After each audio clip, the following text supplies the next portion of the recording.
Well, electricity is not a thing of itself. So there's two necessary constituents in order to have electrification, which would be the dielectric and the magnetic field, which is what was understood early on in developing electrical engineering and electrical field theory. Yeah, but I don't know. He's saying it like why talk about shit that you can't measure when it's the only shit we can measure.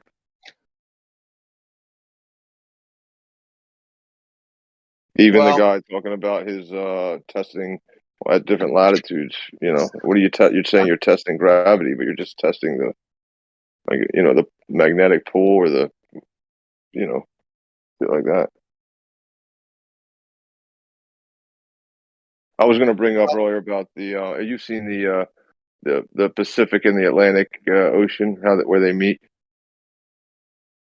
Yeah, there's a definitive line separating the waters.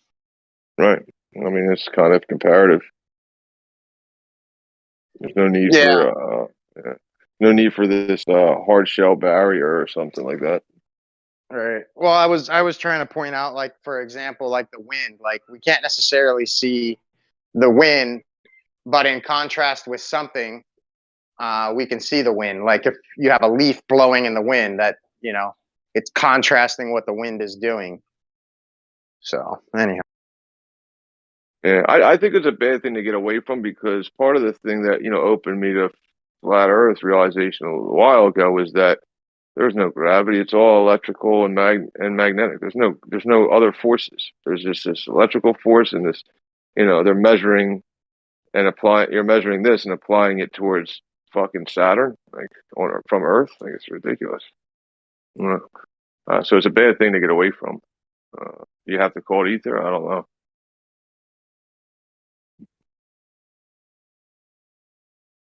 Because I mean, I don't know how else you're going to explain all of these things going on without resorting back to the only evidence we have being what you're calling the ether. Yeah, sorry, I just got home. I had to say what's up to the family and shit. I missed kind of what you were saying. Apologize. What was I saying? I don't know what I was saying. I was saying that, way back whenever, at a certain point, just, I don't have to know every part of how it all works, but at a certain point, I came to the conclusion that these forces that the globe is claiming, they're just electricity and magnetism, right? Measured here on Earth. And there's all these other forces that they're claiming they don't exist in any which way. They're not usable. They're not practical. So I don't know why they would want to do away with what you're calling the ether,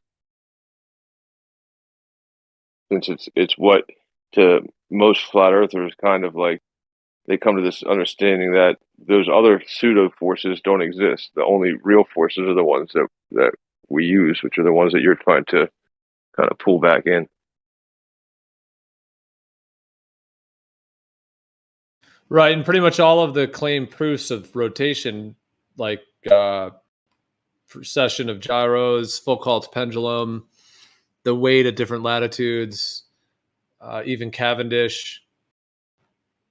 I mean, I guess if somebody wanted just to claim that none of those are happening, then they could, I guess, go with that. But if those things are happening, and if it's not Earth rotation, then what's causing those things?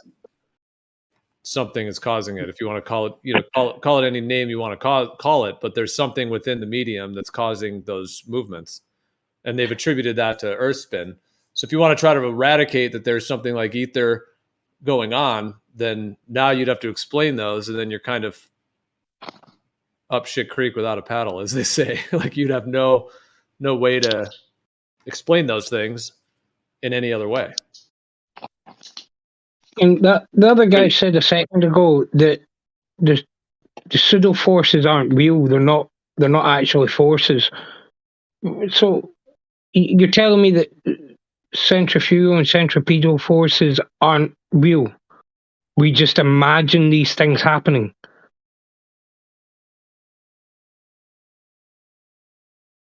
I mean, no, we're not sticking to the outside of we're not sticking to the ceiling, right? So that does away with one of them, right? Yeah, but if I put water in a bucket and I spin the bucket, is that Right. We're not not sticking. is We're not that not sticking is to that the. not feeling a pseudo force? We're not sticking to the sky, are we? I never said we were sticking to the sky. Right? Then what's the point of I'm not. bringing that up? You said that pseudo forces aren't real; they don't exist. Oh, just as if they exist at all. Okay. Right? So if I put a glass over a tiny little ball and start spinning it, and the ball starts spinning inside the glass, well, what force is keeping that ball inside the glass? You have a ball and you're spinning it inside of a glass. Yeah, and the ball just and you're stays imagining. inside the glass. Yeah. Does it keep spinning? Yes. So what force keeps that spinning inside the glass? I don't know. I'd have to see this happening. You've never seen it. Man, that's one of the oldest pub tricks in the book, mate. You do Eventually, sound like a drinker. will die down unless you keep spinning it. Actually, I don't drink alcohol. But yeah, one of the pub tricks is you put a glass over like an olive or something, yeah, upside down, and then you have another empty glass next to it, and you say to someone, "I bet you I can put that olive in that glass without touching the olive." Yeah, it's called a prop bet. Yeah. Oh, okay. Yeah, and you spin it for a second to keep it in there. Okay. Yeah. All right, for a second. All right. I was imagining there, it's never ending spinning. There has to be a pseudo force keeping it in there. No, it's real force. I mean, that's motion. Okay. I mean, you're applying the motion to the direction. What I would have been to what? What was that? So if you're going to invoke a force, you have to be able to identify a force of what, by what, and to what. Can't just say, "Oh, something's happening, therefore a force." Well, you're moving your hand with the cup. You're right.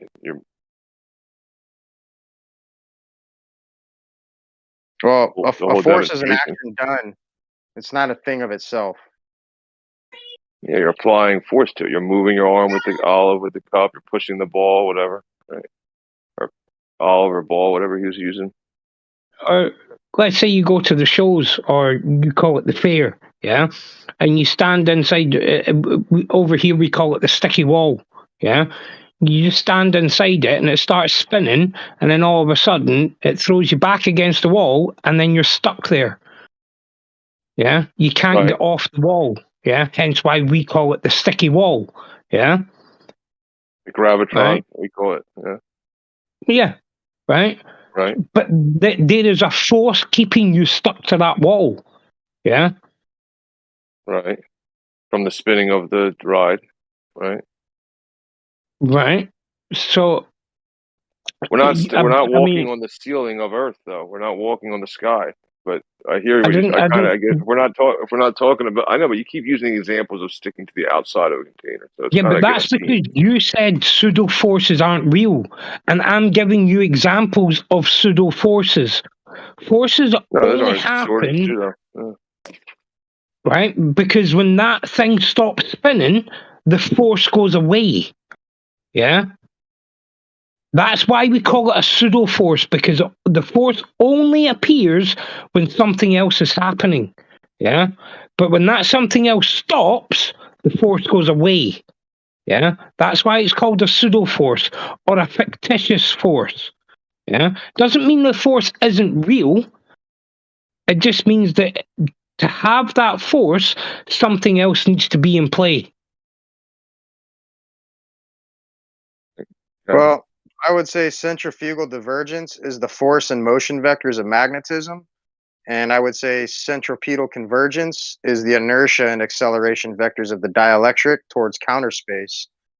And all of nature, from micro to macro, follows this simplex pressure mediation where force is either generated or canceled but almost always mutually both simultaneously. Okay, so we go on that thing you call the graviton, and we take a piece of wood in there, right? We know wood's not affected by magnetism or electric, but yet the wood sticks to the Are you wall sure about that? through that pseudo Sure about force.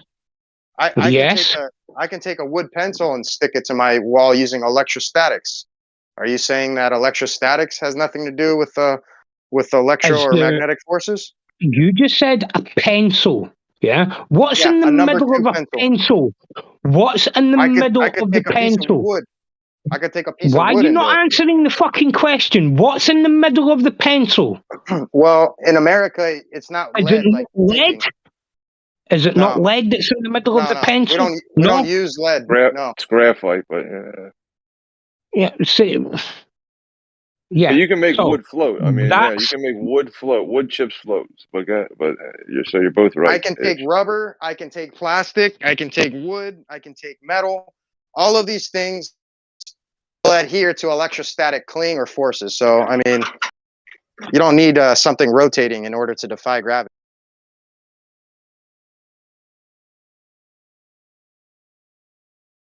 to say defying gravity would mean that you're saying that gravity is real. There's a down where there's a down Gravity there. is no different than magnetism or electrostatics. It's just been misappropriated. So it's magnets that make wood fall to the ground. Well, there's a difference between magnetism and a magnet. So, well, you're saying magnetism makes wood fall to the ground. An electrostatic is different than electricity.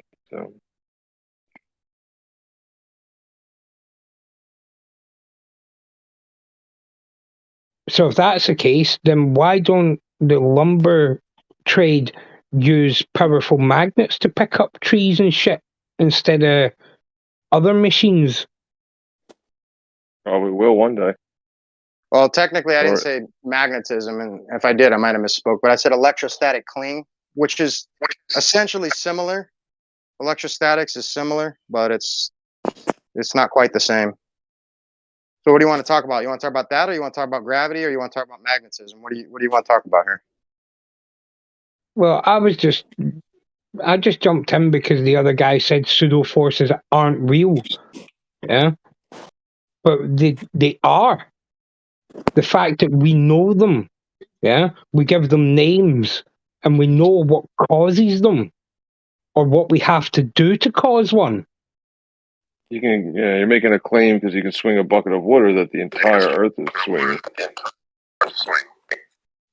No, proving that a pseudo force is real has nothing to do with the Earth or the shape of the Earth. Yeah, I'm only addressing your claim that pseudo forces aren't real. Nothing to do with the Earth or gravity or the shape of the Earth or the solar system, whatever. Right. Well, to Just be fair, I'm not claiming they weren't real. I'm claiming that the claim of what they're, that's the effect. It's my earpiece is messing up. I'm making the claim that is not the reason for downward vector. That was my original claim. No, gravity gives you the downward vector. Yeah, so I'm saying these pseudo forces, these fake little bucket experiments, when they're attributed to the Earth as a whole, is ridiculous. That was my original claim. My original claim to say that's what they're claiming is gravity is ridiculous.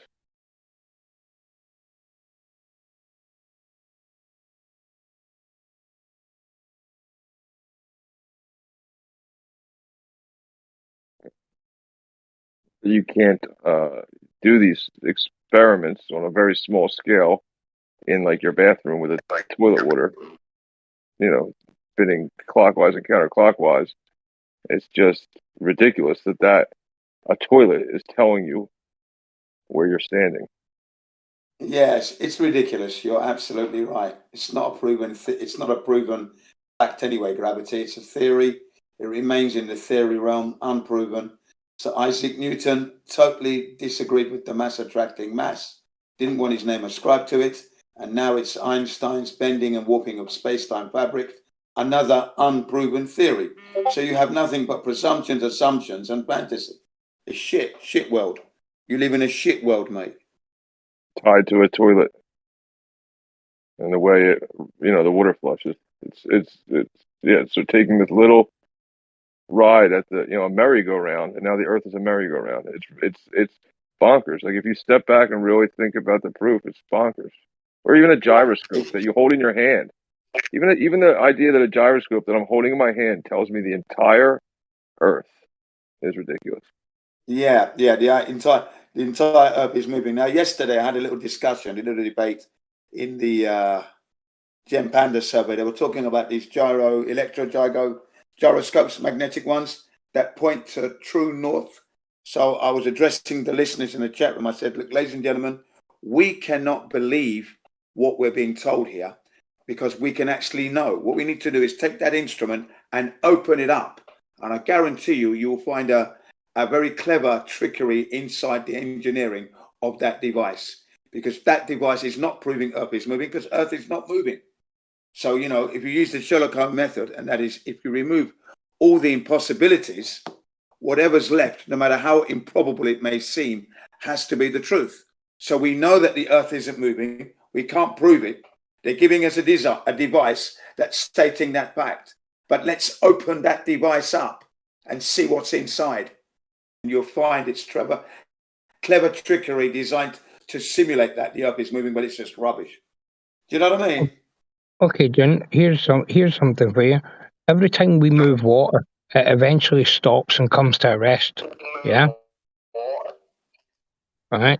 So if that's the case, why don't the oceans ever come to a rest? What's making the oceans move? Because the Earth itself is breathing and moving. So that's going to be one reason why. We have the atmosphere that is licking the oceans, the top of the oceans. So that's going to be unceasing. We have wind and atmosphere. So it's never going to stop moving. Of course not. It can never stop unless... The wind in the atmosphere doesn't affect the currents deep down in the oceans. Well, who's to say that the oceans isn't moving deep down? You don't know that. Are you living down there? Do you live down there every day, every minute of the day? You don't. There's a funny thing that we can observe from the surface that actually lines up with the oceans and the way they move. And it's if you follow the sun's path, right? Yes. And I can do a little pseudoscience for you, already. So if you get a pool of water, or even maybe a bathtub, or just go put your hand in a lake or a pool, and you just pull your hand like a paddle. You pull it backwards, right, like a paddle, and on one side you're going to have clockwise turning water, and then the other side counterclockwise every single time. Yeah, that's right. If you follow, that's exactly correct. If you follow the sun's path, you'll see that it does make wakes in the ocean right along the sun's path. Of course it does. Almost like it's electrifying the salt water. Yeah. Yes, that's right. The electric magnetic fields there are working. So it's never going to be motionless. Impossible. But when you take that grand standard view of the Earth from an aircraft, you don't see any curvature at all, anywhere. It's just leveled horizon all the way. No measurable curvature of any degree. Yeah. I'm going to tell the pub guy that I have some perfect science equal to his toilets.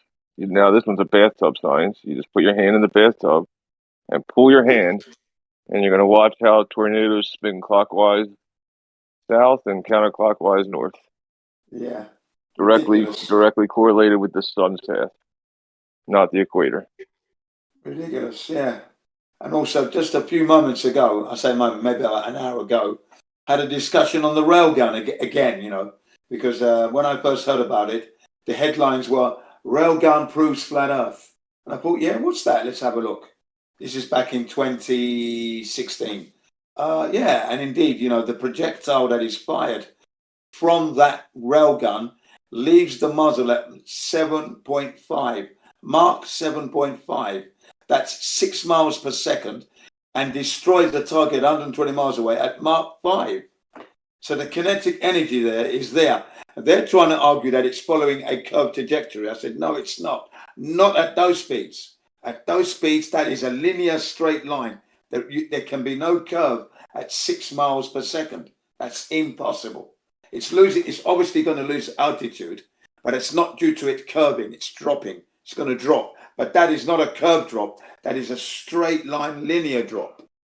But they wouldn't have it, but I stuck to my guns because I said it's impossible. And remember, Well, it's it is striking a impossible. target.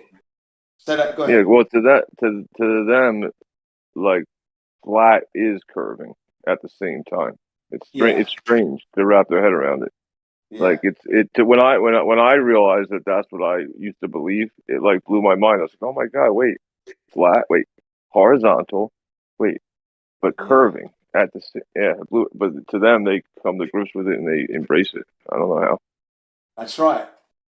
Exactly that. I had about 15 voices all at once there saying that I was wrong, because bullets and projectiles take a curved trajectory. I said, no, they don't curve. The attitude of that bullet isn't curving. It's fired bang. The kinetic energy is firing that thing in a straight line. That is moving in a straight linear whilst it's losing altitude because of the drag in the wind, of course, and then the kinetic energy is being lost. But that's it's not curving. Yeah, but straight lines are curved lines. That's what you're not understanding. Yeah. Bullshit. That's what I said to them. That's what they'll just yell at you. Straight lines are curved lines. Yeah, and I told them that's bullshit. I said, ladies and gentlemen, that's impossible. What the fuck? Then what the hell is a curved line then? Is it a straight line?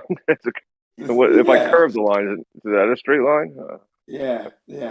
After that, what's his name? Scott Veach, whose dad supposedly went to space, and I called him the biggest liar in the server, the biggest liar. He said he's going to turn my volume down now so he doesn't hear me anymore because he knows he's lost.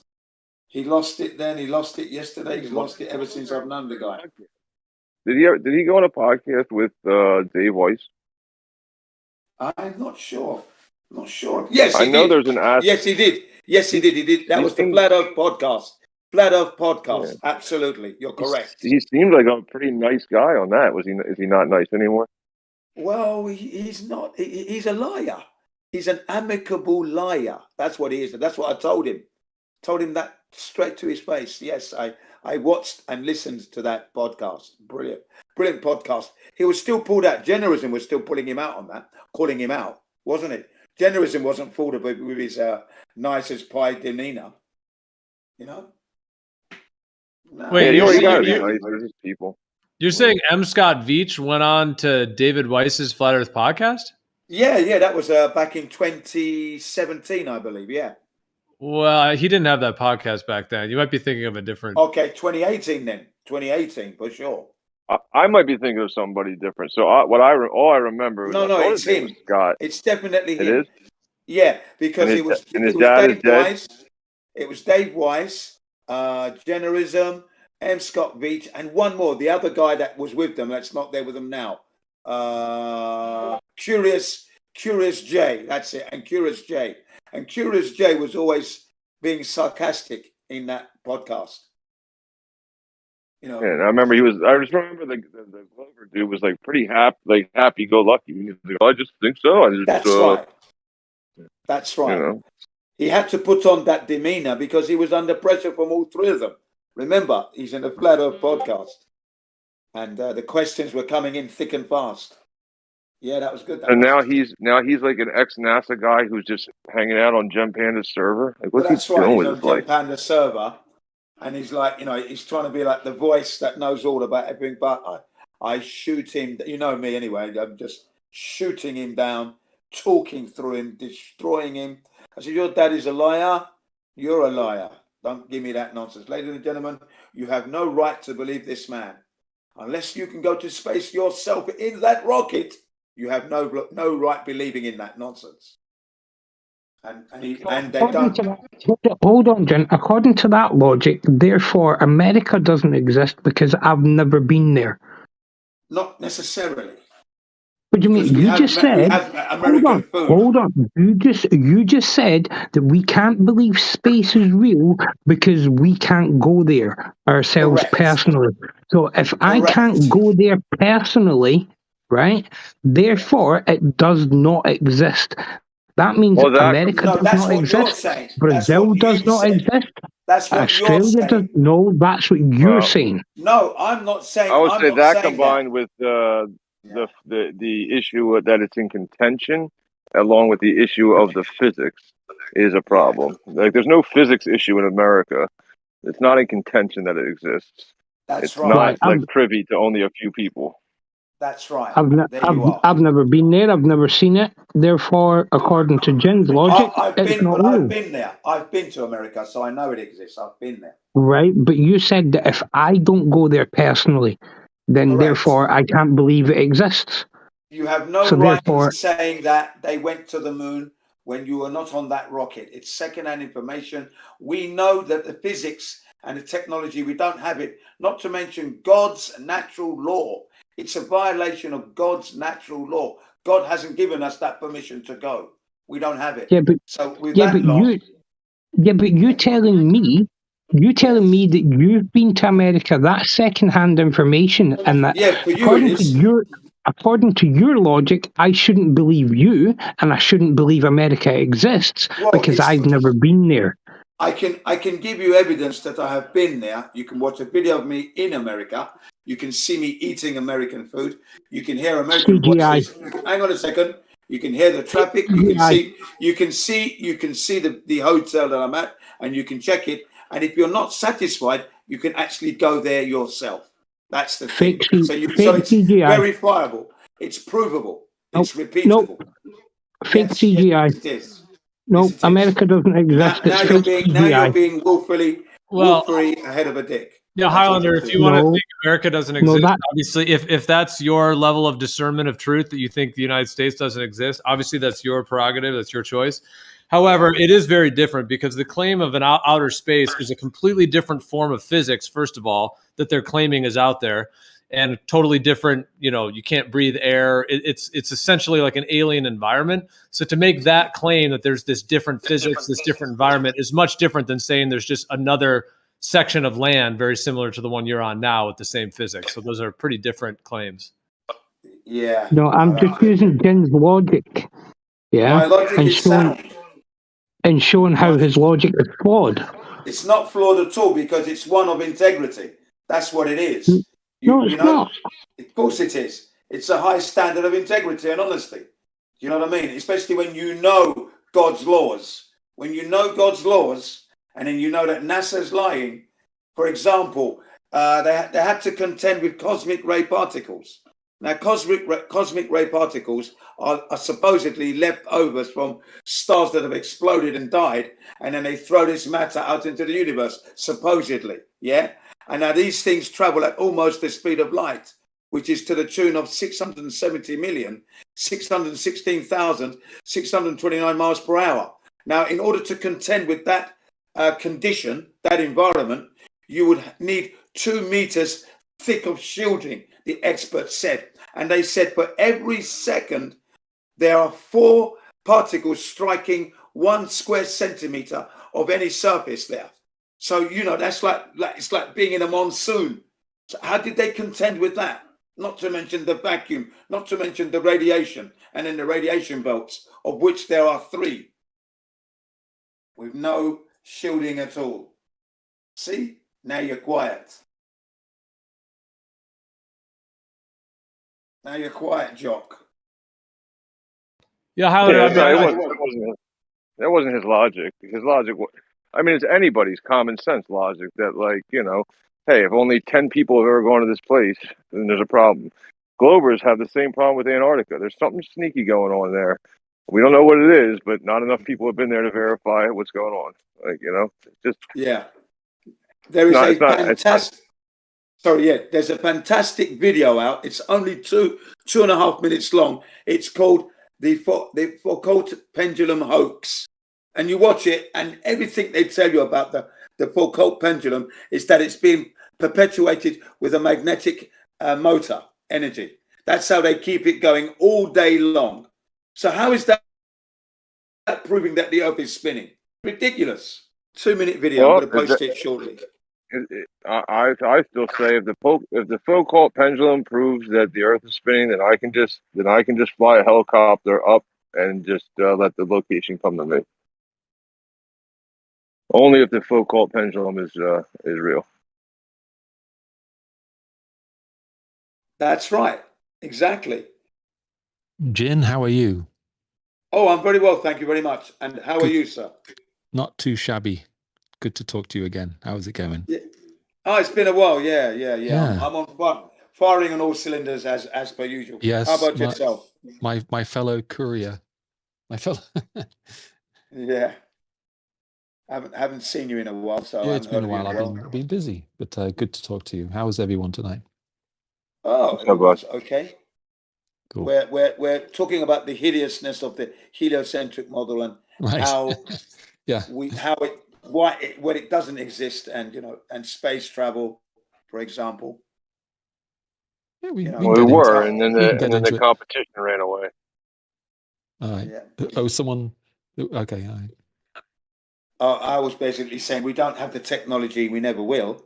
I can replace him. God, the creator of the earth, hasn't given us the permission to go there. It's not a place we can actually go to. Hold on. Wait. When did he say that? Chapter and verse, please. He didn't give us the permission when he created this earth. When he created the earth for us to live on a perfect earth, he didn't give us the permission to go there. So we need to get his permission before we can even go there. It goes against his natural laws, or God's natural laws. The space flight. I mean, I've always asked, where do you get the idea that I've never heard that before? All right. Astronauts. The only thing I could think of to relate to that biblically would be Babylon, but I don't even know if that's directly an answer.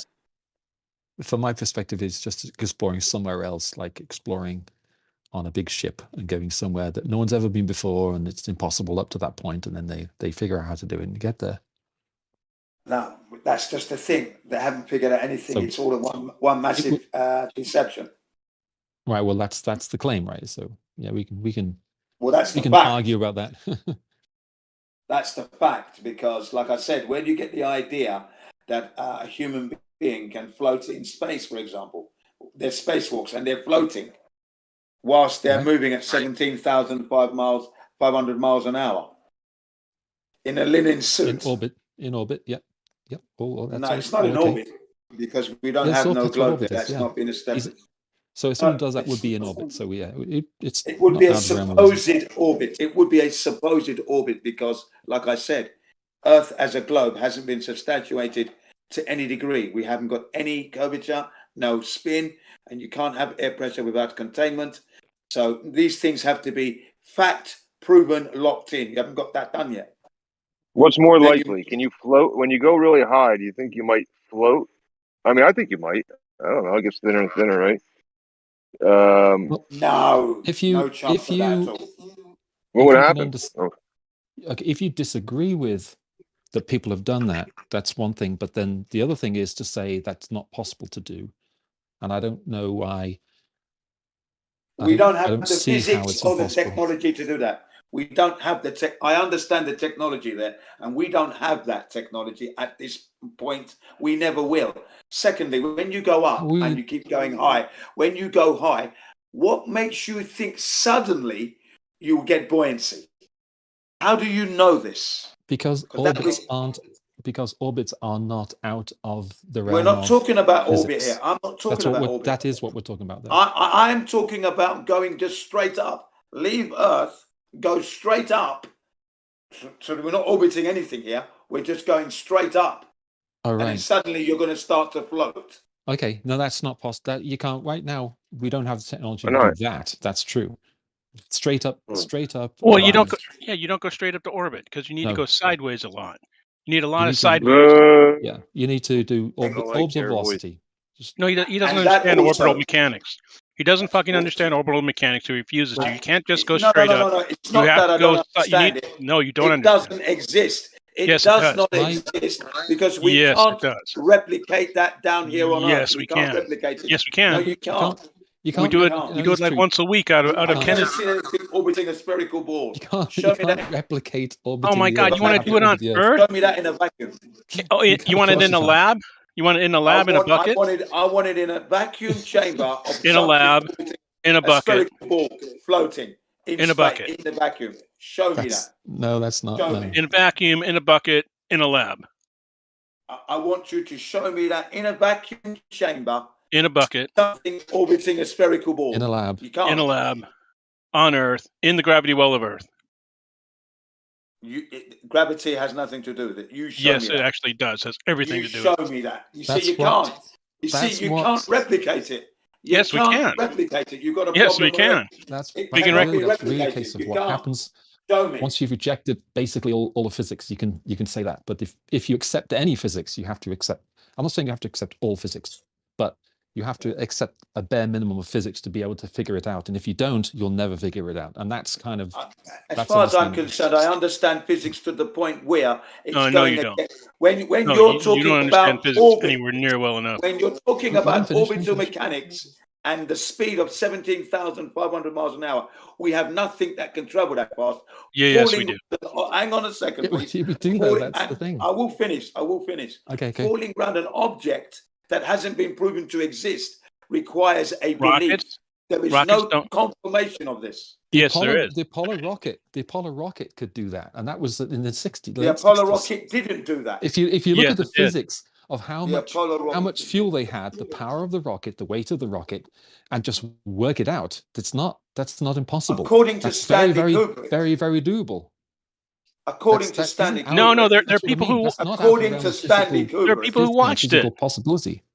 There are people who They watched it. Yes, they watched the According rocket leave to the Stanley They ground. watched it Kubrick. launch. They You know- watched it launch. They saw the third stage fire. They saw it go Not into orbit. to They listened. on Jin, They listened to it. They listened to it from the moon. For Okay, fuck's sake. if you watch a rocket launch, if you go to a rocket launch and watch a rocket launch, what you are seeing is the most difficult part of the rocket launch, which is the first 50 kilometers or 50 miles, whatever you want to say. That is the most difficult. After that, it gets easier and easier and easier.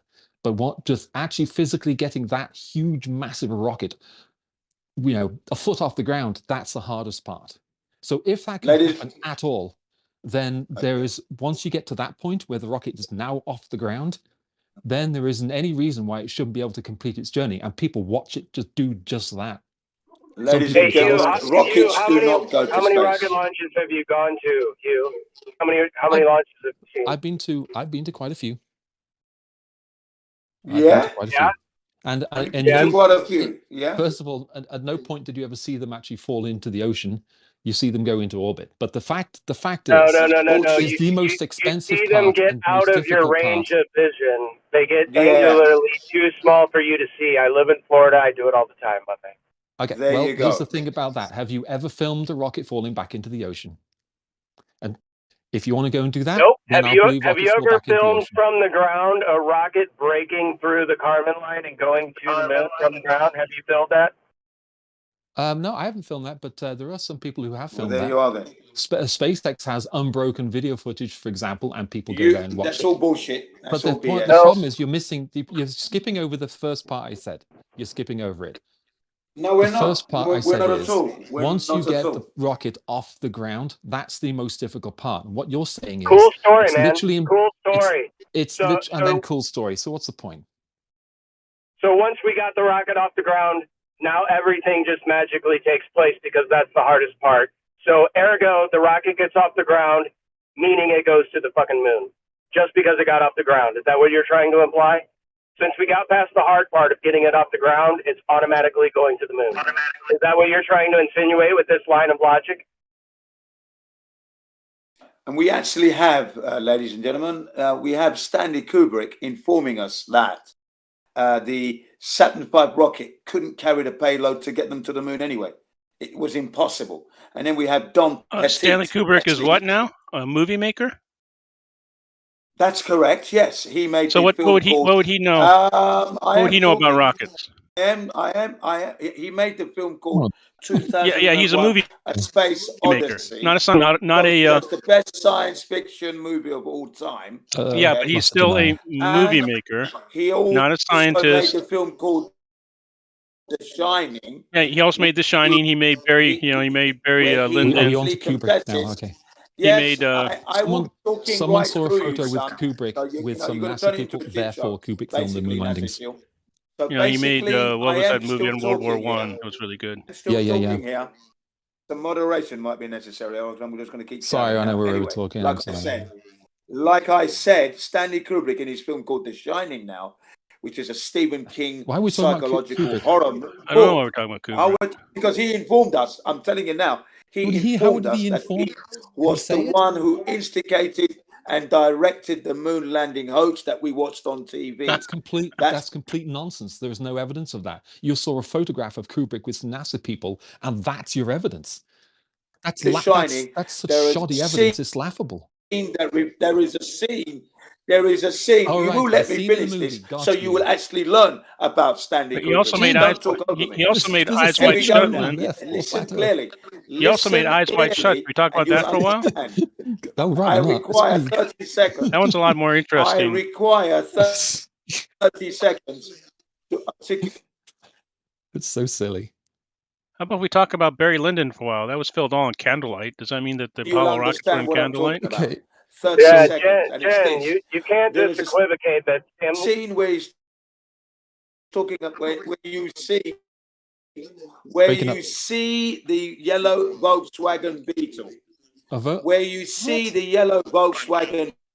Volkswagen Beetle. Where you see the yellow Volkswagen Beetle. Right. Okay. And then you see the luggage that was reported to. What are you talking about? Luggage that's in the lobby. The luggage that's in a movie supposedly came out of that Volkswagen. In the movie. But it didn't. It couldn't fit. What are you talking about? Wow. Well, what about all the blood flowing out of the elevator? Was that real? What about the twins? Were they alive or were they dead?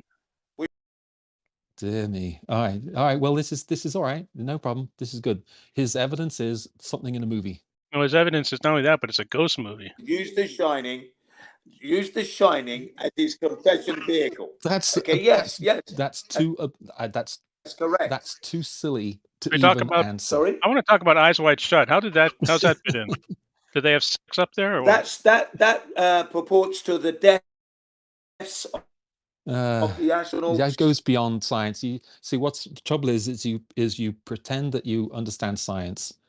And then you pretend that the physics can't work because you don't understand the physics. And then what you do is then you start referring to movies and say, "Oh, that was his confession." That at that point you're no longer in science. Two of the astronauts. That's my question. Why refer to science at all if all you're going to do is just say "Eyes Wide Shut" or Kubrick put this in a movie? That's not even science. Yeah. Jen, if you want to talk about Stanley Kubrick, talk about Stanley Kubrick. Talk about Stanley Kubrick's techniques of rear screen projection.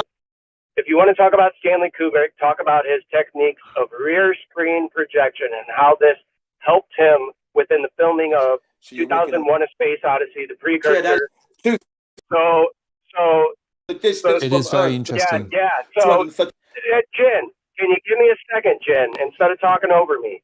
So instead of equivocating that meaning that Stanley Kubrick was the one who shot the moon landing film. No, it proves that the technology was out there for rear screen projection that could allude to the fact that the filming of the moon landing, what we see on film, could have been done terrestrially, right? It's possible.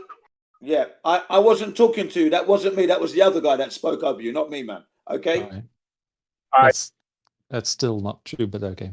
That's all right. That's true. You spoke over him, not me. Oh, someone else spoke over him, but I did not. When he accused me of speaking over him, it wasn't me. Anyway, I was in the live stream and I realized I was listening to the replay once, so I didn't even know you were in here, Jen. And then I realized I was watching the replays. There's 2 live streams on this channel on YouTube. Right. There you go. But anyway, yeah. Yes, what was said earlier about the rear screen projection, you will notice that technique being used in all the moon landing missions when you watch it. There's a similarity. That's why I mentioned Stanley Kubrick, you see. if you watch the footage. His film, Space Odyssey 2001, Space Odyssey, has been voted best science fiction of all time. Well, there you have it. Mm-hmm. Yeah. Well, I mean, it's probably voted that so because without the technical at the time, aspects, when you consider what they have to without do to get talking that. about technical aspects and environmental stuff, just that movie alone is a massive clue. Well, you know what he couldn't do, though? He couldn't replicate weightlessness, and he couldn't replicate the precise physics of moonwalking. He actually did a great and fantastic job of weightlessness in that movie. He did really well. He did really well, considering. He did fantastically. If you think why it's still... They couldn't even paint out wires. If you consider that, it's astonishing. As far as I'm concerned, that movie, which was made in 1968, is ageless. It's still apparent today. You could watch that and still think that's today's technology still. It's ageless. You got the tablet there, the iPad tablets in the movie, the lines. That's right. Yeah, I watched that documentary too. Yeah, the behind the scenes. I saw that. It was amazing. Yeah. So he did a great job. iPads and the circular, space station thing where they're running around. That's right, the running track thing. That was brilliant. Great concept. Amazing. That movie could be watched today, and you're saying you're watching space travel today. Do you understand what I'm saying? They haven't got any more advanced, really.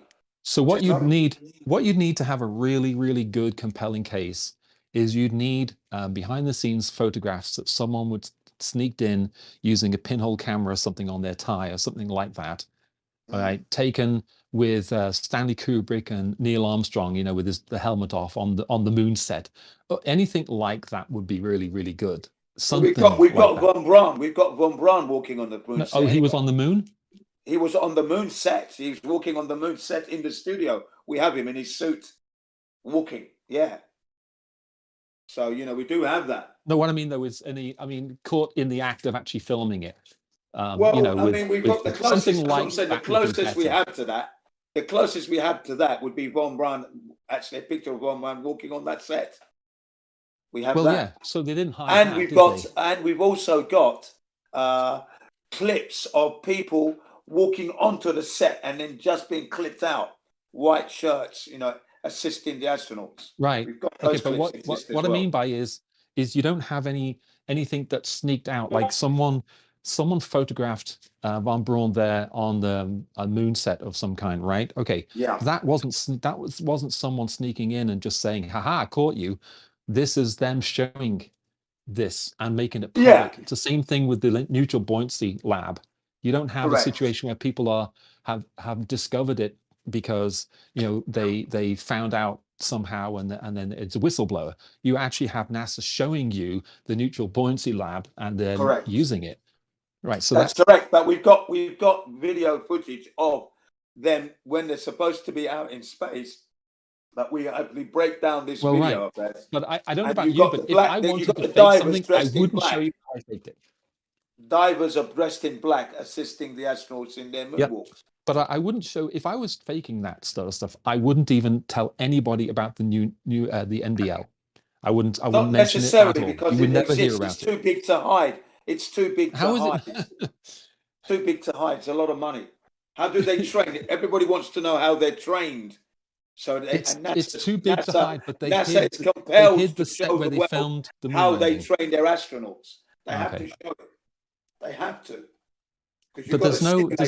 What I'm saying is, you can't just go up there without actually simulating. Apparently, I'm staying with the principle, or rather with the fact that there isn't any smoking gun. There isn't any footage of Kubrick directing any footage on the moon. There's no footage of Stanley Kubrick on the set directing Neil Armstrong or Buzz or whoever else or whatever. There's nothing like that. There's no whistleblowers come forward and said he's done that. Nothing. It's all. He's told us himself. He told us. He didn't tell you himself.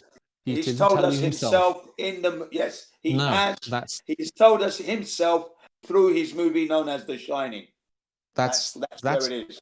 I'm sorry to be rude. That's so absurd. It's not really. If you look at it's not absurd at all because if you look at absurd. It's not absurd if you look. Why would he put it in the movie?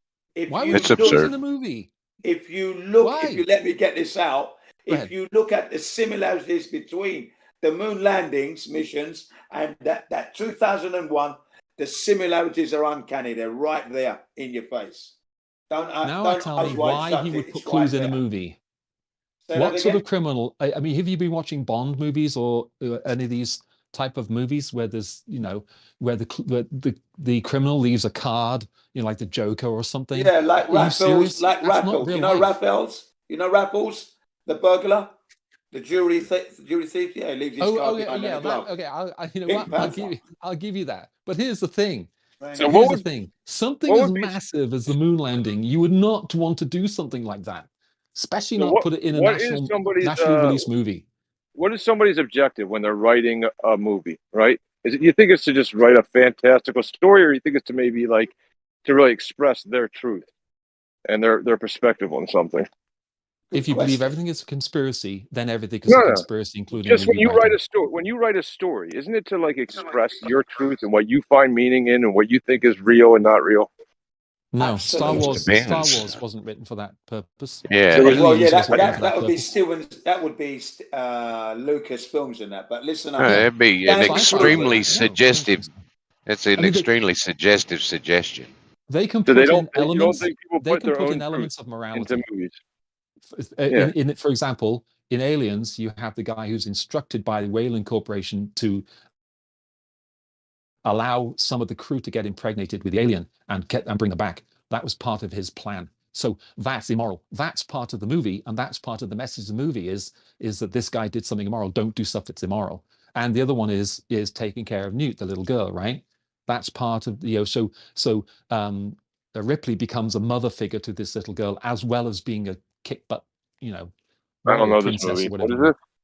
Aliens, dude, Aliens. I don't watch it. Watch it. It's brilliant. Anyway, so yeah, you can do that, but and then there are social commentary movies. There are lots of them that have people's moralities and they're sending a message. I agree. Right. But the idea that someone would send a message, they create a fake movie. Yeah, my turn. I'd like to address that point now. I'd like to address that point with Stanley Kubrick. You see, every film he made had an underlying message. Now, he's known as the best film director of all time. That's Stanley Kubrick, and I would agree with that statement completely and utterly. Plus, each one of his... Well, look, when you speak, I allow you to speak. Let me finish. Now, all his movies have a... Like I said, an underlying message, okay? He's a professional perfectionist, and he's said to have liked puzzles. So anything that's in the movie is not there coincidentally. It's there deliberately as he directed it. Remember, he was a cameraman first before he became a director of movies. So everything that's placed in any movie is deliberate. Right. Okay. So... Yeah, I cannot disagree with that. I think your appreciation of Kubrick as a director is very, very sound. The unsound part is the assumption that flat Earth is linked to it, and there is some secret that first of all he directed anything to do with a hoax regarding the moon landing, which there's no proof of that. There's no smoking gun, or there's no proof. You're inferring things like. No, he directed it. He was directly paid and directed the moon landings. Yeah, it's not even a secret. I didn't say anything about flat Earth at this point, although he's there anyway. But he was paid. He was paid to edit the footage and to really put it together in a great way. I mean, it's right. I mean, it's not even a secret. I don't know why you're saying it is. Well, some things aren't secrets. That's right. Some things they just get told, and then. That's the issue. Some things like the lab, the pool where they train the astronauts, those things are made public. If they were trying to hide something, they would hide that sort of thing. No, they couldn't hide that because they have to. How could they? The experts are going to be asking, what training did they undergo before they go up there? How did you prepare to go? Well, the experts would be in on it. Yeah, they have. So I mean, not to go too on about Antarctica, but they have Antarctica as a major continent. And until you get into flat Earth, you don't realize there's a treaty around Antarctica. So it's right there in plain sight, with a treaty around it that you don't realize it was there. Hence the Eyes Wide Shut movie from Stanley Kubrick. By the way, release date 30th anniversary of the Apollo. Hang on, 30th anniversary of the Apollo missions. That was the release date.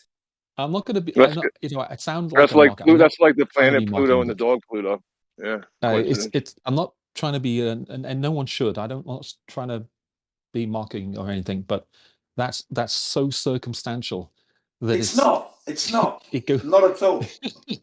Not at all. It is He deliberately specified that date. Remember that. He By specified definition, that date. No, he didn't specify. Did he specify Yes, that he date? did. Yes, he did. Okay, Stanley where does Kubrick specified that date. This is what was said in the documentary about his life and about the release date of his movie. And if you watch The Shining Code 2.0, which explains every scene of The Shining from start to finish, which is peppered with Apollo references, it stated that Stanley Kubrick wanted the release date to be on that anniversary of that Apollo missions. Another that reference means about what? yes. What does that mean? Well, that means that he took part in the Apollo missions. No, That's it doesn't. what it means. It just means he was a fan of the Apollo missions. No, not at all. Not at all. You can't infer that. That's I'm not. sorry, okay, I can't try that infer in a court of law, fact, dude. Try that in a in court fact, of law. I state that fact. There's no. I want to find out. Are we? Is it up for contention that Stanley Kubrick was hired specifically to record and edit videotape for the moon landing? Is that in contention right now? No, not I don't think. I don't know if that's it's in contention. The contention is that the moon landings were faked and Stanley Kubrick was responsible. Correct. Then they never got there. That the physics impossible. You can't go there, etc., etc., etc. Those are all. The Do you believe? Do you believe that Stanley Kubrick was involved with the moon landings, real or fake? Yeah, potentially, possibly. I mean, if they want to produce something, don't forget, a lot of what NASA does is PR. I've dealt with NASA PR. A lot of what they do is PR because they have to sell, like anything, the Antarctic Cup or anything, any charity. I'm involved with several charities. They have PR. They have a massive amount of PR, and they have to do that because otherwise people don't know what they're doing. Right. So you're maybe putting forward the idea that they were advertising. Stanley Kubrick's going to do this. Everybody watch it. It's going to be a great, the best guy of the best of the best is recording our history for us. Yeah, absolutely. Okay. Yeah, you'd want the best people. That's absolutely rubbish because back in 1969, when I watched it live, Stanley Kubrick's name never came up at all in the mission. Oh, not once. That's interesting. So which is it then? Well, no, you got to remember this though. Yeah, that's the secret. They didn't put his name there. Can you allow me to articulate it? Can you allow me to articulate it? And sure. I'm going to require 30 seconds of uninterrupted voices. You got Listen up. Listen up. Stanley Kubrick perpetuates the hoax. His wife is very upset with that for many years. It didn't sit well with Stanley Kubrick, the man that's known as a perfectionist. And a good film director back in the 60s. So in 1981, he produces a film called The Shining to confess to the world. So a few years go by, and it doesn't sit well with him. The world is believing in a hoax. So he tells the world that he did it. Okay, do you get it? No, I don't. Oh, well then that's your problem. That's because you just that is your story. The facts. You're just making up a story. The facts. Mm-hmm. I just wanted to say, I think this is something better for like a podcast style discussion where you're like exploring the ideas rather than some kind of debate. I mean, there are a lot of very interesting connections between Stanley Kubrick and NASA and the moon landing, but trying to like debate it in some kind of way just seems like not really the way to do it. Like it should be more like an exploration of the ideas with rather than some kind of like me against you debate. I agree with that. I'm trying to put it forward in that fashion. That topic in but I'm being attacked, Gio. I'm trying to put it that fashion like you explained just now. I agree. I'm just trying to discuss it, but it's being met with quite a strong resistance. So you've got to. Well, the thing is, Jen, you can express your ideas and what you think goes on, but other people have other ideas that we could lay on top of that and just discuss it back and forth. Yeah, and then we can discuss those ideas. I haven't talked to Jen in a while. This is what we did last time. We just went at it. And it's all good because Jen and I have some really, really cool things in common. So we just went at it last time as well. No problem at all. And I won that debate that time as well. There you go. So. The pigeon. Yeah. Okay. Oh I don't know if you can win debates like this. We're all going to keep opinion or whatever. So my point is this: Stanley Kubrick if somebody asks me about the moon landing and how do we know they never went, before going into the actual technology and the physics of it all, I always offer up the Stanley Kubrick angle first. That's what I do. I used to do it the other way around, go technical and then add Stanley Kubrick. But now I go the other way. I add Stanley Kubrick first and foremost, because I say Stanley Kubrick told us. That's the first thing. Then we go into the science and physics of it all, how it's impossible. How, like I mentioned, you have to contend with the radiation, cosmic ray particles. That's already been covered. I mean, this is debates. Yeah. Flares from the solar flare cycle. So there's a lot to contend with. And they didn't have any of the protection required to contend with it. Well, actually, they did. For some types of radiation, all you need is a piece of paper. I mean, the radiation, and there's radiation. So, yeah, for some of it, you need a little sheet of aluminium. For some of it, you need literally a piece of paper or some water to protect you. No, it's not that easy, actually. According to the experts, they've said the radiation that's of most concern is X-rays and gamma rays, not alpha. Not alpha. Alpha doesn't, like you said, paper can block that. But we're talking about X-rays, gamma rays, beta rays. These leave human tissue and that totally rearranged. You're going to die. Okay. Well, hang on a second. Let me just give you. Allow me to articulate to the end, please. The actual levels of radiation that they would have to contend with, according to the documentary called "What Happened on the Moon," Part 2 and 3. This is combined radiation and rockets. They said it's unpredictable, the solar flares, and they could reach as high as 960 rems of debilitating levels. Then they would have to contend with the two Van Allen radiation belts that contain 2,500 rems apiece. And then there's a third belt left behind by the Starfish Prime back in 1962 by the Pentagon, and where they settle a megaton bomb up into the Earth's atmosphere, leaving 250,000 rems of radiation. Now they have to go through that. It's unavoidable. Okay, 70 rems of radiation on an astronaut would leave them with partial vision loss, vomit, diarrhea, and nausea. 170 rems would be complete vision loss, diarrhea, nausea, death within 60 days. So how could they contend with those levels with no protection? They had no protection with this. Okay. Okay. There's a question. There's a question on the board now. Let somebody respond, Jim. Okay, go ahead. What's the question? So my answer would be they were aware of that and they took measures to prepare for that. So my question to you, Jen, is how do you feel about what Stanley Kubrick's daughter has to say about Very this lazy answer. I can't believe you're going to let that slide as an answer. That's unbelievable. Yeah, we're not going to let it slide. It's not about how you feel about it. That's you have to explain I yourself with the feel very preparations. badly about just because you don't like the answer, I'm sorry you don't like the answer. Even if I gave you the actual answer, you wouldn't care anyway. So what would be the point? No, I wouldn't. But I would rather you say I'd rather answer that question rather than give that terrible answer. Well, if you really wanted the answer, you could actually go and look it up instead of asking people like us who really don't know much about it. We could just give you the basic understanding answer about it. My question to Jen, we could move along. My question to Jen is, Jen, how do you feel about what Stanley Kubrick's daughter has to say about all of this? Oh yeah, I will answer that point in a minute. I want a better answer from you because I'm an expert on this. I want to know what preparation you know that they took, that you know of, if you know any. Please, let me hear it. Well, I mean, if you got any data or anything to back up what you've said, Jen, I've heard a lot of rebuttal against this that says your information is not right.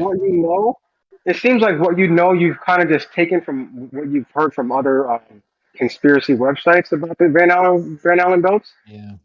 Because from what I've heard, they passed through a section of it that wasn't as I'm not sure if I'm right about this, but a section of it that wasn't as thick or wasn't as intense at that time. So that's how they made it through. That's incorrect. And they had, That's and incorrect. also they had That is shielding. correct. And, No, and there is also incorrect. something about their duration, the amount of time spent exposed to this radiation, and they hauled ass through it. It was the equivalent of, I think they said, the equivalent of getting a chest X-ray 5 times. That's If you actually take the time to look at the information, that's what you'll discover. But the problem is, I don't think you're ever going to do that. The melting point, how long is it? So what's the time that it takes for those things to melt? What? So Melting melting point. What's melting? What melt? Can you guys hear me at all? Because my mic, I just changed my settings. I don't know if my mic's working. You're good. Okay, was I audible the whole time or just now? Oh, it doesn't matter. That's not important. Just now. That's fair enough. Okay, so couple things is, I was trying to tell you that the shielding for the stuff that you mentioned, which is irrelevant, by the way, because the radiation that would be impacting the moon and solar flares, or solar radiation, like these aren't going to be the same thing. And also the would you say the Van Allen radio belts is something in a different realm of any of that.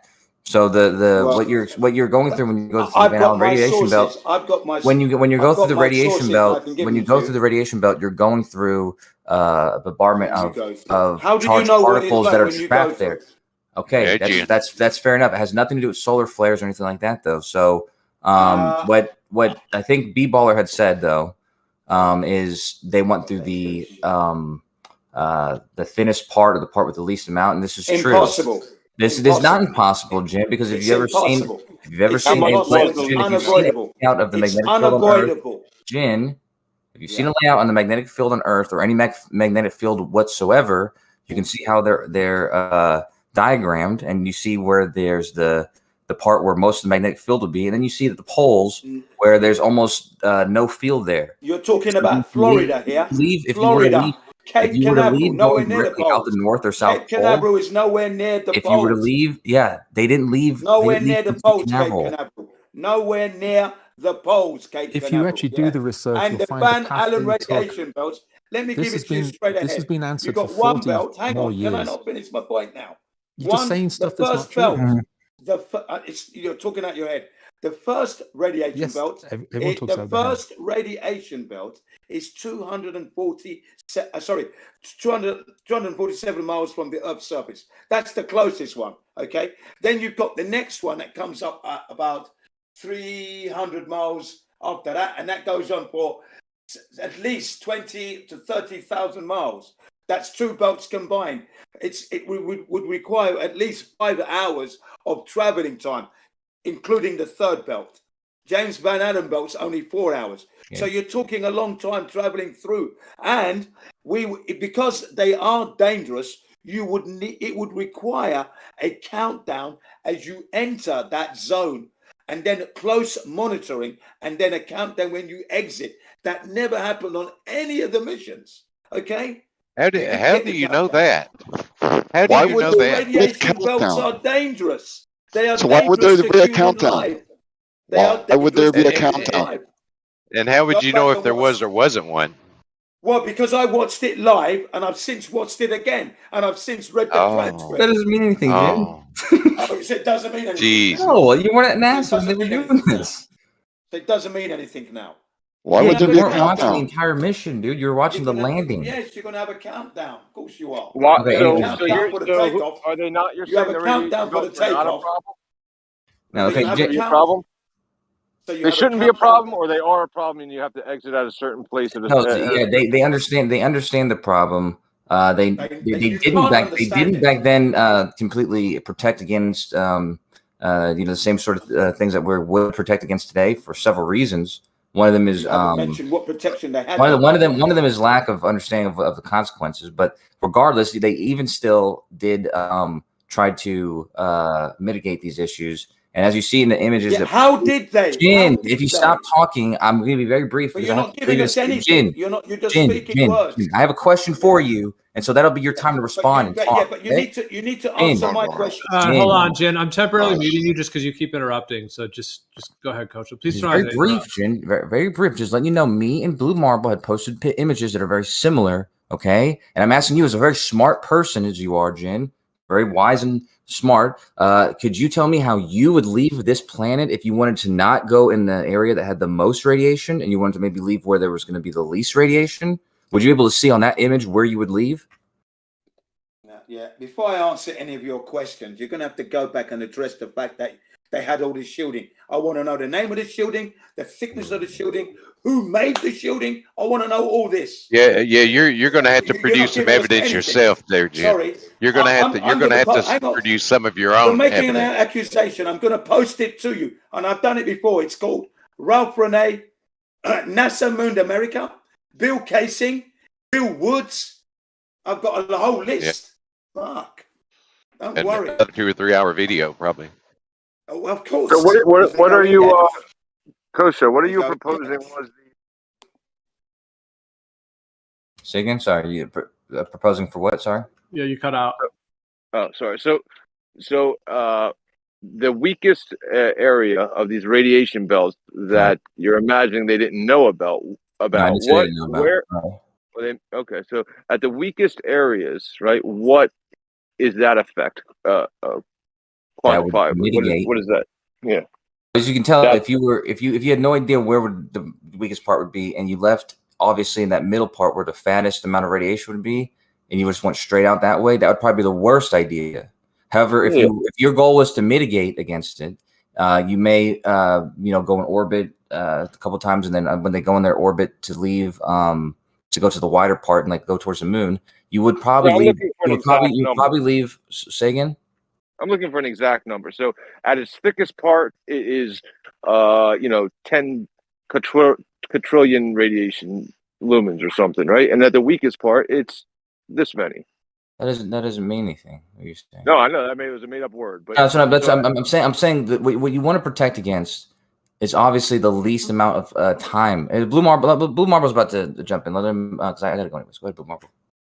Yeah, I wanted to point out one thing, that outer belt, it goes out to close to 40,000 miles, right? If you remember that spacecraft had to be flying at escape velocity, that's around 25,000 miles an hour. If you flew through the fattest part of the belt, you'd be in it for an hour and a half, tops. Right, and how long would you be in the thinnest part? Well, I don't know.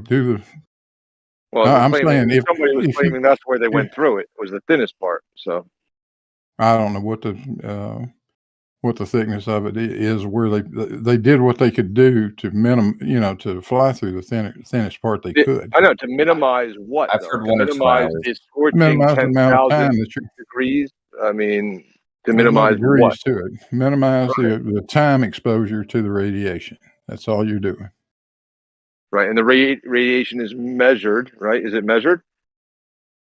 You can measure it, yes.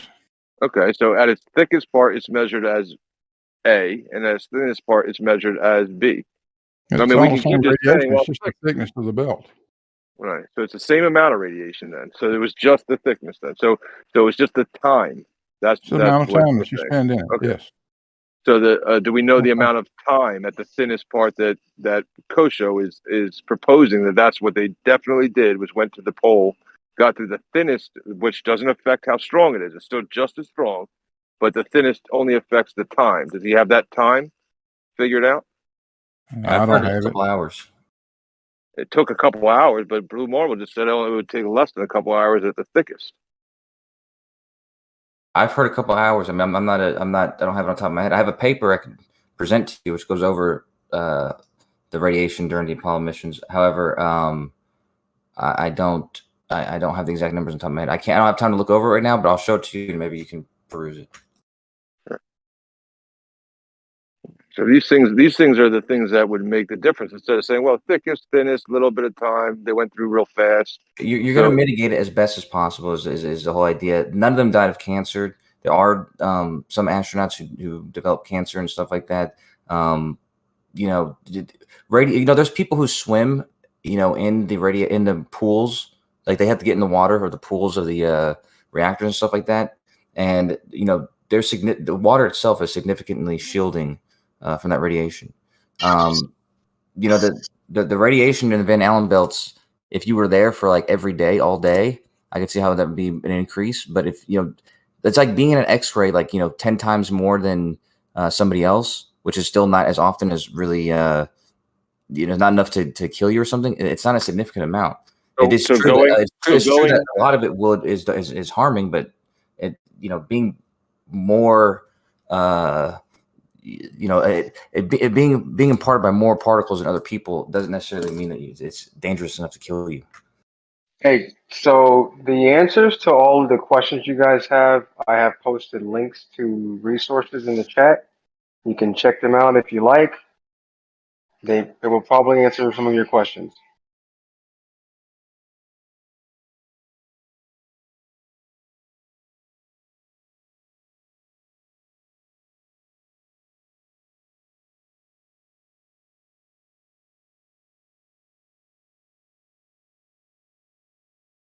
Yeah, so I can't read, but I just think it's interesting that one side is saying that that something should happen dangerous, right? Based on what number, like what measurement of what was making it dangerous. Then the other side is saying no, they figured that out based on what number. Nobody even has this number of effect and what effect that would have on. I understood in layman's terms that it was equivalent to like 5 diagnostic X-rays. Like getting your arm X-rayed or your, that the dose of radiation that they got was like getting 5 X-rays. So then it was never a problem and never should be, and it shouldn't be a problem to this day. No, I wouldn't say that. I don't know how it affects electronics. I think it would be a problem if we're not going to go to Mars because of 5 X-rays. No, it would be a problem if they went through the thickest part of the belts. Because that would have how much time associated to it? Probably a lot longer than you get a lot larger dose. You get a lot larger dose of radiation. Yeah, it's just not. I mean, you don't have to give me the answer. I can read just what was posted. Also, it's not your job to do it, but that's definitely not a good answer for anybody. Well, these are the questions you're asking. So these are the resources you should be looking at. If you don't want it, if you don't like the answers from us, you should go to. It's definitely not a good answer. I mean, it's not a good answer. Okay, if you don't like the answer, then you can. Well, it's not about liking it. You have to admit that it's not a good. It's just not a good enough answer. Well, okay, so you go to the sources. You go to the sources where you can get the most information. Yeah, I've most accurate information. I've just posted the sources. To be on Discord. To be on Discord, we're pretty much, some are more educated than others, but for the most part, we're lay people. We're pretty limited on what we can provide. Well, I've posted from the sources myself, and it's there from the organization that monitors the radiation coming from the sun. They tell us that 500 rems death would ensue. The number is so the link here's the link. It's abadia.com/hoax/moon. Yeah, I'm not going to read. I'm not going to read their bias. Yeah, I'm not. Yeah, exactly. I'm not going to read. I'm not going to read Earth is Life either, where it's no, because you would rather read something. You would rather read something from a source that's going to confirm your bias, right? No, I just said the same thing about the other thing. I said both. I said this one is super biased that Earth is Life also posted. I started scanning through it thinking it was going to be unbiased, and it's just like right here. Well, not anybody who thinks the moon landing is fake. Anybody who thinks it's fake. Where would you suggest getting the information? I've just posted the information. Can anybody hear me? Can anybody hear me? Yeah, we can hear you. Where's the real information then? Who should we go to? I posted it just now. The organization, Where is this? look, the well-known, reputable organization that is responsible for giving out radiation data, I've just posted it, back in the 1960s. They're still there today. Alien abduction. Listen, if you go to the bottom of this source you posted, Malevolent Alien Abduction Research, 2005. Is this a reputable source? It is the one you posted. That's not mine. That's not it mine. It is the one you posted. It's not my post. Yeah, I see. That's I'm just not saying my that, like, post. That's what Not you just Jim posted. CBR1's Like Kosho's a little bit in the middle with his post. I mean, it's not. Don't you just want the news and not like somebody's spin on the news? Like that's. I'm saying, where's the numbers? Just give the numbers, and then we can apply it. I've been giving you the numbers, though. I've been giving you the numbers. 2,500 rems. I told you at 170 rems. Okay. Complete vision loss, vomit, diarrhea, nausea, death within 60 days. Yeah, I'm if you giving don't you have the any numbers. shielding, I'm giving sure. you the If you source. don't have any shielding, and if you were in the infected area for a longer period of time. Nope, they're telling you that's what you would get over 4 hours, and NASA had no shielding. They had no shielding. They had shielding. Listen, you would Shielding. need. What are you Hang on talking a about? second. You would need. Listen. Okay. You would need 10 centimeters thick of aluminium to protect the. Well, that didn't happen. They only had 2 millimeters or less. You would need 2 meters thick of shielding to contend with the cosmic ray particles traveling at almost the speed of light. They didn't have any 2 meters thick of any shielding. Yeah. All right. Not to mention the problem with the radiation. The suits did not protect them from the radiation. No protection at all. Why do you say that, Jim? That's wrong, Jim. Why don't you look at the suits and tell me how they protected them? What did they offer? Have you ever seen the water jacket that they wear inside the suit? And one of the best things for protecting you against radiation. Cool. The water jacket was to keep them It doesn't cool know whether in it's the there heat, to keep them supposedly. cool or whether it's blocking radiation, Jen. It's not blocking radiation. It's just water. It It's not accidentally those blocked parts. radiation. Cosmic ray particles. Yeah. Not enough. Are you saying they accidentally planned for this? I'm saying to you that it was a It served a dual It purpose. was a That hoax. undergarment they Standing wore over was a water-filled Cherry jacket. picking doesn't even apply here. This is Good Lord. No one's cherry. Well, I'm the biggest cherry picker you'll ever meet. you are anyway. really cherry picking. You already know First that. of all, you accept that's that a Van given. Allen belts exist. Well, I mean, this is their story. I don't believe in any of this shit, but this is their story. And I'm asking you, how can you believe they went to the moon when you've got all these problems? Because you misrepresent the story. That's why. Yeah. You deliberately misrepresent the information. That's why. No, I don't. No, I don't. This is the Yes, you do. experts. The experts are saying they could not have gone. So I'm not misrepresenting anything. I'm taking their information that they gave me, which I happen to agree with, and I'm asking the same questions because we don't have the technology. That I do know. Again, it goes against natural law. That I do know. Then when you look at when you look from the experts, the astrophysicists, the theoretical physicists, astronomers and the like, that they tell us, for example, what's his name? Sir Bernard Lovell. He said that the Operation Starfish Prime event left behind a radiation belt 100 times more lethal than the Van Allen radiation belts themselves combined. Okay? Sir Bernard Lovell in 1962.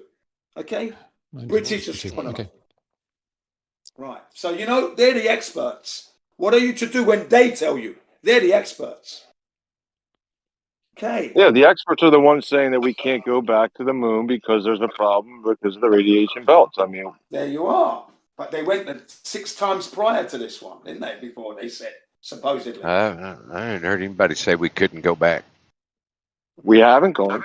Yeah, we're going. Yeah, but you haven't gone. The recent problem is the radiation is a problem, isn't it? It's not. It's a great problem. It's not a. So it's not a problem. I mean, is it a problem or it's not a problem? We can't even. It is a problem. Look. I do wish. Look. We post the material. Is what it is. We actually post the material. You should be looking. If you're interested, you should be looking into the material we post. Then you will. Yeah. What about the material that we post, Jen? Why don't you read some of the material that B-Ball posted? I've seen material against or for the moon landing hoax. I grew up believing that stuff. So now that I'm looking now with better eyes since 2002, I've been looking into it since 2002. So I know the stories. Okay, you know, but you guys don't seem to be aware of the stories. Can I ask something real quick, Jin? Let me just one question. What do you think makes going to the moon more unrealistic? The belts of radiation, or the fact the moon is not even something you can land on? I'm glad you asked that question. It's actually a combination of things. It's the fact that you can't land on the moon, 1.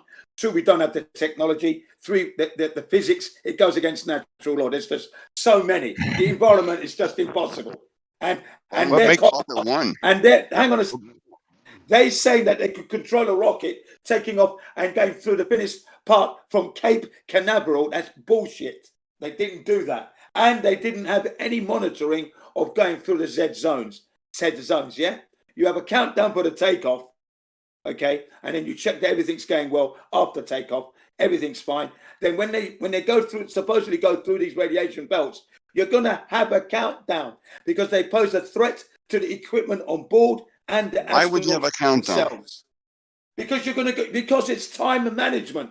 You want to know exactly at what point they've gone in. You're clocking it all down. How long they've been through, duration. It's precision. It's timing. It has to be like an operation theater when they're operating on a human being. It has to be, is your argument. Okay. It has to be. If I'm in control of that operation, I would want to know exactly when. That's in Jin's expert opinion. That it's an opinion of somebody who wants the highest standard of integrity here. So you're going to be actually monitoring your astronauts as they go through, knowing full well, according to James Van Allen, that they were dangerous. They posed a threat to the mission. Okay? No, so you're it going didn't. to be checking. Yes, they did. No, it didn't. I'm going to post some more material anyway to this end. I've got to. So what kind of radiations in? I don't want to say you didn't get anything. What kind of radiation is in the Van Allen radiation belt? We're talking about gamma rays. What's the other one? X-rays. Beta those are not. rays. Those are the. Those are not the one. X-rays and gamma rays are not the ones that you're concerned about in the Van Allen radiation belt. Threat. That's correct. But not in the Van. No, you're conflating. Yes. No, the radiation sir. Belts, What are the radiation belts? Will kill you. If you stay there long enough, unshielded. That's correct. If you stay there long enough, hold on, stop. Will kill you if you stay there long enough unshielded. So what kind of radiation is in the Van Allen radiation belts? Do you know? Well, like I said, it's cosmic ray particles, radiated particles. Protons, Cosmic rays are not particles. They will kill you. Cosmic rays are not particles. It's in the source I've provided. It's in the source. Once again, what source? I'm going to provide another source stating the fact: cosmic rays of radiation are not in the Van Allen radiation. Poses a threat to any living organism. That's correct, but that is not the radiation that's in the Van Allen radiation belt. That they're talking about. I'm sorry to say. No, it's not. That is not the radiation. What is? Come on, what is in the Van Allen radiation belts? I've just told you. No, it's a you're mixture incorrect. Of radiations and photons energized by the sun. Solar flare particles from the sun. So what kind of particles is that? Particles. Right. What kind of particles? From the sun into the belts. What kind of particles? Well, you know what they are. No, tell me. I'm asking you. You are telling me. You're the expert here. Photons. No, that's not what's in. No, photons are not what's in the Van Allen radiation belt. That's what it is. NASA, why don't you just tell us, NASA? No, I'm not gonna. Jin is the expert here. Because we're going around in circles. Because he doesn't know. It's alpha and beta particles are in the radiation belt. Alpha and beta radiation particles are the ones in there. NASA, tell us, please. I just told you. Alpha and beta radiation particles. Alpha. Which are? And gamma.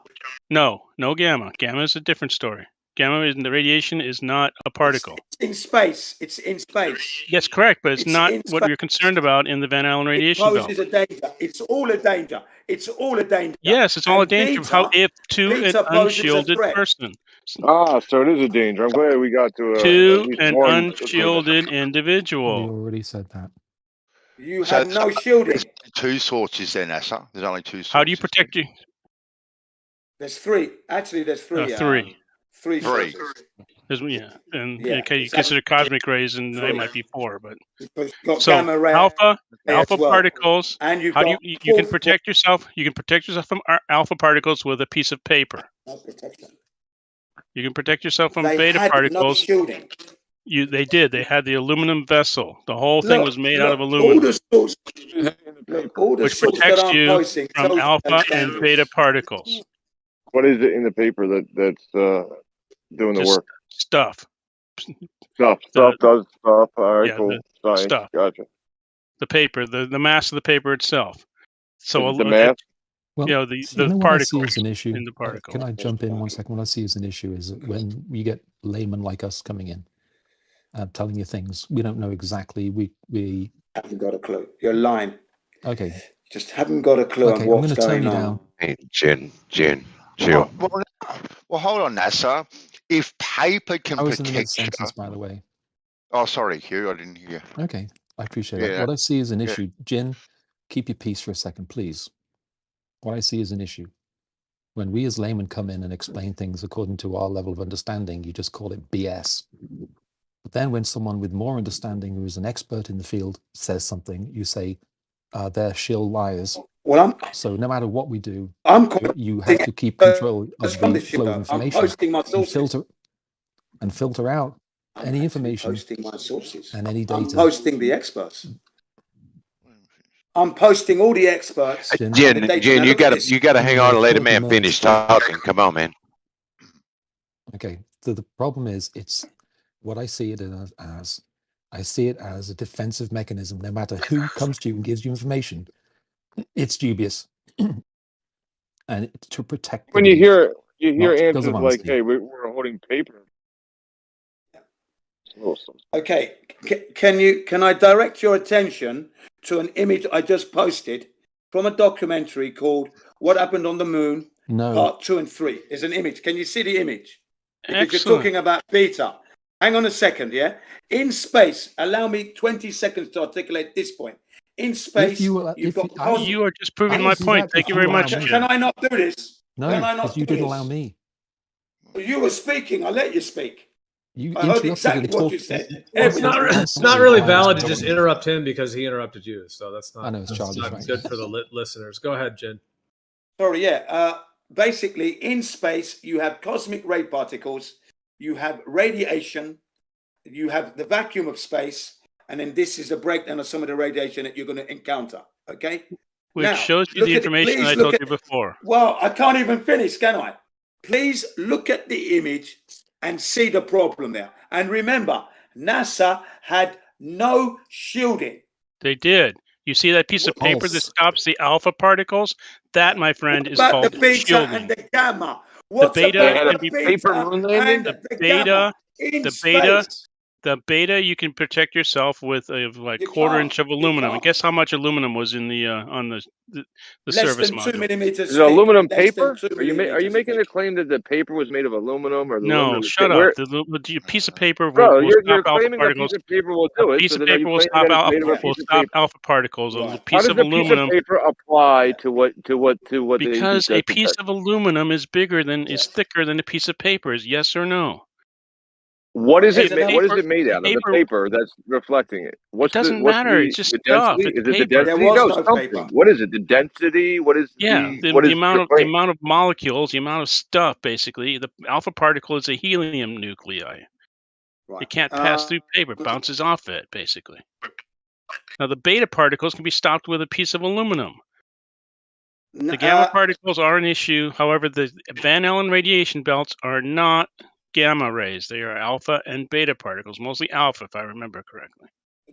According to the sources, if they go through there, you will die because of No, the level, the high if you're level, the high level of unshielded. the REMs. Look, If You are they didn't have the shielding. unshielded. They didn't have the shielding. Possible. And allow me to There you go. Blue Marble just posted articulate it. this other point. It's Thank you, Blue. Listen, there's another point. There's another point here. It is a well-known fact that aluminium intensifies the radiation. So as the radiation passes through aluminium and hits the astronaut, it is intensified. It is the wrong material to use. I'm going to post that right now. Exactly incorrect, Jen. That's completely wrong. Not incorrect at all. I'm going to post that right now. It was mostly, by the way, NASA. It was mostly beta particles. Beta. Okay, I got it backwards. I'm sorry. Betas are electrons, right? And that's the majority of it. Yeah, especially in the inner belt, and that's the most dangerous one. Which chat has all the stuff we're posting? And the beta particle is blocked by a very thin sheet of aluminum. 1/8-inch thick skin on that module is enough. Are we saying that they measured for these radiation belts prior to going to the moon, and that's why they used aluminum ships? Yes. Yes, they did. Yeah. They had multiple And what did they? Exactly. They had multiple missions before they sent people up there. How do you think they discovered the Van Allen radiation How is it belt? you've been doing this for all this time and haven't looked all this stuff up? That's what I want to I'm know. just asking you a question, dude. Well, why haven't you looked it up? Why are you asking? Bro, I'm just asking you a question. I want you to be clear on your point. I've looked at it. I've looked at it. Van Allen was an actual guy, and he worked for NASA. He was the guy that predicted that. Well, earlier, Blue Marble said didn't Voyager find it the very first satellite? That they just used water vests that just so happened this thing, and now in the next sentence they're claiming that they purposely put on water vests to protect against this thing. It's a dual function. What about the cosmic ray particles? It can have a dual function, but are you it was done with the or not? I can't understand you, Jim. They It's wore like a constant background. It was there for keeping their bodies cool. But it served a secondary purpose. Yeah, that's what it was there also for. an excellent way of blocking radiation. Now the suit no, you don't block any radiation. It's not sufficient to block. Look, you require 10 centimeters of aluminium all around the vehicle. So how can water wouldn't be sufficient? You just said aluminium intensifies it. It would not. Yeah, that's right. But that's what would be required, apparently. Wow. The thickness. What are we talking about? Talking about gamma rays now? He's talking out both sides of his mouth. Thickness, you dopey bastard. You understand? And there are three different kinds, right? Alpha, beta, gamma. We just, beta with a piece of paper, alpha with a piece, the other way around. Alpha with a piece of paper, beta with a piece of aluminum. Beta, gamma, you need a bunch of water. You need a whole bunch of stuff. A little bit of lead, a bunch of water. There you go, Jen. Cool story. You ask all these questions. You have all this doubt. It's a cool story because you're not paying attention. You're not interested in truth. You're most certainly not paying attention. I'm not paying attention to cool story. You're not paying attention at all. Okay, look, listen clearly. When you've got 10 centimeters of aluminium and a water jacket, an astronaut 10 centimeters of aluminum on this thing. See, why are you talking when I'm talking now? Because you're talking shit. Let's just see what he says. You're talking shit, you cunt. NASA shield. Yeah, go ahead, Jen. Now, when you've got a water jacket, which is supposed to keep the astronauts cool in the heat in the sun, because you've got no atmosphere to protect you there. How can that then protect you from the radiation when you need at least 10 centimeters thickness? Water, you'd need much more. Or at least the same thickness as 10 centimeters, at least, to begin. Where do you go? Why do you say that? Why do you say that, Jen? Do you know the insulatory values? I'm going to post. Do you know the values? I've already posted the source. That's why. That's what the experts say. I've posted it. Well, if you know, you're speaking like you know. I would think you would know the values. Look, I am quoting the experts here. Read it and learn. That's all you got to do. Fuck.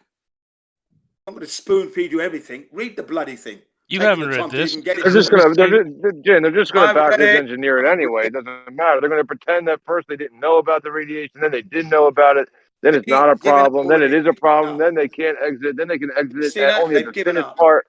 Yeah, I mean, it's just ridiculous backwards engineering and make believe. Reality goes on without you.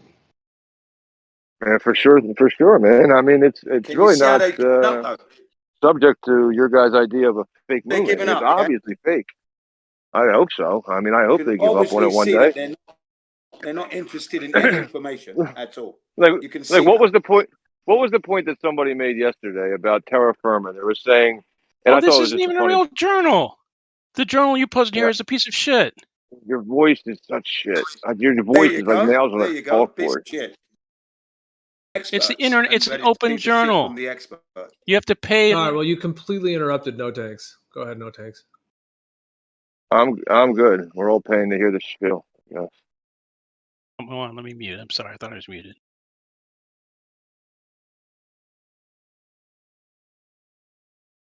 Now what? Can you see the latest post that I posted there? Yeah. Apollo flights and the hazards, radiation, the hazards, and then read it, and it tells you how aluminium is just not the material to be using. This is from this journal, in quotes. This source of yours is questionable at best. NASA, why is it questionable at best? Like these shit that you guys say. Like, why is it questionable at best? Like, you have no reason for half the shit you guys say. It's frustrating to listen to. Yeah, reputable sources, all reputable sources. Organization that is actually responsible for measuring radiation that hits the Earth, supposedly coming through the stratosphere and the like. This organization states the fact that NASA picked the wrong time to go to the moon because it coincided with their sun's 11-year solar flare cycle, where debilitating levels of solar flare particles are spat out by the sun, and it's unpredictable, the levels. The highest ever was 960 rems. Yeah, so they were there lucky. was a big Between it's unpredictable. You cannot predict. That's correct. That's what unpredictable means. They were lucky. Then again, they were also in the race with the Russians, and I think between one of them, that's correct. They were lucky. NASA. Yes, they do lucky. You don't yes, do they do lucky. No, you there was lucky. Not in a between military yes, you fashion. do. Because they were in a race with the Russians. Hold on a second. In the meantime, between yes, we do actually. Between Apollo 13 and 14 or one of those, there was a solar flare that if someone had been out there, that would have been very bad for them. But yeah, they were lucky. That's So how do you account for they were lucky in engineering and mathematics? Do you add that in? Like, what kind of values are we talking about with luck? What you do is you don't do that sort of thing again. That's why it's taken so long to get back. You have to make sure stuff like that doesn't happen again. The level of that was risk, a real place. The level of risk involved with the original Apollo missions was very, very, very high, and they won't do that again. That's the difference.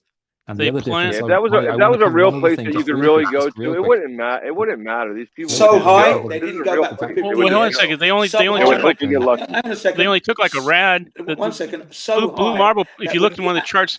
If you look in one of the charts Blue Marble puts, it actually shows you the amount of radiation that they took. Apollo 14 took the most. It was only like 1 rad. Now that's a fair amount, but it's like, it's acceptable. Even nuclear, for like nuclear power workers and stuff. I think I forget their ratio, but I mean, it's high, but it wasn't fatal. If I can jump in really quick about the radiation now, what they had old equipment which didn't have complex and advanced electronics. Now what you have things like 4 nanometer process electronics, SoCs and stuff like that, which can't go through intense radiation. So they have to account for that. That was one of the things in the video. Yeah, it's a cop-out story. It's a cop-out story. It's not a cop-out story. Yeah, none of these pictures look like basically from the time of the moon landing. It looks like very recent. About it. You're just BSing because you don't know. So anything that's explained to you, just going to call BS on literally everything. I've heard this story before. That's why I've actually heard the story before, and I said the same thing. I said the same thing then back in 2017. Yep. It's a cop-out story. It's called a hand wave. It's called a hand wave. It's exactly what a hand wave is. Story because the experts who actually deal with the radiation, it's an organization. They monitor it on a daily basis. Supposedly on a daily basis. They said it themselves. And then he said something, and I said, "Oh, well, that would just be fake CGI." They had a right go at me and called me, names for just hand-wave dismissing Jin's evidence. But yet, it's okay for him to do that when we give him evidence. You give me evidence that I've seen and heard of already, and I gave the same explanation. Sure. Yeah, but Jin, when I used your own logic against you to tell you that America's not real, and you said, "Oh, but I've got a video," and then I said, "Oh, but that could be fake CGI." Gino pulled you. Look, Gino pulled you up on that one. Let's say yeah, so did you. That's more reasonable. You're entitled to your standards, of course. The America's not real, but the moon landing is real. I hear you guys. You're good. You win. Exactly. That's not how that works. Good grief. But that's what was going down anyway, But like I said, I've posted reputable sources from the experts. No, actually, you posted one from a NASA shoot. That was probably one of the most expert things I've ever read. Actually, I loved it. I know you loved it. The fact that it's wrong. What you look like. I don't know your name. I don't know your real name. I don't know what you look like. Who are you, NASA? I don't know who you are. Let's see. The Herald Scholar Open Access is a publisher. You know what I look like. It's a potentially open access publisher and has faced other criticisms of publishing I practice. posted myself in this many times. My integrity is Who is the publisher, Jen? Who is the people that publish this? The Herald Scholarly Open Access. The first one I posted was the NACC, I think it's called. This particular one, the title is there. Hold on a second, I gotta look up that one. I'm sorry to sound incompetent. Are you looking at just the source, or are you looking at the information? Can someone tell me which of the side chats this info is in, please? It's voice text 1. Thank you. And why are we taking issue with the author? Is it the information you're taking issue with, or the author?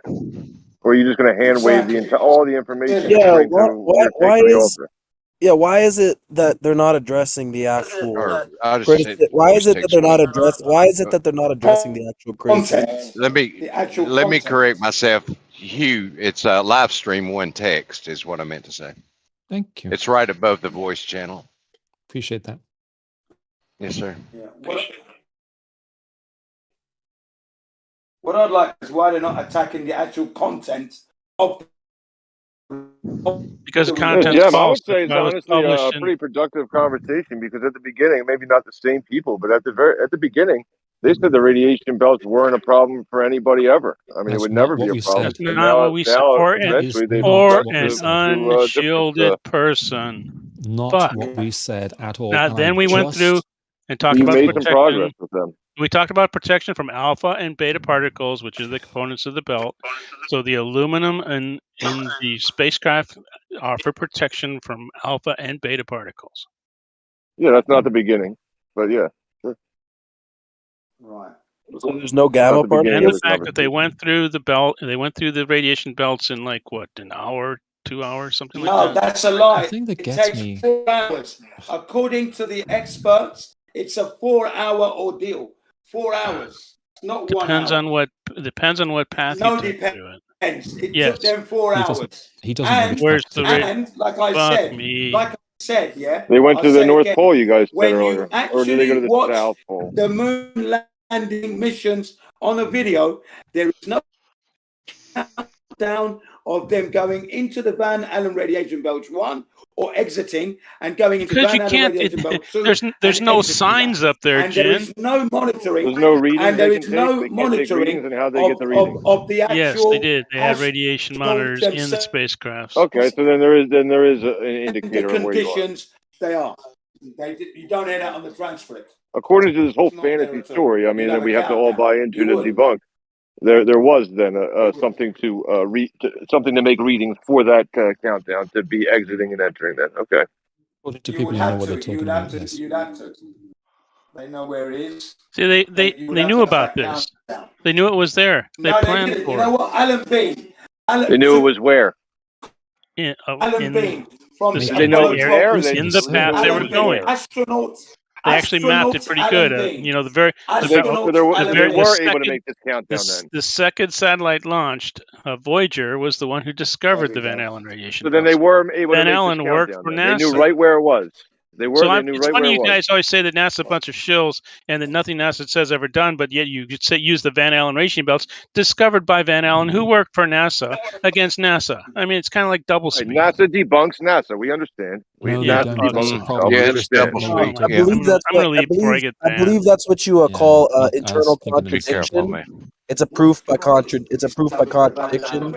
If you It's establish not someone's what it argument is. and show it has a contradiction within it, their Yeah, argument is no longer valid. Thank you. Yeah, the Yeah, trouble is that double that's speak not is the double case. speak. Yeah. Yes, showing a contradiction in someone else's argument shows that they're double speaking. You're correct. Yeah. No, that's not what this does. All it does is it just proves you don't know what you're talking about. What are you running from now? Well, I'm they were right here. What is running from, I think, running? specifically Talk that sense or they shut up. couldn't make a countdown because they didn't know where the radiation belts were. But Fool. then they insisted they knew exactly where they were. They planned for them at the exact location. It was definite double speak there. What? Yeah, us pointing out your double speak is not us double speaking. Yeah, Kind of got to get that correct. That's what it is. It's just you not understanding. Or trying to use one thing against the other. It doesn't make any sense. Yeah, I guess you don't know one thing what against the other. Yeah. Like I said, yeah. All right, I'm telling you. If you read the journal, Keep talking, if Joel. you read the journal that I posted, and the other posts from the experts themselves, at the very beginning, they're telling you how dangerous the radiations are. NASA never overcome those problems. Read it. You're not reading, so you're not learning. You're not learning at all. Yeah, I mean, apparently, according You're carrying a belief. to some in this Discord, all we need is a piece of paper and a water vest, and we're good. But we can't recreate a piece of paper and a water vest, so we can't go back yet. But we will go back, but not yet. Exactly. I mean, it's like silly. That's the dumbest thing If I've heard. only, That's not what's going if on. it was, yeah, if only it were that simple.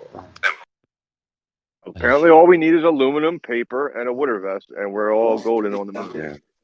And we're going to terraform the moon because it's easier to terraform the moon than it is to terraform the land that we live on. Talk some sense, please. Cogent arguments. Yes. not What? just- Yeah. What When you portion don't of the understand, you atmosphere can would say you that. convert? What portion of the atmosphere on the moon would you convert to something we could use? I wouldn't convert a light in the sky to be anything other than a light in the sky. Well, there's your trouble. We're going to go ahead and do that. Yeah. I betcha. Yeah. And why would you convert, right? So if this global warming comes, right, why would you convert the moon and have the ability to convert the moon or Mars or Mercury? You have that ability. Why would you do that rather than just They don't have that ability. terraform the Earth? They don't have that ability. Why would you try to gain that ability when you could just apply it to the Earth that you live on? Because why would you need to terraform the Earth?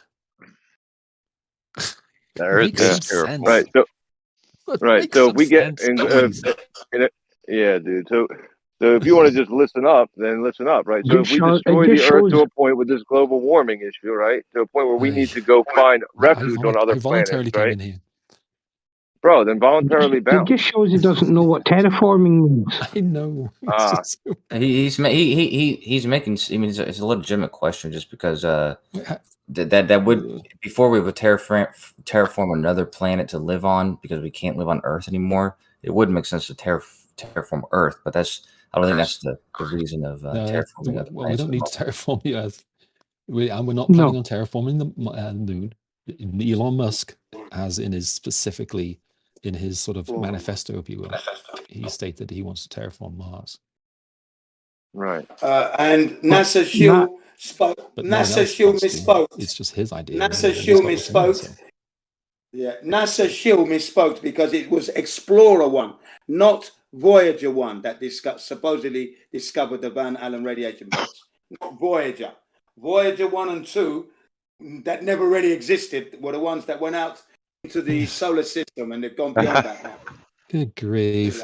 The so-called expert NASA. Bro, if you're tired of being wrong, then leave, man. Like, what's your problem? If you're tired of being wrong, and Jem proving you're wrong, then just leave. I came in. Don't keep on like huffing and What puffing. Jim Just just said is go. in no way true, man. There's nothing true about what Jim just said. It's just complete poppycock from beginning to end. It's fucking Everything retarded. is fake. That's Everything you is wrong. guys. Everything. No, You do know NASA is planning to go back to the moon, and this time Yeah, sure. They've been planning we're it all. staying They're never there. going to make it. Because they we're haven't putting a got permanent. them permission. We're They putting never a had permission the permanent first base time. on the moon. That's To the why they moon. I know. faked it all. Do it. Stanley Kubrick is the man who informs us of that. It's in the And when works. you look into it and you Yeah, listen it's to in the the works. experts and the environment, you can see that NASA lied and Ralph Renane got it right. NASA. But you just lied. What about Bill What you just said Casey? about the Van Allen Bill belts and Casey, who worked for Voyager. Rocketdyne.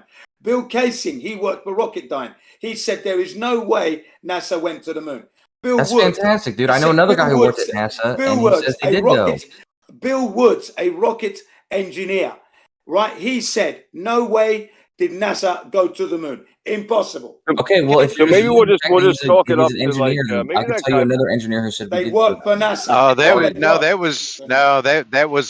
There's more than one guy named Wood, and it was Yeah, been they're both shown. Bill Woods. It's been debunked that wasn't the correct Wood guy. No, it's not been debunked at all, ladies and gentlemen. Bill Woods, Yes, it has. the man who said this, he said that definitely NASA could never have gone to the moon. It couldn't have carried the fuel.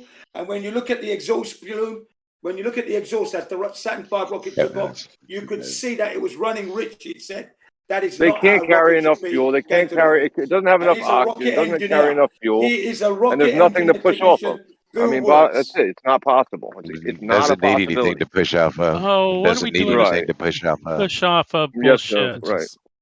Right. So You're- there's nothing to push off of. There's You're not Newton's enough third law. oxygen. There's not enough fuel. Newton's third law. You got oxidizer on it. Yeah. I'll send you a Do we video not on know- it. If you haven't seen the video, right? We just what video? Or maybe his What name video? is. What video are you gonna post? I'm going to Let's post go, it. let's go one step at a time, man. You made like three. Yeah, four- let's one try at to a time. reel it in and take one point at a time and address it and try to be civil about it.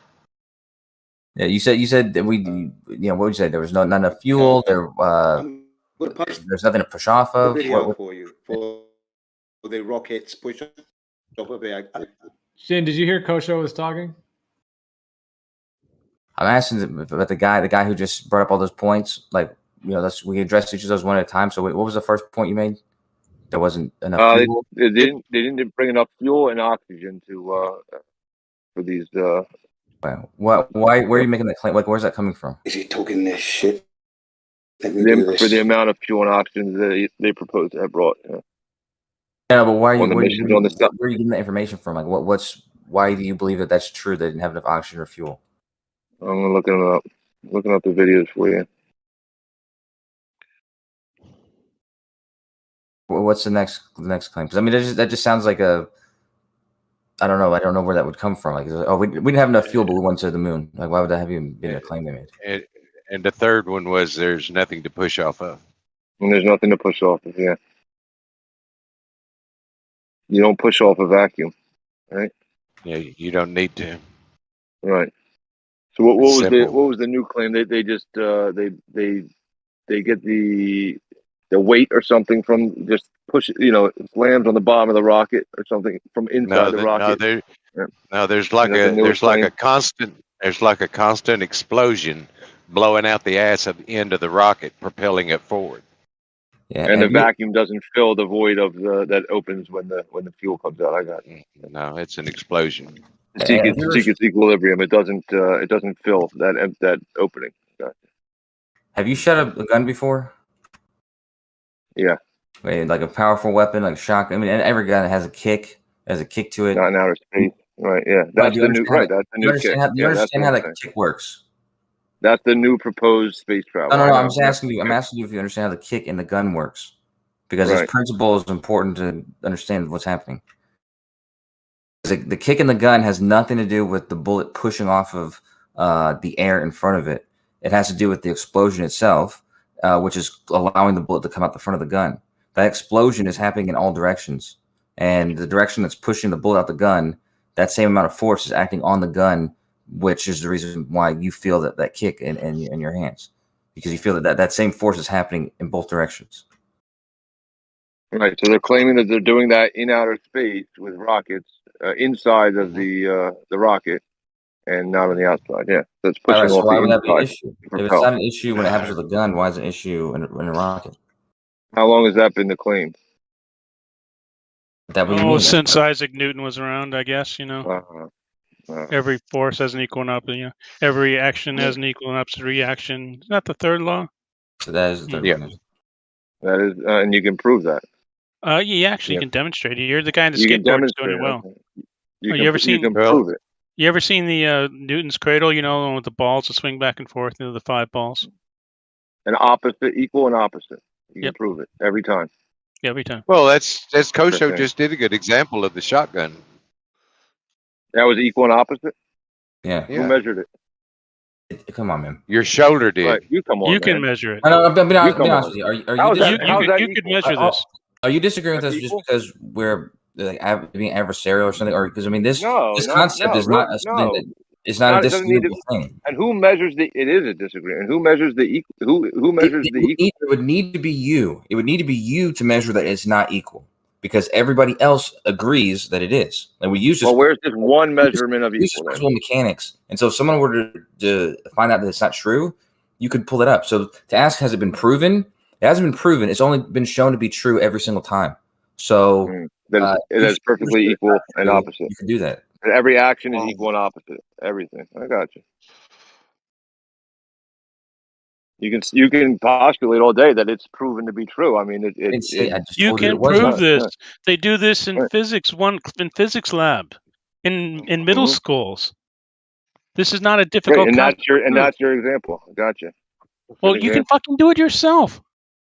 Fucking do it measure yourself. That it's equal and opposite. Yes. Perfectly equal on every level and opposite on every level, every time, every action we take. This. Yes. Mm-hmm. Yeah. Right.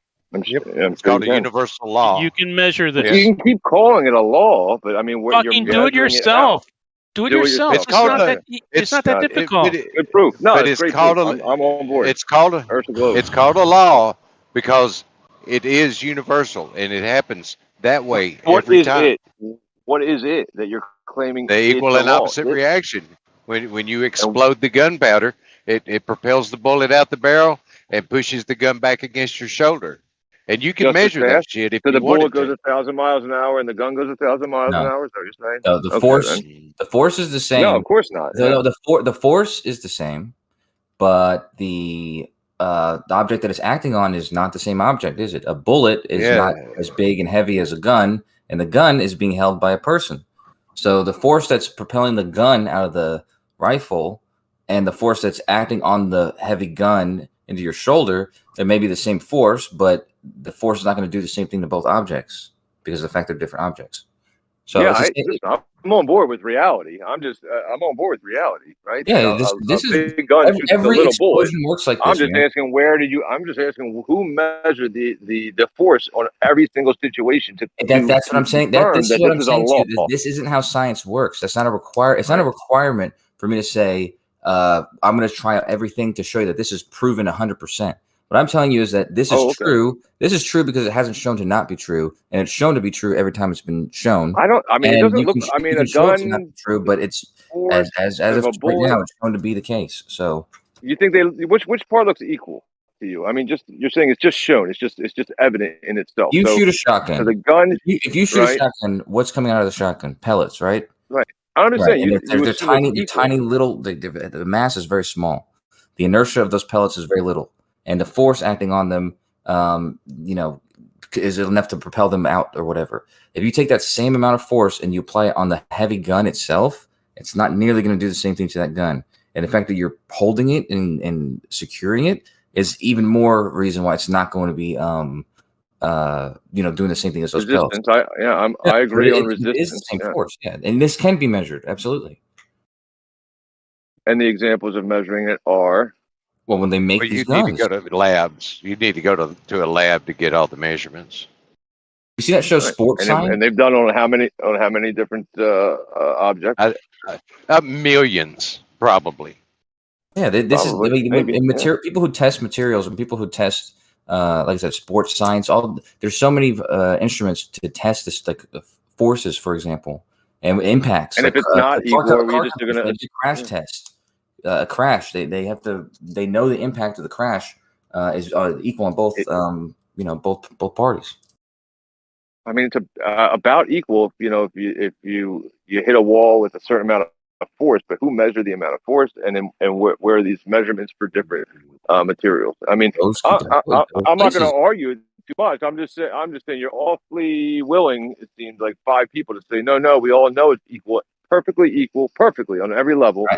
Equal, I have better and perfectly things to opposite argue about. without right. Yeah. And I'll show you the video soon, but as soon as I find it. Yeah, but I'll tell you what. I'm not going to argue with something that's the silly thing to imagine is 100% true. When you obviously we don't see equal reactions in everyday life. I've already told you now. We do.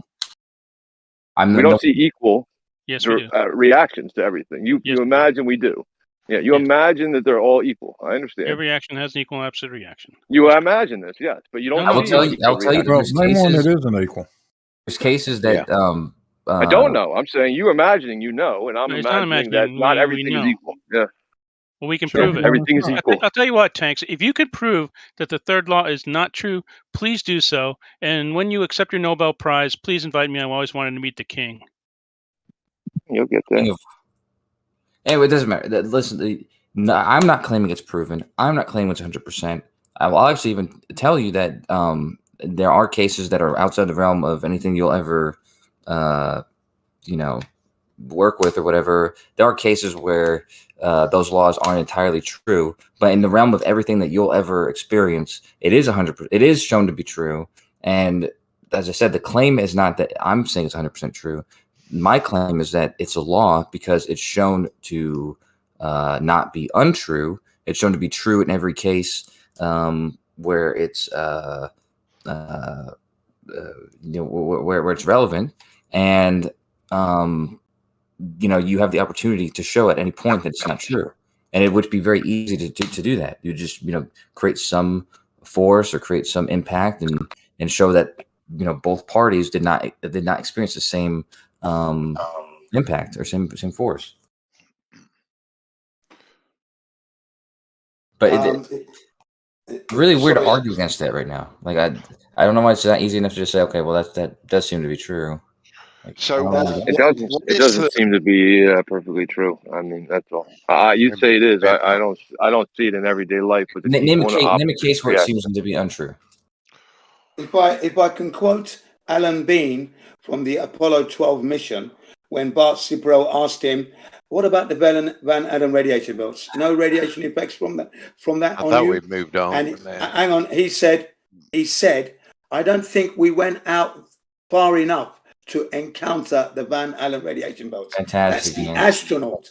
Alan Bean said that. I asked the other fellow a question though, Jen. So okay, I just thought I'd make a point of that. And I understand. I understand they were ignorant and they were haphazard and whatever else. It doesn't matter.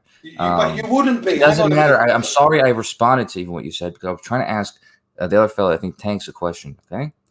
Yeah. Okay. But just bear that in mind. Because I asked you just if you said you're incredulous of it or whatever, can you just come up with any experience? Even if you don't know much about it.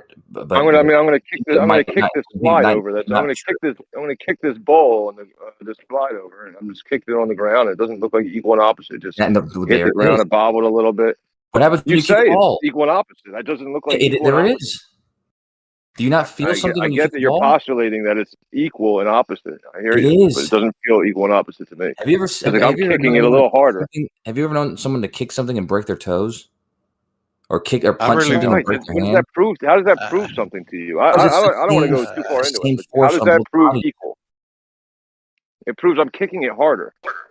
No, it proves the force that is moving a ball full of air and made out of pigskin. That same force that allows you to do that is also going to, maybe have a little reaction on your foot. You know what I mean? That same force does both things to both things, but your foot is not going to move as far as the football. Because it's attached to your body and it weighs a lot more. Yeah, and if I kick it harder, it goes further. I get that that's reality. I just don't see how that's perfectly equal.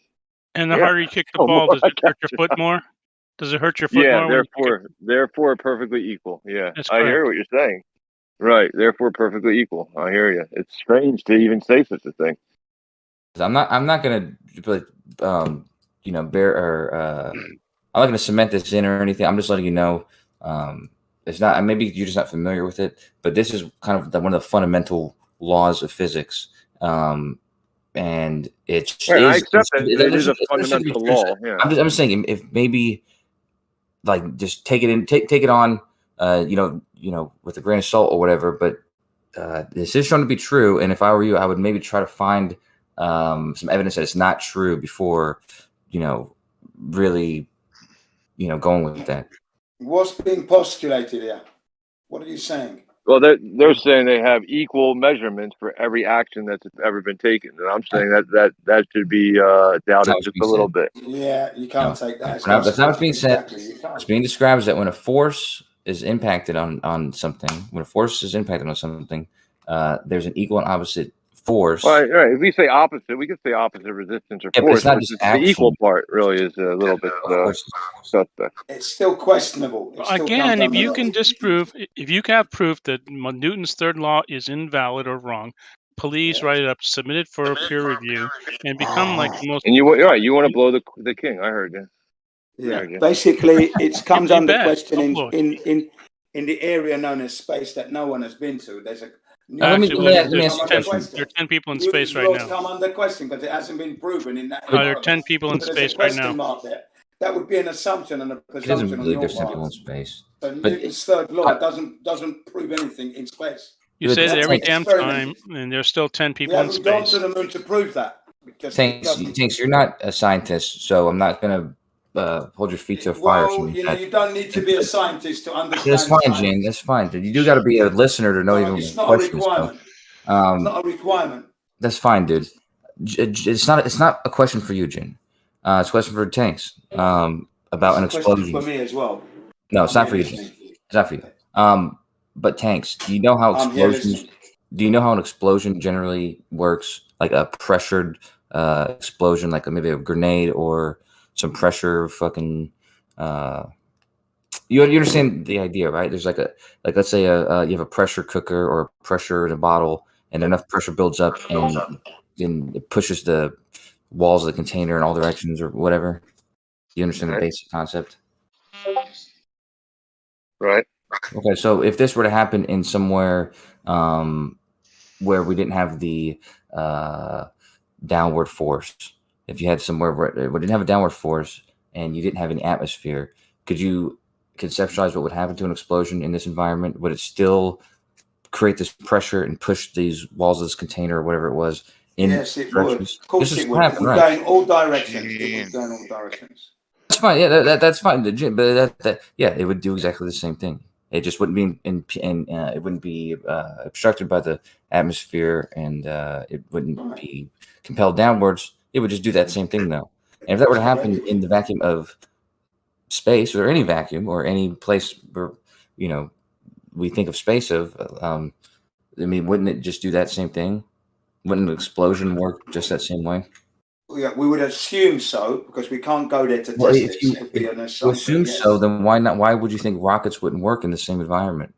Because there's no air to push off of, and I posted 2 videos proving that point.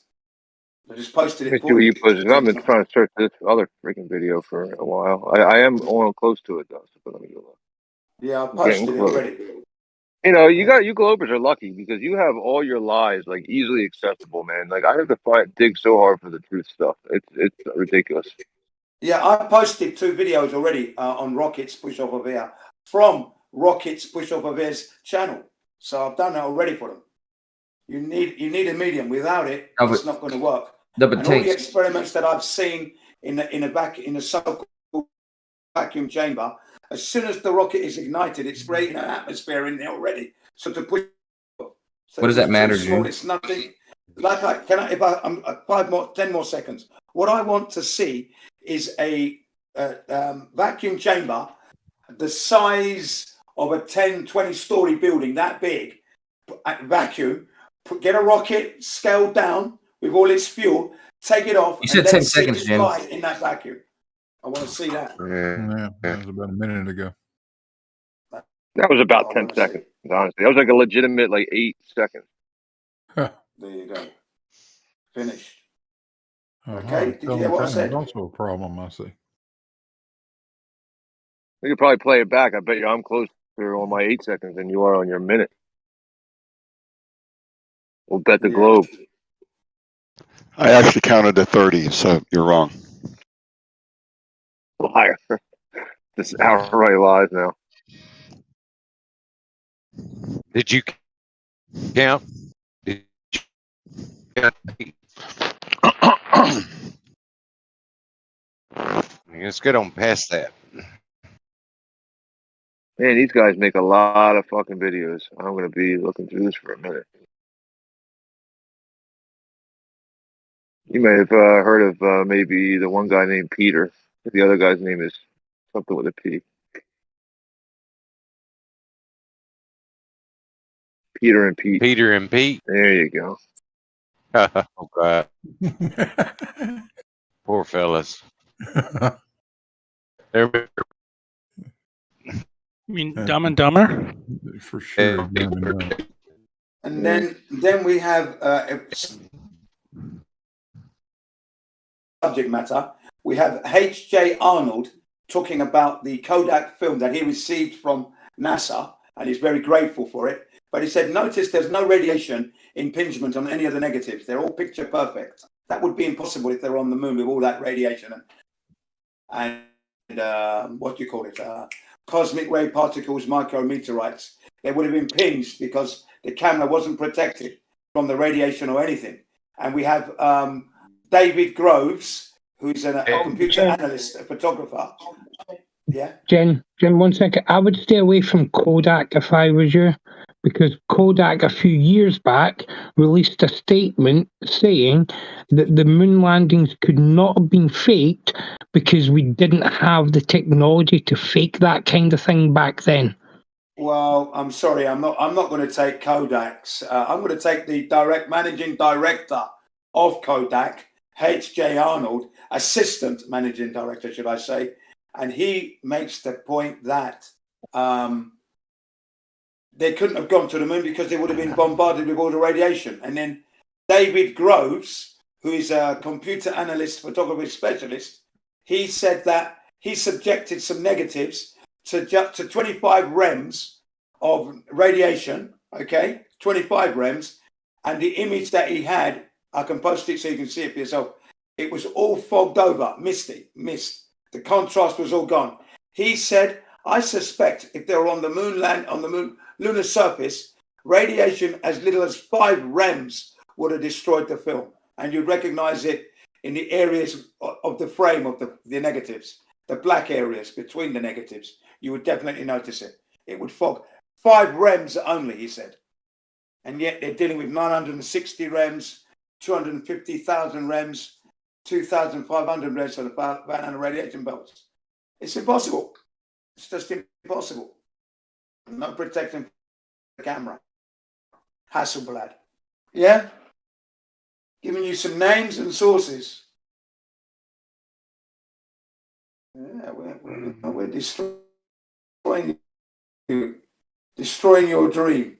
Because that's what it is.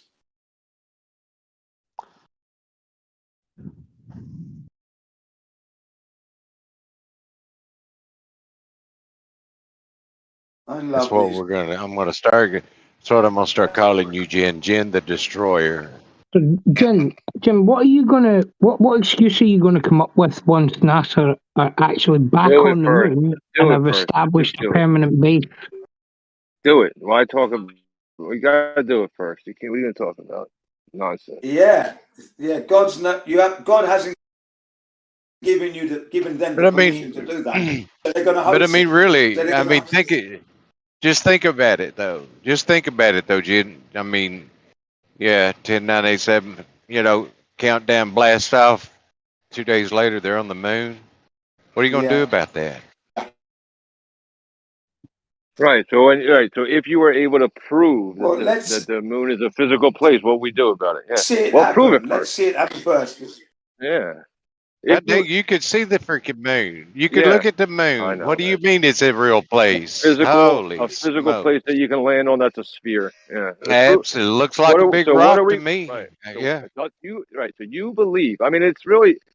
Listen, that's fine if you want to believe it, man. I'm not going to be mad at you, but you do believe then that there's this planet that is similar but a little bit smaller than Earth that is hanging above your head, suspended in the air, that will eventually have as many people as Earth on it, It's hanging not a still planet. above your head. Well, It's not a planet. It's a the satellite. moon is.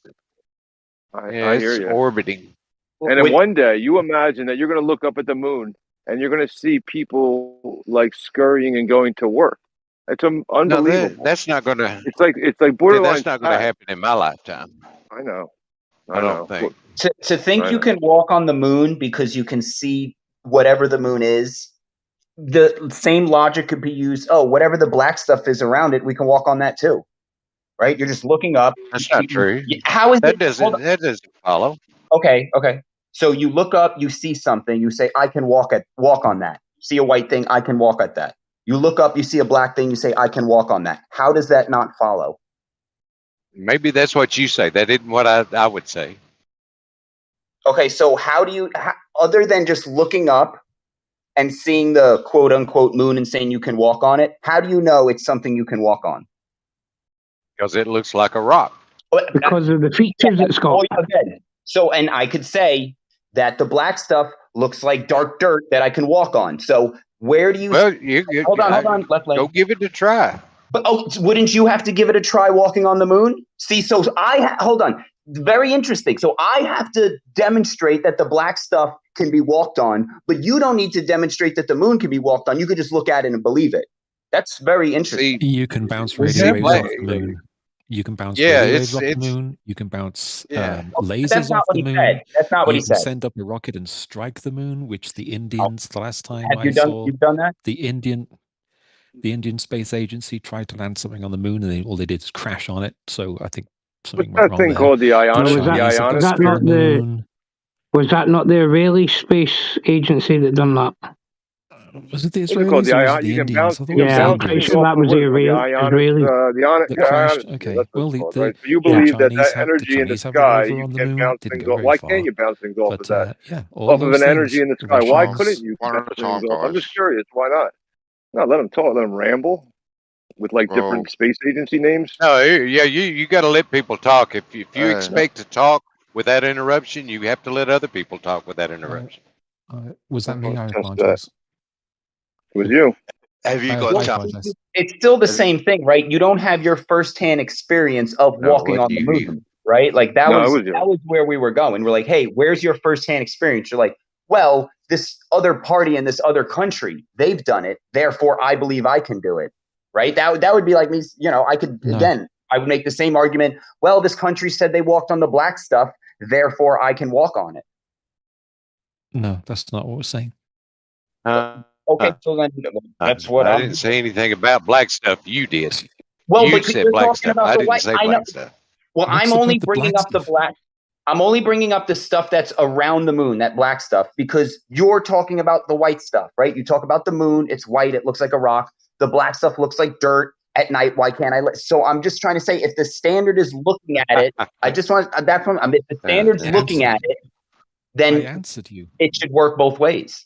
Yeah. Okay. I So answered you though, and you're asking the same But question. After you get the believe answer. that the Indians crashed a rocket into the moon? I got you. No, the Indians tried to land. I think it was all the Israelis, one of the two, tried to It land was the something on the moon. Israelis. That's still not you, though. Sounds about right. That's not you. Why would it have to be me? Because then it's a story you have to believe. Like, I've never witnessed Jesus Christ, right? It's a story in the Bible. He's an absolute. Hold on. I know, Left Lane, you got to let people talk, right? As he doesn't let somebody talk. So Jesus is a story in the Bible, right? Now, I could choose to believe it, but I've never experienced Jesus. Now, you're talking about something you've never experienced. It's almost like you're Jesus.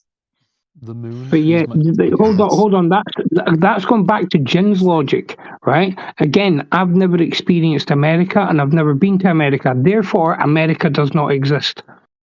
Yes, Antarctica. Everyone is use Antarctica because that's you hard have to to get have to.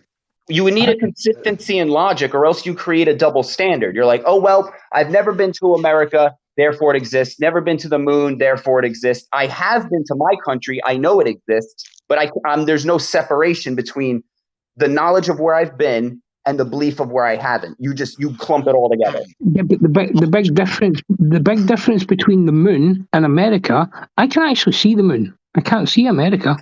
That's true. That's good. Yeah, but again, I could see the black You hear part. about the guys who were walking on the doesn't mean I clouds the can other walk. day? I could see Yeah. the black part. That doesn't mean I can walk on it, right? So you always come back to I see it, therefore I can, and that's why. Yeah, I heard the Hold on. Indians crashed a rocket into a That's cloud. not what we're So saying. therefore, you can walk on the clouds. It's not even a sane thing to say. To actually that's what look, you're saying, though. That's what's so. You say it's I can insane, see and it. all we're doing is repeating it back to you. We repeat back to you what you said, and you go, "That's We insane." didn't say anything And about we're black like, stuff walking on No, and I already, no, you brought back a big old straw man's what you did. No, well, if you're going to say that, nonsensical. if you can say that looking at the moon, therefore I can walk, you walk on on the sun? things I look up, then you could say I can walk on the black stuff. Why not? The problem is I didn't say that, and no one has ever said that. A lot of people in here have said that. No, Leflane they said it have looked like a never said rock. that. That's a straw man. Your Yes, boy he legit did. just Leflane said said it, it bro. looked This like is a going to be a rock. lying conversation. Your boy legit just said it. I mean, no big deal. He said the problem I is I didn't can say look up anything and about see the it. black stuff. I can look up and see Yeah, the the moon. black That's stuff so I is can not walk part on of it. my argument. What is Yeah, the the black stuff? black The stuff clouds. is Have you not seen part the of my clouds? argument. Have you seen the Your sun? argument was Have you seen to the look sun? at it. Have you seen clouds? Yeah, your argument was that was it. Oh gosh. to actually look at the moon, to actually look at the moon, because it looks like it's solid, right? Then to take the leap of faith to actually think that you could land on it and believe that you could. It's not actually a huge leap of faith, because when you actually do look at the moon, it looks solid. So to actually believe that you probably could get there and could land on it isn't really a hard stretch of the imagination, in my opinion. What other solid thing does it look similar to? What? It looks solid to me. Compared to what? What have you seen that looks that shows you that that's solid? What else have you seen that looks similar to the moon? Terra firma. Terra firma. Mercury, Venus, Mars. What else have you Moon, a seen bunch of that moons tells around you you can Jupiter. land on these things like that? No, to me, right, it looks solid. I'm not saying it is solid or anything like that, but with the naked eye, or when I look at it through the binoculars that I've got, on a beautiful full moon where I am, I've got crystal clear skies, no light pollution. The thing looks solid, and it looks Similar like to what? A rock? a rock or whatever. There we go. Okay. I'm just asking Look in what the chat. There's the pictures you guys can take with your own telescopes. Look in the chat. There are the pictures there. Come on. All I'm You don't got to be an saying, idiot to realize that it's solid. Come on. don't No, know. let Andy finish. All Yeah, I'm yeah. saying, right, on a simplistic view of it, looking at it, it looks solid, right? Looking at it, it looks like, damn, I wish I could get there. Damn, all right, if I could get there, I could probably land on it or walk on it or whatever. Like that's a very simplistic point of view. I'm not saying it is solid or that you can get there or you can land on it or any of these things, but I'm just saying just to look at it, right, and then believe that you could get there, it's not really a huge leap of faith at all. What about? I'm not disagreeing. I'm just wondering what are those who believe that they can. What are they comparing it to that is similar? A rock that glows. Like what? I agree that it does look solid, but what are they comparing it to say this looks like what solid things look like to me? I'm more interested in the continual use of the term belief and faith and all these sort of terms. That's very interesting. By the way, Bandsaw Bandit, how are you? Good. It's not a matter of. It looked like you can walk on a rainbow. You're annoying as always. Love it. When things have shadows, that means there's structure there blocking light. So it means it's solid. Does it look like you can walk on a rainbow? Right? Because a rainbow looks like you can walk on it, or there's a place where you can. No, it doesn't. Not to me. That's a 2-year-old who say that. Okay, hold on. So left lane, not right to me. hand. Come on. Let's be at least adult in this conversation. Well, right, a 2-year-old would say, right. So now you're given a certain certain conception of what everything looks like. So according to this, if I take A, B, C, D, E, and add it to what it looked, a 2-year-old would think. Now I can walk on it. Yeah, I get it. Yeah. Well, we did this, and this. He said the rainbow doesn't look like it. I can walk on it. To me, no. Like, hold on. Just like to me, it doesn't look like. It doesn't either. You just like to argue. Panic. We've been letting everyone talk. We've been civil. So if you can't keep up with being civil, just You're going to have to be civil. So one of the things, like he said to me, a rainbow doesn't look like you can walk on it. So it's his personal belief you can't walk on a rainbow. Just like to me, it doesn't look like you can walk on the moon. So this is where it becomes, and to him it does. So it becomes your personal belief. It's not it doesn't. Mm-hmm. That's not what we're saying at all. Yeah, it doesn't. It's not. Why do you believe you can walk on it? Because you I can told walk you on it has characteristics of a solid. Why do you believe the we can't walk on a rainbow? has characteristics that everyone would agree to that it doesn't look like a solid.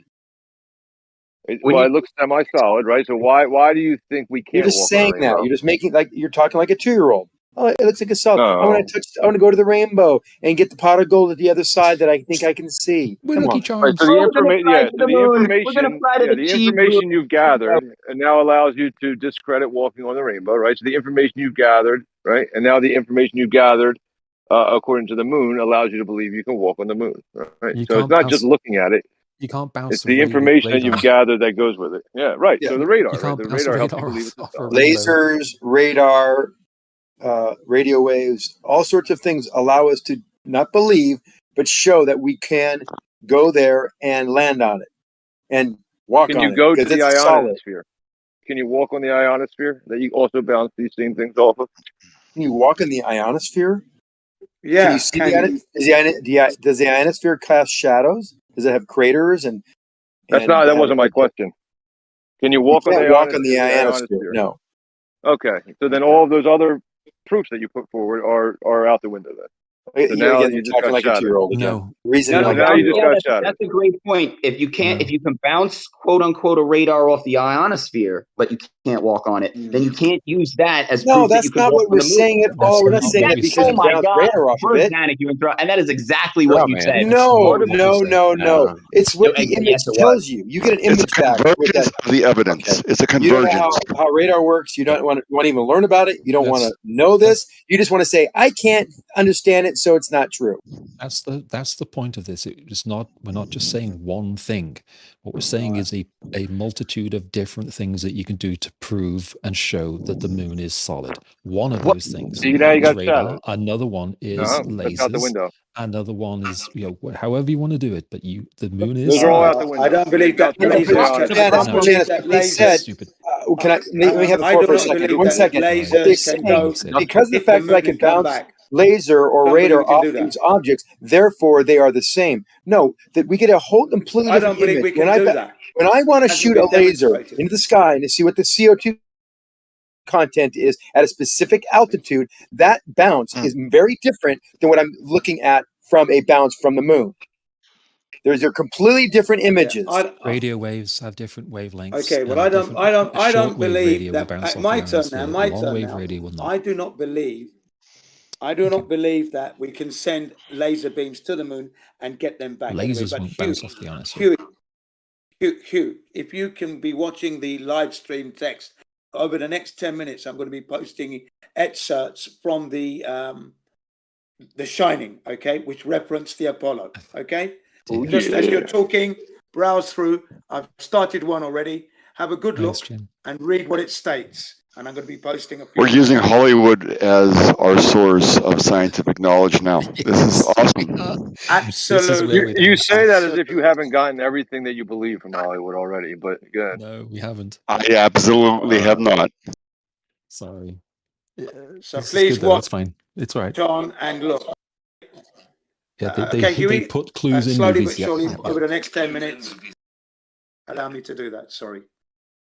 So not a whole 10 minutes of talking. If I was trying to deceive the whole world, I would definitely put clues in movies. For sure, me too. Yeah, I know. I don't know who's not on board with that. Particularly if I was going to spend a huge amounts of money on this big deception. The news and movies, yeah. Yeah. The news, movies. That's where I would do it too. Why not? Encode it in everything. The colors of the shirts of the newsreaders.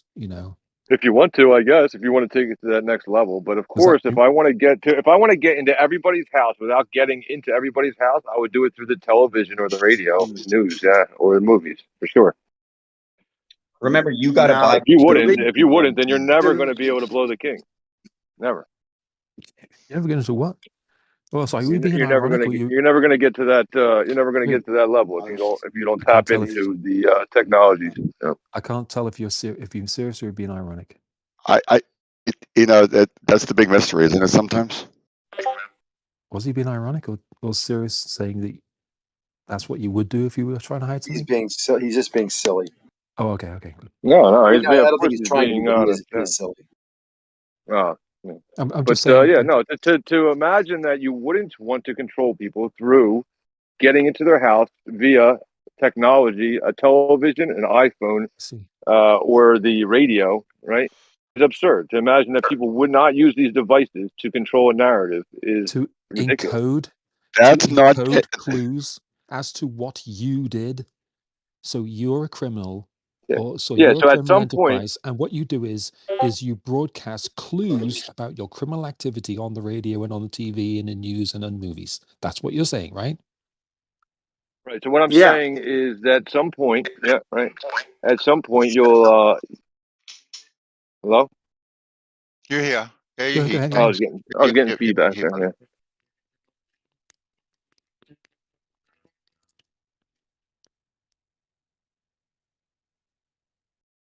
Go ahead. Oh, sorry, was my mic on then? Yeah, you're on. I think Tanks has just stopped talking, unless he's cut out.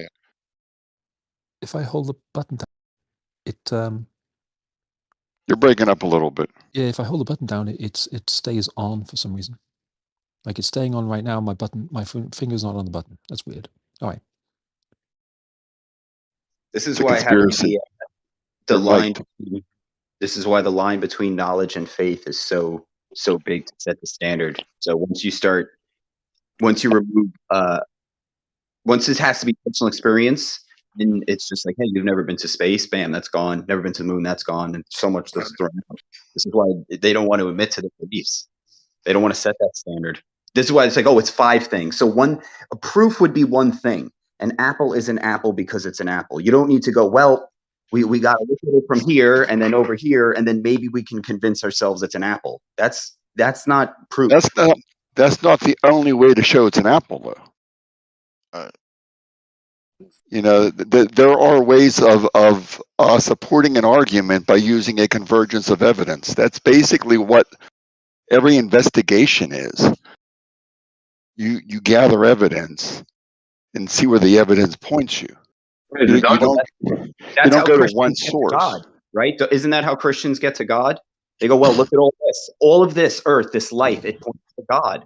You guys, you just don't see that. You just, instead of pointing it to God, you point to ball earth. But somehow now it's not a religious belief. It's science, whatever it is. Not all Globers are atheists. Not all Globers are atheists. No, again, but a baller will. The difference is when you believe in God, you admit it's belief. You say, I can't prove it. It's not demonstratable. It's just a belief. The ballers will, or whoever believes something they can't demonstrate with their ego, they won't admit that, right? That's why we just rattled off all this different evidence for the moon being a solid object. Radar, lasers, shadows, that's not all evidence. that stuff. That is literally what evidence is called. Evidence, yes. Wait, this is what you evidence. do. This is how you make something that isn't something that is. So that's literally evidence. Let me explain. You never have the moon as a solid rock. If you had, you wouldn't need 7 other things. You would just say, here's the moon as a rock. But now, it's still evidence. Let me make my point. So since you don't have the moon as a rock, right, you have to show things that aren't the moon as a rock. And when you show 5 or 6 things that aren't the moon as a rock, you can then come back to the moon being a rock and it's going, see, although I never showed you the moon being a rock, and I showed you 7 things that aren't the moon a rock, the moon is now a rock. It's called convergence of evidence. That's how you get to God as well. No, that's how every investigation is ever done in human history. And that's how Christians believe in God. And that's how Christians believe in God. Yes. The exact same process that gets the Christian to God is how you get to you can walk on the moon. There's nothing invalid with gathering evidence. You just no, it's not. No, it's not. No, yes, it's not.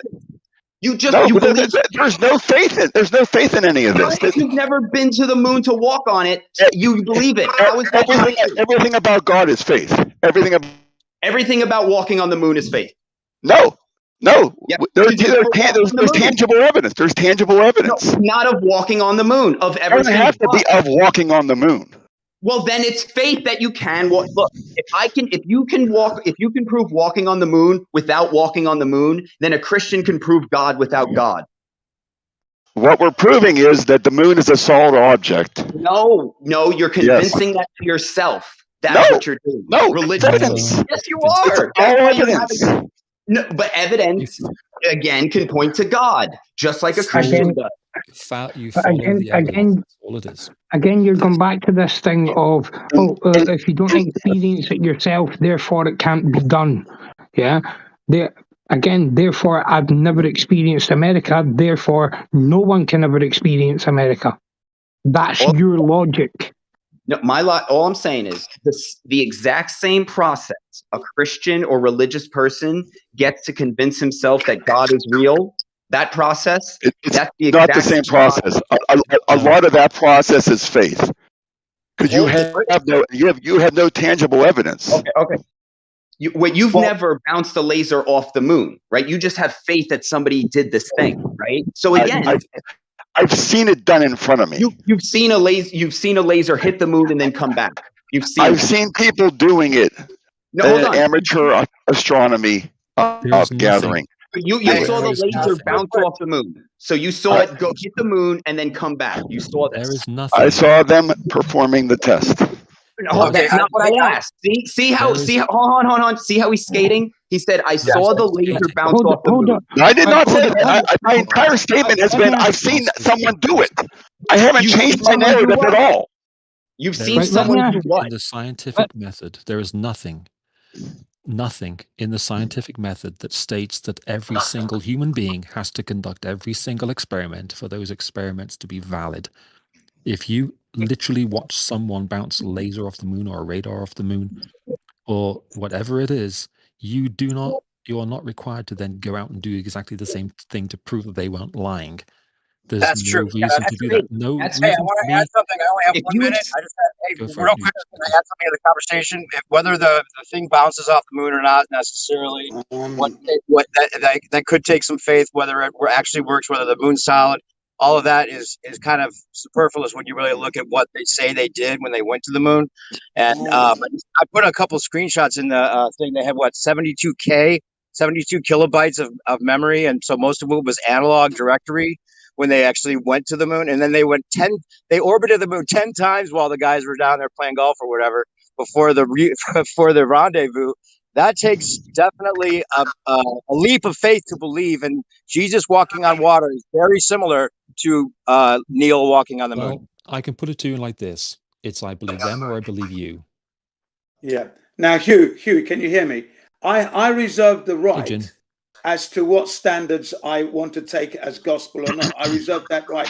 So if someone is saying that they're sending a laser beam and it's hitting a reflector on the moon, which they said they left behind, apparently, and it's reflecting back, in order for me to know that that is real and it's happening, one, I would have to operate that machine myself and see it happen. Two, I would have to be on that moon to know that the reflector is indeed on there and I'm seeing the signal hit the reflector on the moon.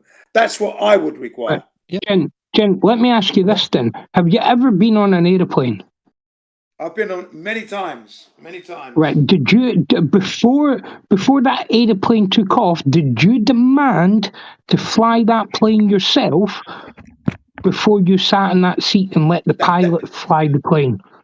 Like I said, Jock. Or did you just have faith?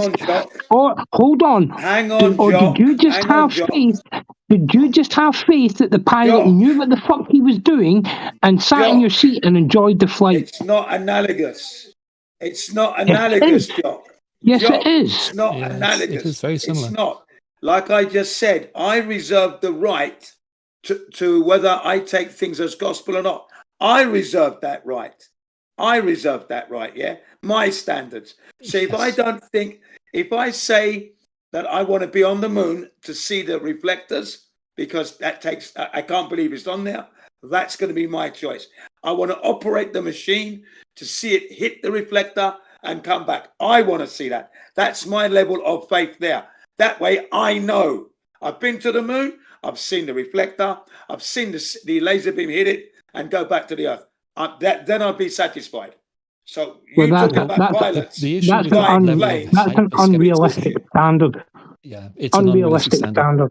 Yeah, it's necessary for me. You can't apply that to anything. I can and live I do, a normal human life. I will. That is my standard. Yeah, he's allowed to have any standard that he wants. That's true, but you can't apply that to anything in life and have a life. Again, that's not your. And I agree. When I get on an airplane, I definitely am trusting. I don't know if the word faith is quite the right word, but I am trusting that the pilot is going to be, sober and he's not going to do anything crazy. He's going to get the airline, and all the people that worked on the engines and the mechanics are, going to get me there safely. So I am using that trust. However, I'm interested in not being deceived and knowing the truth. So when people say they landed on the moon, I'm not just going to use that same level of trust with NASA that I would with a pilot. And that's my choice to do that. Yeah. That's because great. I don't want to believe in lies. I think it weakens my soul, it weakens my spirit, weakens my energy, weakens my integrity if I believe lies. So that's my interest in not believing in lies. Therefore, I'm not going to trust things that don't warrant my trust. Yeah, but that's a mad rabbit hole you're going down then. No, it's not. No, it's not. You could then say, well, everybody that goes on a plane is then drugged and they hallucinate that they're being on a plane and they're actually teleported. Because teleporting is cheaper than flying them. Why? And they're just teleported to another airport. Why? No logic. No logic behind that. There's no logic behind what there's no logic with the level of skepticism you're applying there. That's our contention. No, there's every level because I understand the technology, I understand natural laws, I understand the laws of physics, and they're defying all this. That's why it's hard to believe. There's no law of physics defy. Hang on, let me finish, please. Allow me to articulate. In order to come on board with the idea that they've gone to the moon, I'd have to go there myself. That's what I'm saying. But there's no reason to have that level of hyper-skepticism. There is. Mainly because I just said, I understand the physics, the technology, natural law, and everything. Everything that's NASA's telling me goes against that. Yes, I'm saying that. I'm telling you that. There isn't a reason for them to lie about a moon landing. That's the biggest problem. They've lied because of the money. They're currently getting $67 million a day. Well, they're getting $67 million a day today, and they still can't give me a real photograph of Earth in its entirety. What a lot of rubbish that is. So, Hugh, let me ask this: what if let's say a Christian, right? He believes in God, but not. Why are you keep coming back to Christians? Because I want to make listen. Let him speak. So this Christian believes in God because someone told him that he spoke to God and interacted with God. Now, this person has never interacted with God himself, but this other person says he has. Now, is the person who then believes in God taking a leap of faith on blind faith, or is this just trust in a story, kind of like the pilot? Blind faith. Okay, all but faith is blind. So it's blind faith when he believes a story about God, but when you believe a story about space, it's not blind faith. The two are incomparable. They're not. You haven't experienced yourself. You know, an experience you haven't experienced yourself is not comparable. No. Yeah. The fact that there's a creator. That's the lack of experience of God. The lack of experience of God versus the lack of experience of outer space. That's not comparable. Is that what you're saying? If we just stay on the physical and just compare physical things to physical things. Exactly. If we compare physical things to physical things. Well, how do you know them? How do you know outer space? Again, I would like to, if you're going to compare, I would say compare what you can prove versus what you can't, not just, your beliefs or whatever, but it is what it is. I feel like here's a good experiment you could do. What if we during the next eclipse, right, where you go out, you point one camera at the moon, right, and you point one camera at the shadow it apparently casts on the ground, right? Now Now time it out. If it takes, if you can see the moon, the light travel from the moon should take like 2.8 seconds to reach Earth. If you can see that 2.8 second difference, then maybe the globe is onto something. But as far as I can tell, it's instantaneous. There's the even easier way, and that is to bounce radar off the moon, a radio wave off the moon. You can get any ham radio operator to help you do that, and you can measure the delay. That's right. So this is again. You don't have to buy anything. You don't have too to, weak. You don't have to. There's nothing you have to do. You can do that. Now, here's the thing. For Jin, immediately dismisses it. What would that tell you? Yeah, because I've heard it all before. It's weak. I need to know. It's not weak. Again, it's weak because you will never do very it. weak indeed. Because you're it not is very interested weak in truth. indeed. So I'm interested in the truth. Are you looking at the stuff I'm posting, Huey? No, I'm looking at the ability, basic facts. The improved estimates of the Saturn V velocity and its ability to place the stated payload into lunar orbit. There's a little short paper there that you can read. It's not long. It'll take you 2 minutes, and you'll understand how it was impossible. Okay, I've read a lot of that stuff. I've seen the documentaries for and against. Well, exactly. I was going to ask this. Hold on, I was going to ask this before. I was going to ask some of you guys this before because we were talking about it just real quick. On the idea of like when you get on an airplane, you trust the pilot. You trust all the mechanics that everything's good enough to get on it for your own safety. Would you guys who believe in all this outer space stuff, would you say that you trust the astronauts, NASA, all of that? Would you say you trust them equal to what you would trust a pilot, a little more, a little less? What would you guys say? Those who believe in it. The same. It's not a question of believing. The same. So NASA astronauts to you would be the same as a commercial airline pilot in terms of how you trust them. Well, yeah, but this. Why wouldn't you're invoking the words belief and faith constantly. The belief and faith in the flat Earth is a more appropriate term, but when you can actually flat Earth is evidence, man. That's all a non sequitur. I didn't use any of those words. I used the words trust, and I was simply talking about the pilot when you get on a commercial airline. Do you trust them as much as you do NASA? That was all I said. I didn't say anything about faith or flat Earth or anything like that. I'll put it to you like this. Highlander said it's equal for him. He said it's equal. Okay, I trust anyone who has no reason to lie to me. Well, I trust anyone who has no reason or that would not profit them or gain them anything by propagating a lie like that. I trust anyone because I have no reason. I have no reason to trust anybody. So I trust everybody I meet. I have no reason to not trust them until my trust has been. So if somebody, what's the word? Taken to the ground. If somebody with like a learning disability told you something ridiculous, but they had no intention of lying to you, you would believe that. So you don't look at the context or the information. It's just, do they have a reason? No, believe it. That's kind of weird. No, that's not weird because that's not what I said.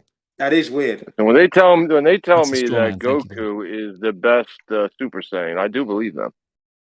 Those learning disability kids, but Hugh, I'm curious.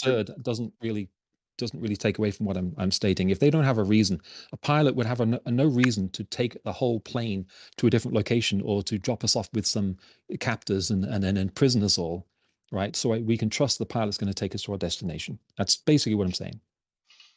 Hugh, on the example that I gave with the moon, what would you expect in that experiment if we were to take a camera, focus it on an eclipse of the moon, and then a camera on the shadow cast onto the Earth? What would you expect as the eclipse came back into view, right? And it started slowly creeping back into view. Would you expect from a 238,000 mile distance and the speed of light that is proposed? What would you expect? I don't understand what you're even measuring. What do you mean? The difference between what? The light bounces off the moon, right? The light bouncing off the moon would get to your eye the same amount of time as when it casts a shadow, dude. At the same time, so there's no speed of light. Wait. Yeah. Think about it. The shadow being cast is hitting the ground the same amount of time as the moon's light is hitting your eye. So there's no way to distinguish these the speed of light. with your eyes. It was two of the same. The shadow was being From cast the on the moon. ground at the same in the same. You're seeing the same thing. You're seeing You're these seeing the different same effects thing at the same time. And I want to address right hand for a second about trusting in space, trusting in God, and how that's synonymous. I don't think they are, because one does require pure faith. There's no evidence for God and Jesus and all these things that have happened. There's a lot of written words and things, but we actually have physical evidence to show that there is space. That's what's not. Zanuck, Before you got too far off track, I wanted to make that one point because they're very different. One is evidence-based, one is faith-based. Can I address that quickly, Zanuck? I mean, it depends how you define God. I mean, you say there's no evidence for God, but I mean, I would say the evidence for God is existence itself. That's why we need to stay with physical versus physical. Yes, the earth. That's a belief. It's creation that we live on. Again, they're not congruent. They're not the same. Evidence is something that is evidence. Oh my God, Jen! You hear me talking? Come on. As long as you get that in there. Go ahead. The fact that the world exists and that we exist. I believe it's a miracle, but it's not evidence for God per se. We're talking about something. Evidence of for space God, without a is. doubt. Hold on, God. Can I just finish the sentence without being interrupted? Is it possible? I'm asking the group. Is it possible to me? If people respect you, or if we just temporarily mute anyone who interrupts. So one of the two. So we can have it. We can have people, or we'll mute people. But yeah, go ahead. We can have true evidence for space. Evidence being, and it could be good or bad evidence, but it has to be evidence. So we can measure the pressure. We can do things with infrared lasers. We can do all sorts of. We can actually go there. We can have experience tell us that they went there, unless they're lying. That's true evidence. The God thing, even though I believe there's miracles of the world of our universe that are inexplicable, and I think God is probably the reason for that. That's my personal belief, but it's not evidence. You see the difference? No, but you see, Zanuck, God is not like something physical. All right, so it's like proving love. Like what evidence would you put forward to demonstrate that you love someone or anyone? It's a fair question. I think in this case, evidence of love would be the things that person did for the other person, the things that they said that they care. Yeah, but somebody could do those things. Somebody could do those things and not love the person. So maybe it either will be strong or weak evidence, but at least it's evidence. He says, "Yeah, I love this person." Hold on for a second. He says he loves that person. The person went to space. I was in space. Yeah, these are verbal accounts of whatever you're trying to show evidence for. But with religion, it's purely faith-based. There's no physical evidence you can actually attach to those concepts, whereas you can with space. Okay, look, the point of me bringing up the love example is that it's an example of something that exists and is true, but you cannot provide any evidence for it. I just told you could. It's impossible to. I agree it's more faith-based. It's more synonymous. I think it's more equivalent to the God question. But when we talk about space and there's a moon real, or is it physical? We have evidence for that. Is the Earth round? We have evidence for that. Or even flat. We have evidence for it being flat. We have evidence. That's truly physical evidence. There's not evidence for religion. There's not evidence for God. And we do have evidence for love. When you say there's no evidence for God, can you just quickly explain what your definition of God is under those circumstances? All-knowing, omnipotent, the creator of the universe and all its inhabitants, physicalities. So that's something that would literally be impossible to prove or show any evidence for, no matter what.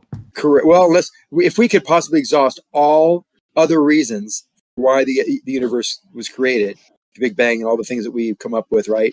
If we could exhaust all of them and say those did not happen, it had to be God, that'd be some evidence. But we don't have that. What if I told you God is everything and anything that has ever existed and does exist and will ever exist? If that is your definition of God, then God is obvious, right? God obviously exists. There's no evidence of that. That's not any sort of a mainstream distance view of what God is, exists. who God is. You're confusing what I guess you're not understanding what That's why evidence you really got to is. stay with the physical. Otherwise, it's down a thing of what God is. So I guess we have to really compartmentalize it and say, look, we're staying on the physical side of a the standard of evidence, right? Right now, there's no standard of evidence. That's why when one person presents something, the other side goes, "No, that's not evidence." No, he's just someone's already referenced it should be physical. How about that? That's your standard. Hold on. You stay with physical, we have a common ground. If you go off of physical, go to metaphysical. So he said, or pseudoscience are going to be off the rails. Vanek, he said he believes. If he believes Earth is film God, directors known to man is not. Gene. Yeah, sorry. Sorry, I didn't. I thought I was muted. Yeah, Sorry. no, you're not, buddy. Thank you. Okay, I'm going to mute myself now. I apologise. Cheers, mate. Cheers. Great, mate. Can you explain anything? Oh, Jesus. So that dude that instead of believing God is this omnipotent thing they can never be evidence for, if somebody was to believe that the earth and everything that comprised it is God, then the earth, the physical earth, would be evidence for that. That was his point. Exactly. Yeah. And that's illogical right there. That whole statement was completely illogical. Well, why is it illogical to propose that God is every living thing and every physical thing in the existence of the universe that has ever been or will ever be? It's circular logic. There's one problem with that. You basically are creating your own God, and then you can basically get that God to do anything and agree with you or whatever you want. That's the issue. It's just like whatever. God, I think God is this, therefore, and then you just say whatever you think God is, not what God actually is. Yeah, God has done all these things, therefore all these things have been done, therefore God did those things. It's circular logic, it's illogical, and it makes no sense. Come on, you got to be smart enough to all this realize is when you come out of the physical, again, I'm just delving in, putting my toe in there, but once you get out of the physical, it just goes down this rabbit hole and we'll stay there. It's not so much about the physical, right? Because it's your interpretation of the physical. No, it is the physical. Xanax, calm down, dude. Come on, dude. It is the physical, though. Well, you have the physical, right? Now you have a science. You got a scientist and a Christian both looking at Earth, man, right? And you got to both looking and experiencing the same physical object. They both believe it's evidence for different things, though. That's the crux of all this. You look at the Earth and you see evidence for flat Earth. We look at the Earth and see evidence for the globe. That's it. That's what this is all about. You don't think it's weird that two people can see the exact same thing and come and believe two completely opposite things? It's interpretation of the evidence. I don't think that's yes, unreasonable at all. That's very, very reasonable. That's why we have lawyers to interpret law. You think law is black and white, right? No, it isn't black and white. Hold on. Are you saying that it all comes down to hold on, please.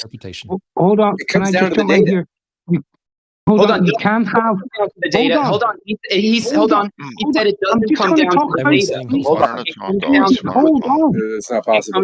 Guys, please, one at a time. Let Highlander say what he wanted to say. Let me just say this, right?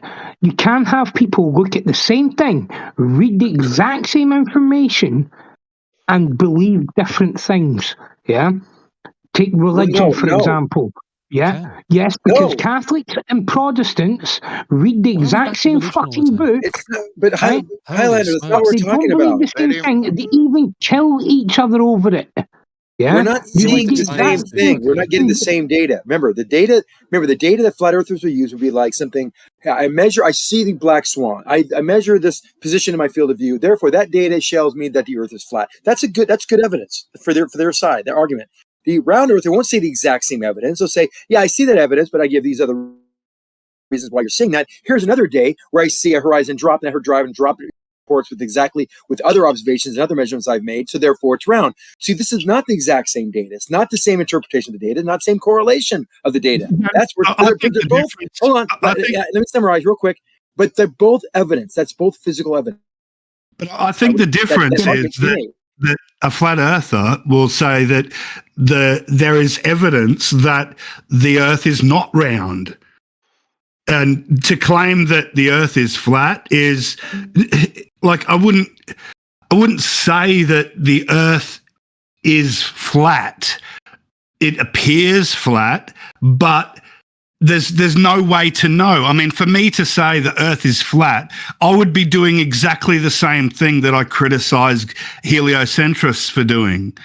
You know, what I'm saying is that the flat Earth ideology is more so about doubting the heliocentric ideas and well, I think models. you're in the minority there, but that's very well said. Wise of you to say that, and somewhat intelligent to put up those objections and say, you know what, I don't know, I just don't think it's round. You know, that's okay. You could do that. And you based that statement on a lot of doubt in the roundness because of it's not bad things like black swan and you know, a few other things. Gases movement that with the Earth, I don't understand that. Well, yeah, there's not understanding. There's also confusion. There's also ignorance. I don't mean that in a negative. No, it's not misunderstanding. It's what I'm saying is that if you understand how gases it's not work, misunderstanding. It's not misunderstanding. It's that I do not believe. Zanuck, let him get his thoughts out. I can't make hide and hair what he's saying. Let him get his thoughts. Yeah, Tom Rams, go, man. The explanation of why the atmospheric gases are basically moving in lockstep with the spinning Earth, I understand how you guys explain that. I just dismiss it because I think it's just wrong. It's not that I don't understand. It's that your explanation is just not good enough. Well, but you said you don't believe it's flat. Understand what we're saying? It's actually it's a complete answer. We don't say it's ever lockstep, so that's incorrect. We do say the gases move with the Earth relatively the same velocity relative to the surface. What else would it do? But there are currents. There's current flows of air in the atmosphere that is completely dynamic. There's jet streams where the actual gases in the upper atmosphere are going even 20% faster than the spin of the Earth from an inertial reference frame. We acknowledge and tell you all that. That all makes perfect sense. You just can say I don't believe it. But if you don't understand it, we can further try to explain it to you. But that's how we explain it, and that's. Explain this part to me then. If the gases of the Earth are spinning with the Earth, then how come we don't have like tornado-like vortexes at the North and South poles? Because the distances, tangential velocities are different, and they are maintained. Oh, sorry to hear you. Wait, we do sometimes, don't we?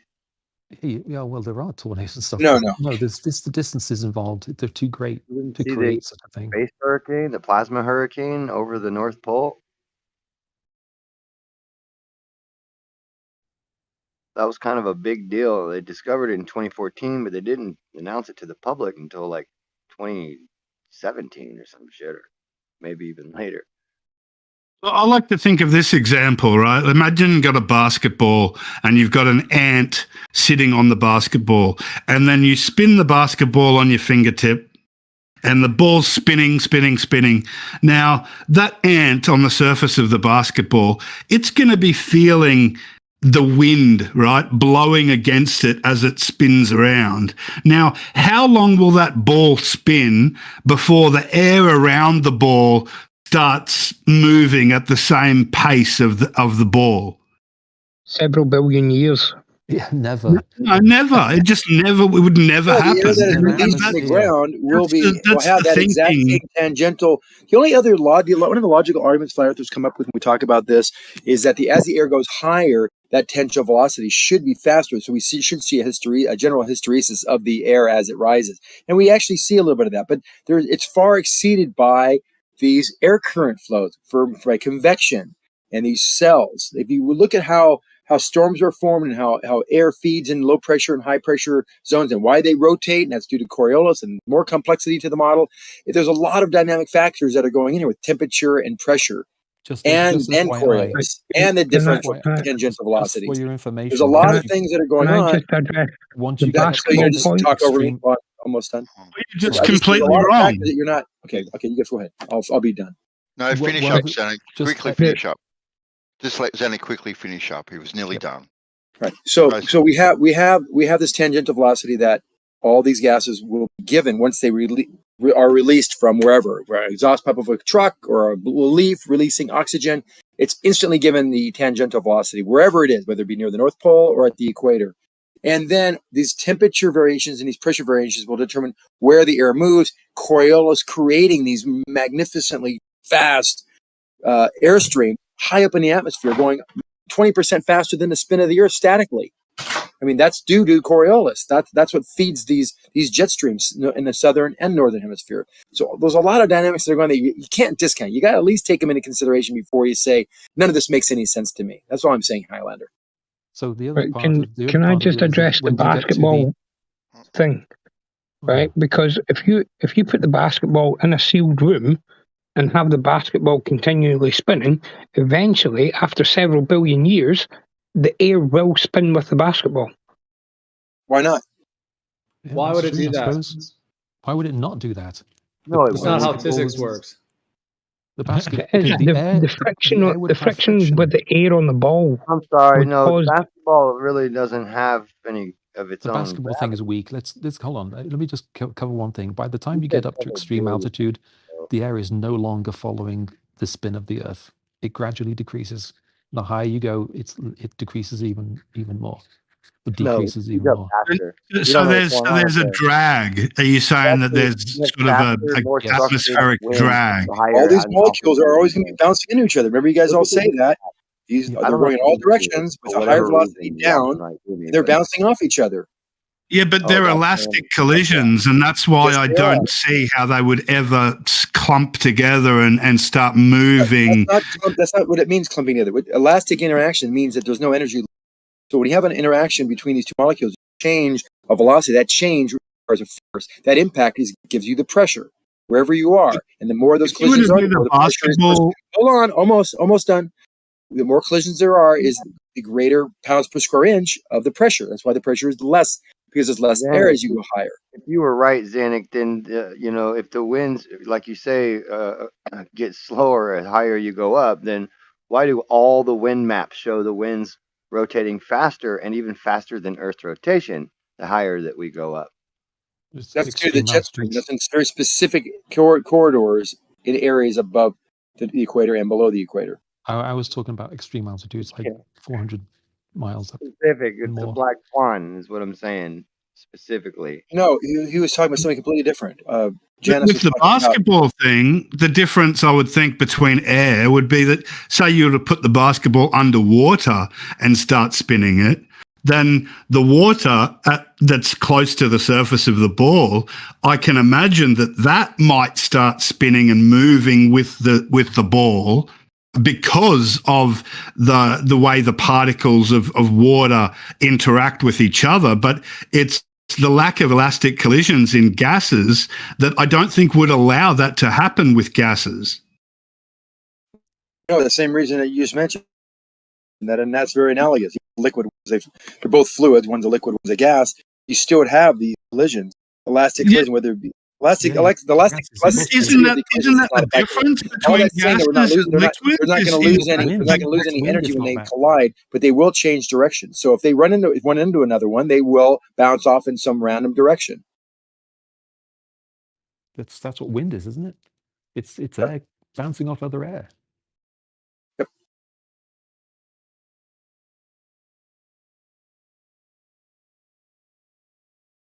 I guess your idea is that if all this air is spinning around the Earth, it should be down because nothing's keeping it going. Is that what you're saying? But nothing. You got to realize there's nothing dragging it to go slower either, other than the fact that it has a slower. It would have a much higher tangential velocity as it goes higher, and there is a little bit of hysteresis due to that. And as mentioned by Janice, the fact that air very high, 400 miles up, is going slower.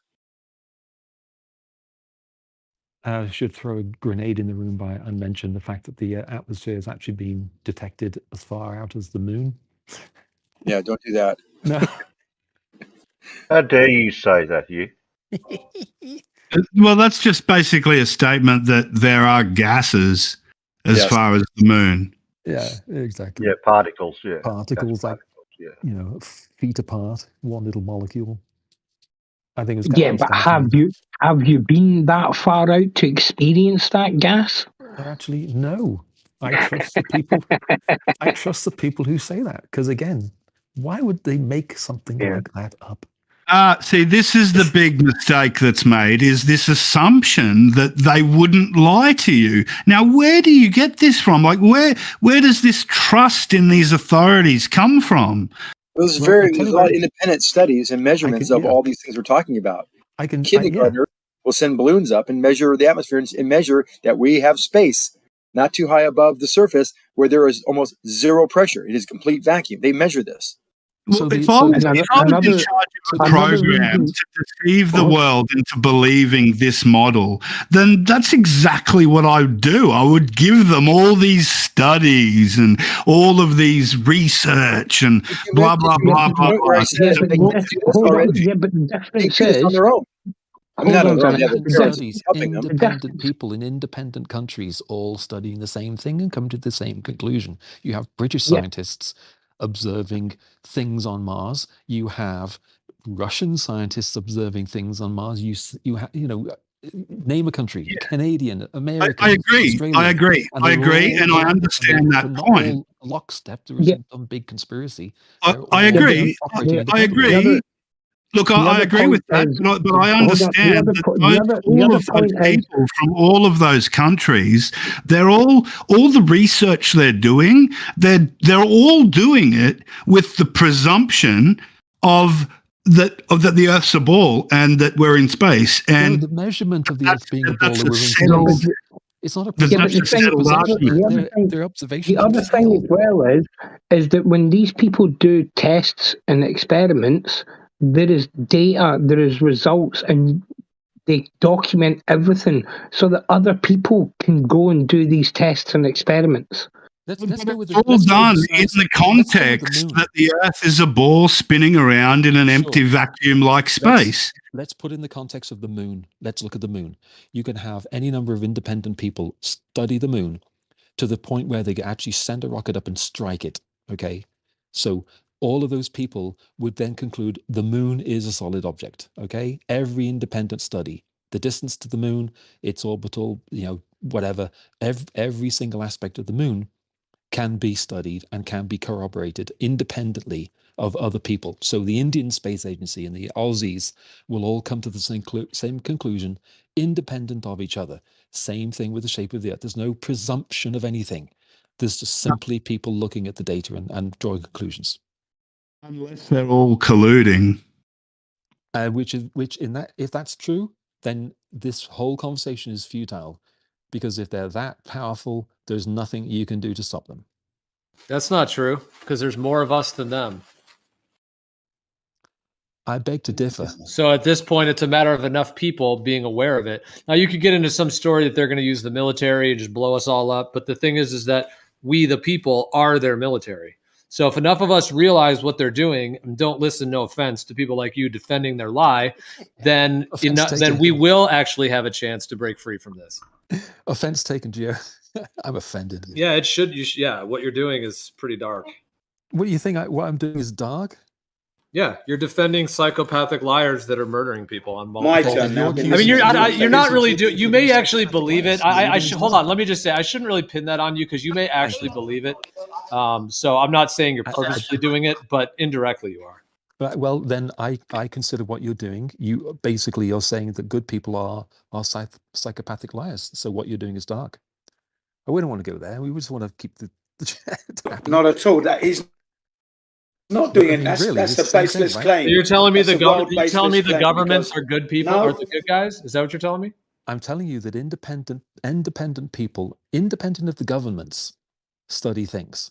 It's not all governments that do things. You have people that are independent of the government. Not when it comes to space. They can do things. Not they can corroborate the data that the government provides. Yeah, and the government can go to any individual private out there and say, hey, can you verify this for me? And then, the check's in the mail. I mean, They can independently come to me. If I decide I'm going to get a laser and I'm going to bounce it off the moon, I'm going to measure its distance. And then the government's going to somehow fiddle with that? How will they do that? Yeah, this information is really compelling. I think I trust the government now. Sorry, No, they're can I going to go interject? to someone Sorry, that's going to sorry. give them the result that they want from the start. They're not even going to Yeah. go to someone that's going to be genuinely independent. Why would they want that result? That makes no sense. Why would they want Because that? Because they're deceiving, because they're lying, because they're trying to deceive everyone. But they can't lie because I can That's measure the right. distance to the moon. That's what they are. They're doing it already. You believe in it already. Let I'm me not just say this. believing Yeah? anything. I can Let me measure just say things. this now. You I'm haven't measured listening. anything. What have I you need to be measured? talking here. Sorry, Can let me interject no real quick. moderating? Holy Come on, crap! I'm listening can't like even 20 speak. minutes. Let me say one sentence, all right?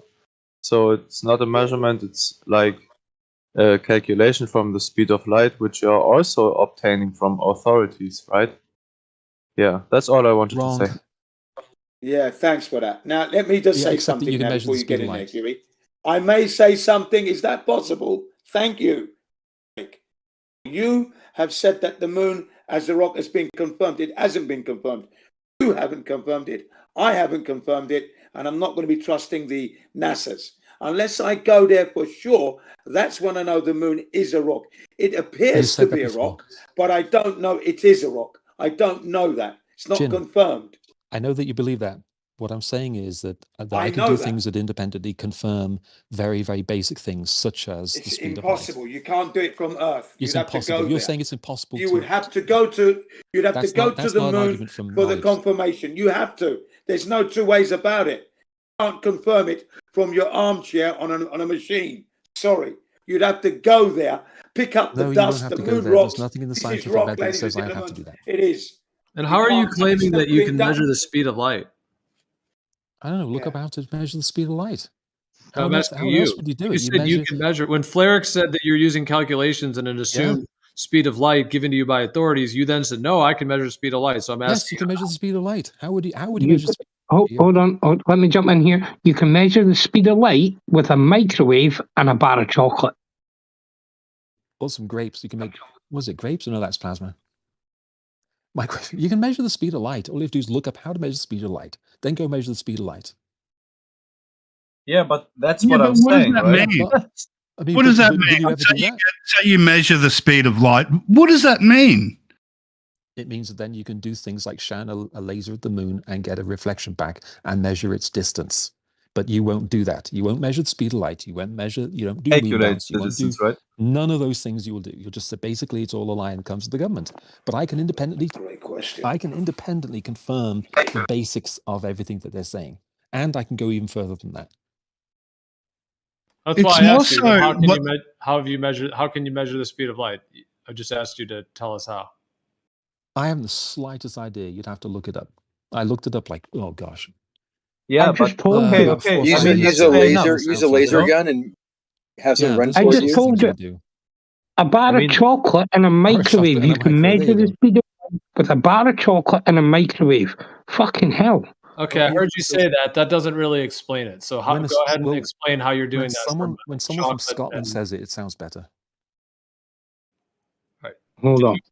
Look, I've been on the golf course, right, and used one of those range finders, right, to work out how far you are from something. And I understand how that works, okay? So, but you're talking about something that's up in the sky there. Now, I don't know whether the measurements that are done about the distance it is from the Earth are true or not. That's hyper cynicism. It doesn't get you anywhere. It really doesn't. Sorry, It could doesn't we go accomplish through or that do microwave anything for method? you. Can we go through that microwave method? Yeah, you could do that. I mean, just the hypercritical level of just saying, well, it applies here and it works every single time. But then because it's involved space, or suddenly it's not going to work because of reasons. That's just hypercritical. It's just Well, I just get you very posted in the chat how to measure the speed of light with a bar of chocolate in a microwave. Okay, but like when it comes to actually measuring the distance of the moon from the Earth, and say you use a laser and you know the speed of light, blah, blah, blah, blah, blah. Now, how do you get a laser to, go that far? Is it just a super powerful laser? What is it? Because I know those rangefinders on a golf course work, so they they can measure a distance by using a light. But when it comes to doing that with an object like the moon, which is as far away as it appears to be, how do they do that? Is it just a beefed up, So you super believe strong in the speed laser? of light with the rangefinder. So you know that without knowing the speed of light, you can't determine how far that flag is on the golf course using a laser rangefinder. But you're saying if you believe in that, you don't believe that it could be used to find the distance of large objects very far away? What happens is as soon as it starts to threaten the belief, then it becomes implausible, impossible, unreasonable. You can't do it. It can't happen. Doesn't happen. There must be something. Maybe something in space. Maybe it's glue. Maybe it's water. Maybe it's plasma. There's an objection. It's just the barrier goes up. It's the closest you come to actually dealing with the core issue. The barriers go up. So No, I short can accept distances, that. fine. I mean, I can accept that. If you guys can show me like how they actually measure the distance of the moon from the Earth using a laser, is that actually how they do it, or do they use some other means? There is the Apache Point Observatory in Arizona Texas. or Texas. No, it's in New Mexico. Oh, sorry. Apache Point in New Mexico. They bounce lasers off the moon. There's one in Texas too, I think. Okay. Yeah. So hitting the range of the reflectors, retroreflectors that are on the moon. The Russians left some as well. So how exactly they do that, I don't know. But look up Apache Point, New Mexico. I'm on my phone, so I'm just trying to struggle to get that memory out. It's been a while. Okay.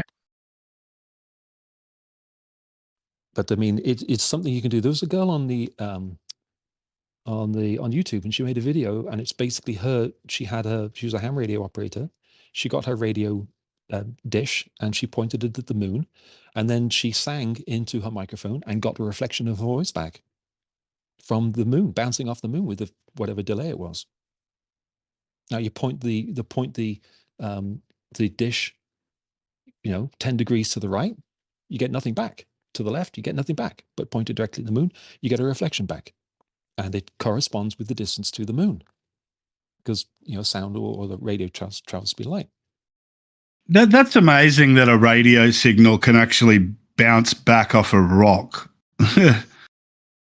It's sonar, same thing, right? Sonar. It's electromagnetic radiation, but it's a laser. It's a very focused laser. McDonald Observatory in Texas, and they actually have studies, and they've talked about the process and the methodology for which they use to receive that signal back, and how they identify it as the actual signal that they emitted, because it is the signal when it returns that they actually sent there at the right frequencies and wavelengths. Okay, so how do you go from measuring the distance of the moon from the Earth to saying that the moon is orbiting around our Earth?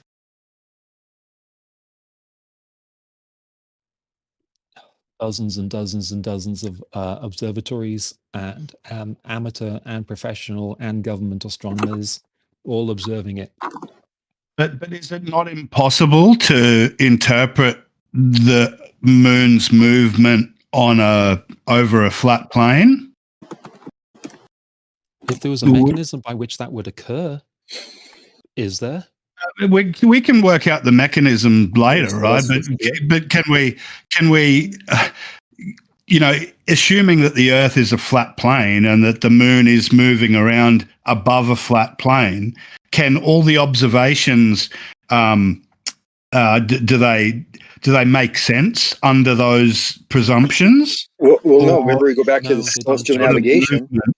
Is there a movement that the moon makes that would rule out any possibility that it's moving over a flat plane? Well, because we have the celestial navigation information, right? And I just posted another picture of when it was actually a video done by Flatzoid, and he misses the point altogether by assuming that maybe we have a dome arc over our world on a flat plane, and all these objects are on this dome. If you work out the math there, you can see that doesn't work on the Earth. It does not work at all. It works to understand how a co-altitude angle is found, But when you start applying it to this flat plane and the distances that it would actually depict, the 60 nautical miles per degree, it falls apart quickly. Well, So let's say you didn't assume anything about any dome or anything like that. Your only assumption is that the Earth is a flat plane and that the moon is moving above that flat plane. Right. Now, with that assumption alone, is there some observation that would tell you that Are we you're assuming the wrong? moon is A a sphere 60 or nautical no? miles per degree problem. That's a big problem for that type of assumption, that you have a flat plane, this object, wherever it is, whether it's in a dome or wherever it is, we're seeing it. Two people see it from two different distances, and we do the trigonometry and realize that can't happen on a flat surface. Those angle changes with respect to the distances are not possible on a flat surface. Just because you can't do it, don't mean it ain't possible. And No, it's not possible. switching It back can't and be forth done. about radio waves and lasers. Brian, if it takes it can't be 4 minutes done. for a round, let me finish, man. If it takes 4 seconds round trip, then the Earth and the Moon will have moved 11,000 miles. Can you say they're moving together, right, through space? Correct. And light is massless; it can't conserve momentum. Neither can radio waves. It's in the spectrum. So in 4 seconds, you've moved over 10,000 miles. So, and you said, he said the lady got her voice back, okay? And you got to do it when the moon's overhead. You aim off to the side, and you're not going to get it anyway. But here's the thing. And then Zanuck said, yeah, it's a laser beam. It bounced lasers off the reflector. No, he questioned you about the chick's voice through the ham radio. That shit could. I mean, Let me shit explain. bounces back to the ionosphere, right? And Let me explain. If you bounce, Just ask how's this work rather than trying to. If you bounce, if you aim your radio, whatever it is, at a plane, you're going to get a bounce, even though the plane is moving. You'll still get a bounce. yeah, and I challenged that last time, and nobody could produce evidence of that. Doesn't matter if Radar even if the thing now, is moving, you're still going to get a bounce from it. It's not No, I wasn't talking about even if it's radar. brief. I'm talking about Would you have a lasers. fish finder? Do you think the fish are just sitting there really still all the time, or? You're thinking it's a Okay, very well, narrow so is beam as that well. wait? So we're using radar or sonar? If you're bouncing something off the moon, it's not a narrow beam, Brian. It's a And wide beam. you don't see the problem that moving 11,000 miles in them 4 seconds. No, because Sonar it's is slower it's than the radar, is what I'm saying. I mean, radar is moving so much faster. Of course, it can hit a moving object much faster and easier. It'd be easier to aim up and line up to it and everything, because you wouldn't even Yeah, have to. and the best, if you've got a really good radar, you can see out about 50 miles, 100 miles if you got the best. You're talking about 238. Hold on, y'all don't see it. It's a problem that moving thousands of miles, and you're trying. Are you claiming that the waves are conserving momentum? No, go look at the moon. How fast is it moving? No, It I'm looks just like telling it's you. standing still. I'm not even using the great attractor speed, but Just if go look at the moon. if everything's moving together, when you fire the laser, it's going to be left in the dust. The moon and the Earth are going to be in a whole new spot, bro, way far away, bro. That's not How true. And you're fast? not only that, bro. You can't How claim close this to light movement speed do you and think then we're going? Not a narrow just beam. How use it close to light conveniently, speed bro. do you think we're moving, bro? Even with all of that, everything all added up, how close to light speed do you think we might And it's be? not a pinpoint light. It's not a pinpoint thing like a pencil point. It's a broad range. By the time it gets to the moon, it's a broad thing, right? So when you send that How do you beam out know? from the How do you radio, know that? because that's how radio waves propagate. Do they go all over the place? Dude. How do you Okay, think so radio waves they can work in spread out. your They can spread out 10,000 miles, right? But she moved it yes. Hold on, you're saying it spreads, but she moved it 5 degrees, and it didn't work. Now all of a sudden, your story's changing, and it spreads to wherever. Nothing's changing. Y'all just say it. I gotta go, but y'all just say any fucking thing, I'm dude. not to saying prove the anything. argument. You're just pulling stuff out of your rear. All I'm saying to you is, Bro, this is one your thing- model, bro. Your model claims these Let me speeds. answer you. Go ahead. What I'm saying is, it's not a pencil point. Then the moon swipes by it, and then it's gone suddenly. It's a broad swath of beam. If you look at a radio antenna, it just goes everywhere. and you Okay, and focus this a little bit, why it goes didn't off she into get it space. back when she aimed 5 degrees on up. either side? Why Look it didn't up. she get it back There's no then, way to Mr. answer you because Wide you won't believe me. Swath? Just You're not Didn't you listening, just say? Brian. just from Didn't he ignorance, it's just not going to say? do it. Bro, didn't Brian, he you're just not say listening. that? Maybe she collimated her signal so finely that she just missed. I don't know. No, it doesn't work like You're that. you're saying it's the I'm swath just for trying some to be funny. for us, but not the moon, We're right? looking for like a 1 square So you meter try object. to turn it off and back on again. We only get Bro, after none of after y'all that have ever aiming of the done this laser, we shit. only Just get a taking few it off photons stage. back. Holy crap. There's only a few photons that are actually received back. All that Bro, distance y'all both are ways. just It fucking only saying takes a few. anything. You're defending NASA She and missed. Helios I mean, with if she your missed, lives, bro. Don't Is what care y'all are what you all doing. think about Y'all are NASA. interrupting each other, bro, Don't to care what you defend this think about shit. NASA. I know you don't care, but you're going to use whatever for whatever argument. We weren't The talking about heliocentric NASA. model. Hold on. Are you The sure she heliocentric missed, or model did she just claims not these have it turned speeds, on? bro. But since they claim these speeds, you don't want them for this argument, so you just leave them behind, bro. That is horse shit. It's not honest, What? bro. You don't Okay, see what what this is model's doing dishonest to you, is bro. It's saying it's got all you fake without lying, doing the and you don't experiments even yourself. realize it, bro. You're No, what lying you're and you don't doing even is realize it. no, you're lying and you don't know it. You're just making claims, and it's just blind claims. Hold You on. don't know Well, anything about 2 this topic. simple questions, bro. So, are we moving in the galaxy? Is the galaxy moving? And part 2, have you tried Are we turning it off moving and with on? the moon? We're moving with the moon, right? In the galaxy. We're moving with the moon, the galaxy, the sun. It's all moving together, right? Yeah. Yeah. Okay. So it's moving these incredible speeds, right? So when we shoot these lasers, okay, they're not conserving momentum, correct? What are you Back to saying my when early you answer. say that? When you say they're not conserving momentum, what does that He's just, mean? I don't know, he's got that ears in his head. I don't know why. I know he does. Well, when you He's been fire saying a it for light, months now. when you fire a light, does it He travel thinks with us? it's not going to go The with answer it. to that question is no. Y'all are dodging it. No, It's the a answer simple is question. the moon. When you look up at the moon, it doesn't even look like it's moving at all. Does the laser that they fire at it that you really don't know Yes, about, you it take it does. on faith. It conserves momentum. Okay, yeah, that's you can't Go even. and look It's at the not moon. even Does it look like it moving? Give me a break. photons. Don't be stupid. Photons are not Photon so doesn't smart. need They to conserve can't conserve momentum. momentum, man. Y'all are being dishonest, dude. I You gotta guys go. need to answer these questions Okay, now that properly you've just, or not that was a waste engaged. of time. You little fucking ball earthers. That's You gotta answer the question properly or don't engage. I mean, you're answering the question that photon. Look, I'm a ball earther too, dude, but I'm not gonna let you bullshit him. You can't say that a photon fucking conserves momentum. It's not in our model, who dude. said that? No Oh, one okay. said Well, that. sounds to No me one like said you're that. That. saying that Brian just photons Nobody said it. blasted Brian's it out saying. there, we have to give them a and different answer and then for ran why this away. happens. And I know you know the answer, so just take your time and stop trying to be. I'm not doing anything. He started going conserving, and then how are you supposed to respond to that? And then he's gone. That's what sort of conversation is that? The fact Well, I thought is, you were trying to the tell fact him is, that the photon doesn't or does conserve momentum. He thinks I what I never think mentioned Grim anything about. and Hugh, maybe what he's saying is that you shoot the laser at the. And I think that's why he brought up the Earth and the moon Okay. rotating the sun. You shoot it. You should be having to lead the target because of this, because it doesn't conserve the momentum. I think that's where he's going with the That's why I conservation. was trying to explain to him, Maybe like, how fast towards the maybe it speed of is, light do you think we're moving, dude?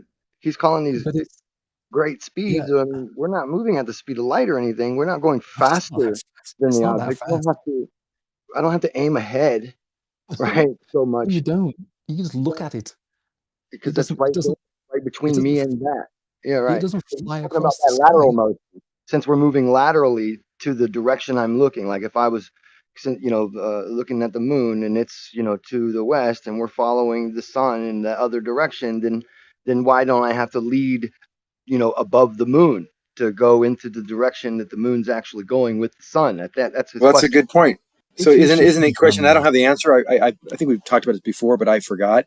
If we're to have two spacecrafts that are going at 100,000 miles an hour parallel to each other, but one's millions of miles away from you, you can see it through your telescope. You see the little dot. It's your buddy, and you shoot a light at him. Do you have to lead him, or can you aim directly at him and hit him with the light? If I can see him, I just aim directly at him, because no matter where where he actually is, that's the path that the light's going to take to get to him.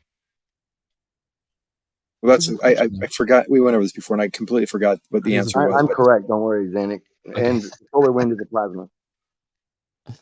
So you shoot a light at your buddy who's also traveling at some velocity relative to you. Same that's velocity right. as you're traveling. You clearly So said you will hit that guy. So that would mean the momentum is conserved with that light.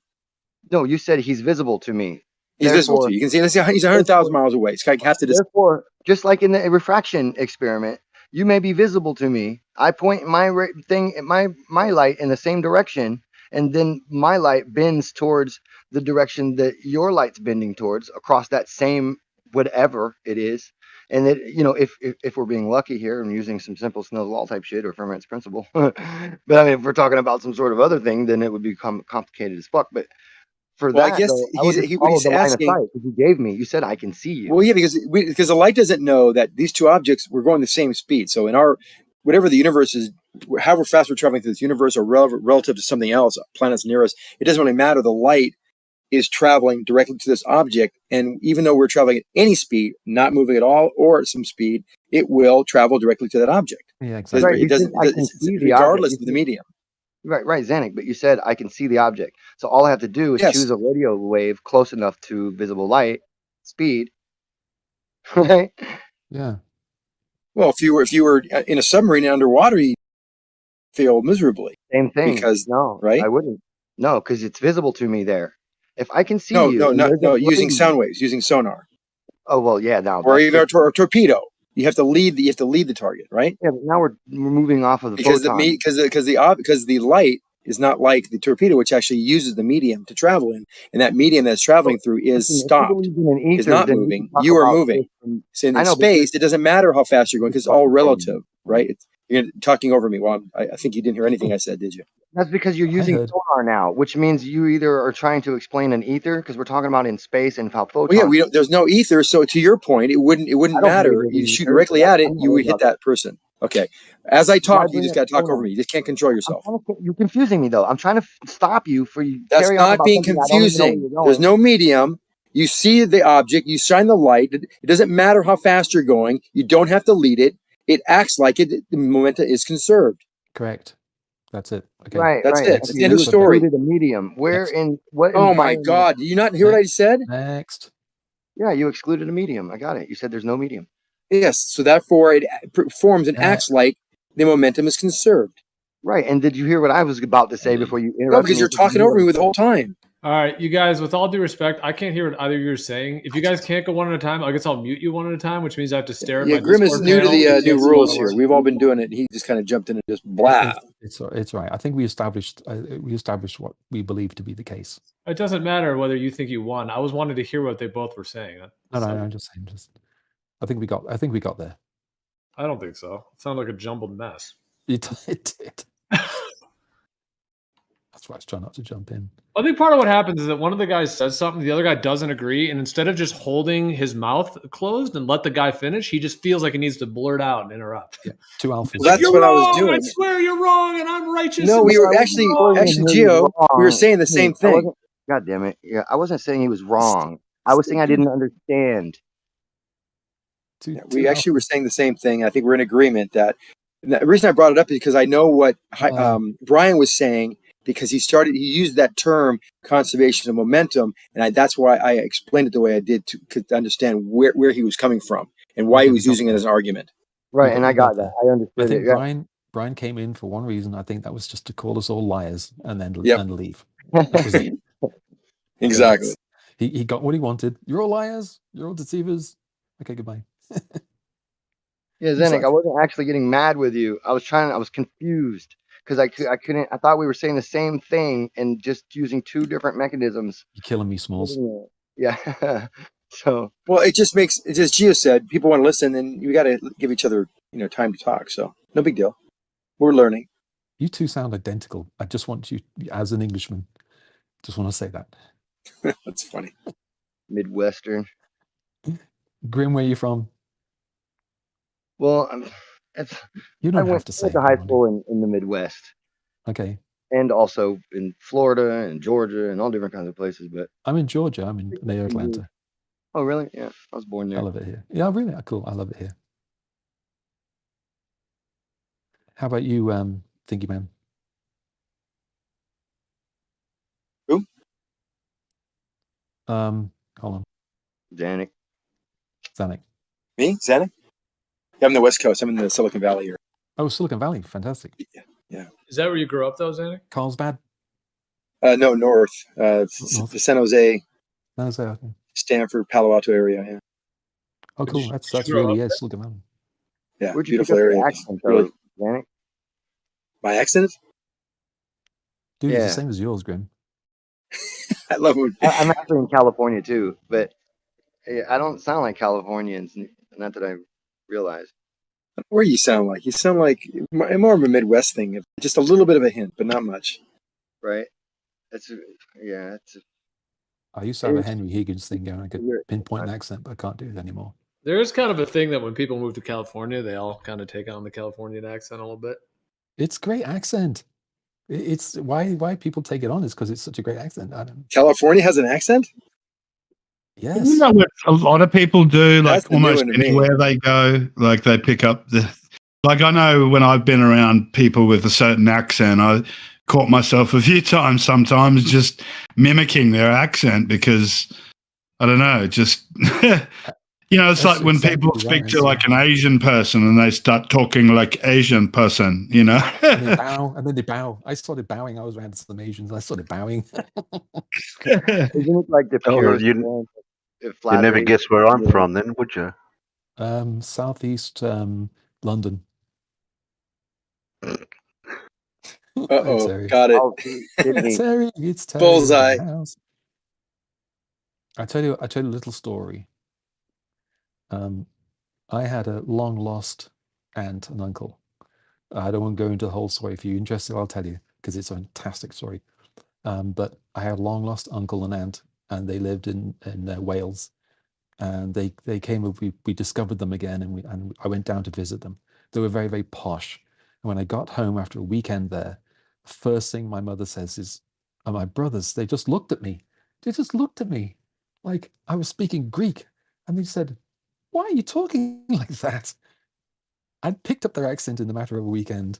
It was Oh, really yeah. strange. Yeah, well, you look up to them, you emulate them. That's a form Yeah. of like flattery to people because they know that's why you do it and shit. Usually, So I'll tell you briefly of the expurgated, the shortened version. During the war, the children in the cities in England were evacuated to the countryside, and my mother and her 10 brothers and sisters were evacuated, including her sister Julia. Well, they lost Julia, so after the war, they went back to Liverpool. No Julia, and so we never knew this. We didn't know this. And so years later, Julia had married. She'd been adopted because they didn't know who to give her back to. So she got married to this boy who was a civil engineer. They went all around the world. And then when they got back, her parents said to her, "By the way, you're adopted." And so she spent a decade trying to find us. oh, what a cool story. When she finally found us, I was the one that took the phone call. And the lady on the phone sounded like my mother. And yeah, she said, "I'm your Auntie Julia." And I'm well, I haven't got an Auntie Julia. Well, it turns out I have. Now. Do now. Has anyone read Atlas Shrugged? Someone in this room must have read Atlas Shrugged. No? No, Anyone I heard the name John Galt? Yeah, they had a Who is movie, a show who is on it. John Galt? John Galt, yeah. Yeah, that's my uncle. It's That's John Galt. awesome shit, dude. So I was like, wait a minute, your name's John Galt? So Fuck, there you go. now I know That's who just John Galt is. very, very posh people. They told me some stories you would not even believe. You would not even believe. They were in India doing this dam or viaduct or something. And I had a cousin, my cousin Victoria, who was shockingly beautiful. When she was little, she was just as beautiful. So her mother took her into the town to buy supplies in the local village where they were staying for the project. And all the Indian people just gathered around her. And then she came home again, and a couple of weeks went by, and more people gathered around her. And by the end, they were there. The time they were there, there was like hundreds of people came to the house. They thought they were going to get like murdered or something. And one of the leaders like stepped up, and they knocked on the door. There's hundreds of people outside the house. And he said, "Can I come in?" And they're like, "Okay, yeah, come in. What do you want from us?" And they said, "This is the daughter of Ganesh." They're like, "What?" They said, "Yep, this is the daughter of Ganesh reincarnated." They tried to deify my cousin Victoria. That's crazy. So I'm in their house. You know, this like I've got a brand new aunt and uncle, and they tell me these stories. It's one of the stories. They Don't they tried do to things deify like you. that though? Don't they in India? They'll set up like like 5 different objects, and then watch random kids go and pick out 3 Yes, objects, and if they're that's like exactly. particularly the 3 objects that this other person was adhere, you know, Yeah, adored or whatever. exactly. Yeah, it's all Avatar stuff, and yes, so they're like, oh, and you can't leave. This is the daughter of Ganesh. You can't leave. Wildest thing I've ever heard in my life. A great film. So anyway, there goes my story.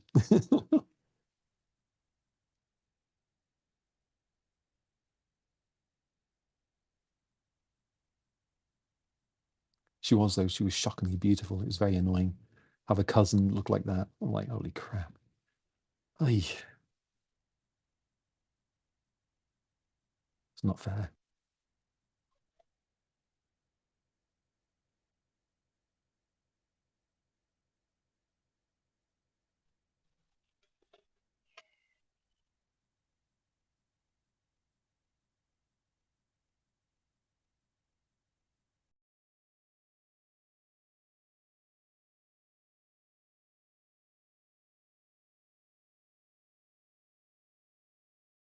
Is someone muted or is the chat quiet? You're not talking anymore. I was the chat Yeah, for a we're while. only waiting to interrupt someone, not to engage properly. So start talking. Yeah, what's the chat without everyone interrupting everyone? Yeah. My wife is It's looking at Grim me and funny Zanuck. across It the was room. so I gotta great. go play a video game with her or something. I'll see you guys. See you, man. Yeah, it's good. This is good chat. I've been away for a while, but decided to pop back in. Gosh, crazy sometimes. Jin is hilarious. So he's great. He's terrific. But gosh, he's the life of any conspiracy chat. No kidding. But actually, the last time I was in here, he and I found out we had something in common. So I was a motorcycle courier in London in the 80s, late 80s, and well, mid 80s actually, sorry. And he was too, same time. So I'm riding a motorcycle around London, and unbeknownst to me, Jin CBR1, that's why it's called CBR1, was also riding around London on a motorcycle. We calculated or guessed it was basically the same year. So we could have crossed paths in London. That's kind of wild to think about. What about you? What was he like back then, I wonder? Everyone before Flat Earth. Everyone changes. Can you imagine that? A globe believing Jin CBR1. My gosh. Gosh, he would be a powerhouse for the globe. A powerhouse for the globe. I doubt it. I kind of doubt that he really was passionate about the globe. It's good to think about that, isn't it? Yeah, Jin's all right. Well, did you guys see my Flatzoid snippet from Flatzoid his video? He does a really good job explaining co-altitude celestial navigation. Is Flatzoid like an Aussie or a South African? He sounds South African to me. He does sound South African. Thanks for the kind words, everybody, and Hugh as well. Yeah. You suck. You're welcome, Jim. You're welcome, Jim. Nice. We've always got kind words for everyone. Yeah. Oh, Terry, say that to his face now. Jin's in the room. Say it. Say it again. Which bit? We've always got kind words to it for everyone. No, never mind. my brother has this joke, and what it is, if he's at the pub and he's chatting with a friend and someone else walks up, another friend walks up, first thing my brother says to the first friend is, okay, say that to his face. Yeah. Right on the spot. He's terrible. Now, we all know God exists because we live on God's creation. Fantastic. Okay. We know they didn't go to the moon because the environment is not conducive put anything that we can make to get there. That's not true. Okay. Okay. Yeah. What else can we say? I wanted to bring up these. I want to bring up this definitely list. nothing on Mars. Mars, you guys were driving me mad with the Mars. Like we've got things on Mars. You know, 1.6% of Earth's atmosphere, and they want to say they can fly a helicopter in that. Really? Okay. I thought you were going to say atmosphere's fake. And why do we breathe? That's a conspiracy. We don't even know what it is. We can't go there. All a story. Never went to the moon, and they want to say they've gone to Mars. Honestly. The things people believe, eh? Yeah, but like we were talking about earlier, Jin, like, you know, we all agree that when we get in a commercial airliner, we are trusting the mechanics, the pilot. I thought that was kind of an interesting way of putting it, you know. So these guys, they're just trusting NASA to the same level that they might trust a pilot, you know, that's flying them in an airplane. So they just trust it to that level for whatever reason. Yeah, well, here's the thing. Here's the thing about that specifically. Here's the thing about that specifically. Okay, so the government is in charge of air safety. So the government is who hires and employs all of the air traffic controllers. Everyone basically is all controlled by the government, not employed directly, rather. I'm sorry, but they're all very, very heavily regulated. And last time I was on a plane, the newspaper headline, it said, I forgot what the number was. It was something like 700, new record, 700 days without a single fatality in American airspace. And I just thought, oh, okay, so the government can do something well. And that's the thing. The government can do things, and can do things honestly, and can do things well. It's just, there's some things which people choose or whatever not to trust them. Yeah, I don't disagree with that. To some extent, yeah. I mean, even like the police force, which is connected to the government, there's some things they do that are good. Try to stop drunk drivers, for example. I mean, I'm all about freedom. At the same time, if I'm in a car, you know, driving down the road, if somebody's wasted drunk and they smash into me and kill me or family or whatever, you know, that is a problem. So, I mean, I think the fact that police do the best they can to stop drunk drivers is, you know, so yeah, that's just one example, but I don't think people are saying that every single part of the government is corrupt. I mean, there's multiple layers and levels of it. Yeah. So, right. No, I was just pointing that out. I thought it was interesting. Obviously, I'm not trusting the government for everything. I mean, that just goes without saying, right? I mean, you'd be hard pushed to find anybody who trusts the government for everything. Yeah, I mean, there's parts of the government that I do trust in certain ways, and then there's but when you get into like the military and especially into NASA, I mean, I definitely don't trust the military much at all compared to how much I might trust some other part. Like, there's so much corruption at that level. There's nothing to trust the government about. They govern us, and they're perpetuating the system. Like I said, there's good people in there working, but they're all following the system. You know, they're just going along to get along. I don't trust the government at all. There's nothing to trust. Well, nothing. The Japanese government specifically. Any government. You do trust them because you trust them. No, I don't. Well, you trust them to the degree that they control the safety of food, for example, and medicine, and the police. So you can trust the government that when you get pulled over by a policeman, he's not going to drag you into jail for no reason whatsoever. You can pretty well trust that. No, and then same thing for eating. They do that. Well, that is the case. There are exceptions. I mean, I brought up the stopping drunk drivers because I thought that was pretty straightforward. Like if somebody's veering around the road, they get pulled over, and they have a lot of alcohol in their body, they're not fit to drive. I use that one, but I mean, they arrest people for all kinds of corrupt reasons and stuff. You know what? I don't disagree. I'm just saying, generally speaking, you're just driving down the road. What I mean is, for example, I'll give you an example. I was out walking one night. I do a lot of walking and stuff in my neighborhood. I was out walking one night, and I go onto the main road. The circuit I do is like one mile, a little bit over, and there's a main road section of the main road, and it's not really a main road. It's just the main, the biggest road segment is really long, and this car comes along. It's about midnight. Car comes along, and it starts slowing down, and I look at it, and of course my spider senses go off immediately. And it gets a bit closer, it slows down some more, and then he slows right down and stops just behind me as I'm walking, and I'm like, oh. And of course, I'm looking for an out, I'm looking for a way to jump in the fence for the nearby neighbor, I'm just going, how could I get out of this? And the guy says, I hear the door open, and the voice behind me says, sir, can I have a word with you for a second, please? I turn around, it's a policeman. I immediately just went, just involuntary relief. That's what I mean. Yeah, I don't live my life that way. If I was walking and a car slowed down, I'd turn around, I'd be walking towards the car. What do you want? Well, and I'd be the opposite. If as soon as I found out it was a policeman, I'd be shit scared. I'd be like, oh, fuck, what does he want to do? What does he want? Yeah, but how about another scenario, though? Rams, what if you're, let's say, I don't know, you're in some situation, maybe at a party or something, and then someone's got a gun and they're shooting people, and then the cops show up. Like, is there any scenario that if you're in some absolutely dangerous situation, like that somebody's, wielding a gun or something like that, where the cops showing up would actually give you relief? That's a good question. Yeah, I guess so, yeah.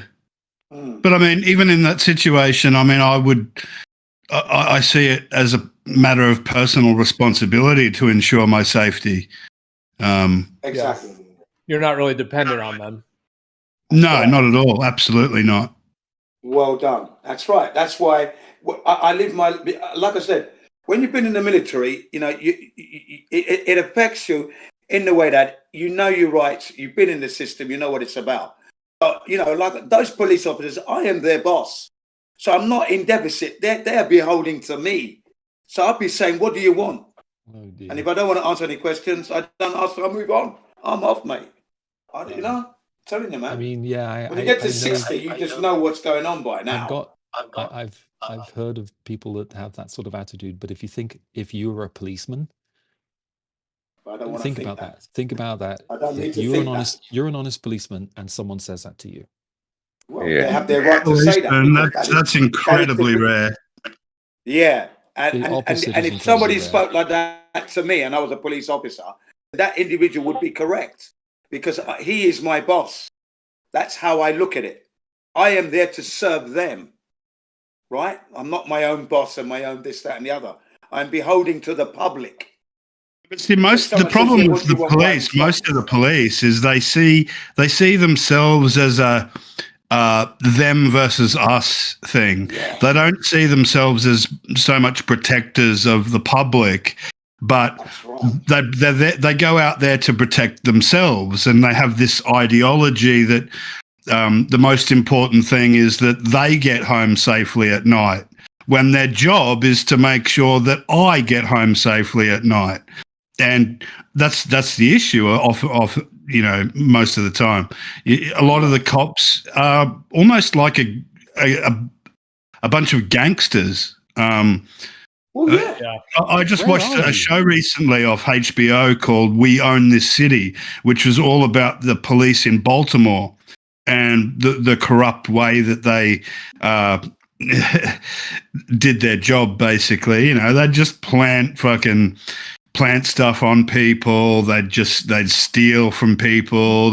You said before, imagine you're a cop, and I've done that many a time, and I've thought, if I'm driving around in a police car, a gun on my hip, and I have the authority when there is no other authority outside of me that can stop me or question me, man, I think of that sort of power, so anybody with that sort of power needs to be of a certain type of mind that, and it's too many policemen are roided up, angry men that have been bullies or they've been bullied. And if you're a good person and you go into the police with good intentions, often you'll just end up leaving because it's a culture that either you get on board with the culture or you'll leave. Yeah, I liken them to like they're cowards in uniform. That's all they are, you know what I mean? And I got no worries telling them where to go, soon as I see them. And if I was a police officer myself, I'd be helping the public. And in Britain, in Britain, you've got two type of coppers. You've got the corporate police, who are only there to generate revenue for the powers that shouldn't be. You know, you don't have to obey them. You're not obligated to give them any information, your name or anything. Just walk on. Also, with the police, most of the time when they come to a scene of a crime or a situation, it's almost always after the fact, and it's almost always purely for one reason, and that is to document what happens for the lawyers and the legal system of the world. Exactly. That's pretty much the only purpose they serve.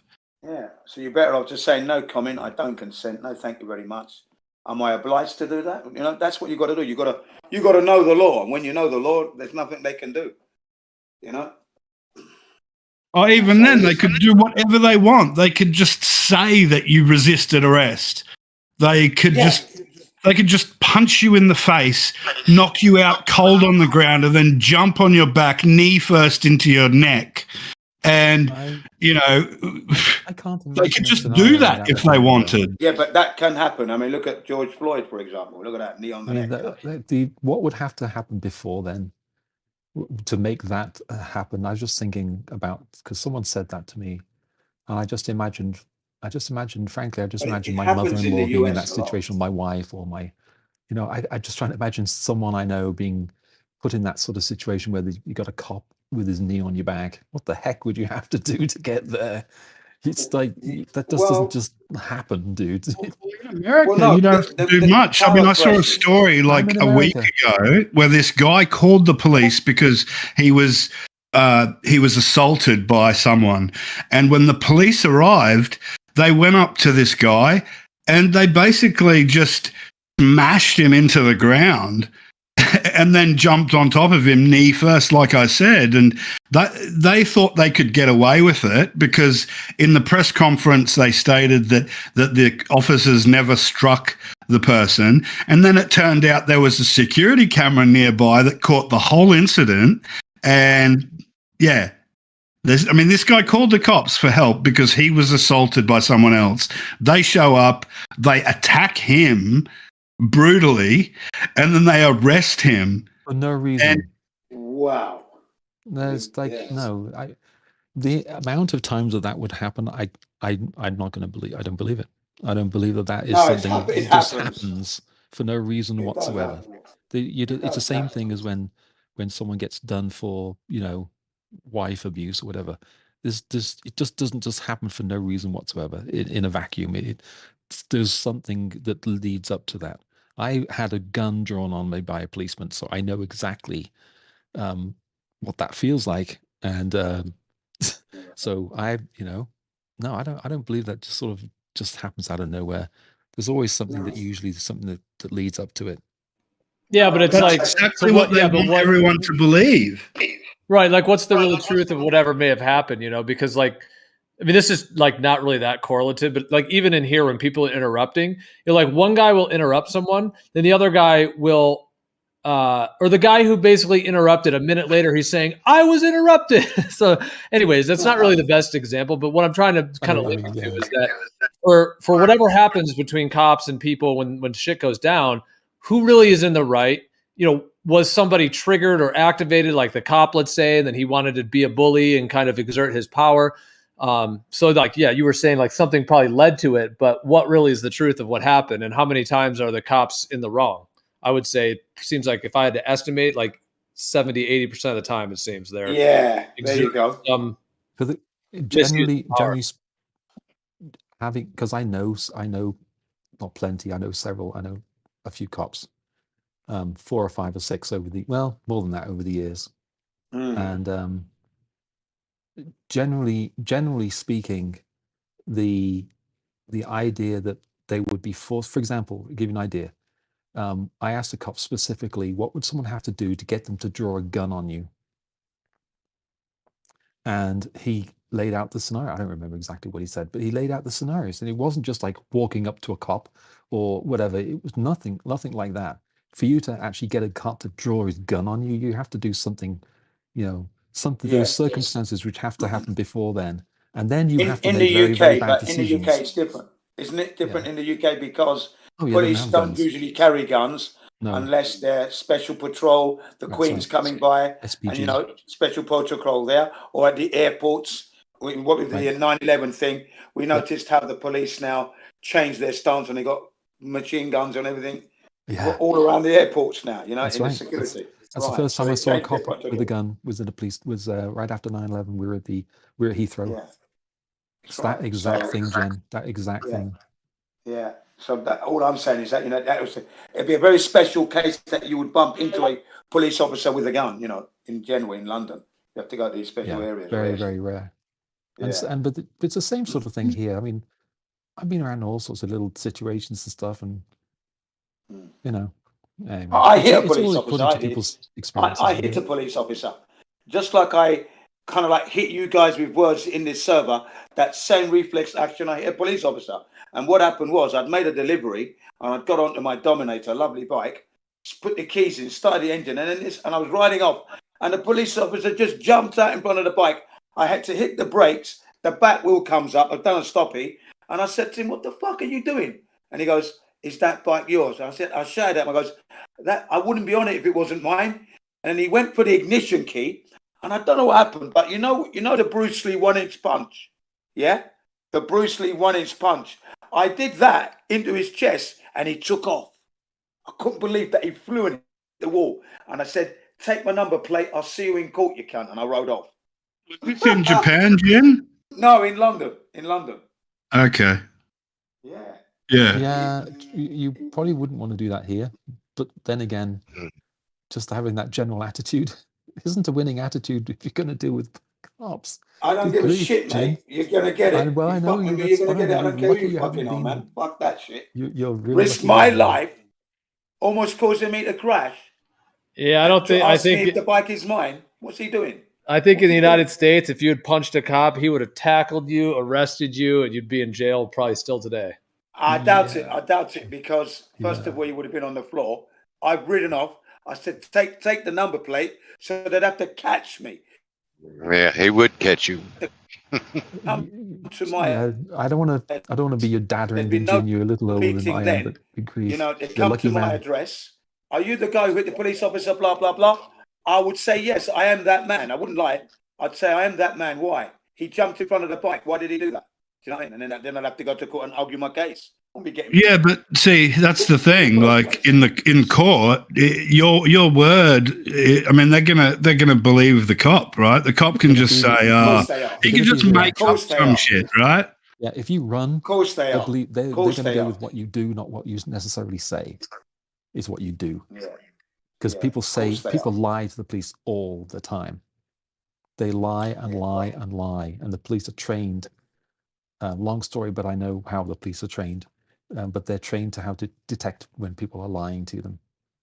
It's actually quite interesting. Yeah, but I mean, they're not a lie detector, so they're gonna they're gonna often assume that somebody's lying when they're not. Well, you get patterns of lies. Basically, you get patterns of lies. I won't go into specifics, but I was actually able to use the techniques to detect that someone was lying to me. I'm not going to go into the story, but essentially, it's not just one lie or several lies or even many lies. It's a pattern over an entire conversation I had with someone. Long story, but I was actually able to use the exact techniques and detect that someone was lying to me, and accurately too, just by using the police techniques. Yeah. It's so interesting. I think in my case, sorry. Yes, I'm just saying it was just a remarkable situation. The person was with me, just was looking at me, just funny, and the situation sort of played out. And then afterwards, after all the smoke had cleared, long story again, like, how did you tell that she was lying to you? And I said, I'm not really sure. It's just I just decided to use the police techniques of getting to the truth. And it was they're not police techniques, right? They're human techniques, because we all have those, those sorts of senses. We can sense that, yeah. It's like when someone saw an interview with Mark Sargent and how he looked at the ground when he was asked specific questions, and it was just, they said, "Wait a minute, is he Is he really telling the truth here? I thought it was interesting. They do it with politicians. There was a channel on YouTube that do it, and they look at politicians and detect if they're lying or not according to their body language and what they say. It's interesting. Anyway, digressing. Yeah, sorry, I was going to say, in my case, let's say in my case, right, the police officer did take my number plate and I did have to end up in court. Let's say it's Horse Ferry Magistrates Court because it's right by the Houses of Parliament, okay? Right there, because it was in the West End where it happened, okay? So I go to court. I explain my case through my solicitor, of course, yeah? And the question would be to the police officer, why did you ask the rider to stop? What was the reason for stopping the rider? What did I do wrong first? Because my story is, I'm riding my bike, a police officer jumps out in front of my motorcycle, I nearly run him down. I wasn't speeding, but I had to do an emergency stop, which brought the back wheel off the floor. Now I immediately asked the police officer, what the beep, beep, beep, do you think you're doing? Yeah? Then he proceeds to ask me, is this bike mine? I then say to him, I wouldn't be on it if it's not mine. He then goes for the ignition key, Your Honor. What right does he have to touch my bike? So, of course, reflex action, I punched him into the wall. Okay? That was my reflex action. And then I said to him, take the number plate. That's your story, right? But the cop says he saw you suspiciously get on this bike, and so he tried to stop you, and then you gave him a bunch of attitude, and so he went to try and remove the key so that you couldn't flee the situation, and you assaulted him. He has no right to do that. That's his personal. But that's going to be his story, and he does have the right. He's a policeman, right? Yeah, that's fine. But he has no right to do that. He has no right to be touching my property at all. He can claim that that's part of his job, and that he was. And this is the key. All he has to say, Jin, is that he felt threatened by you. He doesn't even have to justify that. That's all he has to say. Minding my own business, Your Honor. How could it be threatened by me? All we can say in this is, Jin, you're a lucky guy to have avoided any serious problems with if that's how you deal with law enforcement. Honestly, that's how I deal with you're them, a lucky boy. Guy. Just not a lucky guy. I'm not a lucky guy. This is in Britain. I'm not a lucky guy because there's been many a time where I haven't stopped with the police. They've stopped out. I've just ridden on. I would dare you to try that in LA, for instance. I'll do that in LA. You will get shot dead. You will get shot dead on the side of the road. I wouldn't be shot. No, I wouldn't. That would not work here, man. The police in the UK are amiable, genteel gentlemen in comparison to the American police. I would agree with that, and I would say the same thing for our policemen here in Australia as well. Yeah. I've been to Los Angeles, I've been to Hawaii, and I've said to the police officers, your laws protect me here. I know my rights. Even if I'm not a citizen, it's cringe. Your laws protect me as a foreigner in your country on my holiday. Because the police were called to an incident where I banged. What it was that the upstairs apartment in this hotel, the Waikiki Hotel, was leaking the radiator fluid onto our veranda, and my kids wanted to play. At the beginning of the stay in this hotel, 2-week stay. So the first couple of days, they were doing a great job cleaning it up, okay? And then the staff changed. Then they got this new staff didn't want to give me the service. So I said, I'll tell you what I'll do. I'll go upstairs and get them to come downstairs and explain. So I banged on the door like Fred Flintstone. Bah, bah, bah, bah, bah, bah, bah, bah. You need to go downstairs because they want to talk to you about your radiation. Your radiator is not working properly. Right. They called the police. So the police come banging on my hotel room door now. So I understand you went upstairs and banged it. I said, yes, because the staff who I've paid for this holiday for 2 weeks were not providing the service. The staff previous to that, they were doing a good job. This staff were not giving me the service. The thing is, the radiator is leaking on our veranda, and all I did was ask them to clean up. But they were stroppy. They didn't give me the service. He says, yeah, but didn't they offer you to move to another room? I said, it's not for me to move to another room once I've settled 4 days into my holiday. The room is not fit for purpose upstairs. That room shouldn't be used. That's the law. So don't tell me. Okay? I know my rights, I said to him. I'm on holiday here. Your laws protect me. Okay. He goes, well, if you get any more incidents, we'll come back. Well, if you do, you will come back. Thank you. Shut the door on the bloody door. And he had to fuck off. Police officers. They parked outside the holiday, outside the hotel. Right outside the hotel they parked. And my son was saying hello to him. Yeah. You know, you got to live your life. Think about this. I mean, if you're a sadistic sort of person, a sociopath or something like that, that just enjoys bullying other people, then a policeman job would be your dream job, because you get to drive around all day and stop anyone that just looks at you sideways. You can basically stop them and fuck them around for the rest of that day, at least, if you want to. If you want to. I'm not that guy. And it's because of that great power that police have that I believe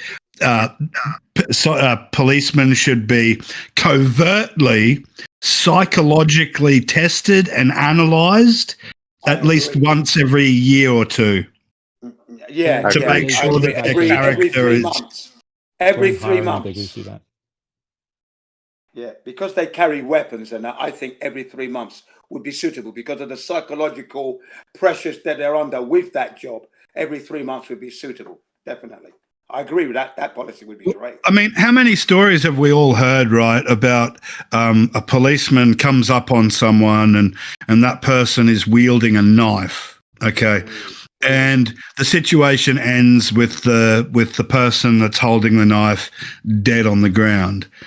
Now, is that the ideal result of that interaction? I mean, shouldn't a policeman in that situation be trained well enough that he should be able to diffuse? Yeah, diffuse and secure that person and the threats that they're making without having to end their life. Because if they end their life, then they've ended up doing something that's just infinitely worse than anything else. Like, the ultimate crime is to take someone else's life, and just because someone's a little bit out of their mind that day, or you don't know what they're going through, or what they've been through, or whatever.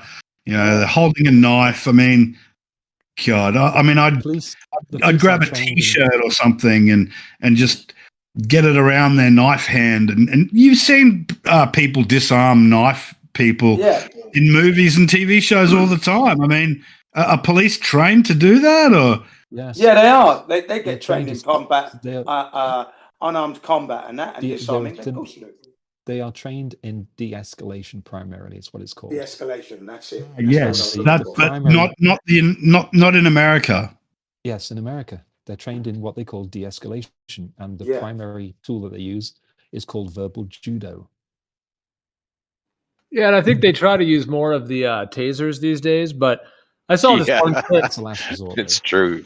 Once you kind of click on one of these like YouTube, like, crazy cop things, then the algorithm keeps pumping them your way. And at one point a couple months ago, I was clicking on them and watching some of these crazy things that, have happened between cops and people.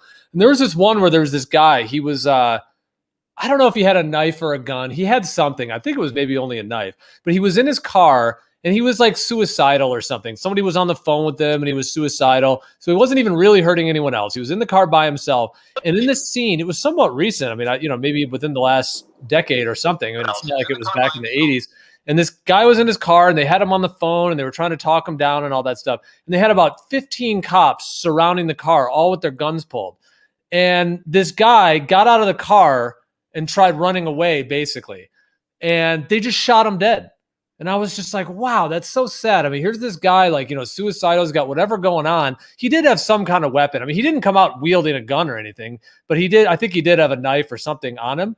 But I was just like, wow, that's a case where the taser would really save the guy's life. I was just shocked to see this video where they all just absolutely shot him dead. It's like, really? You got 15 cops all with bulletproof armor on. What's this one, 17-year-old kid running out of a car going to do? It just seems so tragic that they killed him. Yeah. Yeah, and you can imagine if a civilian person was, attacked by someone wielding a knife and they shot that person dead, the consequences for that person would be completely different than if a police officer did it. Because all the police officer has to say was, I felt that my life was under threat. And apparently that's enough to justify taking someone else's life, something that any other citizen would face many years of jail time at least. That 17-year-old kid sounds like a case of suicide by cop. I was going to say that, but I was kind of like, I don't want to say those words. Yeah. Is that a thing? I've never heard that. Yeah, that's a thing. Oh, What yeah, about it the is. one? Yeah. What about the one that happened in Texas? It's pretty dark. Hold on, you're saying the idea with that is you do something crazy enough to have a cop kill you, and that's your version of suicide? Yes. Yeah, exactly. That's precisely what that is. Jin, Yeah, you I was laughed saying that when in we said Texas. Dude. Well, no, it was just the way it was put across. The very idea just made me laugh. That's all. I mean, obviously it's wrong, isn't it? But I was going to say, in Texas, right? This guy is sitting. This black guy. He's an accountant. Okay, he's at home. He's watching the sports. He's smoking a spliff. Okay, police officer comes into his house, shoots him. Right now, we know that she fired it and killed him, and it wasn't self-defense because he was shot as he was getting up. The bullet trajectory proved that. Okay, so she claimed that he frightened her. I was going to attack her. That's why she shot. That was a lie. Point is, right? She said she went into the wrong apartment, but the thing is, right? This guy's apartment had an orange carpet, so she missed the clues. Right? The door was already open. Why? From the moment your door is open, if this is your apartment, you're going to be cautious. All right? You might even pull your gun because you don't know who's in there. And then you're going to make your announcement. I'm a police officer. I'm coming in. Right? Do you know what I mean? She didn't do any of that. Well, the black guy's dead. Police are trained not to draw their gun unless they absolutely have to. The other thing that happens is when they draw their gun, there's a huge amount of paperwork. If they discharge their firearm, an even more amount of paperwork. If they shoot someone, then they're immediately put on administrative leave. And pending an inquiry, they're immediately taken off the street. So cops have an incentive not to use any sort of deadly force unless it's unless they believe it's warranted. And that's right. Sometimes you have crazy people that give them no choice. And Right. it doesn't look like, and sometimes they make the wrong decision. But generally, the training is they do de-escalation first, etc., like I talked about before. And the reason I know all that is because I've been involved in developing de-escalation techniques for. Yeah, look, technically you're right. I mean, that's the way they're ideally supposed to deal with situations like that. But that's just not what happens many a time. Especially in the US, you have many police officers that. I mean, I think it's just like a 6-week training course or something that they put them through before they put them out on the street, and many of them are not properly trained in the de-escalation techniques that you mentioned. They all are trained. They all are trained. It's whether they complete the training properly. Yeah, and that's part of the problem. They all are trained in those techniques. You can't be a cop unless you know those techniques. The problem is that when you're in a very, very, especially if you've got a new cop and you're in a very tense situation and someone's got a knife or even a gun or several guns and several people with guns, you can just go with your instincts, and all your training goes out the window. And I've seen it happen. But the training, and there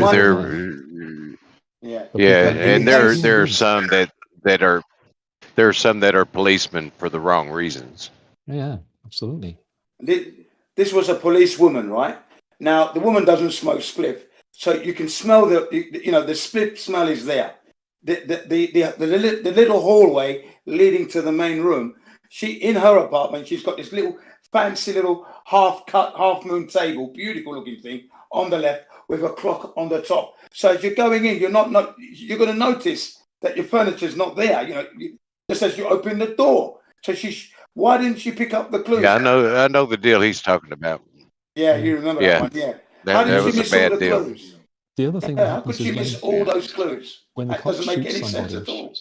what happens Sorry? when the cops shoot somebody, it immediately draws attention to the police precinct, if you will, or area, whatever it is. Of course it does. And then the other thing that happens is the police chief then gets, you have reporters, and then you have not auditors, that type of people, watchdog groups of people, and they will pay close attention. So that sort of thing, I mean, it does happen, obviously, because they're people. But like I said I mean, earlier, look, right? Yeah, what was wrong with her? She must have been on drugs, man. She must have been on drugs because the carpet's orange on the doorstep. She's a human being. She made a mistake, and in that sort of she made several mistakes. Yeah, she got off on the She got off on the wrong floor. Hang on, she got off on the wrong floor. Her floor, right? The door opposite hers. There's a plant there. That's not. There's sorry. On the floor she got off, there's a plant opposite the door she's going to go into. Right, the opposite apartment. There's a plant. It's not on her floor. They don't have that. There's an orange carpet that she's stepping on as she's trying to put the key in the lock as the door opens. You're going to notice that underfoot that it's soft. You're going to know orange as well. How did she miss that? The door is opening and you haven't got your table and the clock. Smell of weed is coming through. That's why she drew a gun, of course. But she should have realized it wasn't her apartment. She should have stepped back and checked the door number. And she would have realized she didn't do that. She goes in, she doesn't announce. The black guy gets something, what the fuck, who the fuck? And he's shot, boom. She shot him. Oh, so that's stupid. It's stuff like that when the stakes are higher. You have a country where guns are everywhere and the cops are alarmed, that sort of stuff. What's going to happen in Britain? That was ridiculous. The man was in his house, private, relaxing, watching sport, having an ice cream and split. Ice cream and split, that's what it was. Yeah. Let me just ask you guys this question. How many people do you think have died at the hands of police over the last 12 months just in the US? Anyone guess? Okay, let me guess. A number like 35, 40? 1,057. I was going to say 1,000. That was my guess, but I didn't want to put it so high. That's about right. Yeah. So you're talking almost 3 people a day shot dead, murdered by the police. I don't know about murdered, but yeah, shot dead. Yeah. I was going to say about 1,000. You look at just Chicago alone. Just Chicago. Just go and look at the crime rates in Chicago. 1,000. Okay, no, I was going for a LA, conservative number there. Cabrini Green in Chicago, been there. Go to Detroit, good grief, those places. And if you run the numbers and you dig a little deeper, you'll find you guarantee that 90% of those were gang-related shootings. Basically, the cops shooting a gang member of some kind. You'll find a tiny fraction of those would be people just getting shot randomly by police making a mistake. It'd be gang people with guns that shoot back. Oh, I see. Yeah, not just murder. Because I studied the info in Chicago for quite a while. It was actually quite shocking. Part of the thing I actually volunteered to do myself just for research, part of the police training. Yeah, what were you doing that? I mean, what put you in that position? Oh, well, Department of Juvenile Justice. I did some work for them. I can't talk too much about it. How did you end up doing that kind of work? How? Well, yeah, it's writing. Yeah, so it was writing. So you were actually writing material. Yeah, training. I see. Yeah. Did you notice they've got a beautiful skyline in Chicago, haven't they? Yeah? You can see it from 60 miles away. You know about that? So only since about 2016, Jen, that's everyone basically that's never been to Chicago will use that. Yeah. Zwicky, what's his name? Zwicky or something? Yeah, Joshua Lewicki. Joshua Lewicki, I think it was. That was one of the first things I encountered. Yes, it is not a mirage. Yeah, so, that's right. I thought you might have known that. Yeah. Flat Earth. Welcome to the Flat Earth, boy. Yeah, it's not. Okay, never mind. We can talk about Don't something go else in there because police. I just happen you to know talk about it drowning. because I Don't know a go bit there. about it. Don't go there because you'll be drowning flat Earth Well, truth. You need I'll tell you something you need interesting. a What flat Earth happened? life jacket. You tell you You what haven't got happened. one. I did some studying, and then part of it was I decided to binge watch episodes of Cops. And the more I watched, it was like I got obsessed with it. There are like 700 episodes or more of that show. I can't remember how many there are. Wow. I watched hundreds, hundreds, and hundreds, and I started seeing patterns. And then I was sort of studying this stuff anyway. And then as I started realizing what the patterns were, that's what tipped me off as how to watch for people that are lying to you and how you can tell. So what happened? The situation that happened for me was. A friend of mine. You can't tell NASA's lying? Okay, that's hilarious. Come on, man. That's right. That's a very good point, Gio. That is a very, very good thing you said that. You said that. That's hilarious. I tell you what happened. There was a friend of mine, we were getting gas, and this waif walks up and asks us if we were going to some town in North Carolina, because we were by the expressway, and we said, no, we're going local. And I sort of said, what do you need? So I need a ride to this town in North Carolina. And of course, my first thing is she's gonna end up on the news. Her body's going to be found 100 miles north of here. She's just going to ask the wrong person. So I sort of tried to engage her in conversation, tried to get her, not to leave. And I asked her name, and she looked at me and lied and told me this fake name. And then I said, oh, okay. And I asked her more questions. And I said, can I ask you another question? And she's like, yeah. I said, what's your name? So she gives me another fake name. And then, so finally, after I'd understood what her situation was, and I was sympathetic, I wasn't confrontational. And I said, okay, I'm going to ask you again. And I hope, I don't want to be insulting or anything, but please tell me your name. And she finally told me her real name. And it turned out that was her real name. And so I was so scared she was going to run. My friend was, a female. So I said, are you hungry? And she just looked at me as like, oh, I'm starving. What happened was she'd escaped juvie. She'd run. She was in custody and she'd run. She'd got out somehow and was trying to hitch a ride to, I can't remember where. And so we took her to a restaurant. And while we were in the restaurant, I sort of got my phone out and I made it ring, hit the ringtone thing. So I pretended like I was taking a call, and I excused myself and went in the back and called the cops. And so when the cops arrived, he just went ballistic and started screaming and thrashing, and it was like a movie scene. It was just amazing. Yeah. And you know me, I wouldn't have called the cops on the woman at all. She would have ended up dead. She would have ended up dead. I know what you mean, but I would try to get her to her people at least and enjoy some freedom, and then whatever happens. When her really. well, let me tell you this: when her parents arrived on the scene, okay, somehow I've forgotten what it was. An ambulance was called, and then a cop arrived first, then an ambulance arrived, then her parents arrived. It was a whole thing. And when her parents arrived, I sort of like spoke to them about it, and you know what? I could tell they were lying to me. Right. What does that imply? I didn't have time to dig because the cops were there, and it was a very short conversation, and I knew they were lying to me. That was the parents. Yeah, you knew the parents were lying, yeah? The parents were probably abusing her or something.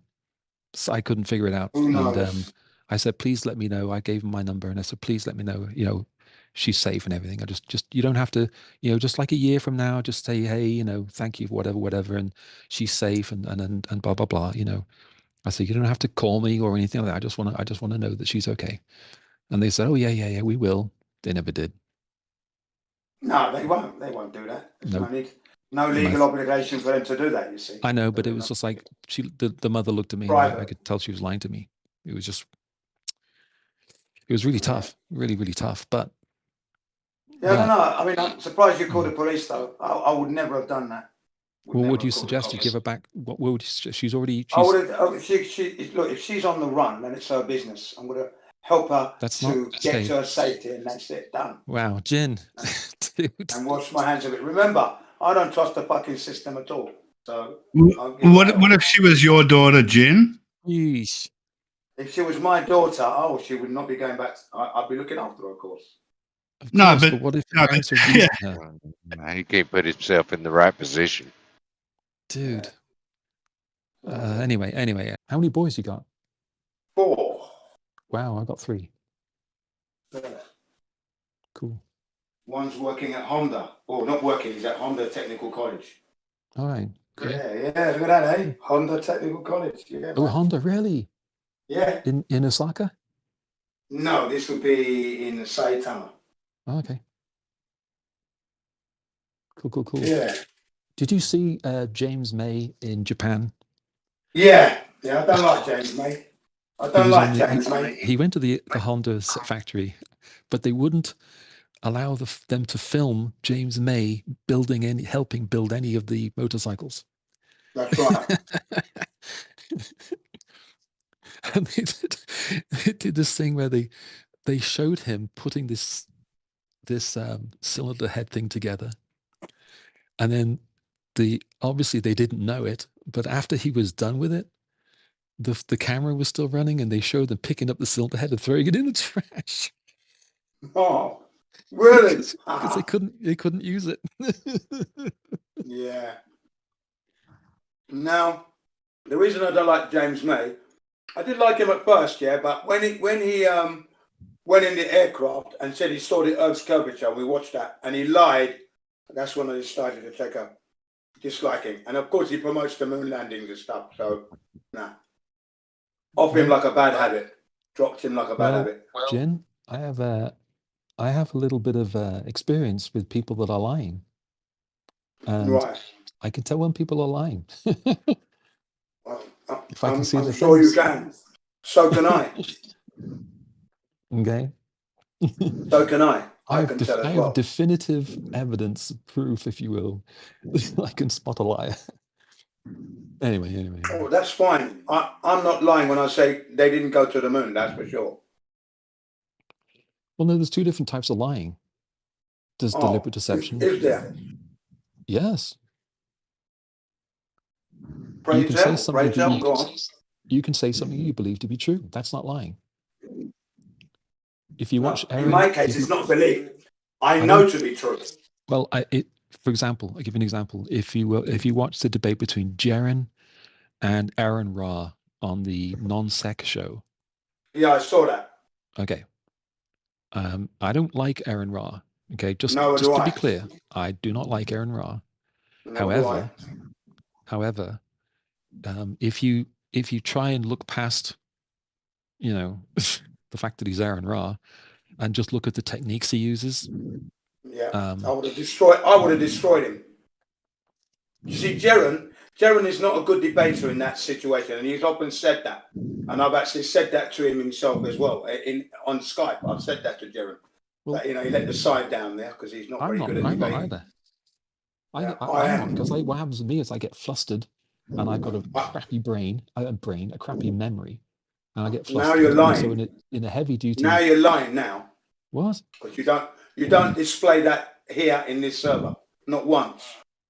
So you're lying. I'm lying about I'll the put fact you in the that I light. have. Okay. Jin, how do you know that you're not lying? Because your belief in whatever it is that you believe, is it based on reality, on the actual truth, or is it just based on reality. That's just 60 years. Okay? I won't finish my sentence. Don't worry. Let him finish his sentence. I'm telling you, 60 years. 60 years, and then know it, like I said, understanding the technology, understanding natural law. Let him finish his thought, and we know Joe. that God didn't give them permission to go to Mars or the moon. With respect, We're not Jane, doing let any him of that. finish his sentence. Let it get him out. You and go I have been ahead. chatting all this time, and I'm sorry, guys, if I've bugged the Sorry chat. about that. I yield. Yeah, I would like to hear what Rams had to say. Yeah, I yield. Go ahead. Well, you said that that you knew that, what was it, that the Earth was flat or that it wasn't round, or what was it that you said earlier? Yeah, virtually those things, yeah. And they never went to the moon, remember? And you said, you went on to say that it wasn't a belief, that you knew it was true. Correct. That's right. Yeah. Do you don't see what the problem is there? No, not at all. No problem at all, because like I said, when you understand natural law and you understand that the technology they had could never have got them there, what were the experts telling me about the environment, according to them, and NASA had no such equipment to protect them from the environment. Some of it was tested here on Earth and failed.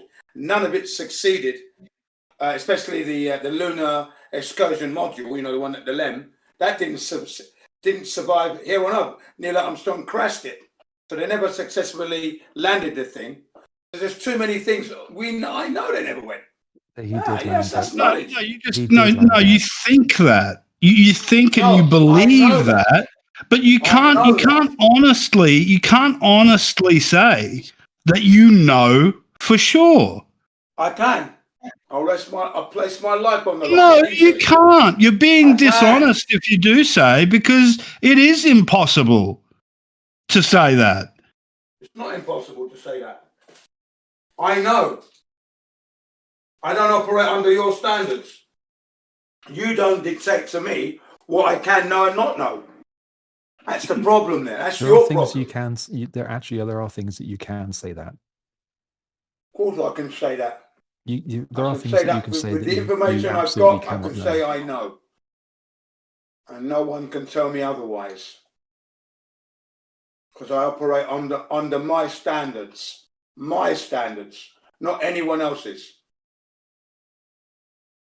Yeah, but your standards aren't the truth. Your standards are your standards. They are the truth. There may be times when they're in alignment with the truth, but they are not the truth. They are just your perspective, your belief, your ideas, your thoughts. My knowledge through process of elimination, my knowledge, my deductions, my truth. Perspective, your perspective, that's it. My knowledge. It's not knowledge, it's perspective based on information that may or may not be true. It's knowledge. The information is the information that you've based all these perspectives on may or may not be true. I know you can't go to space. I know you can't whatever. land on the moon. I know this. This I know. This is you don't know. Yes, I do know. Just plainly don't. Yeah, he thinks he knows, but he doesn't know. I do know. Never, Just ever remember in my that. life seen this That's level always of going to be your confidence downfall. in anyone. Trying to tell people what they know This is and not an can't insult. know. I haven't seen this level of confidence in literally anyone for anything. I don't have that level of confidence That's for almost correct. anything. I'm the man that hit the policeman to the ground. And my truth. Come on, you don't come and tell me. I tell you. You don't tell me what to know, what I can't know. And no, you can't tell me that. I tell you. Yeah. I'm the man that's slapping down police officers for even trying to stop me. Talking about. You're so lucky. Good grief. My boss said, Jim, you can't go around hitting police, man. I said, well, he asked for it.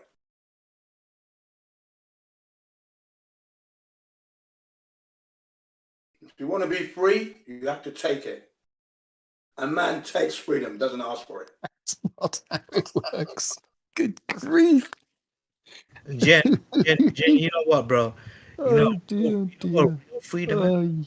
Jen, I'll tell you this, bro. Who let Branch out of his cage? Oh no! Jen, I don't think you really understand what real freedom means as a person. I do. How? What? Okay, so what? Because I'm taking my freedom. I do as I please. Okay, and how do you define freedom? Living your life the way you want to do it. It might mean breaking some laws, and I do break them. There you go. All right? The more I hear, there the it less- is. I mean, other people have the freedom to hurt you if they so want to. It'd be a big mistake on their part, but yeah, of course they have that. They don't have the right to do that, but they have the freedom to do it. And if they want to do that, you do. I don't Very big mistake. Yeah, that's a bit of a They what's better have that? some big hands. It's going to be very, very Yeah, that's big. it. Can I? It's going to be very, very, very, very big. Because if they're not, I feel sorry for them. I don't know if Jim's even serious now. This is getting to I the don't point think of freedom. caricature. I don't think freedom is that. I'm reading anything you say here. Go on, Branch. What is freedom? Because I know what freedom is.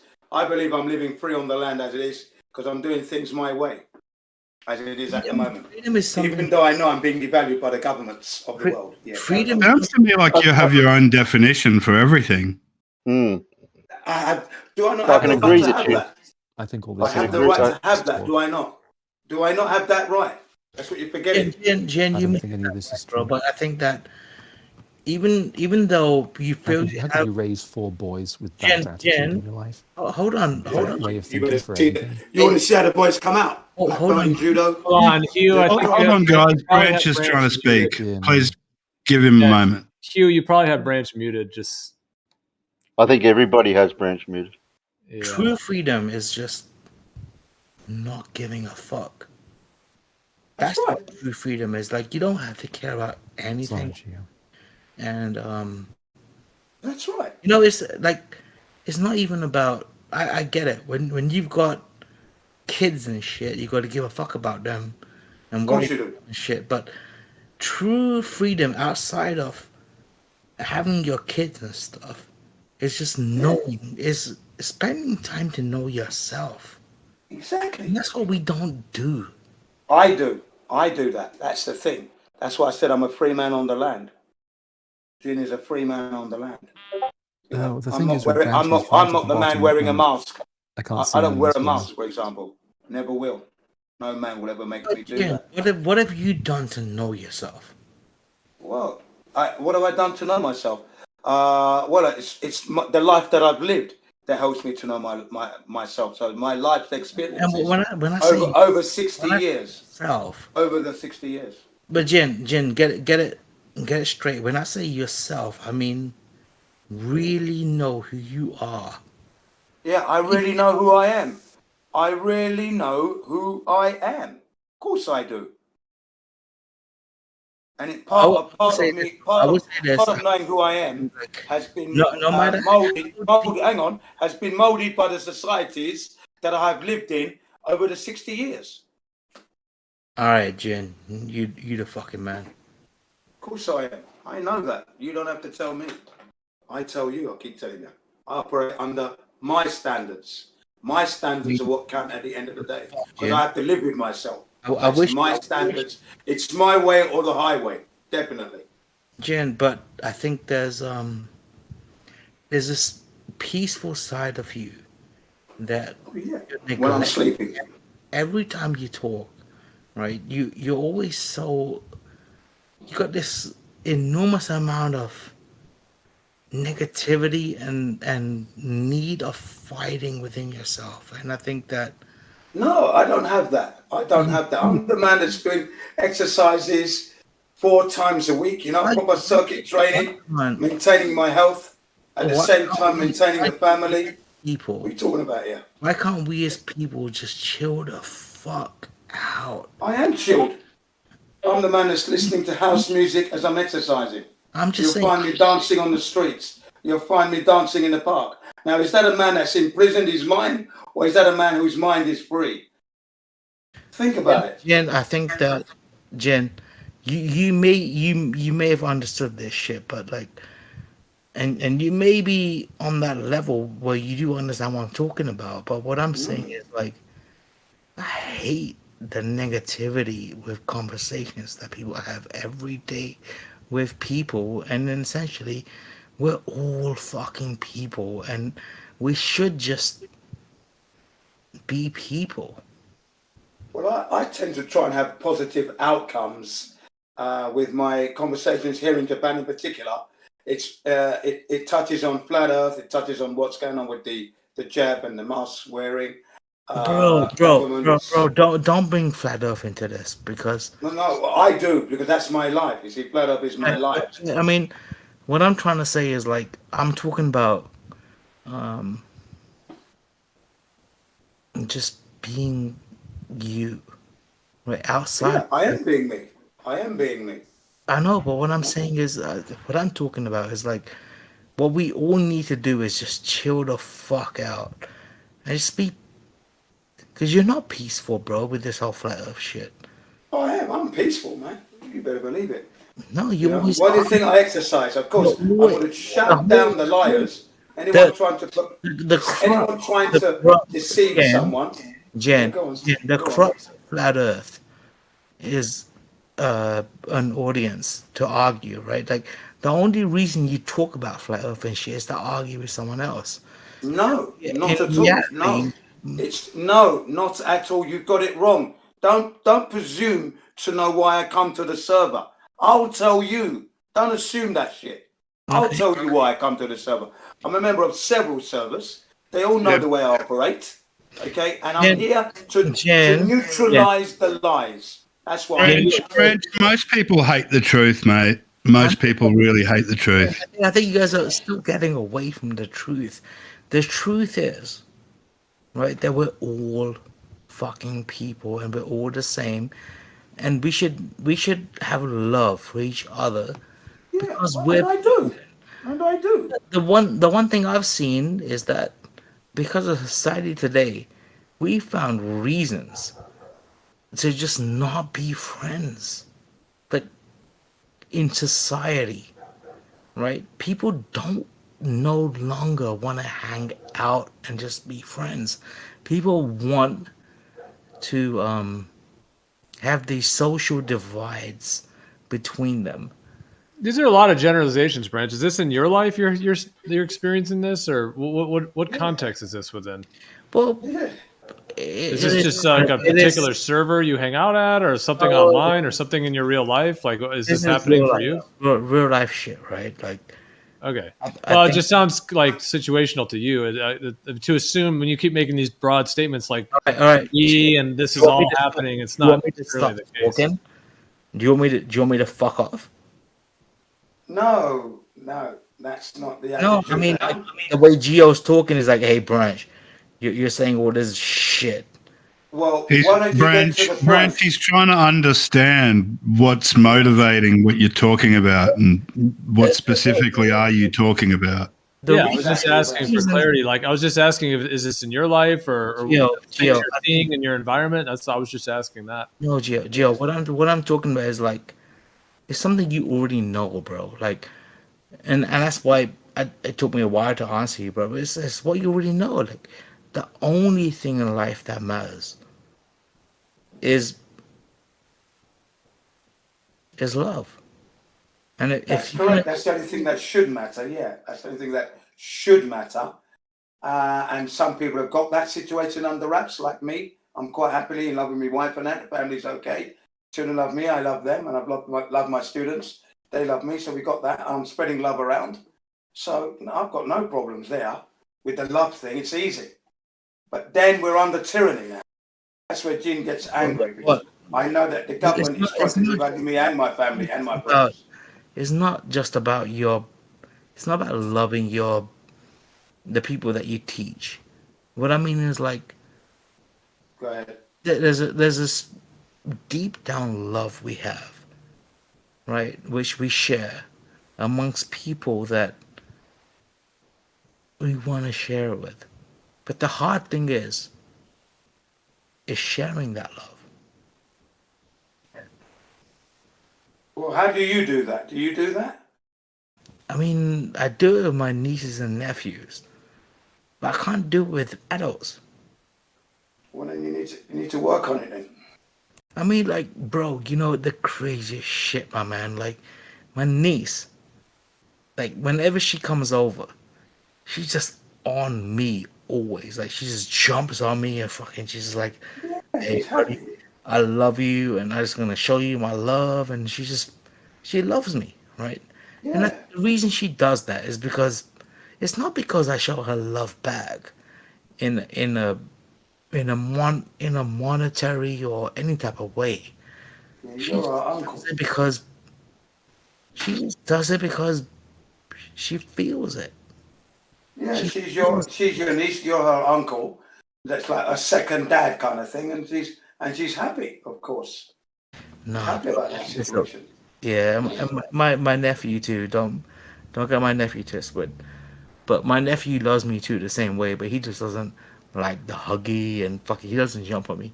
And So I, you're saying that kids can do this more freely, but you say you have a hard time doing it to other people or with other adults? I think what I mean is I can do this. I can do it freely with kids. I just can't do it with adults.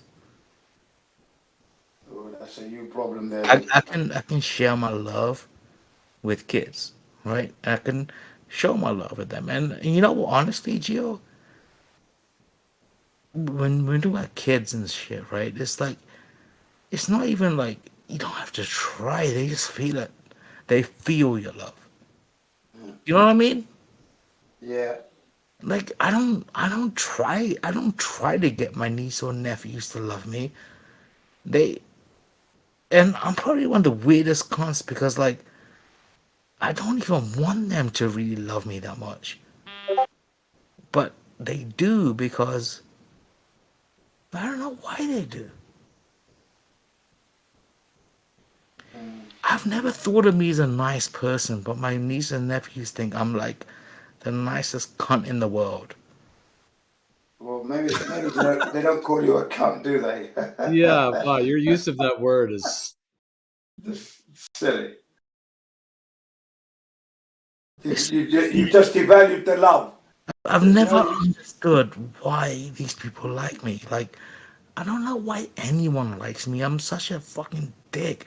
Look how I act in this room with you guys, right? You need to stop being a dick then. If you know you're being a dick, then you need to stop being a dick. Always a Don't you? fucking dick. Come on, man. But Work on it. Why is it? Why is it that my Get niece some therapy. look, Seek some therapy if you can't. If you know you got a problem. bro? It's not even a fucking joke. Like my fucking niece, she likes to hang out with me, but she more than she does her own dad. Well, then that's cool. And I know my dad not my dad, but her dad feels really My bad. brother. And I feel bad. I half the time I tell her, get off me, because your dad's here now. But no, she wants to play with uncle. Yeah. I had that with my nieces and nephews. Yeah. I don't know, man. Kid. There's always that. When my nieces were kids, right? I think the real reason is this. It's like, it's because they know. It's not that. It's they know you're a family member. I That warm talk the feeling. language of kids. Like, I don't need none of this fucking superficial shit that fucking us adults have got within ourselves as far as where we're gonna be in the next 20 years or, you know, fucking the work we need to do or shit like that. I'm just chill as fuck. And Yeah, well, I'm always chilled, but you know, if someone's going to do me wrong, I'm going to be totally not allowing that to happen. Doesn't matter who they are, government officials, police, military, whoever they are. I'm going to take that on full on if that's the case. But in general, you know, I'm having 90% of the time, 95% of the time, I'm having a good time of it. Then I come onto these servers and you get these wallies trying to tell you that the Earth is a spinning ball on a live stream, so people are listening to this live, decimating that out into the public world domain. I'm going to be here to dispute that, wake up the sleeping masses in the chat, and remind them of their duty of integrity. Yeah, not believing something unless you've confirmed it, ladies and gentlemen. Jen, we're trying to have a chill conversation. Don't get too excited. It's still chilled. It's still chilled, boy. Yeah. Let's just chill out for a second, bro.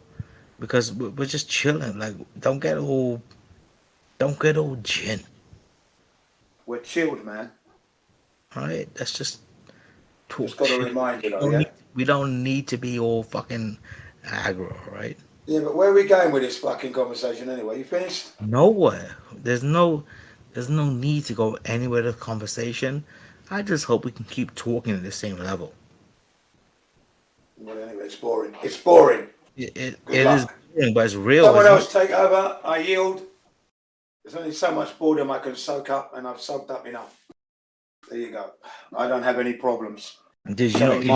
I don't have any problems showing my love to my niece, nephews, my wife, my kids, adults, students, anybody. You know what my niece said to me the other day? My niece was like, "So you my daddy, right?" Okay, I was like, "No, I'm not your daddy." But he was like, "But I play with you the same way my daddy." And I was like, "Okay, then I'm your daddy." Yeah, you just say I'm daddy number 2. That's all you got to say. Yeah. Hey, what about my brother? She tells her that, you know, he's your younger daddy, because like that's how Indians do it. Like, and you are. But it's so cute. She was like, "Are you my daddy like, now too?" I'm like, "No, I'm not." How old is your niece now? She's about 2.5. Oh, bloody hell, she's a baby still. Oh no, she's not. She's older than that. I don't know. She's about to go to school this year. Well, that means she must be 5 then. School or kindergarten? Let's get this right. School or kindergarten? I'm a retard as far as it goes to knowing these. Oh, you didn't even answer my question. Is she going to school or the nursery? You know, the kindergarten. Yeah, she must be about 5 because she's going to school. Right, 5 or 6. Yeah. Can I ask you a question, Jen? Yeah, go on. Dude, she's like, it's actually super awkward because like, if I go to fucking some people's houses, and I'm trying to be a man, right? And then this little bitch just walks up and just jumps on me like, "I want to play with you," and I can't say no. Of course not. You don't say no, do you? Unless you're sick or you've got an injury or you're in pain, you're not well, then you might say no then. Other than that, it's a yes, isn't it? Because you've got youth. Can I ask you a question about a gyroscope, Jen? Oh yeah, please go ahead. Yeah. What type of gyroscope? Okay, so it doesn't matter what type of gyroscope, right? But a gyroscope is static in space, right? It holds its own from its original position, yeah? That's You right. agree with it? Okay, Yeah. so you've got a gyroscope sitting on the Earth like Bob did, you know, like his experiment. What would happen if you left that gyroscope for an entire 24 hours? What position would it be in the end of the 24 hours? It should just remain in the same position. Why would it move? No, well, he did detect a drift, 15 degrees an hour drift, but what I'm supposing is that, like, if you have a gyroscope and you move it like on a drone, it's only going to be measuring its movement against its own original position, its own level, yeah? Okay, so what it's actually measuring is the movement of the sky, if it's picking up anything at all. Because it's not deviating from level. If he's picking up a drift at all, that cannot be the spin of the Earth. And the way that you can prove that, if you left it for 24 hours instead of the short time that he did, you'd find out that the drift should come back to itself again in 24 hours. That's why I said it would remain in the same position. Yeah. So but there's what is it? What's the one that they use to find true north? Apparently, magnetic north. What's that compass called? True north. Sorry, not magnetic north. True north. Is it a gyro compass? Is it okay? Is it a mechanical or electrical? It's an electrical gyro compass. Is it not? Isn't it not electrical? Well, there's different kinds. Yeah, well, the one that I was having a debate with yesterday in the Gem Panda server, they were talking about an electrical one, you see, and I said, well, if it's registering that the Earth is moving, we'll have to open up that gyroscope and look inside because we know the Earth is not moving, so this thing must be faulty. You know what, Jen? Hang on, let me just finish what I'm going to say. It's been specially designed to show that. But really, it's working as a regular compass. I'm sure you will find when you open it up, it's a regular compass, and they've just put some electric lights and unnecessary wires and shit to fool you into thinking that it's working. Right, but That's you what I know think. what I was trying to say was that like this love I have for my niece, right? Branch, I don't think this is really the forum for No, that, no. man. Can I Let's finish? move on. Yeah, we're talking about topics related to the But server. Gio, can I finish my statement, please? No, because they're talking about gyro No, compasses. can I please? Yeah, gyro Statement, compasses. Gio?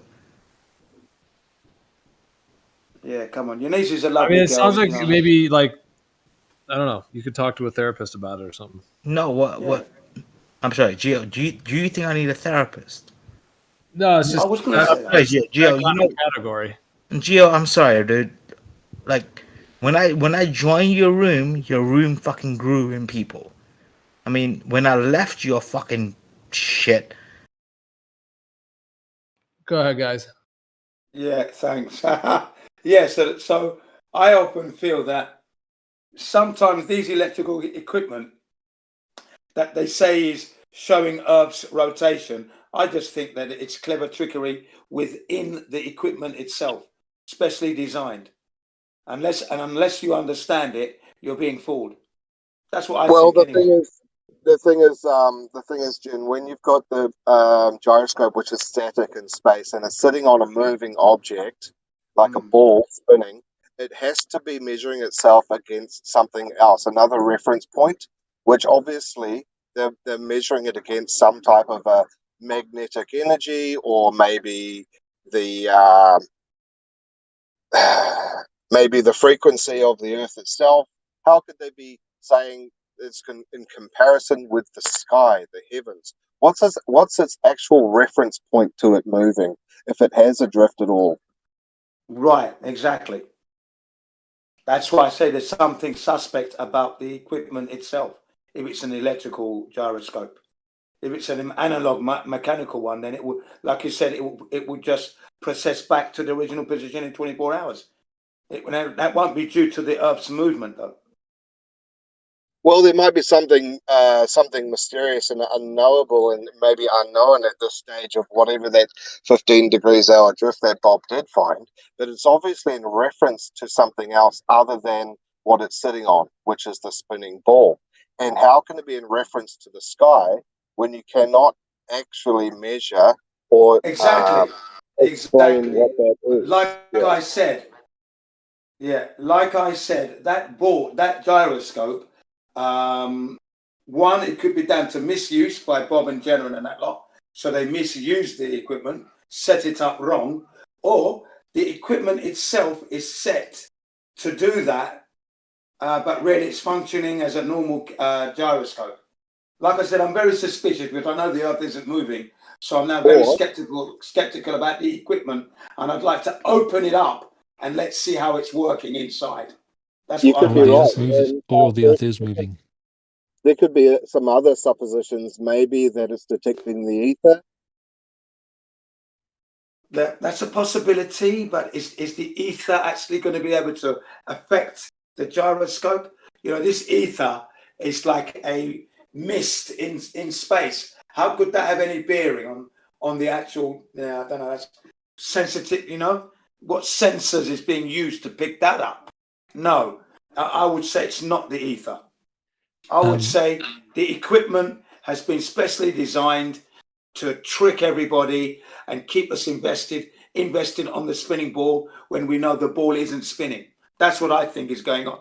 I have to call it out as I see. No, that's not the case, Jin. I mean, gyro compasses are like the main navigational tool used on huge ships these days. Like they use magnetic compasses secondary. Gyro compasses are very accurate, and they do work by various. Yeah, are they magnetic? Are they magnetic in the way that they are just mechanical, no electrics? Yeah. Well, there is electrics used, yeah, because they have to. Yeah, that's what I'm talking about. The electric one. Gyroscope has to be kept spinning. Yes. Yeah, I'm talking about the electric ones. And the electric ones run. There's something inside is moving, right? A light. They measure a light that moves. Yeah, that's not something physical. That's just light. It's ring laser gyroscope. That's the one I'm talking about. Ring laser gyroscope. Yeah, That's what there's no internal moving parts as far as I know. and there's no way for it to measure anything except its own movement. Yeah, I Nothing still it's need to attached look inside it. I still need so to look whatever it's inside attached it. to, it'll measure that. Yeah, I would still need to look inside it to be sure. That's me. They're using all 3 of them on each airplane. They use 3 of them. Actually, I think I Each think axis. there's 2. I've got a video on that one. I think And there's planes 2. can fly. Yeah, Well, it'd be I pretty mean, cool to get one of those gyroscopes that they used and just leave it there for 24 hours and see what happened. Yeah. Well, they're It picking will up measure it the whole time. they're picking up the precession. The precession occurs. The question is, why is it occurring? They're using that precession. They're observing it. We were talking about. I was talking to IB Hunter about this earlier. They're using that precession and then applying that observation to a model that they prefer or that they believe in, which is the globe spinning. But there are other explanations for why that precession is happening, such as the medium itself, whether you want to call it ether, the medium, whatever term you'd want to use, that the medium is actually causing that precession. We know the sun, moon, and stars are moving. There's clearly rotation going on, but it's the difference between being inside of a medium that is spinning versus being on the outside of a sphere that's spinning. They're just using the latter as their application to applying it to that model that they believe in. Is it possible that the centrifugal forces from that gyroscope could that be facilitating the precession? Is that possible? In a ring laser gyroscope, it wouldn't have any centrifugal forces. Okay, what about the regular mechanical one? Because they're saying it happens in the mechanical one. As well. You've got to come up with a reason why they don't work. And I have not seen one yet that's I mean, we talk about ether which doesn't exist, and then other things, magnetism or but there's a hunt for a reason why the ring laser gyroscope doesn't work, rather than just accepting the fact that when you put a ring laser gyroscope on a table, it registers a 15 degrees drift. It moves 15 degrees every hour. 15 times 24 is 360. Yeah, so does the sun. We know something's moving. That's very clear to see. The gyro isn't attached to the sun. The gyro is attached, if you will, to the table, which is attached to the Earth. And if the Earth was stationary, it wouldn't register anything. It would just sit there. I think it's to do with the actual equipment itself. So the equipment itself that's facilitating that.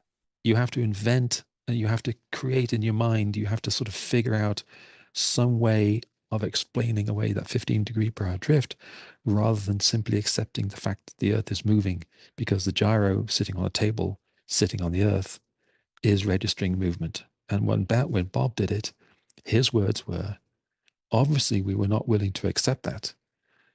Well, very obviously, Bob was not willing to accept the fact that the expensive gyroscope that one of his people procured didn't give him the results that he was expecting.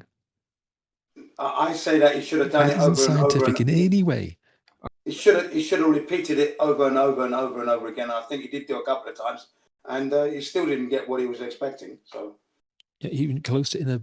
Yeah, I mean, I've heard Bob speak about it, and it's nowhere near the slander you're trying to put on him. So he's not here. So why don't we not talk about people that aren't here that you want to throw under the bus for some bizarre reason, and actually talk about the information directly?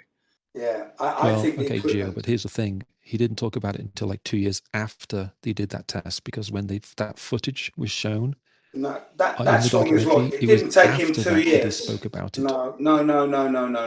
He didn't take him 2 years. He was battling the slander that you're putting out now from the word go. Okay. So unfortunately, the only problem is he spoke about it. He spoke about it immediately afterwards, because Globebusters is on that show. By the time they got back to base, got themselves together, already the people were on his heels saying that he's proved the Earth is moving, but he hadn't. So he was defending his position from the word go. Yeah, it's interesting to have globe earthers drooling over a flat earther proving Earth rotation. Proving the Earth is really rotating. bizarre. Like, if they really thought the Earth That's was not moving, bizarre. they could have some of their own guys prove it. They're just drooling for a flat earther to do it for them. Apparently, we were doing. So then they're just using deception to claim that he did that. And if you talk to him directly, that is not what his conclusion is whatsoever. He lies about it. All right, if you're just going to slander people, then you're just going to be muted. We're not. This server's not here just to slander people. Right. So watch it, Huey. Stop lying. Well, it doesn't mean you can call him a liar. Well, I'm just winding him up. Yeah, I'm just saying. If his remember goal what I is that said, he just wants to Gio? slander the name of another person because he has a problem You're about the shape of slandering. the earth, You're it's really slandering his thousands problem. of people's names, and I'm not giving you a hard time about it. What? Oh, I I'm going to be slander one slandering founder of his NASA. name, and Definitely you going to can't deal slander with it. NASA. That's interesting, isn't it? And Neil Armstrong and Buzz Aldrin. Yeah, And they're all what's his liars, name? right? You're slandering their names, but that's Buzz okay. Aldrin I'm going to admitted slander their himself names that he never No, went till you the to the didn't. cows moon. come home, mate. Definitely. Here's the Buzz problem, Aldrin said Gio. himself that he didn't go to the Hey, moon, man. What are you talking about? hey, Gio. Here's the problem. Let me tell you something. Let me tell you something quite interesting. No thanks. Why is he ignoring what I said? What did you say?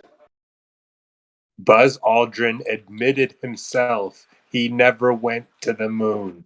That's right. To that 6-year-old girl. Yeah, that's correct. He did. Yeah, he did. Did you notice that, Huey? Huey. No, because he wanted to bring up Buzz Aldrin in the first place. So no, he's not going to acknowledge that. Yeah, there you go. And Alan Bean. No effects from the radiation from the Pattern radiation belts. Oh, I don't think we went out far enough to encounter the radiation belts. Then Bart Sibro tells him, well, they start from like 300 to 400 miles up the road. Who's Then this we went Bob right guy through that it, was he being said. talked about? I was curious. Who was being slandered? Who's this Bob guy, and what did he do? I'm talking about Bob Nodell. Do you know the show Glowbusters? I've never heard of this actually. Okay. Yeah, it's okay. I could look it up later. Yeah, well, Bob Nodell really he used this gyroscope, and apparently because it processes, it moved 15 degrees. That proves that the Earth is moving, according to the Globers. Okay, they reckon that Bob Nodell detected Earth's movement. He should be getting a Nobel Peace Prize for that.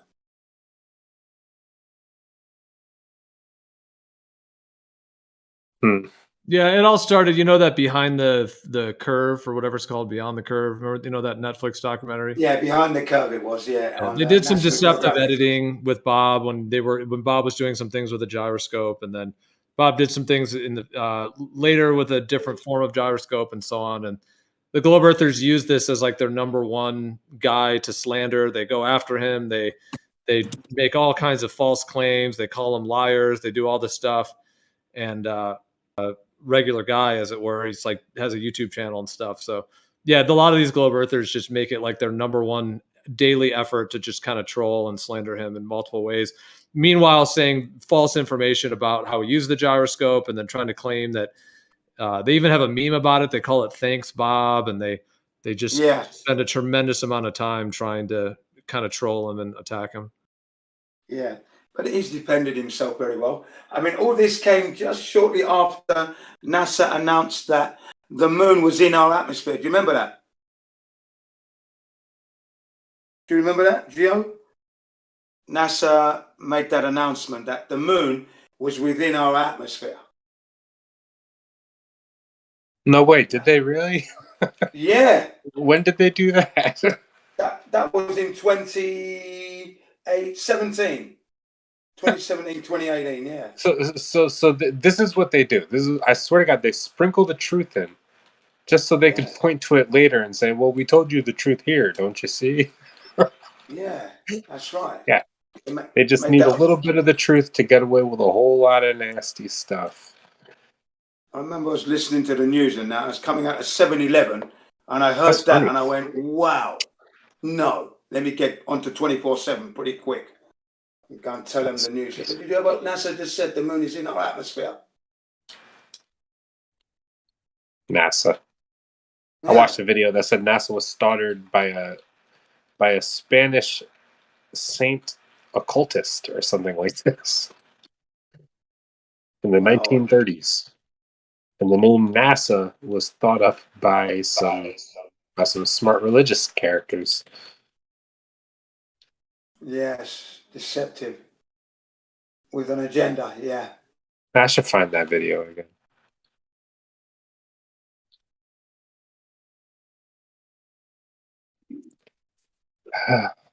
I'm still feeling so funny about the conversation I had in here yesterday. What was that about? Particle physics.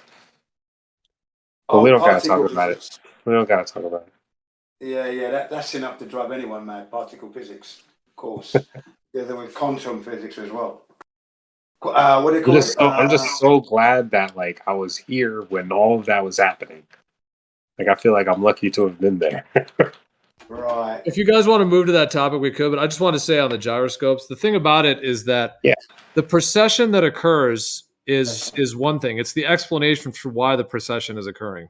And that's the difference. The globe earthers will claim that that's Earth rotation. They'll use that story that they want to for their preferred model.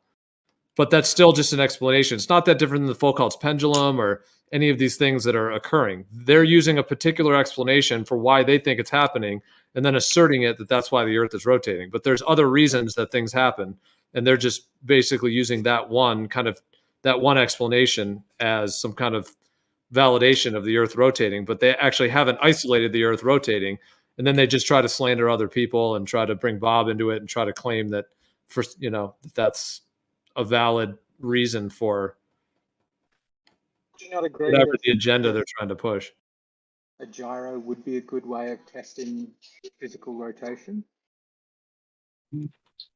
Like that, even if you would assert the answer's wrong, which is fine, would you agree that if you wanted to tell if something's rotating, a gyro is about the best tool to do it? Yeah, that's why they're used on airplanes. But there's a difference between an airplane moving around in the environment, like going up, down, left, right, versus a gyroscope precessing at 15 degrees an hour. Those are two different motions. And it's funny you mentioned the Foucault's pendulum, because there's a video that came out yesterday. It's only 2 minutes long from Flat Earth Banjo, and it explains that the people who own the equipment and a guy who installed the equipment tells you that there's an electrical motor in the thing, in that pendulum, that keeps it going. I'm going to post it shortly. 2 minutes long. Read it and weep. Well, listen to it and weep. Those of you who believe it's a real thing. I don't think anyone would be bloody weeping over hoax. that, Jin. But yeah, I hear what you're saying, Writing. I mean, gyroscopes do pick up motion, which is why, like I said, they're used in airplanes, especially like the ring lasers, because they can detect the airplane moving up, down, left, right. But the thing is, like I was saying, the 15 degrees per hour is a different motion. It's much slower, and it's a different motion. So on a globe Earth, you guys would say, well, the 15 degrees is the Earth rotating, and when it moves all around in an airplane, that's also because the airplane is moving around on the Earth. But you don't have any way to isolate that 15 degrees per hour is actually Earth rotation. Another explanation could be that the medium is causing that 15 degrees rotation along with the sun, moon, and stars, and that the rest of the motion, once you put it in an airplane, is just picking up that motion within the medium. Yeah, that's fine. It's just I wanted to point out, because it seemed like the way you were phrasing it sounded a bit like, well, they picked some random object that they then conclude it shows rotation. I'm saying, well, it's a specifically selected object that one uses to detect rotation.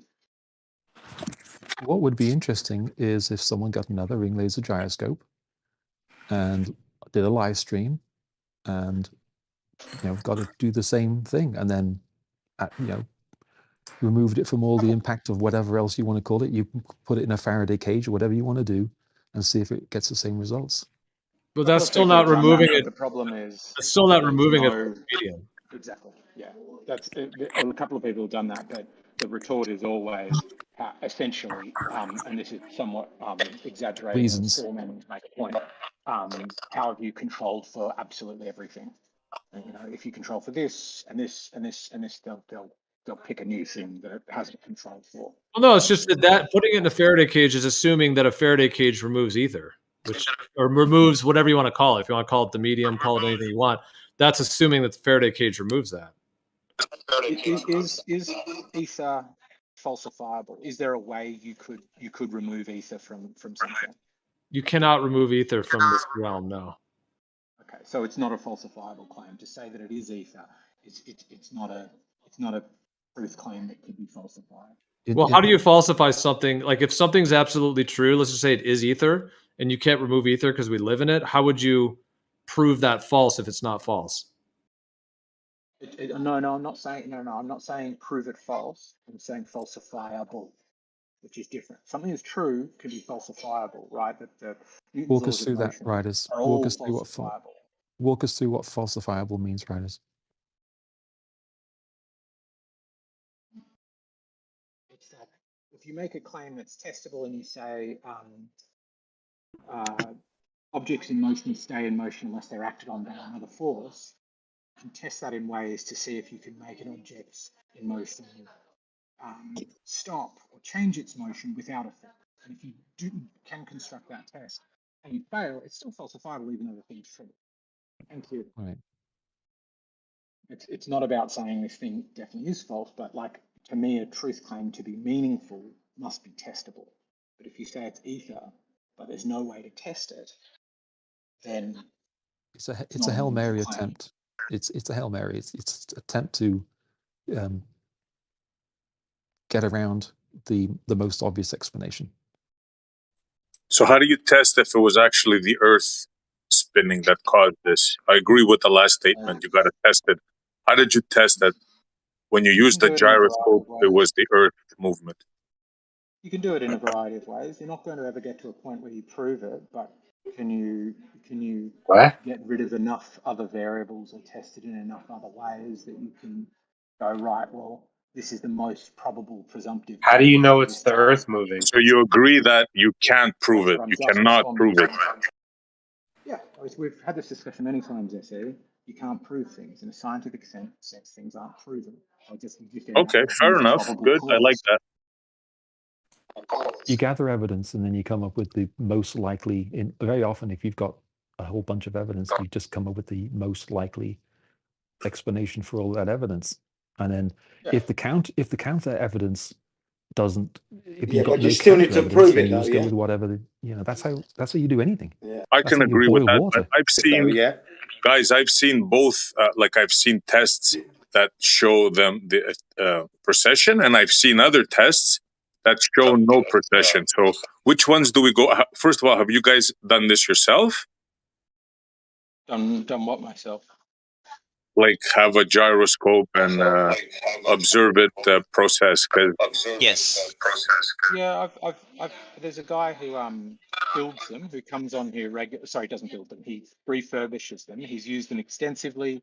He's even built remote submersibles to take these to the bottom of the ocean. Can I buy one of those? Yeah, Sorry to interrupt you. What he Can I does is buy buys one of them. those? Because I've been wanting one for years and I can't get one of those. He says you can. I mean, it'd be good to have a chat with him because he's twice now at my request switched on his phone, gone out to his garage and opened one up and gone, here's how it works. And you can Google it and it's a readily available model. And he buys them off eBay. They're all defunct. Okay. Can you please get me that model? Because I've been wanting to do this test for years now, but every time I ask you guys, will this one do? You always tell me, no, that's not good enough, the ball bearings or... You've got to get a ship's gyro compass. I mean, I'm got my life to live. If this is something interests you, I recommend you do it. But just get a ship's gyro compass. And I mean, if you get them working, they're going to cost you tens of thousands of dollars probably. Oh, come on now. Oh, come on. Really? I'm sorry. Do you want expensive It's things to be Antarctica. cheap? It's Antarctica again. It's Antarctica. It's Yeah, you're expensive. putting things out of reach so you can complain that you can't reach them. Like, earn some money or fix one. Like, So you're telling me I need a gyroscope that costs tens of thousands of dollars to measure the Earth spinning? Really? if you want a ship's gyro compass, these things are used, as Gio said before, these things are used in, like my bike is currently at sea on a container ship that probably has one of these going from Singapore to Dili. These ships have millions of dollars worth of cargo on them. So they have multiple different devices for telling where they are. They don't just use GPS, they don't just use magnetic compasses. most of them spin up and use for most of for their course heading. Roddy, your mic is kind of muffling out. It's hard to hear you. Oh, is this any better? Yeah, a little bit. Yeah. Hang on. What about this? You'd be talking about a gyro compass, I believe, for the ships, right? Yeah. Yeah. Yeah, my bike. Yeah. What were they using 30, 40 years ago? They were using gyro compasses 30, 40 years ago. These things have been around for quite a while. Okay. So Yeah, gyro compass isn't a brand new thing. Yeah, they've been around for a long time. But my bikes, that's the boat my bikes are on. It's a very expensive bit of equipment. It's the same as a ring laser gyroscope. It's a super. They need to be refurbished and kept running because otherwise they'll develop a bias or start to wiggle. But if you want one, they're accessible. Isn't it funny? All the tools that we need to prove this or another, they're out of reach for us. We just want we just They're not out of reach for you. We just covered one earlier. We just covered one earlier about measuring the distance to the moon. That's not out of reach. Pendulum is not out of reach. Equatorial Mount telescope is not out of reach. Yeah. Anyway, I don't think that the ring So, laser. hold on. We're supposed to is a believe reliable that. tool. We're supposed to believe that the ground under our feet, where I'm here in Canada, is moving at 800 miles an hour. It's not And moving at I 800 miles can't an hour. record. I can't measure it. Relative to what? You're not supposed to believe anything. We're telling you what we think, and then it's up to you to decide what you think.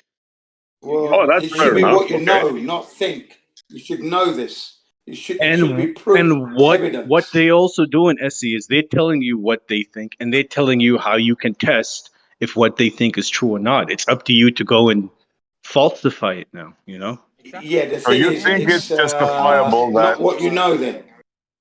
you think it's just So I can tell you anything, and it's up to you to falsify it, and that's what's going to make it true or not. No, but why don't you No, just get no. a If you tell me what your idea is, and you give me the We're method not to moving. falsify your We're not idea, the moving, ball is mate. now in my court to go out and do the falsification process. Yeah. And you Right? can say, this thing That's you all we said say. shows Earth's rotation. It's not moving. I put it in a bismuth chamber, and now it doesn't work anymore.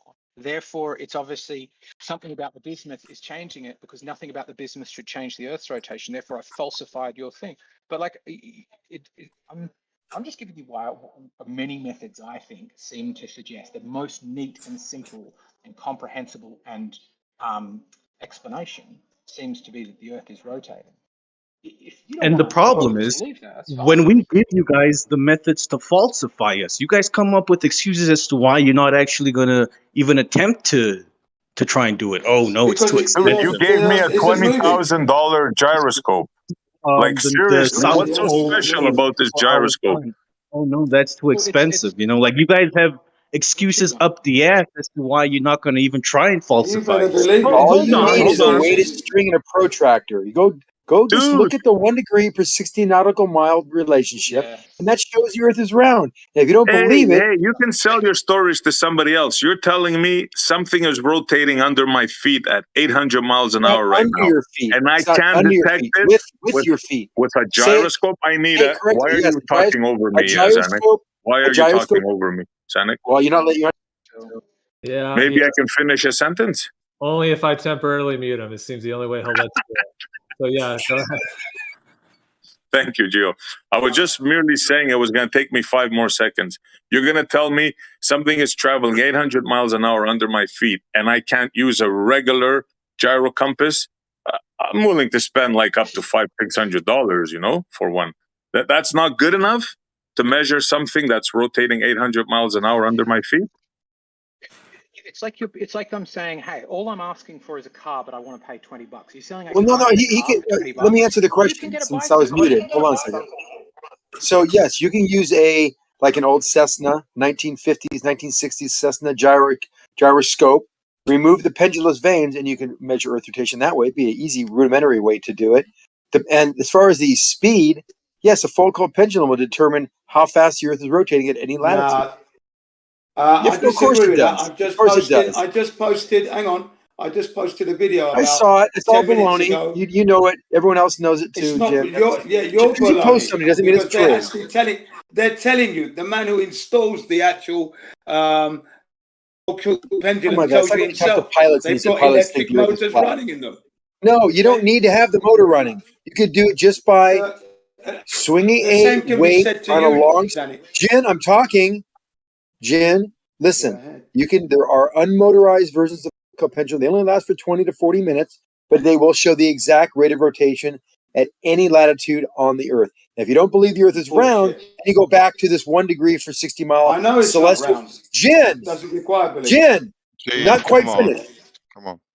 Then you can go to the celestial navigation methods where you can look at the 60 nautical mile per 1 degree change relationship, and that can tell you what shape the Earth is as well. Yeah, there's many ways to do it. It's you're picking an expensive one and then complaining that it's expensive. If you don't have the money, you don't do it that way. Have you measured the curvature What's of the so Earth? special about Have this you done expensive that? one? What's so special about it? Jin, I posted a video for you, 30-minute long video, Yeah. in which I include one of Yeah, my I've got it. observations I've got of the that Earth. video. I've got it today. So I got it today. Yeah, I've got it today. Did you measure the curvature of the Earth? Is what I'm asking you. Did you measure it? It was an observation. It was Well, that's a separate topic. I was just going to respond to what the thing is. I mean, I've probably said this so many times. It's kind of like a broken record maybe at this point to keep saying it. But I mean, all those things you just mentioned, Zanuck, those are observations of effects. And again, you're applying an interpretation of those effects and then using that to say the Earth is a globe. If you want to use those effects to claim the Earth is a globe, that's fine. I understand why you're doing that. But in my level of discernment and rigor, I don't find that just observing those effects and just linking them to something is proof. It's not proof. It's a presumptive cause, right? It's a presumptive conclusion based upon the observation of the effect. Just like with Foucault's, Cavendish, all of these, you're observing an effect, but you haven't Yes, actually and it's highly correlated. You haven't what we're telling. Yeah, highly correlated. You could make all those Highly correlated to what and predictable to the rotation rate that we all claim. So if we put this element, this device at any latitude, anywhere on the Earth, North Pole, 124 hours, equator, no rotation, anywhere in between, we can give you a predictable and reasonable explanation of why it's rotating at a certain rate. That is pretty good evidence that the Earth is rotating. Can I ask one thing? Can that also be predictable if the sky was moving and we're not moving? No, that's not true. So that's why I always like to bring up what Flatzoid posted. He was like, okay, he understood the co-altitude angle on celestial navigation. The elevation, I'm not going to worry about all the adjustments. And here's my co-altitude angle. And he's absolutely right. The problem is his diagram is bogus because it shows that all these objects would be on a spherical shape. They'd be like on a dome. And if that's true, then the flat surface will not work trigonometrically. So it's proven, also a separate mathematically proven to not be possible at all.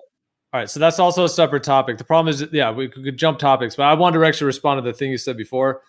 If you have a spherical Earth, right, a globe, and it's spinning, and the stars are way out there. Okay, you got the spinning Earth, and it's tilted, and the sun, and the Mars, and all, the planets, and all that stuff. Okay, that's that model. If you take a totally different model and you take a stationary planar Earth and you surround that with a spherical container, and that spherical container is, has the sun, moon, and stars in it. And if that thing is spinning, the spherical container surrounding the planar Earth is spinning. You still have a spinning sphere, but you have a planar Earth in the center of a spinning sphere. And if that spinning sphere surrounding the plane also has an ether or a medium within it that links to that motion and is related to that motion, those two things I just described are interchangeable geometries within certain not at all, Gio. Where you just can't even let me finish, can you? No, I did. I just made one. Those are right. Those are interchangeable. One statement. I said no. You're not. I said not at all. Hold on. Let him finish, I mean, I said not at all, Gio, because 5 seconds left, and the whole thing has to get Zanuckized, apparently. Gotcha. I don't even remember the end of it. I was just saying that, like, if you take those two geometries, they are interchangeable to a degree to where I can understand how globe earthers could be deceived by that, because there are certain geometries that are interchangeable, and how you could point to some of those things and say, look, that's the Earth rotating. No, not at all. There is no interchangeability. You can't have the different directions of rotation in the northern versus southern hemisphere if this is a planar Earth. You would at what point between the axis of rotation of this dome and the outer rim of this ice wall, at what point does everything just reverse direction? That doesn't make any sense, Gio. Okay, I have an explanation for that. It's also a separate topic. You're talking about like the southern stars now? Well, yeah, if everything's on a plane and there's the equator is just as, just an arbitrary line that would divide the distance between the outer ring and the axis of rotation. But we don't see any relationship mathematically or observationally of any objects in the dome if they were rotating in a spherical or even in a rotational fashion. It makes absolutely zero sense to say that. Okay, so you're talking about the stars? Everything, sun, moon, everything.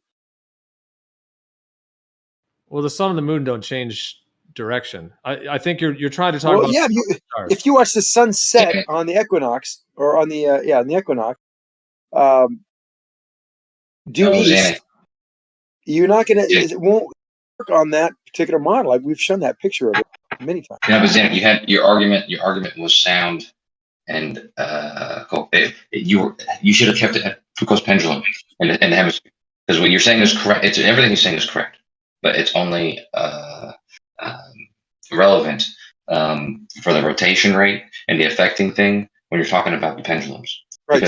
So Gio, so we put that pendulum at the North Pole with the center of axis rotation of this ether, let's say, and as we move it outward, it changes direction. It stops rotating midpoint and then starts rotating the opposite direction as it continues out to the ice wall.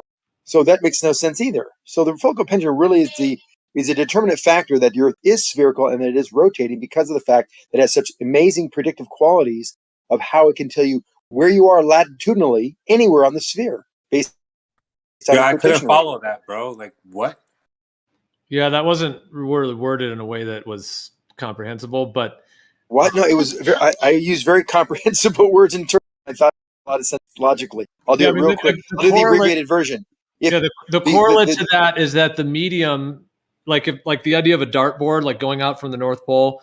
If you're looking at a dartboard from above, if the Earth, we have like the North Pole in the center and the continents all coming out, the magnetic field has different.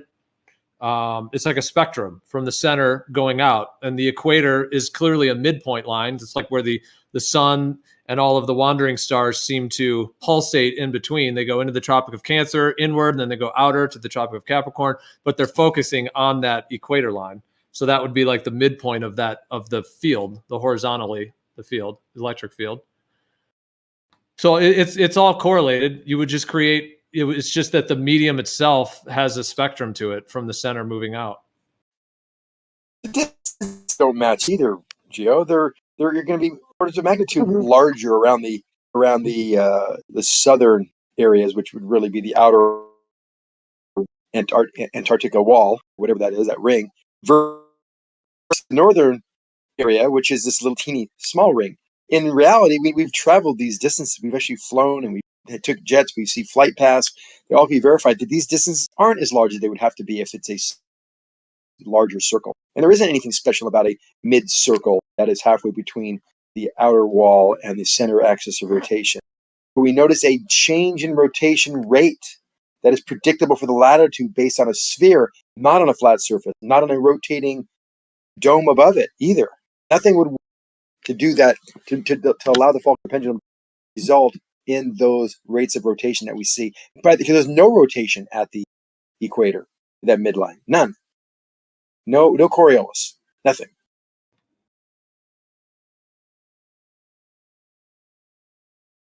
Test. Right, that's the center of the vortex, dude. That's right where the sun is at the center. Yeah, same way if you take your hand and drag it through water, or like a wooden spoon, you drag it through water, it'll create two vortexes that are counter rotating, and then the center will be where the center line is like it's essentially the dielectric plane of that field. You're hanging around die slow too much.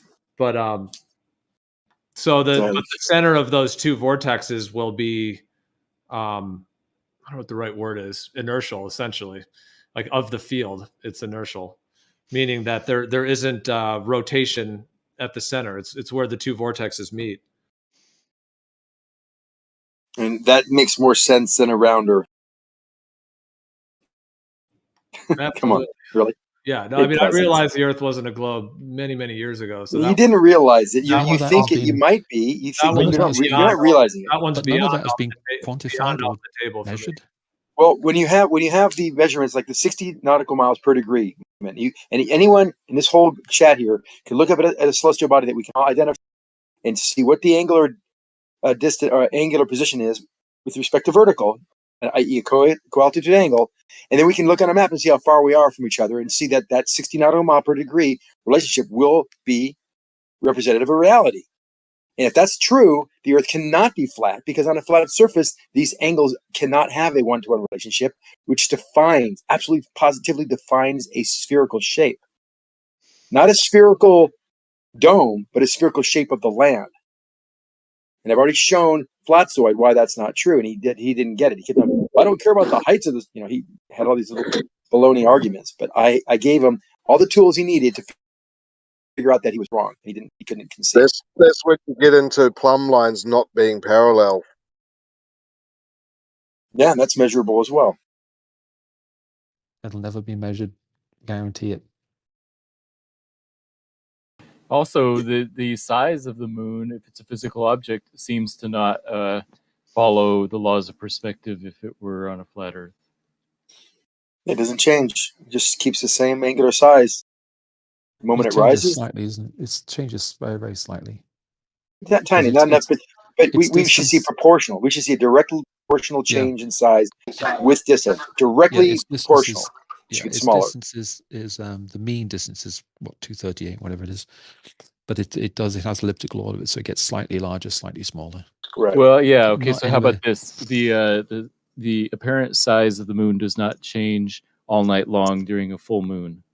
So during the space of one day, it's pretty much the same. It should be getting larger as it gets closer to you, way to above your head, and as it goes away from you, it should get smaller. Directly, absolutely proportional to the distance that it is going away from you, and it doesn't. It just kind of stays in this one light little tight range of angular size of around a half. Do you want to hear other people's explanation for that, or did you just want to assert yours? Oh, I'd love to hear other people's explanation. Go ahead. All right. Who would like to share theirs? Why doesn't the angular size of the moon change more than a fraction of a percent for a day or an evening? Because it's really close, bro. Just look up. It's not far away. Well, then what about two different cities? That doesn't answer the question. It makes your problem worse, actually. Well, that would get into the question of what is the sky and how does it work, right? No, not really. Gets into the question of you can include that. What are those more objects question of there above is us, no and how do they explanation. work in relation to where we are? For example, like the way rainbows work. Like, do rainbows change in angular size as you move further and closer? If anything, right now we should have better explanations and more explanations for things rather than the same level of non-explanation. So when someone asks something simple like why the moon doesn't appear to get smaller and larger, the room falls silent because no one knows, because there isn't another explanation. The only explanation is the moon is not as close as is claimed. The explanation is the moon is definitively, demonstrably, measurably further than whatever it is, whoever it is in Flat Earth says it's 3,000 miles. Someone said it was 80 miles. I mean, the numbers I've got, from the beginning, I should have collected them, but the numbers I started getting from people saying how far the moon was ranged from around 80 miles, 60 miles, then 300 miles, 3,000 miles, 10,000 miles. It went all over the place. And no one can, and this is now, that was in 2016, now in 2022, and still no one knows. And by the way, yeah, man. I mean, everyone's got different viewpoints. I mean, I'm happy to share my viewpoint on why the moon does what it does. Just to pile onto that thought, going back to these angles, to 60 nautical miles per degree, this falls right in line with the Earth, Sun, and Moon relationship. If you have that relationship, it can be it would trig out to be as far as 500,000 miles high, actually higher. But let's, it's a 5 degree. We only look at it above the sunrise, above the horizon, and straight up. If we saw it at the 5 degree from the horizon, or even the horizontal, we would have it'd be about 400 to 200, 400 miles high. But yet when it's straight above you, it could be 500,000 miles high. So if this dome is what's rotating and the positions of these stars, these objects are in a spherical shape above a flat plane, then this distance thing would be a real problem to rectify. How do you go from a moon? Danik, you know all the azimuths are measured around Polaris. They don't use the southern pole to do celestial navigation, and you damn well know That's it. not true at all. You can. You have to if you're in the south. Yeah, if you're in the south, you think the celestial navigation doesn't work in the south? They don't have the Southern Cross to use. They have a GP of the Southern Cross. All the stars in it. It's all a 360-degree turn around Polaris, and you damn well know it, Zanuck. That's how it's measured. Brian, are you saying that it's impossible to do celestial navigation south of the equator? Yeah, he's saying that. No, I'm not. But I'm telling you, the azimuths, the stars, are all linked together in correlation with freaking what you call it with Polaris. No, you can't see Polaris in the southern hemisphere. Hold on, no. The azimuths are all around Polaris. Look it up. They're all. No, they're not. If you're saying that we're in the southern hemisphere, Brian, and we can't use celestial navigation where we cannot see Polaris ever. It's not broken. It's broken into 4 quadrants. Okay, not hemisphere. What are you talking about? If I want to use a Southern Cross, if I'm in Australia at 2 in the morning on December 31st, we can tell you where the GP of the Southern Cross stars will be, and that number will be exactly how far we are from the GP by that angle. It'll tell you. If I'm in Sydney, I will get a value for one of the Southern. Listen, I can get the value for the Southern. I can get a value for the Southern Cross stars. That'll be some value, and that value in degrees will be times 60. Will be how many nautical miles I am away from where that Southern Cross is directly above that head. For everybody in the Southern Hemisphere, they will get that number, and we can actually find out where you are by triangulating or by using trilateration. Why are you not listening? If you don't know this, then you need to hear this. Okay? There's only one circle of rotation that all the stars are measured in a 360 degree, and it's broken into 4 quadrants. There's one rotation in the north, one in the south. It's all one big circle. It's based on the one constellation or by the equator, and where everything is according to where that.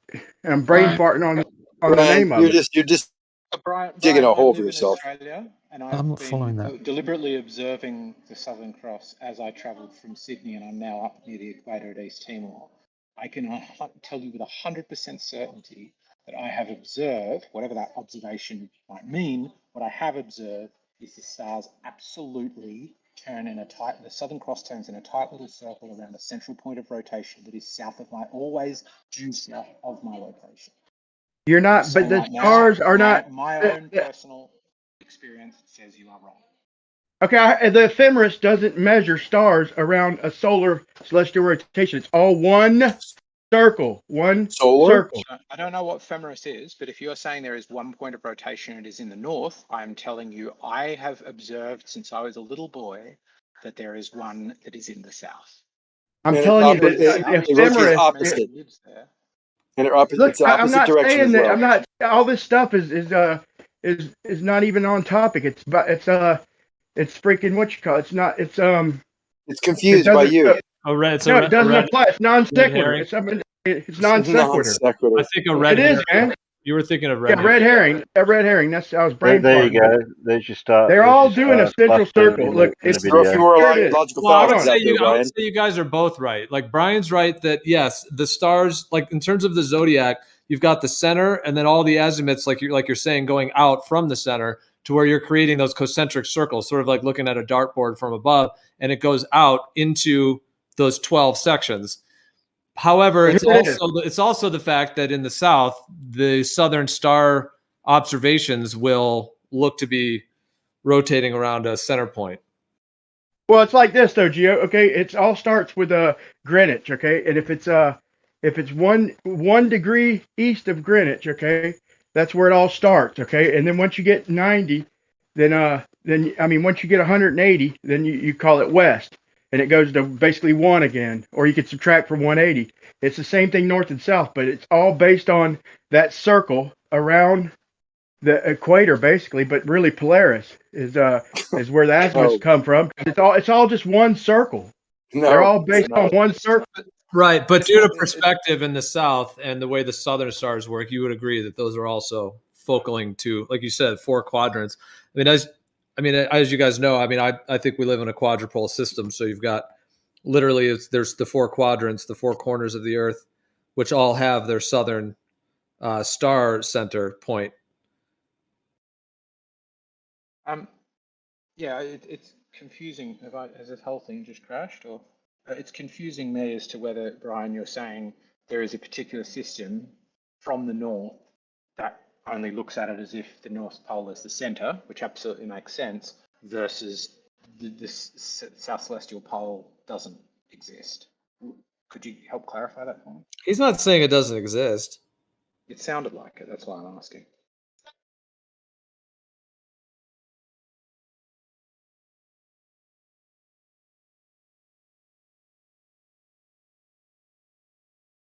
You know, Brian. Well, I think what he was saying is that, from my understanding from what he was saying is that like the azimuths are all equal coming out from the center, which I agree with. As well. Yeah, that's what I was going to say. Is if you want to meet Brian where he is, what he's saying isn't wrong, but what he is wrong, because about what? What's the name of hold on, Brian. I'm not going to be able to speak for long. No, let me ask you a question real quick. No, I don't want. I'm not going to let you answer. I gotta go. Listen, I gotta go. But I gotta go, bro. I honestly gotta go. I'm not gonna be able to say but one thing. You're a dick, dude. I'm in the middle of speaking, Brian. How am I a dick? Well, you were kind of like starting to talk shit about him, and then didn't. No, I wasn't going to start. I was saying he was right. Okay, I thought you were starting to throw shade on him. It sounded like you were starting to throw shade on him, but I think that's why he's right. He's right. He's just talking about it in the wrong way. Because if you're thinking about it in reference of longitudes and the North Pole, if only you're thinking about it like that, everything in the sky does move that way. It doesn't matter if it's the north or the south. Everything will move westward 15 degrees per hour, right? However, what he said, though, was that it's the same rotational direction, north and south of the equator, which it's not. That's the problem. The rotational direction would be counterclockwise and clockwise. It's not the same rotational direction. Well, it is and it isn't. It's another one. It's another kind of paradox in a sense. Because if you take like a pole and you put 2 like things on the end of it and you rotate it, whether you look one way or the other, they're going to look like opposite directional rotations. But if you zoom out and look at the whole thing, it's actually just one motion. Like they're both moving in the same direction. So perspective changes that. So if the star field if all the stars are coming out from the center, and in my understanding, they're all focal at the quadrupoles. However, it's actually one motion. It actually gets into how quadrupole magnets work. It's actually all one field, one directional flow. So the fact that everything rises in the east and sets in the west is still one direction for everyone on Earth. I agree. This is what I'm saying to you. And this is what you just described was 2 180-degree opposed points. 2 points opposed 180 degrees. So I agree. It's rotating one direction. Well, it's like 4. It's like north, south, east, west. You would have 2 that are opposite each other and the other 2 that are opposite each other in that scenario. Well, regardless of the other 2, the 2 though that are 180 degrees opposed would be the north and south pole, which would mean if you're on standing the globe, you guys just say it's one south pole and it's south of the sphere, yeah. If you have 2 places 180 degrees opposed, and in both locations you can be standing with your feet to the ground and your head to the wherever the point is. So that means their feet are pointing towards each other. It's 180 degrees opposed. What, on a globe? No, but these points that you were just describing, the rotation of 2 poles in 2 opposite directions rotating in the same direction, it would appear there's these 2 rotating directions. Yeah. That's what I'm saying. But those would have to be 180 degrees opposed. Right. And if you can point straight up at both of those points, then those 2 people pointing straight up would be feet pointed towards each other. Yeah, if they're facing each other, like 2 people standing on the other side of a room and their feet are facing. Yeah, I'm with you. No. Their feet, the bottoms of their feet are facing towards each other. Oh, well, on a globe? On the thing you described. Well, on a globe, I guess. But like the one I just posted, I'm not saying that's even a very accurate one, but it does just show a general concept of how you can have multiple fields. It's actually all one field that's moving in the same direction. It just has nodal points, focal points. So that one kind of shows the idea of like one in the center, and then this sort of shows two on the outer, almost like if you kind of would think those are 180 from each other, even though it kind of almost looks like it's less than that. But yeah, on that scenario, you'd be looking basically just at that. I mean, not those exact lines in the center and stuff but I'm just saying that general pattern where you'd have the one in the center that are all rotate, that's everything's like a dartboard coming out from the center. And then what would be the issue with having 2 points like that you could look up at and point at on a planar surface? Yeah, but isn't there anywhere you go in the southern hemisphere and look at the night sky, you get a star rotation, so you wouldn't have it at one specific spot. What do you mean?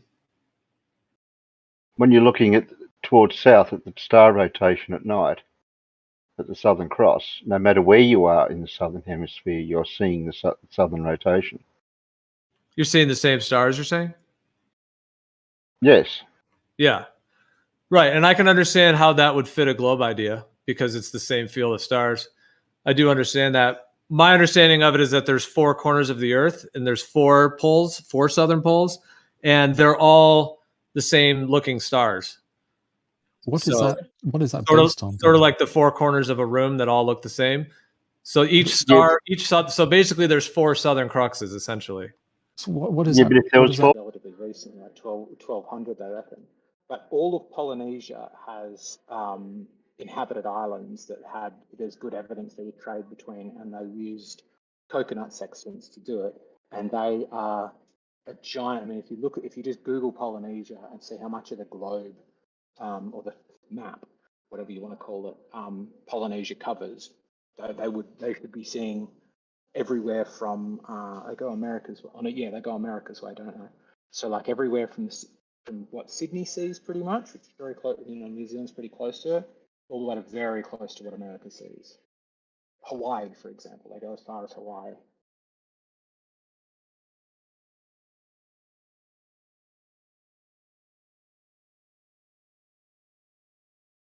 Yeah, I mean, I don't know any other way, like if the Earth would be an AE map, that anything else could be the case other than 4 southern poles. I've never heard any explanation of anyone saying any explanation that would make sense other than that. As to why there's actually 4 on an AE map, those are all 4 cardinal directions. They're totally opposite. And if we only see in the small section of the sky, there's no way you'd be able to do that without having 4 observable southern poles. And so what? Yeah, I was going to say, Riding. So you're in New Zealand, aren't you, Riding? Aren't you? No, I'm in East Timor at the moment, but I'm from Sydney. Oh, okay. I was hoping to get somebody from New Zealand. Sorry. Yeah, I mean, you see that southern crux. You only see the southern crux when you're close enough to a southern region of Earth to start to see it. Otherwise, you're not going to even see it at all. So yeah, like you'd have to be close enough to each one to see it. But I would you were mentioning this. Yeah, I would love to see some really good observations from like the South Pacific or South Atlantic. But like I said, I think you'll be stopped by military personnel before you could even get out there. But it's still but you only need to go east-west. You don't have to go any further south than Melbourne or New Zealand. Yeah. Well, that's a good point. Yeah. You would just have to go right. So that gets into the whole southern Atlantic, southern Pacific sort of situation, because on an AE map, as we know, that's a much, much larger distance. So, I mean, yeah, there's a lot of proof there. So that's why I think they're not just going to let us go there, but it'd be nice to try. I mean, if it's not completely past the 60 degree, we should be able to do it legally, quote unquote. So has anyone tried to do that and been stopped? Yeah, well, yeah. There's one in I think I think it was the new Level documentary, the second one. Is that the one where they're on the boat and they approached a naval vessel? Yeah. Do you know that was in the Southern Ocean? They were in their boat. That was between Tasmania and the mainland. Oh, really? They were in. Well, my understanding of it though is that they were going too far south. That was why they were turned around.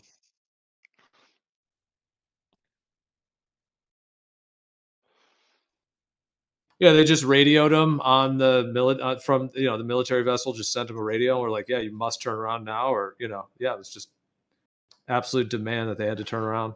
And we confirmed Can where I they ask, were. before we get off the topic, Gio, can I ask if this quadrupole system does it have explanatory power beyond fixing this? We can all see the South Pole thing. Like, does it sounds to me, but I don't want to be cynical about it. It sounds to me like I recognize there is a problem with the flat Earth map, and that is that we all see this southern pole rotation, and this is a sort of ad hoc, like, oh, this could possibly explain it, or does it come from somewhere else or explain something else? Well, my understanding of it is that for me, it never was an ad hoc anything. For me, it's a direct understanding of how the cosmos is laid out with the stars for myself. And I think it's built into the foundational sacred geometrical nature of this entire realm. And it all has to be based upon like the north, south, east, west. So the four corners, like the sacred geometry is linked with these numbers. So there's there's the circle, there's the square, etc. So yeah, I think it's like Brian was saying, the four quadrants, like that term quadrant. So yeah, I mean, I think that's intimately connected to the ether, the magnetic ley lines, the way the stars are laid out, the way the ground is laid out with the stars, the way the water system works, the way the weather systems work, are all connected to the four quadrants, and of course the sun's position, the equator, Tropic of Capricorn, as well. But yeah, I think the quadrupole magnetic field is like foundational to the design of this realm. Okay, so if you pick one of those things, what does it explain about those things? Well, for example, like, how on the AE map, how there's like 4 stretches of continents going out. So you have like North America, South America, you've got that limb. You've got like Europe and Africa, you've got that whole limb. You have sort of, Australia, Asia, and so on. And then there's the sort of like the fourth one, which looks kind of empty on the map because there's like Hawaii is there. And then, so it seems like there's like missing land there. But yeah, it also is connected, in my understanding, to how the 4 continents are all coming out from the center, which is connected to like, self-assembling wires where they basically connect between the center and the outer rim. So basically, like the continents are like self-forming wires, and it's connected to the magnetic field. So the actual positioning of the continents is connected to the quadrupole field as well, and how they move in their quadrants.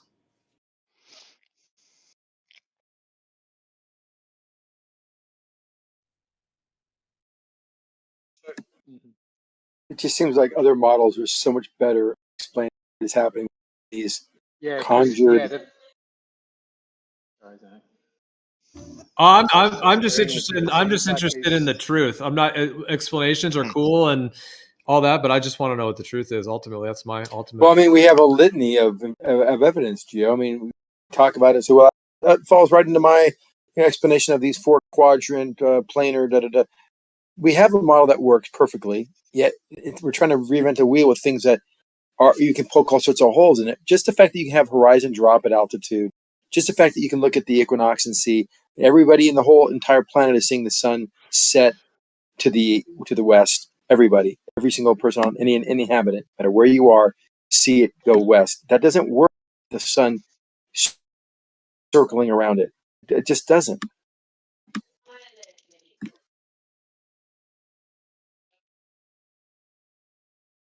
Okay. Well, Riding was asking about that's a little bit some separate topic stuff, but. Oh, I mean, look at I put a thing in the little GIF in the chat there that the sunrise and sun. We're talking about New Zealand. The sunrise. Look at the sunset. You can look at the path that everyone thinks it takes on Earth. They're antithetical to each other. They don't. It doesn't. Riding. I just wanted to say too, because you were asking about the kind of 4 corners and the quadrupole thing. Like what other how else that's connected. I just posted a chart. So this is basically like just a basic zodiac chart.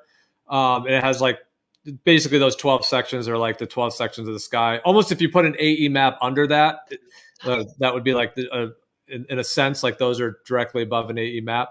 But see how there's like the one at the top that has the arrow on it. It's called the midheaven.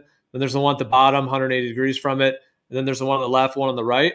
That's the rising, midheaven, descendant, and what's called the IC. So the ascendant is where the sun is rising, right at the point at the horizon where the sun would rise, or where anything's rising, whether it's a wandering star or the sun or moon. That's the rising. The midheaven is essentially the zenith directly above us. And then the descendant is where everything is setting on. And then the what's called the IC, Imium Coli is what it stands for. But the IC is at the bottom. And that essentially on an AE type map, that would be when something is on like the other side of the plane. But I was just mentioning that also has the four quadrants component. And so in the zodiac itself, that's essential to understanding kind of how the geometry all fits together. Like it seems built into that, the rising, setting directly above us, and then directly invisible, or on the other side of the plane, as it were, or on a globe Earth, you would say the other side of the globe.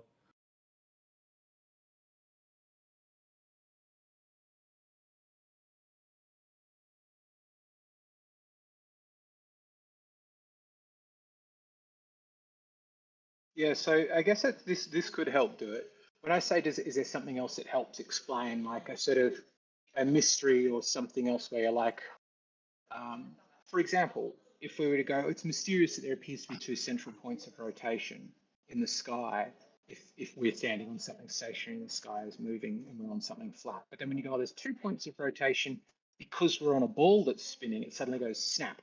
Now this thing explains that other thing. And so is there something that's like a problem in need of a more elegant solution that this helps resolve?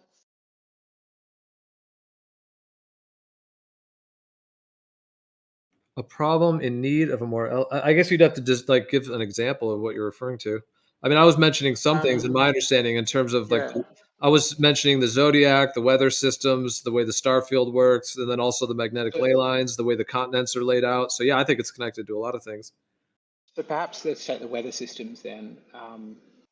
What does having 4 poles explain about weather systems? It's actually connected to the tides and the weather systems.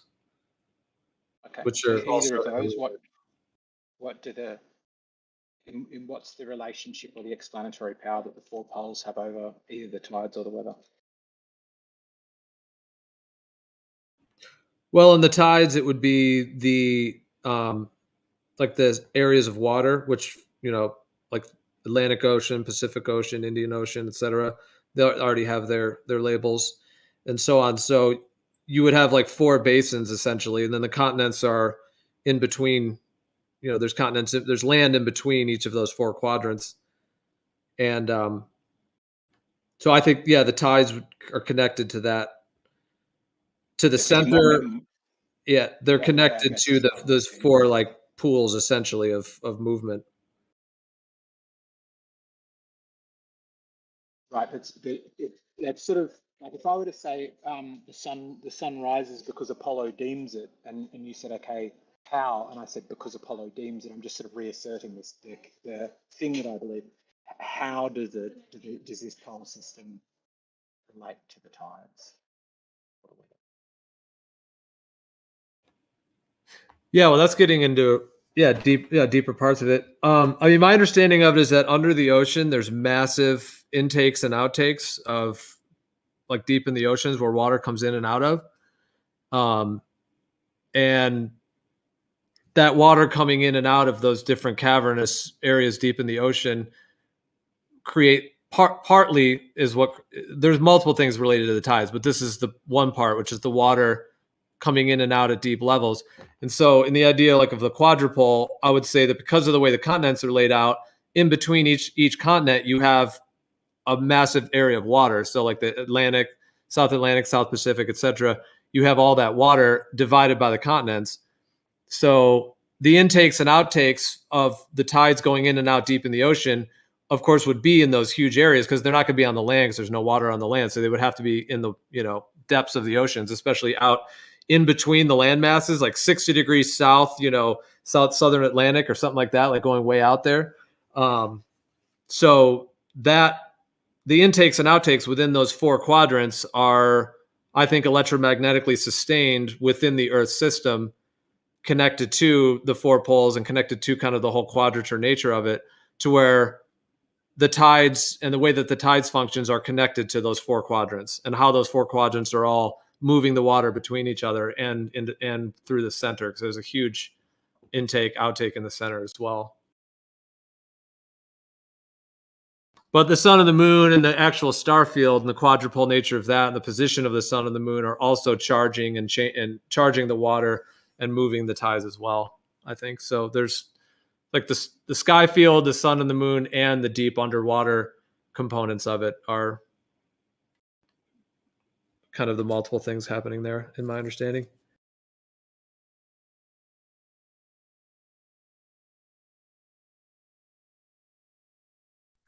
It's too complicated for an astrophysicist to understand, but it's basic for us, bro?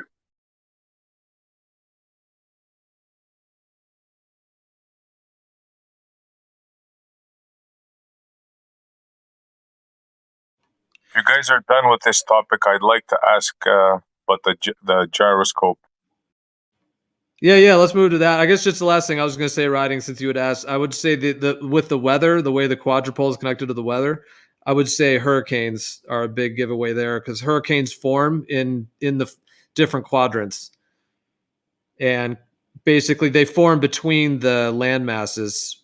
So I would say that's one of the ways that the quadrupole kind of electric field is connected to the weathers, is the way hurricanes form. And hurricanes are also like the major driving force of the rest of the weather, since they're like the biggest movement of weather. You're having a problem with your gyroscope, SC. You better go to the doctor. Hey, what's up, Terry? Yes, see. What's this gyroscope thing? Did you start something with that, or do an experiment, or you got a question, or? Well, yeah, Terry, I've been asking for years now, right? What's a good enough gyroscope? And there isn't one, apparently, that I can buy. Okay. So if there isn't one that I can buy, and I get that precision one, this is my question to the experts. If I buy this precision one, which you guys claim is not precise enough because of the ball bearings, are you saying if I start it up, will it move along with the Earth if the ball bearings are not precise enough to detect the rotation under the Earth? It doesn't have to do with the precision of the ball bearings. It has to do with the fact that in the gimbal there aren't any. And there's just far too much drag. So if you are turning the base at 15 degrees an hour, the whole gyro will just drag with the base. So you won't get that delta precession. You will get no apparent drift. So you agree with me, Jesse, that is exactly what you are saying. If I buy this cheap gyroscope and spin it, it should show no precession, no spin underneath. Not due to Earth rotation. Now, what do you mean? Well, if you get it imbalanced enough, it'll show some precession, but that's dependent on the... But not 15 degrees an hour. Well, you could, if you watch the videos, you can get any precession you want by getting it imbalanced enough. But and that's the friction of the bearings are causing a precession force as well, which acts rotation. So can I get a clear answer here?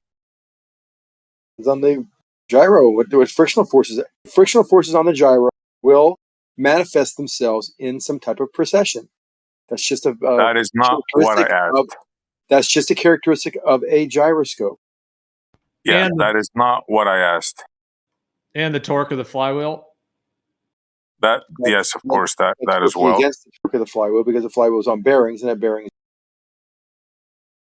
Yeah, it is interesting to think of a difference between a mechanical gyro and the ones that function on light, like the interferometers and ring lasers, because they are very different. I mean, the physical one is like metal and it's got all this movement to it, whereas, you know, bouncing light off of mirrors, like it would make sense. It would make sense that the medium would affect light more than it would like if there's the drift of the medium like that would affect light, you know, in a way differently than a mechanical one. I would agree with you on that. Yeah. That's why I never mention that. I always go with the mechanical one, where we know what the things are and how it works. So seriously, guys, are you saying that? Because I will buy one. If enough ballers tell me that's what would happen, I will buy one and I will do it. If we tell so you can what? I get any commitment? I got Jesse to say yes. Anybody else? What did I say yes to? You said that if I buy a cheap gyroscope with cheap ball bearings like the precision one there, that you say is not precise enough to detect the motion of the Earth, you agreed that that means that it would rotate along with the Earth. Yeah, if you've got it perfectly balanced and you're using its non-roller gimbal bearings, then it is almost guaranteed to rotate with the Earth, and you could prove this by putting it on a very slowly turning turntable at 15 degrees an hour and see if it holds rigid in space at that rate. I'm so glad you said that, because that's exactly what I intend to do. But first, I want commitment from you guys, because I'm not going to spend $300-400 for nothing. I don't think you're understanding what I'm saying. Oh, yes, I am. Well, no, oh, yes, I do. You've quoted me back incorrectly twice in a row, and if my prediction is true, then it would weigh in on the globe side, not on the flat side. So I'm not sure. I'm pretty sure you don't understand what I'm saying. If I'm correct, I didn't mention a globe or flat. We're talking merely about rotation, not shape. Rotation. Well, if my predictions are correct, your results aren't going to be what you hope they are. Did I misunderstand? Am I the only one that... Okay, go ahead. Tell me what I got wrong and what I said. Or define what you mean better. What would happen if I buy a cheap precision gyroscope? Will it rotate with the Earth, or will it show precession of the Earth spinning underneath it? Which one of those two things would happen, Jesse? Well, have you seen the one? Sorry, if Jesse, if you were going to respond, but have you seen the one the guy made for pretty cheap, SE, where he's just like floating it on a little bin of water? You ever seen that one? No, I haven't seen that one. Let me see if I can find that video. Yeah, he basically is showing how it's actually just rotating in a thing of water. It looks pretty cheap. Like he probably did it for just a few $100. Do you understand what I'm saying, Gio? Do you understand what I'm thinking here? I think I understand your misunderstanding, and I mean no offense by that. No, please correct me. Yeah, so what I'm saying is that the gyro will rotate with the Earth, which, since you're rotating with the Earth, if the Earth is rotating, you won't see any change in the gyro. To you, it will appear stationary. It will not appear to be rotating relative to you, because you're rotating with the Earth, it's rotating with the Earth, it's being forced to break away from rigidity in space due to the friction in its bearings. Yeah, I couldn't have said it better, brother. That's exactly what I'm saying. Yeah. Bingo. Right, which shows that it's not the Earth moving. No, it does not, because you can put that same gyro on a turntable that is undeniably turning 15 degrees an hour, and the whole thing will rotate with the turntable. With the turn. Yeah, I'm so glad you said that. You guys heard him, right? Everybody heard him. Okay, we know your stance now. Is anybody else, any baller, want to go with that? Kosho, Zanuck, any one of you guys? Commit to it and I'll buy it. I'll order it tomorrow. Be sure and get it from the gyroscopes.whatever, the website that actually sells the kit. with the gimbal and get the gimbal, or because if you just order it off Amazon, you'll only get the gyro and not the gimbal. I want to get the motor as well. Yeah. Don't worry. The gyro comes with the motor, but the gimbal is a separate. The little stand thing is a separate. Yeah. I'm willing to spend the $400 for it, but I want commitment from you guys. Not no offense, Jesse, but I want a higher up baller. At least two of them. Like if Zanuck and Kosho commit to it, I'll order it tomorrow. I think it's like $150 for both of them, for the stand, the gimbal stand, and the gyro with the motor and the battery box. Last time I checked, it was 300 UK. Oh, well, okay, it was USD when I ordered it.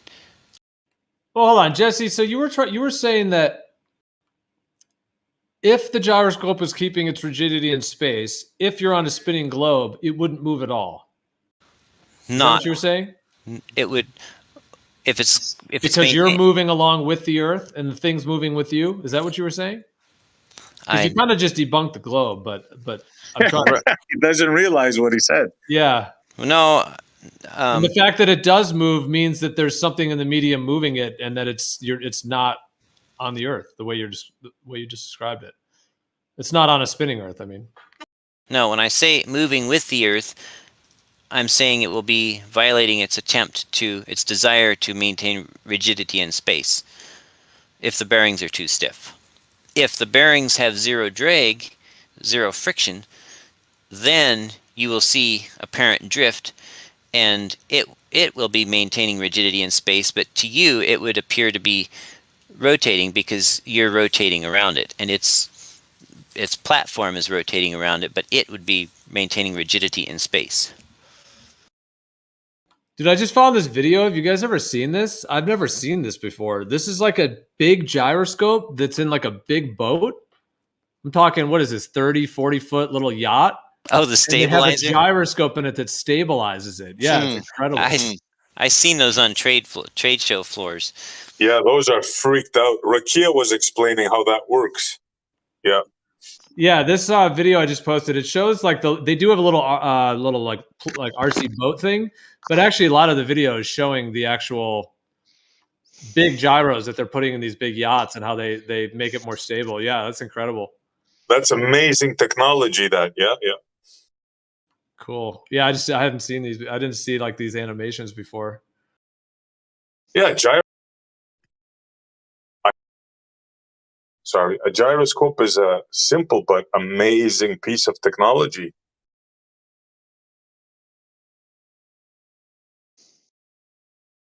So Jesse, yeah, I don't know where we were at. Because there's different, like there's the mechanical gyros and the precession that's claimed from those, and then like I said, there's the ring lasers. So Jesse, just lay out, maybe just like review, like how do you think, and then SC, what? Yeah, you guys got to like review your positions because I'm not clear whether you guys are on the same page. Yeah, I think we are. He just doesn't understand the what it means. I don't think you quite got it, Gio. I don't think you quite got it. Maybe I could take the 20 questions approach here. No, I didn't quite get what you're trying to show. No, but I was. So yeah, that's what I was saying. Maybe repeat it or kind of give us a review so we can. Yeah, and I don't mean that disrespect, right? Don't get me wrong. No, I'm doing like I'm multitasking, doing multiple things at once. So yeah, I'm kind of tuned in and out a little bit, but I'm listening now. Okay, so this is it now. Okay.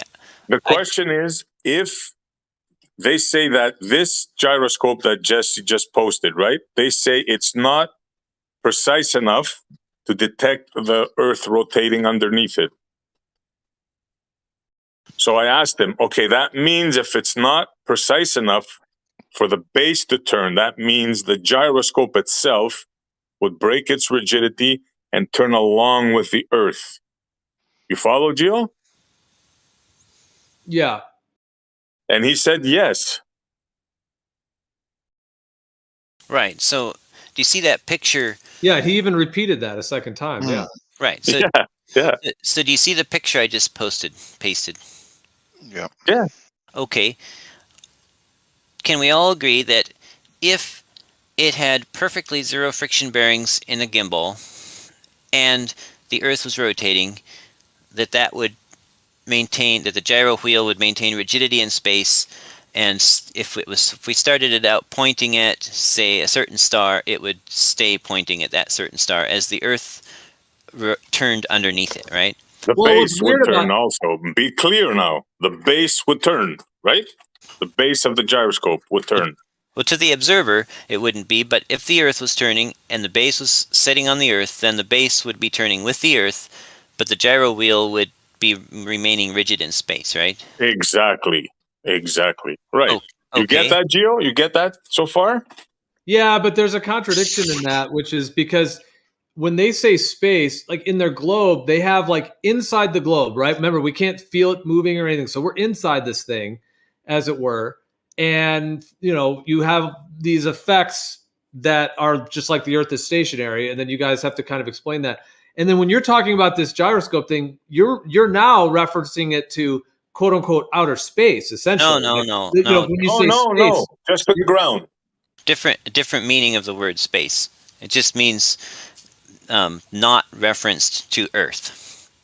Yeah, I'm just saying it's a contradiction, but we'll just go with it. It's actually a separate topic, so it's kind of but it just is actually based upon the way you guys actually define the surface of the globe, like inside the atmosphere versus, outer space. Yeah. Forget about that. Forget it. Just think of a merry-go-round. Make it simple, okay? Think of something spinning and something placed on it, right? Now, if we were to place the gyroscope on the merry-go-round, a spinning object, right? The top part would remain rigid in space, and the bottom, the base, would turn. Right. You understand?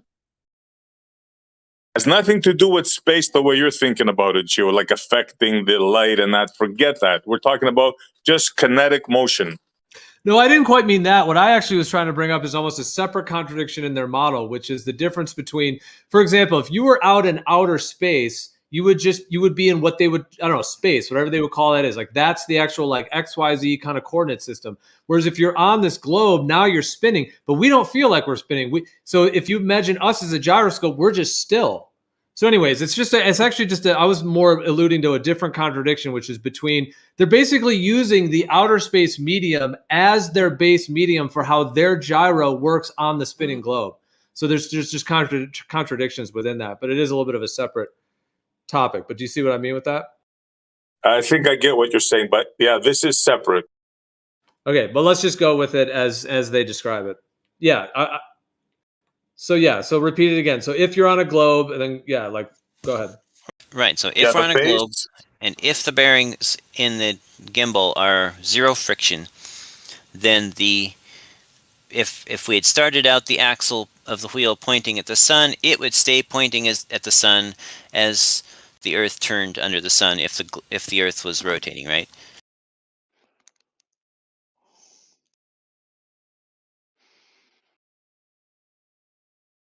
Did he cut off? Did I cut off? No. Am I still here? You're here, yeah. Oh, okay. So what if I took my TIG welder and I welded all the bearings on the gimbal, the one at the base and then the two at the ends, so they were all locked up. And then I spun it up and I set it there. Would it still be tracking this 15 degree per hour drift, apparent drift, or this rotation, assuming there was rotation? Would it still be tracking that? Well, essentially, that's what you're saying. You're saying that this, because it's not precise, it's as if it was welded. That's a good example. That's what you're saying. Right. Think about it. Exactly. So we're tracking here. Okay, good. Now I want another baller to, and sorry for using that term, right? I hate to label people, but yeah. Like, Zanik, you're here. What do you got to say? Well, so Essie, now you have to. So what are you going to do with it, and then what is it going to show? Well, if what they're saying is true, right? If this thing is not, if it's not accurate enough, Then I'm going to put it on a turntable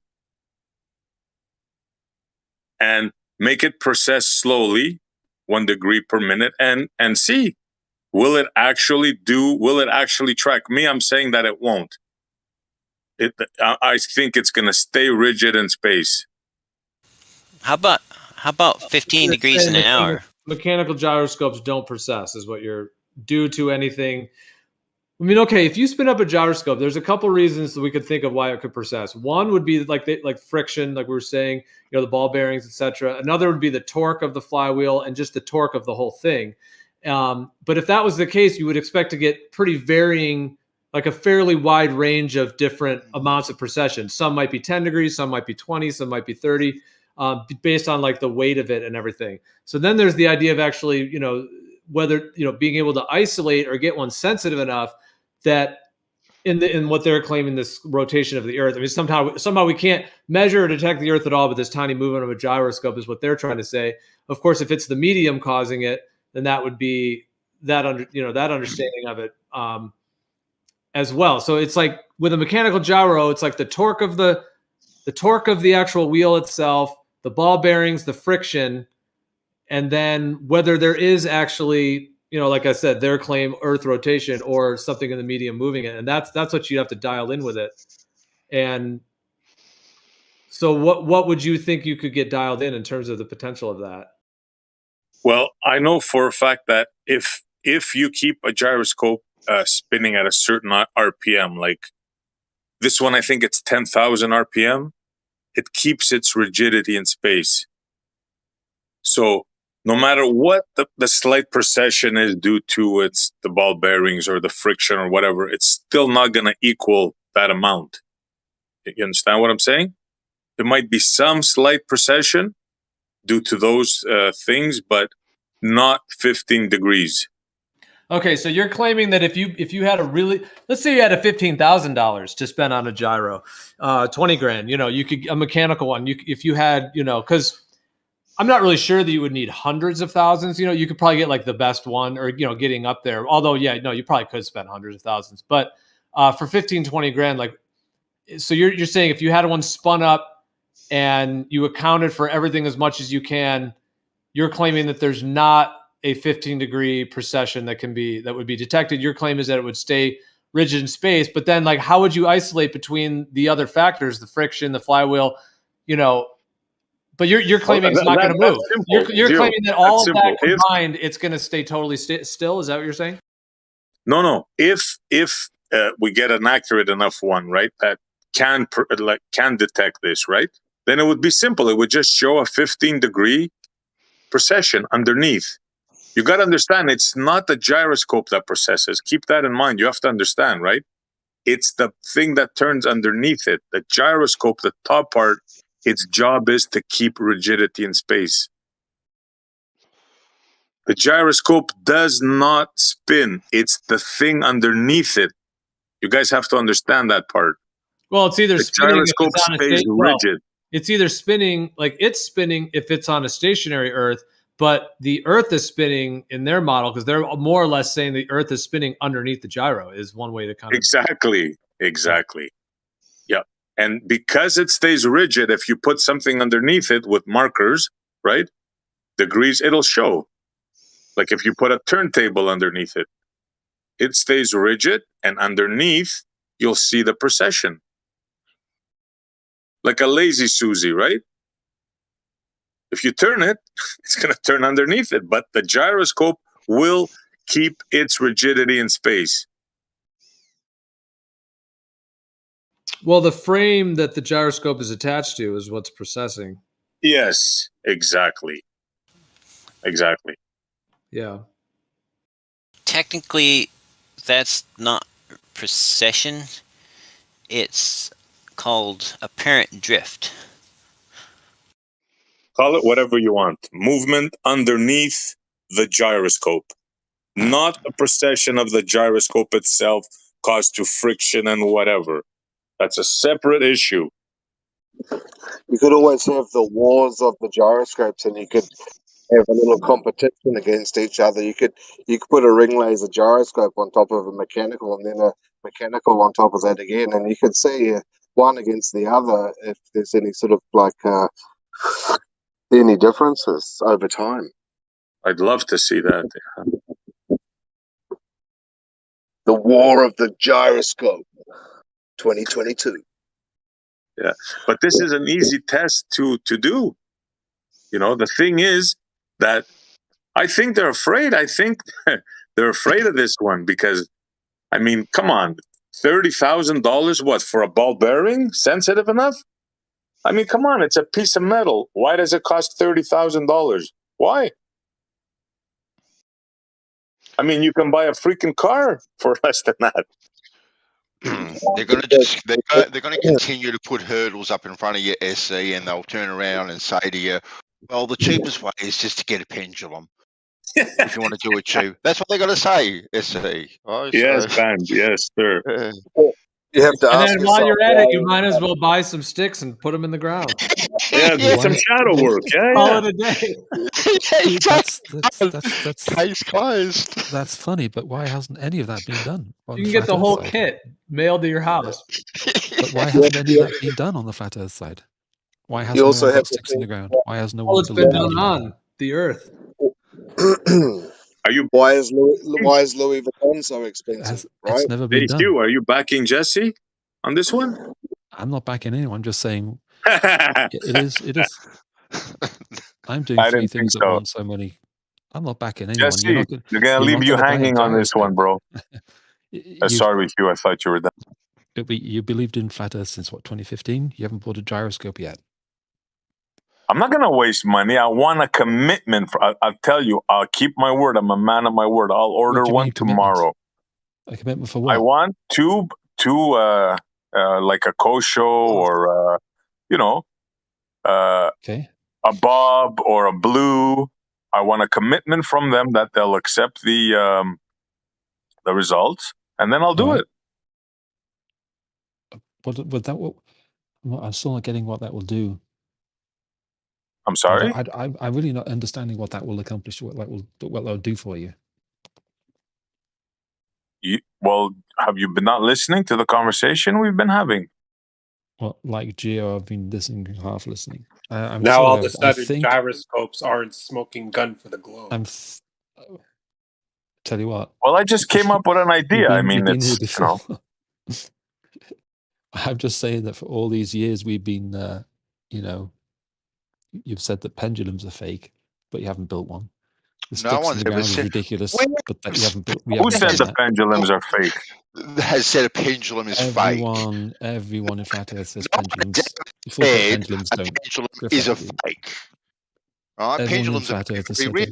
that. Is there something like bigger than a straw man? Like a Uber straw man. Is it anything bigger than denial that you've basically made that claim for about 6 or 7 years? I just mean because it's like it's just like this blanket thing that you're claiming that no one really in here That claims. literally every flat earther says. Yes, Says what? Yes. That's full called pendulums are fake. I have never said that once, nor have I ever even thought that. I don't know who you're referring to. Is anyone in this room think that folk? Maybe some people might. Some people might think it is fake. But okay, all right, go ahead. That's why it's a straw man, because no one in here said it. So just because someone out there thinks that, I don't. That's the way you do it. Is you get away with it. Just say I didn't personally say that. Therefore, no one says it. Oh, What's your point? We're talking gyroscopes, and now you're accusing us of pendulums. Is that a tactic you think you're going to get away with? Come on, man. Just buy your gyro and do your Come experiment. on, man. Hey, Montreal. Seriously. Buy your gyro, do your experiment. Hey, Montreal. Yes, Jesse. Did you see my video where I actually used 3 aircraft heading indicator gyros, and they all showed 15 degrees per hour of apparent drift? Yeah, we had this conversation, remember? Okay, so I can't remember who all saw the video, but you saw it. Yeah, and I was asking you, did you have one open? Did you show what's going on inside? Yes, I had one open, and the other 2 I didn't open. And I opened one up and put a clear back on it so it could operate while you could see what was going on inside. And they all 3 showed the same thing. So all three showed Earth rotation.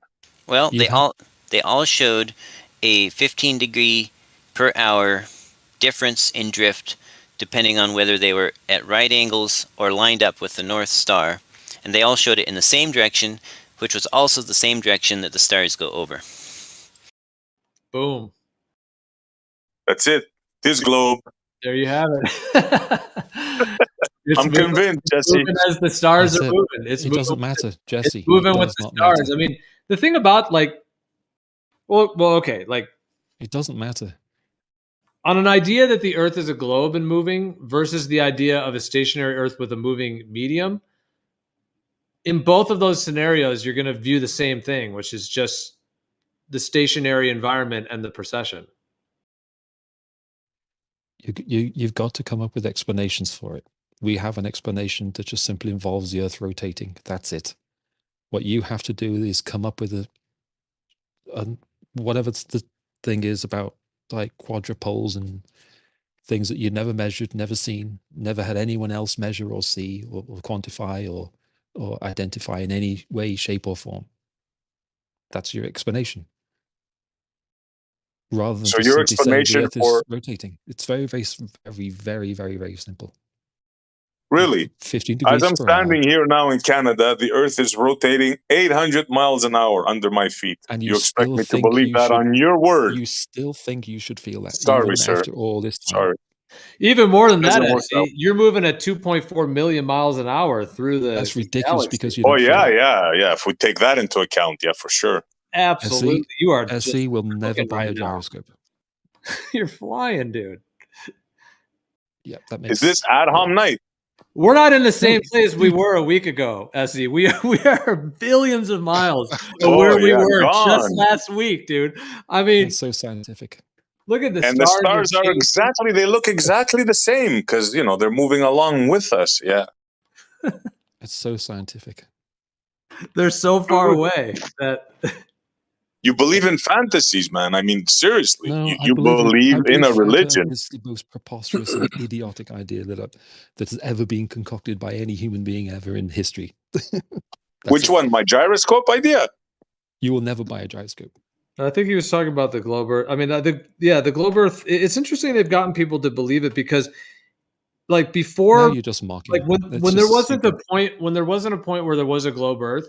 If somebody that idea, if somebody came along and said that they were on you were actually on a globe spinning and rotating, that would be seen as like such an incredibly absurd idea from the idea that the Earth is just obviously not moving and the sun and moon. Yeah, are like you're crazy or something. Yeah.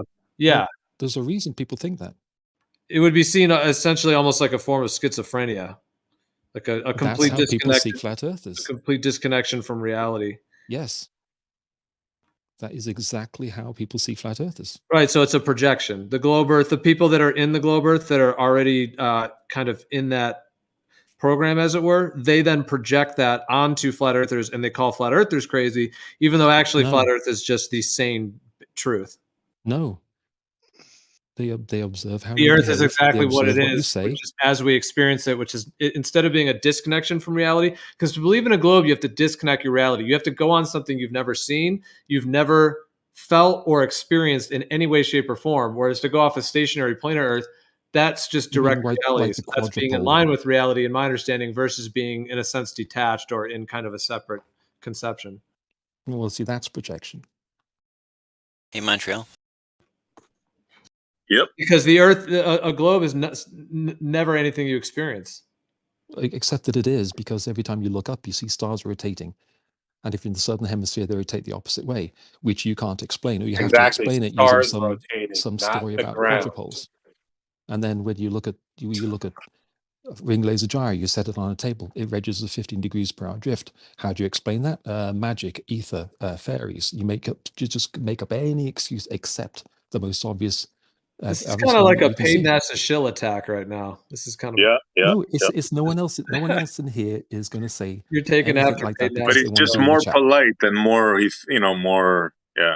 Right, you're just sort of throwing out a bunch of like disparaging comments that aren't really linked to any actual information. Well, riders and other people and Jesse, We were they're just actually too talking about they're the just too gyroscope. polite because they want to be in this chat. May Okay, I? dude. I mean, if you feel like you want to shit on people, I guess that's fine. But we're actually trying to talk about the ideas themselves. Well, how about talking about the evidence? Where do you have what evidence do you have? Well, you for just kind of you quadrupoles just and all this basically stuff? scattergunned like 15 different things. I guess He just bulldozed in here. We were going good here, and we even had something to go on, almost an experiment. Yeah, let's just get back to what we're the actual productive. I said, buy your gyro, do your experiment. You don't have to. I want accept what you do. commitment. I want commitment. Let's go back to that. So, SC, what are you going to? Yeah, let's get to the part to what you want to do with it, because we kind of went through the other stuff in detail. I think we're all on the same page with all of that. So, what then? What's your plan? And what are you? Because that's what this was centered on, is trying to get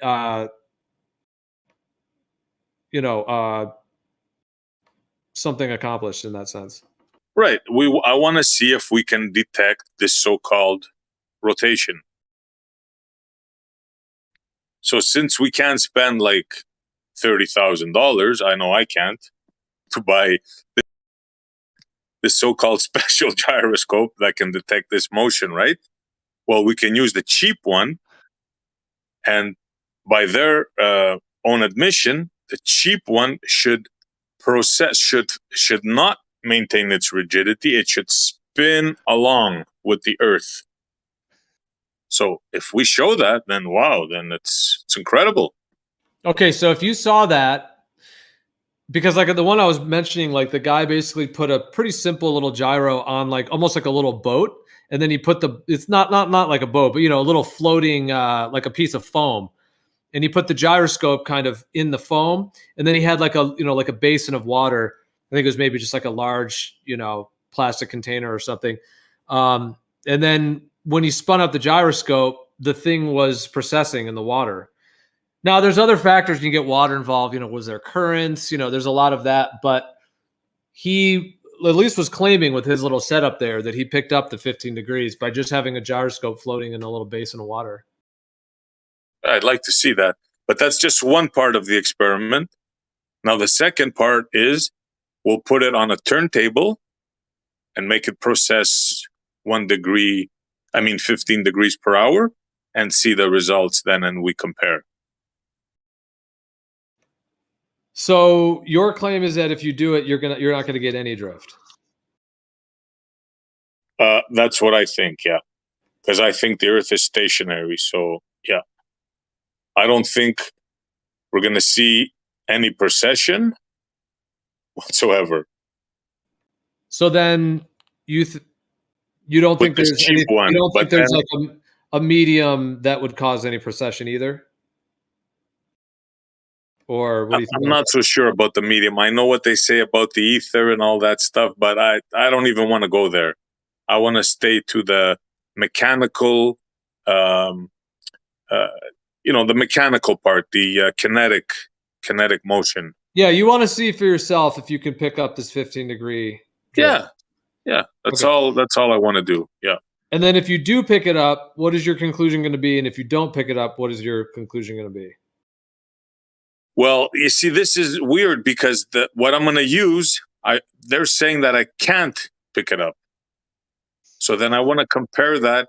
If what they're saying is true, then the gyroscope should process with the Earth. That would be something to see in it, right?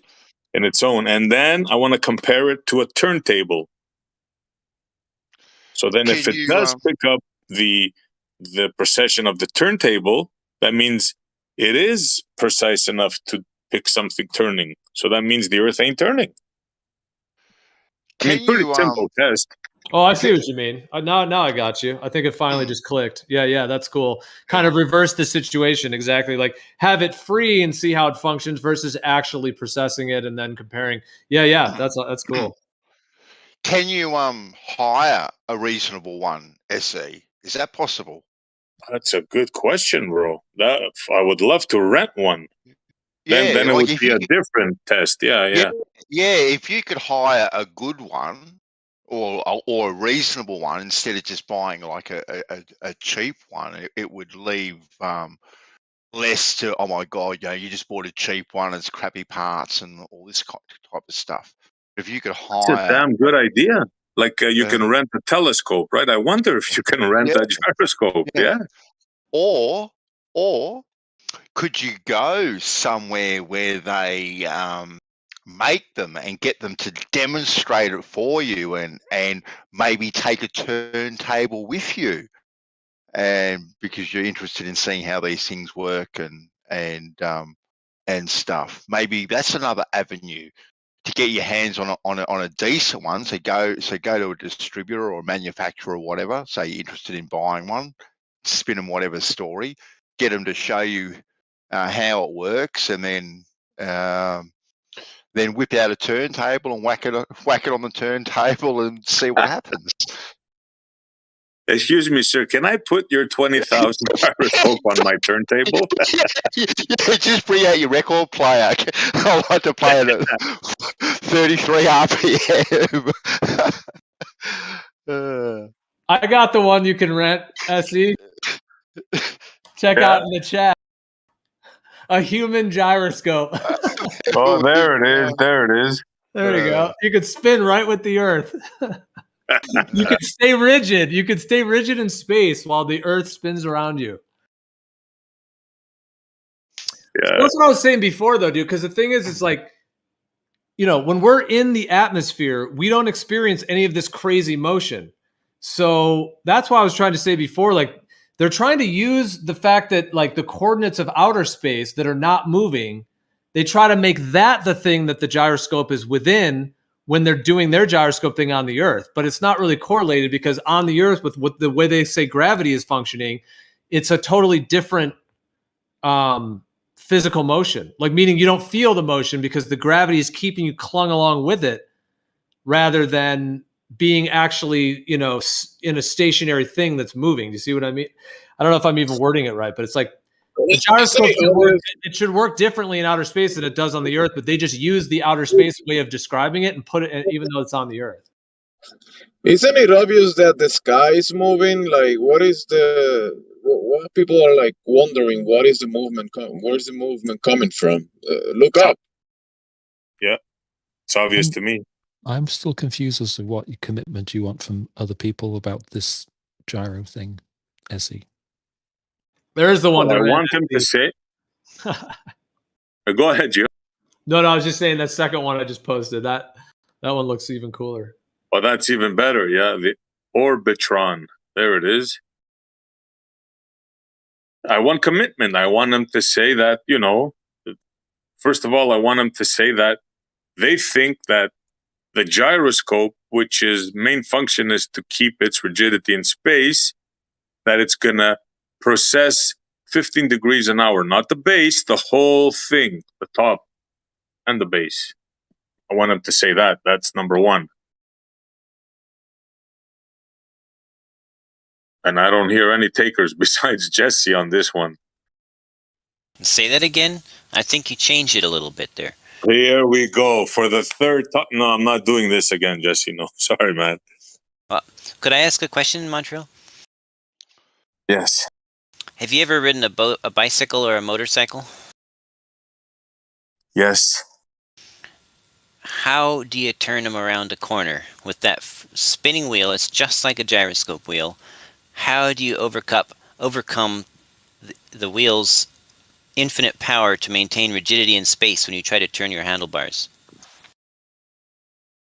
You're kidding me, right? I'm asking you.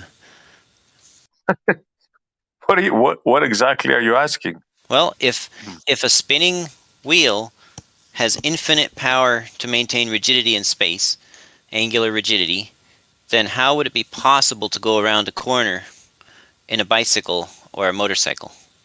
Isn't your wheel touching the ground? Sure it is. Do gyroscope wheels spin freely in space? Okay. What if you have you ever turned your bicycle upside down and got the front wheels spinning? Uh-huh. Okay. Could you then turn the handlebars?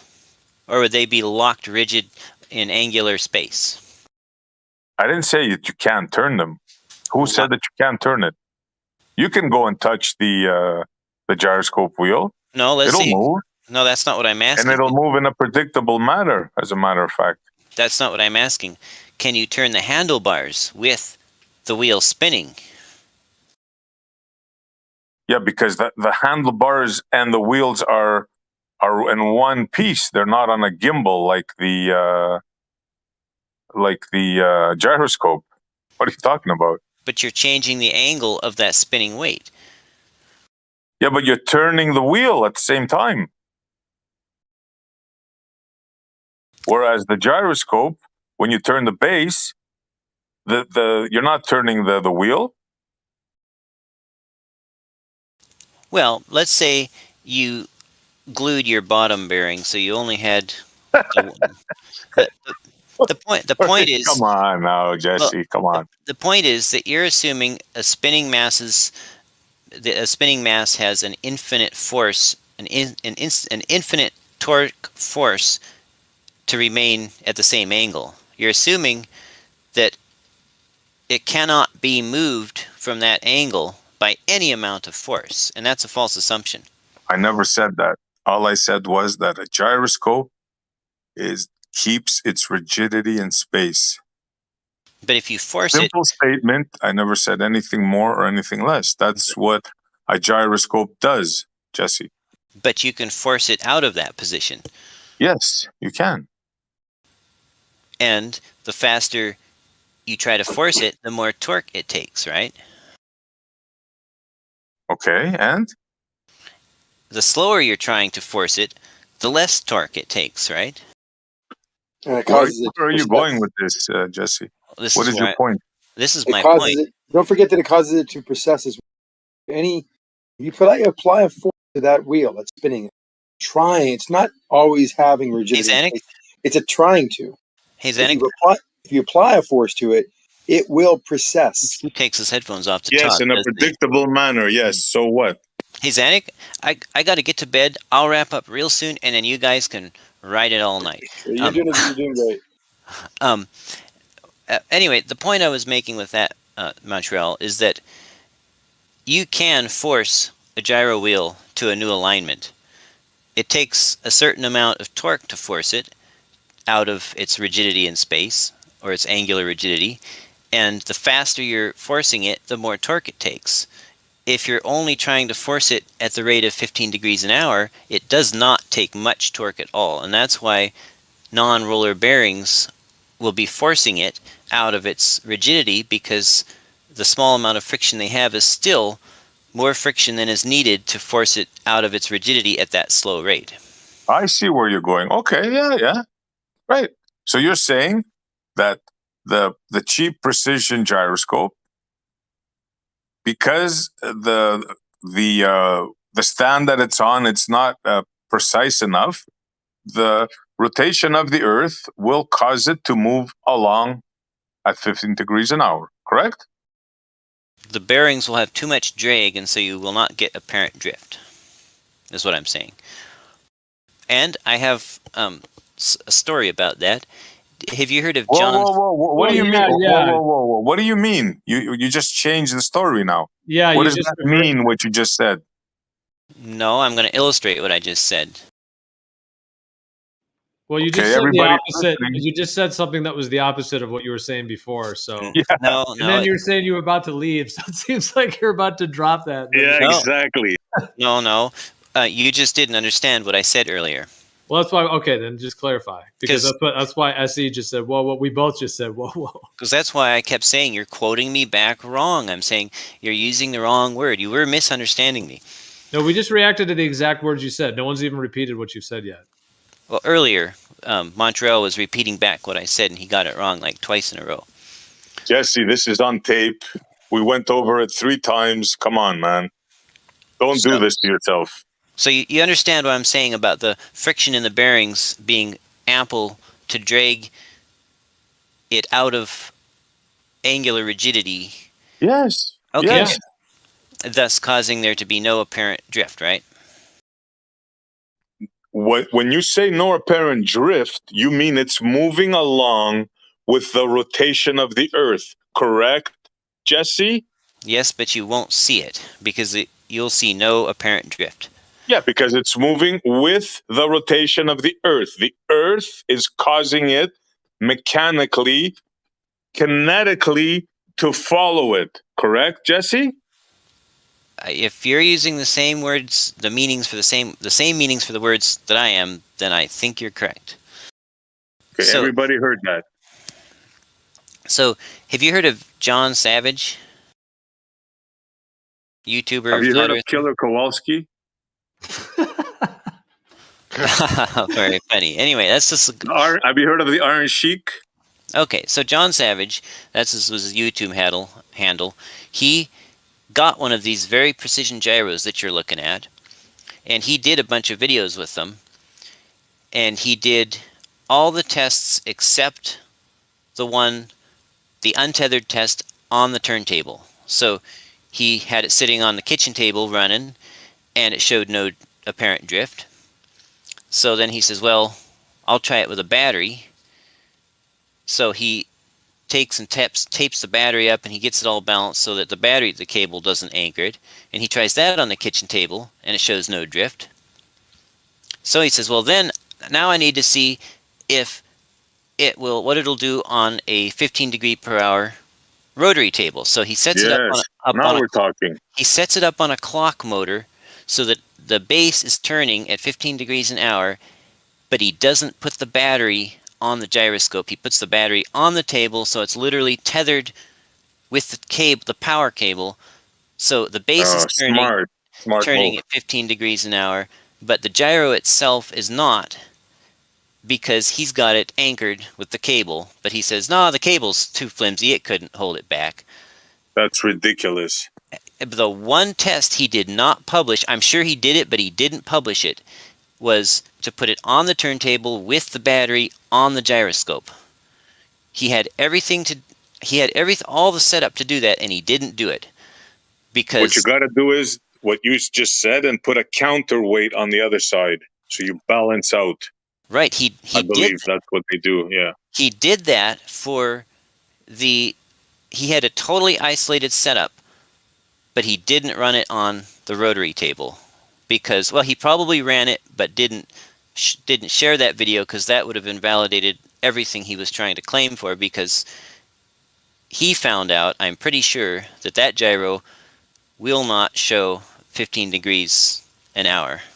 So anyway, thinking and showing are two. If I want to see that on a turntable, that's where the bread and butter is, right there.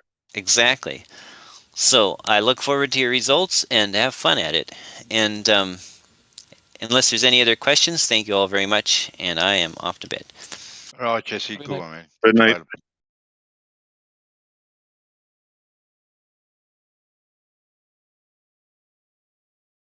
Yeah, because the next question is, to what level would they claim of a type of gyro you would need to pick up this proposed claimed Earth rotation? I've been asking for years. This is the first guy that committed to this. You notice nobody else is speaking about it following the rotation of the Earth? Not one guy is talking. Just keep that in mind. Because they know if they commit to that, oh boy. What will happen? What do you think? Are you committing to it? No. What do you think will happen? Then? What do you think your response will be after you've crapped on everyone for 7 years? I don't know. Me, I'm just. To you? Why aren't you committing? Hand your laurels and say, "Good job. Earth is not a globe." No, I just want to find the truth. That's all. Here? I just want to find the truth. What's your interest in this? To be honest, it's just interesting. It's funny. It's, people think the Earth is flat. We're not talking about, you see, right away you're going to shape. You guys are like, you're model afflicted. We're talking about rotation. I'm not model afflicted. I'm model committed. That's what you're model committed. Wow, that's a new one. I got to write that one down. We measure. You can't model a YouTube video. You can't model, an idea. You can know what model I'm committed to? Claudia Schiffer. So when you're saying committed, does that mean that you're trying to get other people to agree with you, or does it just mean that you're just really into it? I'm committed to following the evidence.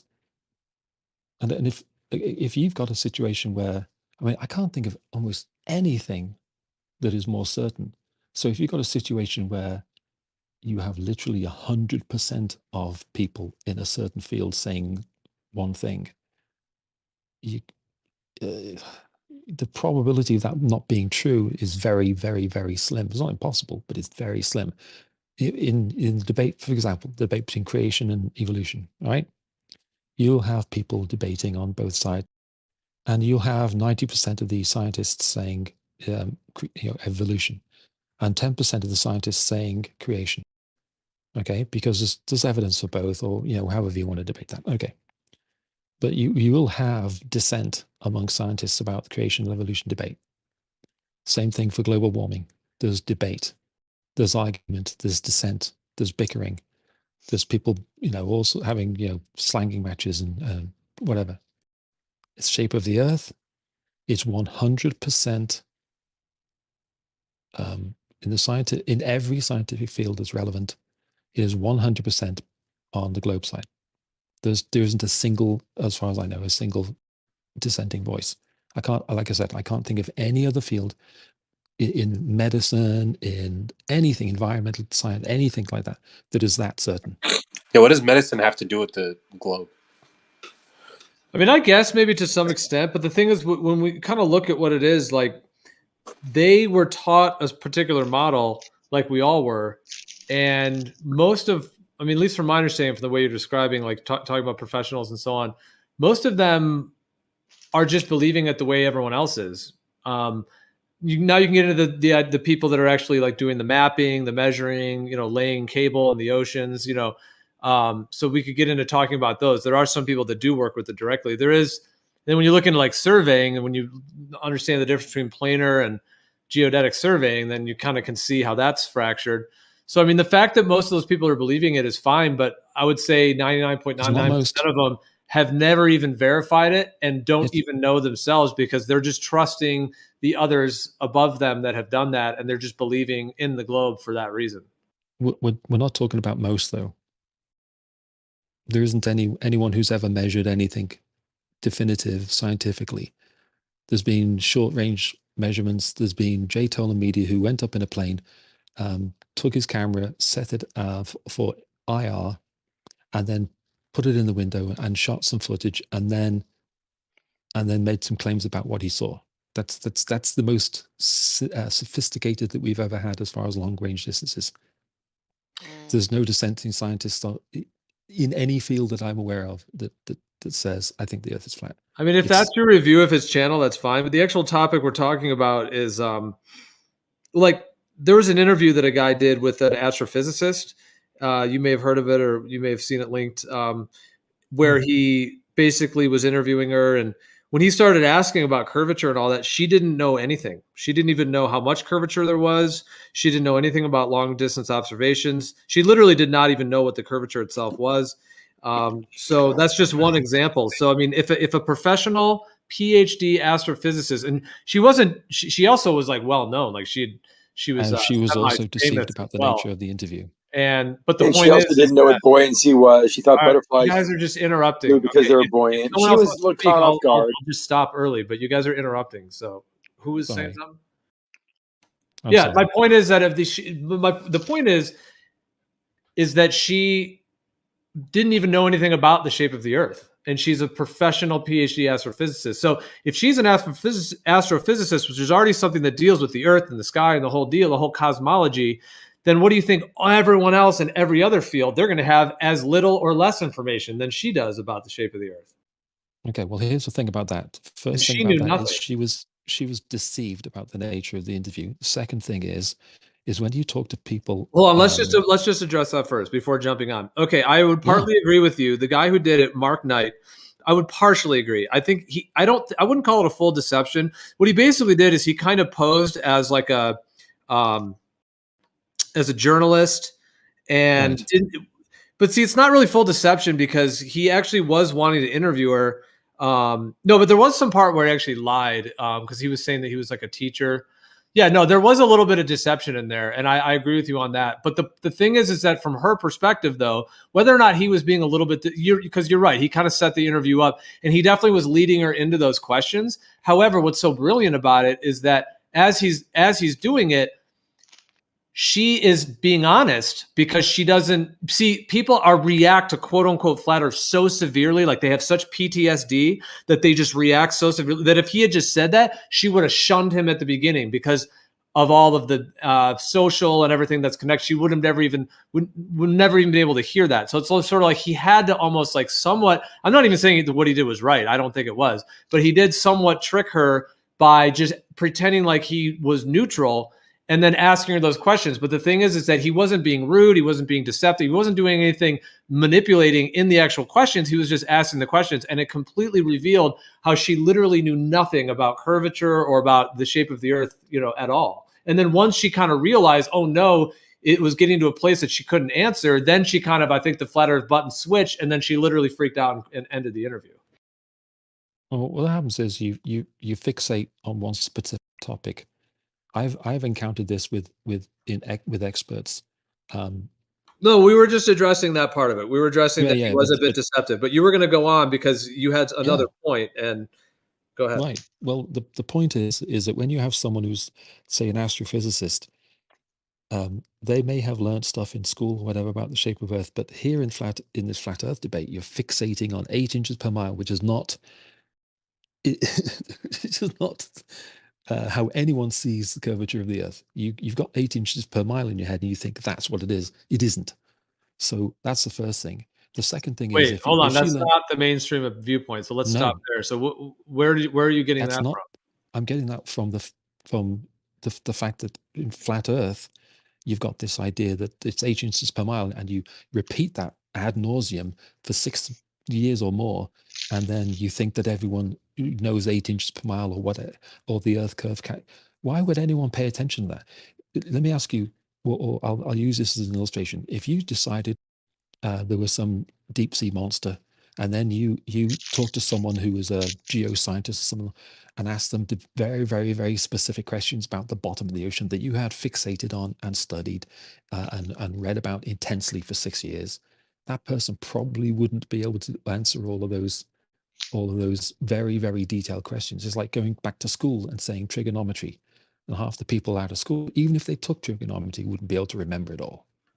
Okay, so that's a whole bunch of side things. We were talking about, I hear you on some of that, even though he's saying that she's a specialist in her field. Let me. But no, you initially started attacking. You were saying the 8 inches per mile squared, and you were like laughing and Gio, can I just make a comment? Condescending, saying that quote unquote flat earth. Let me make a quick comment, Gio. Wrong about 8 inches per mile square, but then you didn't. The other one would be you're going back and forth. What do you think the curvature is? Let me throw some fresh blood in there, real quick. Oh, dude, he was talking, man. Hold on. That's right. Real quick. Go ahead. Just let him respond, and then Zanuck. Yeah. Well, he's made that point. I want to add to because he basically briefly touched it. The way to get in is not just to interrupt everybody and say, "I'm going to start." Well, I've been waiting patiently for a while. You guys have changed gears many times. I just want to get to the point because that was it. You're right. That chick, she should be smart enough to really know what the shape of the Earth is and how to measure it. But she's been so focused on her profession, which has nothing to do with the shape of the Earth. And these little things, as was just mentioned by Eggshells, haven't been touched since she was in college, probably 20, 30 years ago. So when you start talking about shape of the Earth, right. Oh, sorry. can I just finish it? Now I'm kind of interrupting you, but the thing is that. Let me just finish real quick. She even said, hold on, I have a point real quick. One more thing to break it up. Professionals. You kind of interrupted just for a second. You guys have been talking freely and no one's been interrupting. Just give me a freaking sentence. So when she was asked also about why butterflies, why butterflies fly. I'm going to say one thing. Hold on, man. Just be mindful of this. You tend to link 30 things together, and that's your tactic. You're gonna say 30 things in a row, and nobody can respond to any one of them. And then you're just going to go until you probably get muted, and you'll go forever. So keep that in mind. If you want to make a point, make one point so it can actually be responded to. Don't just go on a Zanuck thing of saying 45 different things, because then it's like a tactic, and then we can't even respond to it. And then it makes you seem like you're right in all those 14 things or whatever, even though we didn't even discuss them. I've been dude, right there. That was a fucking 5 minutes longer than it needed to be. I get it. Nothing I'm telling you needs to be responded to. It's telling you that. Come on. Let me just say my thing real quick. What I'm telling you is that she's been asking questions. For example, she was also asked why butterfly fly, because he was talking about buoyancy or something. And she, or I don't know, atmosphere or atmospheric pressure or something. Yeah. She said, oh, they fly because of buoyancy. No, absolutely wrong. She was so wrong about so many of these things that she hasn't touched or thought about because it's not in her field of expertise, regardless of her being a PhD. It doesn't matter. She's not going to be an expert about these little things that was mentioned about the bottom of the surface of the earth, of the oceans, and this and that for some oceanographers or geologists. They haven't touched that technology in 20, 30 years. So it's a little unfair of a fight. So yeah, she got a little embarrassed and she pulled out, but just get the background. She's not supposed to know. Has she verified the shape of the Earth or that the Earth's a globe? Yeah, these physicists and these astrophysicists do know absolutely positively the Earth shape is round. Now, No, you want to ask them how they know what that? I asked. That's not what I asked. Has she? It's just a basic question. Has she personally verified the spherical nature of the Earth? Because if she didn't even know the curvature, the obvious answer to that is no. And my only point, just in addition to that, is that originally he had said, that the globe Earth is so for sure. There's nothing more sure, and all the professionals and in all these fields. So, point in case, that woman who is a professional, she's one of these many people that's so sure about it, hasn't verified it, doesn't even know what the curvature is. The only point is that the thing that seems so sure to so many people is a belief system and a model rather than an actual verification of something true. And just the fact that a bunch of them have been deceived doesn't really make the truth any different than what it is. That's a little presumptuous, but no, they haven't verified it. I would be willing to bet none of them have. They go off the information that they've read in the book. Can I finish real quick? They're going after the information, like you said. They've been not deceived. They've been told and educated by books or by pictures or by other data that they have not personally verified, and that is where they get the knowledge from. So, in a way, you're right. They can't, and we would be way outgunning them. Myself, other people on our side, and your side. If you would answer some of these astrophysicists and call them out on the stuff that we fight about here every day for 6 years. I'm still waiting to make a few points, if I could. Hit it, Chronic. I'll take the stage. Yeah. Yeah, that was just. It'll basically it's basically going to reaffirm what Xanax is saying. But anyways, it should be very obvious. Well, the first thing is it's hilarious to me when flat earthers post sound bites or these a one-line quote or something, maybe taken out of context or not, from some credentialed person, whether it's a scientist or whatever. It's a soundbite. At the end of the day, it's a soundbite in some interview. It means nothing. What that sentence was never published ever peer reviewed by anything to be whatever. So it's a little funny when sound bites are used as a tactic. But regardless of how dumb whatever it is the person said or not, or whatever their credentials are, and it's excruciating. It should be very, very obvious. This is just my second point, and then I'll finish. It should be very obvious to everyone in this community, particularly like on Discord and YouTube and stuff, Flat Earth YouTube. It should be extremely obvious that a well-prepared flat earther with 7+ years of gaining all of these deceptive tactics, verbiage and wording that's intentionally deceptive in an argumentative or a debate platform or context would absolutely destroy a run-of-the-mill standard normal scientist, astrophysicist, whatever physicist that, like Zanuck has been saying, has absolutely no care whatsoever about the flat Earth argument. That they will get destroyed outright by someone who's been day in day out 24/7 getting all of this brain washing, whatever we have different opinions on it, but stuff from QE, stuff from Nathan, stuff from all types of these conspiracy, all these platforms, just feeding this into their mind. They're going to obviously destroy an unprepared scientist. So because all the tactics have been well derived and well crafted by over the past 7 years. Well, I don't know if you're correlating I don't know if you're correlating a certain person with certain tactics or whether you're saying overall. I mean, for example, Eric Dubay or ODD or David Weiss or Bob Nodell or Jaron Isbell, anyone you could name, or anyone in various communities, are all different and are all going to have different viewpoints. So are you talking about like specific tactics of specific people, or are you just talking about somebody who's knowledgeable in the topic that, because it does, I mean, there's a difference between some kind of deceptive tactic, like they're not so different, Gio. Actually shredding them with the actual information. No, I can answer that real quick. I think what it was mentioned is QE, and that QE, Nathan, that family, the Witsit, some of these guys are pretty tactful and pretty.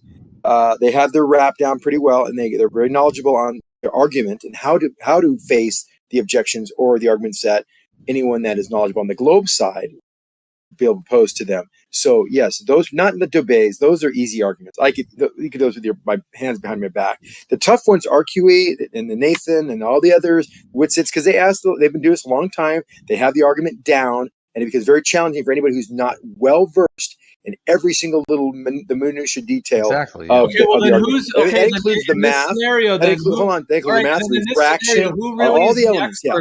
Who really is the experts on the shape of the Earth, if this is the case? The scientist, the person who doesn't know anything and is getting shredded, or this kind of generalized group of knowledgeable flat earther. The flat earther is the expert in deceptive, argumentative tactics that are riddled with fallacy, like all of this stuff. They're not winning the debate. If they're doing that, they're losing the debate. No, but if you want to go to the right person, it's the geodetic surveyor. The geodetic surveyor, the planar surveyor. These people understand and how they can validate. Through measurements, through absolute measurements on the shape of the Earth. You won't find an astrophysicist. When you said winning the debate, I thought you meant with the actual truth and knowledge and information and actual good points that are backed up and so on. We're trying to find the truth, Gio. We're trying to find the truth. And you find the truth through this data and the correlation of data. Now, the Flat Earth will have their techniques and their ideas and their conclusions. And then the astrophysicists or the geodetic surveyors will have theirs. And the geodetic surveyors, or surveyors in general, will probably be the best and most well-equipped to be able to answer and argue any flat earther on the shape of the Earth, because they actually have done the actual true measurements. Yeah, there's more than one way to win a debate, Gio, in my opinion. You can one tactic that video with that woman, the female scientist, is extremely deceptive, practiced just deception and that type of way, and another way would be what Zanuck is saying, with a geodetic surveyor, planar surveyor that is an evidence-based debate or argument from both sides that has minimal deception whatsoever in it. So when you're talking about the shape of the Earth, it's a scientific question. If you're looking at depends on how you define science. Not everybody thinks that, but some might. I mean, it's a physical. What I mean by that, it's a physical claim. The Earth is a physical shape. That's what I mean by scientific. I mean, it's just the Earth is a physical thing. You can measure it and that type of thing. It's a question of what the physicality of the Earth is, and you can measure it, right? So of the two camps, one has geodetic surveys, one has satellites, one has other things in orbit, all of that sort of evidence from the space agencies, surveyors, people that build and run satellites, all that sort of thing. All right, that's on one side. On the other side, there are people that saying that everything on the other side is basically fake and a lie. That's the difference. So in order for the globe Earth to be true, you have to look at a lot of evidence. When someone decides that flat Earth is true, what they've done is, if they've said the evidence is fake and everyone who's promoting that evidence is a liar and a shill. There's a big, big difference. For flat Earth to be true, a lot of people have to be lying. For the globe to be true, no one has to be lying. You just look at the evidence. Good point, actually. So if I say we have evidence, there are people who have been up in a space station that's currently orbiting the Earth that you can see, and they have Nikon cameras, when they've used those cameras over 20 years to take tens of thousands of photographs. And that's my evidence that the Earth is not flat. On the flat Earth side, the simple answer to that is they're all liars, they're all shills, they're all fake, the pictures are CGI, and they're all No, I can kill that fantasy. I can do it. Yeah, can Hugh, it just- sounds like you're that is the confusing the fantasy. fact that some people have said those things are faked, and you're somehow trying to pin some kind of a bizarre straw man that person just woke up one day and decided to say everything's fake. Now, I'm not saying there isn't somebody who did that, but in my understanding, if you're talking about, you linked it to the word flat Earth, so if you're going to link it to that term, I don't know anyone who did that ever. So I don't know where that came from, but it's a complete straw man. Hardly. It's been the basics of You the just tried to entire lay out a movement for scenario 7 that, years. oh, all these globe earthers have all this wonderful thing like satellites and geodetic surveying Right. versus a flat earther, quote unquote, who just walks in one day and just randomly screams that everything's fake. Well, Just no, they because don't walk people in one say day, they watch a everything's lot of fake videos and doesn't then mean just that they fake. came to that conclusion by just waking up one day and saying that. You're trying, it's like a bizarre gaslighting. You're trying to make a quote unquote flat earther seem like he's just some insane person that woke up someday and decided to think everything's fake. My understanding of many people that I've met and known and myself, that wasn't the case at all. That wasn't the journey or the path, not in that way that you described. So I just wanted to I be didn't mean clear. it to. I didn't mean it to. Like you just woke up and went insane. I didn't mean it that way. Well, that was kind of the way you were describing it. And actually, the Oh, thing about, I was going to say, because you were also scattering on multiple things. In terms of Yeah, geodetic it's just- surveying, the way surveying is, the planar surveying is all planar. Geodetic is calculated. So they're not actually measuring curvature. They're measuring what about- planar sections, and they're putting them into a model. So that what- doesn't really prove any shape either. Okay, great. And what about satellites that are in orbit? Including Okay, Starlink, those are which has over signals that are 3,000? being, yeah, those are signals that are being relayed with the sky. Again, no proof that they're in outer space. Okay, so they're fake. I don't think they exist the way they're described. Yeah. Okay, all right. I mean, I'm sorry. I don't want to be really a butthead and say you're saying it's fake because that's what you're saying. So that's what I mean. We have the evidence, i.e., satellites. Your evidence is satellites are fake. That's literally the evidence. The evidence is you stating that satellites are fake. Well, if you're going to go on that level, you're stating that they're real. I'm stating that they're not what they claim they are. Yeah, neither of us have a way to verify. The only thing humans on Earth can verify, this is how they do the deception. All they're doing is sending signals, and they can send Where are the any signals going? amount of signals that they want to send. So again, it's not verified, and you're just asserting that they exist, which is fine. You can if you want. My personal view, I'm not really asserting it like in a way trying to convince you of it. I was telling you, I do not think satellites exist the way that they're described. I don't have any way to physically prove it, so I wouldn't state it in a way that I'm saying like in court, like I have physical proof for it, because I don't. Neither do you. So on that level, if you want to use it as a debate point, I'm saying they don't exist. You saying they are. Neither of us have any verification for those positions. Neither does anyone on Earth, because even somebody who works in satellites, they're just receiving signals. Again, they're not verifying what's actually up there. What? How do you think the signals get from? How do you think this? That's basically just saying they're all fake. Are the devices that are actually up there? Yeah. Yes, of course there are. What do you think Yeah, but Starlink they're not is? in a vacuum, floating through a vacuum. Well, This you is can all get the fake. You can get the That's the Doppler evidence. shift.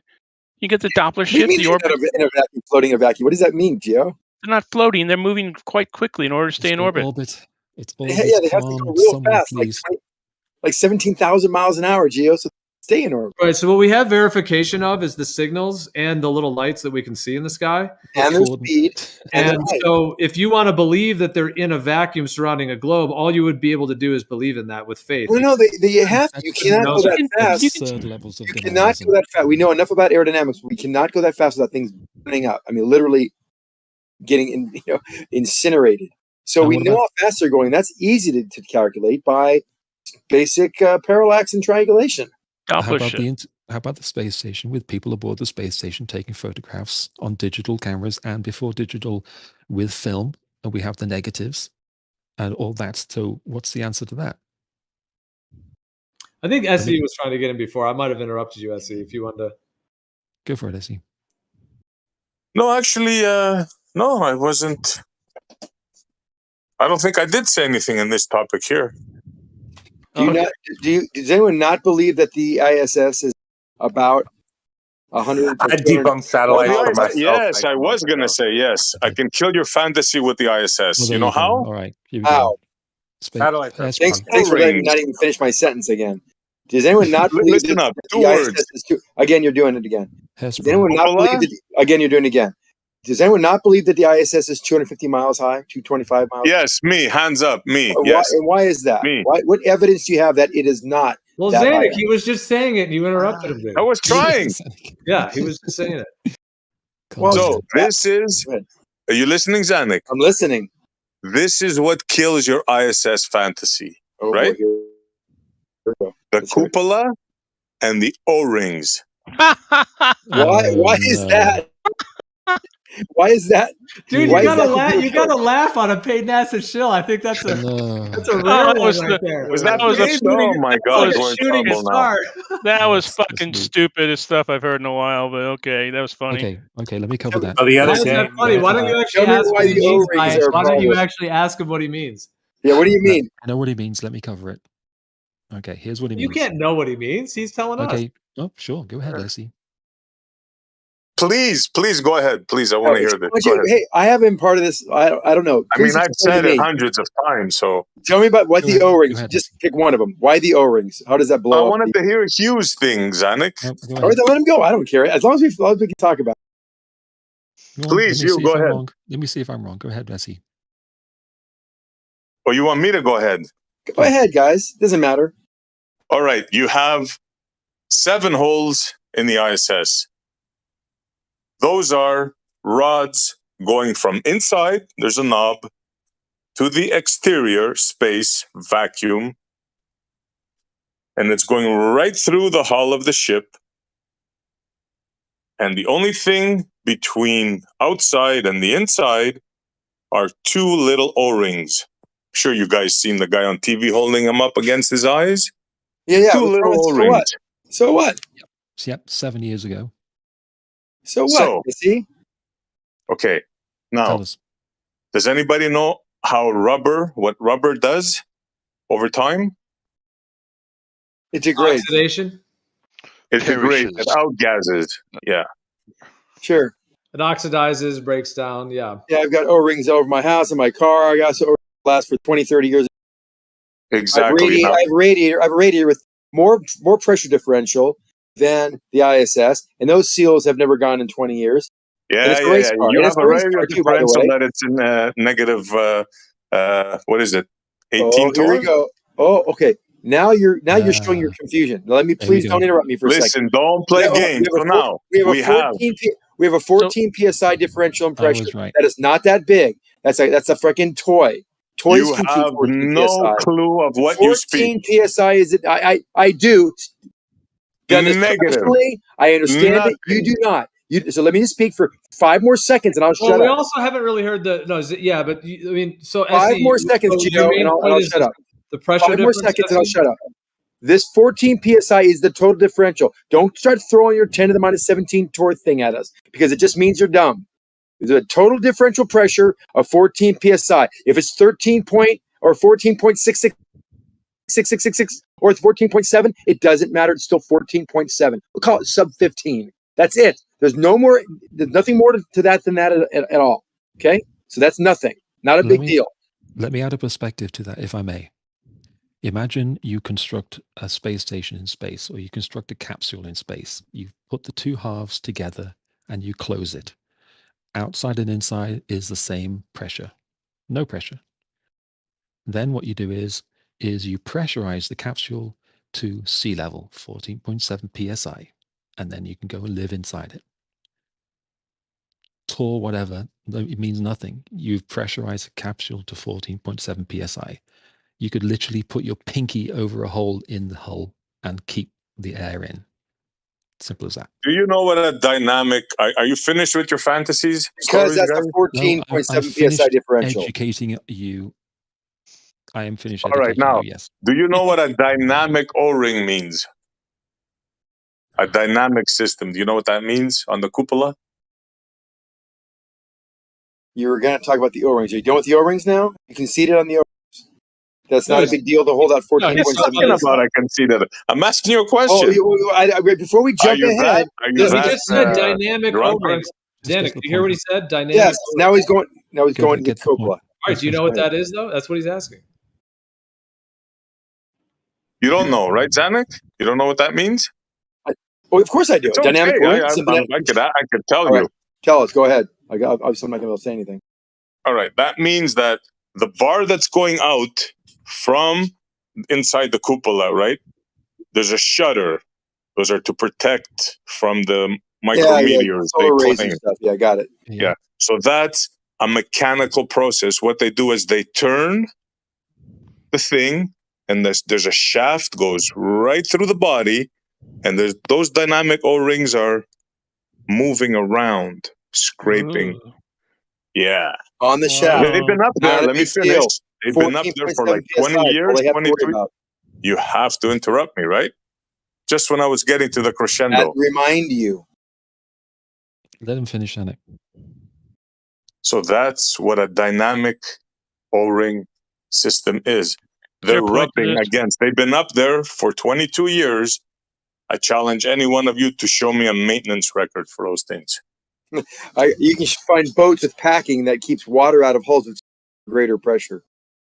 Don't bring me stories about anything else but that This scenario. shows your ignorance of how O-rings work, how long they will last, what materials they're made out of, and how I have many of these type of O-rings under more pressure that have been in my vehicle in a dynamic situation over 20 years on a fucking full-on professional race car, which have not Only in your leaked 20 brain. years. Only in your brain do you have those pressure differentials Only like that. more pressure, Only in your pressure brain. differential. Do you think that these are like the cheap O-rings you buy at Home Depot or something? Of course he does. Yeah, yeah. That's exactly what I said. not. Yeah, the cheapest You wouldn't ones even be able NASA to does. name material. No, these are like NASA O-rings. They're very special. They're gravity resistant. And we know, no, not gravity resistant. No, they are made out of material. They are mixes of Teflon and other materials that are very immune to degradation, oxidation, and they are very pliable and can keep a seal for a very long time. And by the way, if they start leaking, it is not a big deal. Very easy to stop a small leak on a O-ring. They're made of Velcro. They're made of Velcro. You can put a little Vaseline on it to stop a leak. They had a leak in the ISS, and all they did is they moved into another couple of the couple of the segments to find it. They couldn't find it for weeks, and then they found it and they patched it. No biggie. Yeah, How could you have a hole? and duct tape. A hole to an environment that would Less than a bicycle patch. A 2-year-old that patches his bicycle tire has more to worry about than the ISS in that flex hole. tape. Use flex tape. Your Flex lack tape, of yes. knowledge in this Slap it subject on. is stupefying. Yeah. How ironic. that you're calling us Stupefying. lack of What's knowledge. I mean, 14 pounds pressure, 14.7 pounds of pressure is so much It's pressure. a kiddie tire. It's a kiddie tire. I mean, yeah, my use gum. You could use gum. My to seal it. bicycle's got I put like 90 pounds of pressure in these things. It's What about the other way stupefying, isn't it, around? Essie? Well, you guys are sheer geniuses, man. It's astonishing. Well, compared to you, Montreal, it's not difficult. And Montreal, you're really making yourself seem stupid on this one. This is not even debatable, actually. You're making let's not go into a that. debate. You guys, see, and you're looking it's always the stupid glow doing it. guys trying to throw the first ad homs. No, actually, it No, was. that's all they do. Gio, it is pretty ridiculous. Because you guys You can't of all really respond to what he's saying. You just want to start throwing ad homs. No, but Gio, because SC actually started this one. Because his first comment was started going to the Tor spectrum, trying to make out that this vacuum is so powerful. It just means zero. That's all he's saying. When he starts blabbling off some random number Well, with a then Tor ask after him. it, Yeah, well, why don't you? Gio, let me finish. Let me finish. When he starts rambling on these Tor values, he's trying to say zero. We all know this. The bigger that number is, with an exponent, and negative exponent, all that means is close to zero. So what we know is inside of it is 14.7. That's all we care about, Gio. And is it hard to keep 14.7 next to zero? No. Can an O-ring do it? Yes. Can it do it for many, many years without any problems at all? Of course, even in a dynamic situation that is sliding on a stainless steel shaft. Where do they have this pressure delusion? differential Have on you Earth? seen the test that they've done? See how Why are we Gio, delusional? he's still fighting me? He's still Essie, fighting me because he still doesn't get it. You have no clue, Zanuck. You're just running I your do mouth have a off clue as usual. because I've constructed and built things that use O-rings like Say this. something. I know Say the something of materials. substance. I know the materials they're using. Oh my Don't tell God. me about little kitty car tires. Talk to me about Essie, pressure. what- Talk to me about O-rings. Do you know Essie, what type of what's the O-rings they problem? use here? Essie, We're talking about O-rings. What's the problem, Essie? They have Yeah, well, his 14.7 claim, I pounds think of the pressure. last where he left it, his claim is that it would have no problem with that pressure differential. So I guess that's his rebuttal. So I guess you would then have to rebut why that is the case. Why it is the case? Okay. The case why it is because when they do it here on Earth, do you know what the maximum, this zero that you claim Do you know what the maximum they reached here on Earth, Sanic, is? Yes, I do. I've worked in that field for many years. Tell We know everybody. this. Tell everybody. Well, Applied Materials is one of the leading companies that made these vacuum changer PVD systems, particle vapor deposition systems, reached 10 to the minus 10 torr. All right, that was a very, very extremely high vacuum. Simple O-rings. What kind of seals did you use for those? O-rings, simple O-rings. Plastic O-rings? No, elastomer O-rings with a gasket, and then bolted down with a sight glass. With a side glass, and you reached how much? What was the 10 to the minus? It just means zero. Don't you get? See, this means it just shows What's how the dumb difference you're being. You It just have means zero. no clue of what you're talking It means about, it's zero sir. inside. Stop talking. Zero clue. Inside Zero. and 14.7 outside. 14.7 is trying to get in. It can't get in because it has an O-ring. It's designed as a one-way valve almost that can't get in because the more the pressure on the outside is greater, like you want to increase the pressure outside, the better that seal becomes. It's forcing it to be better. It's like putting a bicycle patch on the inside of a tire. When you have a leak, it wants to go out, but if the patch is on the inside of the tire, it can't get out. Now, the more the pressure is, the more it wants to push through the hole, the better it seals. You're just not understanding. These are basic concepts. My fucking 10-year-olds can understand this. Well, okay. Now, those things you're explaining, Zanuck, are on Earth. So they're not really comparable. I mean, yeah, they are very comparable. That is how He has pressure, no clue. That is how totally pressure works on Earth. It works the same in space. Yes. About what Same you as guys, in space. What happened? Why would it work differently in space? It's just the other way around. Well, the differential between a tire or air and a tire is much different than the pressure that you guys claim. No, not if it's 30 pressure psi. differential. Not a 30 psi tire. Yeah, it's 30 psi difference. A 30 psi gauge pressure. That's twice the value that you're talking about, Gio. And my Buster, are you around, bro? You guys got to wrap your hands around this. Zero outside and 14 psi inside. All you have to do is stop a 14.7 psi differential. That's all you have to do. Stop talking for a minute. If Buster's there, he has on-hand experience. Buster, are you there? Yeah, the one time I did it was we had basically a chemistry setup, but it took I think they were $10,000 pumps and all these glass fittings, and the best you could get was 0.1 torr, which it was reading. He's as lost to the rest of the guys. You don't get Stop talking. It doesn't matter. Let him shut your mouth and let him finish. It was reading microns of mercury, which is 100, which the conversion rate is 0.1 torr. I'm pretty sure it's either 0.1 or 0.01 torr, the conversion rate, and it took two $10,000 pumps to hold that at a steady pace. That was the best it could do. Hear that? Oh my! I just got to tell you, I worked with Applied Materials, one of the leading manufacturers. I don't believe a word you say. I can give you all the data. I would all have it here if you want. The point is, what he's saying doesn't matter. It's a straw man, by definition, a red herring, because of the fact that yes, to make a vacuum is difficult. We need ion pumps. They need ion pumps. These are more expensive than $10,000, by the way, to get 10 to the minus 10. It takes a long time to get there, but that has no effect. Hold on. This has no effect on the seal. The seal is only dealing with a 14.7 maximum. If you could get that little thing that you talked about from 0.1 torr to 10 to the minus 10, or even 10 to the minus 17, 10 to the minus a billion, if you could get there, which means zero. All it means is zero. All you would have to protect yourself with is a seal, an elastomer seal that could withstand a differential pressure of 14.7 psi, period.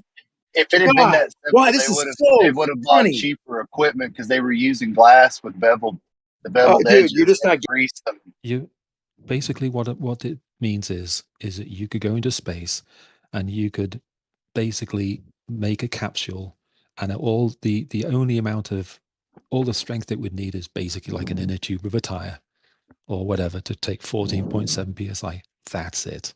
You have no clue of what you're talking about, it's ironic, man. It's just mindless. There's a £1 million door on the Sandusky pressure thing, dude. And why is that? Delusional. Absolutely delusional. Grow up. That is stupidest thing I've ever heard. Zero. You have no clue. Here on Earth, listen, learn something. Here on Earth, to achieve these high we're not talking pressures, about here on Earth. they We're use talking about metal space station. seals. Why, You have SE? no clue of what you are You have talking about. no clue what you're Absolutely talking about. clueless, man. SE, You're like why a are they doing child. that? Stupid, SE, stupid why are they child. doing that? Well, if that was the case, SE, That is how wouldn't, SE like, reacts, the and he whole gets facts. the whole space station couldn't even exist at that point, because I mean the whole thing is stuck together with God knows what. I mean, you know, just in terms of all the seals and all of the little cracks and crooks and crannies. Exactly. It doesn't need that much. It's Exactly. holding a capsule. It's a fantasy. It's 14 point SE, for freak's sake, grow up. All it's No, doing you is have no holding out. idea about pressure. You have Shut no up. idea of we torque. do. You have You no don't. idea Ironic. We're talking about less pressure. We're no talking about less idea, pressure man. than we're talking about less pressure than is in a soda bottle. We can hold soda bottles with Keep that. telling yourself that, man. And No, then it's find true. out It's about reality, how the actual Pressure chambers going here on out. Earth work. Pressure going out. Submarines can keep out. Submarines can keep out 1,000 psi outside versus the inside. 1,000. Sure, man. You go tell that Not to a 14. deep sea diver. You have no clue of what you're talking about when it comes to pressure, man. You're like a How can you say that? kindergarten Please child. back up that statement. I just got done telling you my credentials and who I worked with in the systems I was a part of. So And I I don't told you trust that we you had to pump on my systems bicycle that were tire. constructed with sight glass and rubber gaskets that held 14.7, 10 to the minus 17 torque, differential pressure of near zero to the 10 to outside the ambient minus pressure 17 of 14.7, 10 to the minus 7, excuse me, 10 to the minus 10 torque was what You're the vacuum full of level shit. was. The record With on Earth ion is 10 pumps. to the minus 9, I believe. No. And 10 you're to the going to minus tell 10. me you reached 10 to... I call bull Yes. on that. Go look on Applied Materials. Go look on Applied Materials website for their PVD. It'll Well, mention it. so hold on. Let's clarify something. Hold on. Zanuck and Pate originally were saying it's only 14.7. The difference between 14.7 and 0 or getting close to 0. However, what Essie is pointing out is that when you get to those torr levels and you really try to pull vacuums like that, I know you guys have seen those huge vacuum chambers with chambers with like 10-foot wall metal walls to it. You know, because the atmosphere perfectly. in the atmosphere. That's correct. In the Because the outside geo is 14.7, and just do the simple Trying math. to crush you. But it's only everyone, zero. listen, you guys, I'm almost done. I was in the middle of a sentence. have it I'm in at the middle of a sentence. 14.7 on the You inside. have 14.7 psi. You have a 10-foot wall. That's millions of pounds of force. You need to be able to support. Yeah, but it's only zero. You should handle Oh it with my a God, Pepsi Joe, can. are you listening how silly this is? Yeah, it's only zero. No, Jesse, you're just acting like an idiot. Stop tire. it. Your car tire has a 30. Your car tire has a 30 pound. Bails out on an ad-hom. That's all he had. The last thing was an ad-hom. All he has. Come on, That's all he has. we're doing good. We don't need to go there. Your car tire has a 30-pound psi difference. It doesn't have a 10-foot wall. So why are they using steel? They should use rubber tires and save Because money. it's a 10-foot The wall. atmosphere wants to crush it. That's why. It still doesn't. Because it's big. He doesn't get it.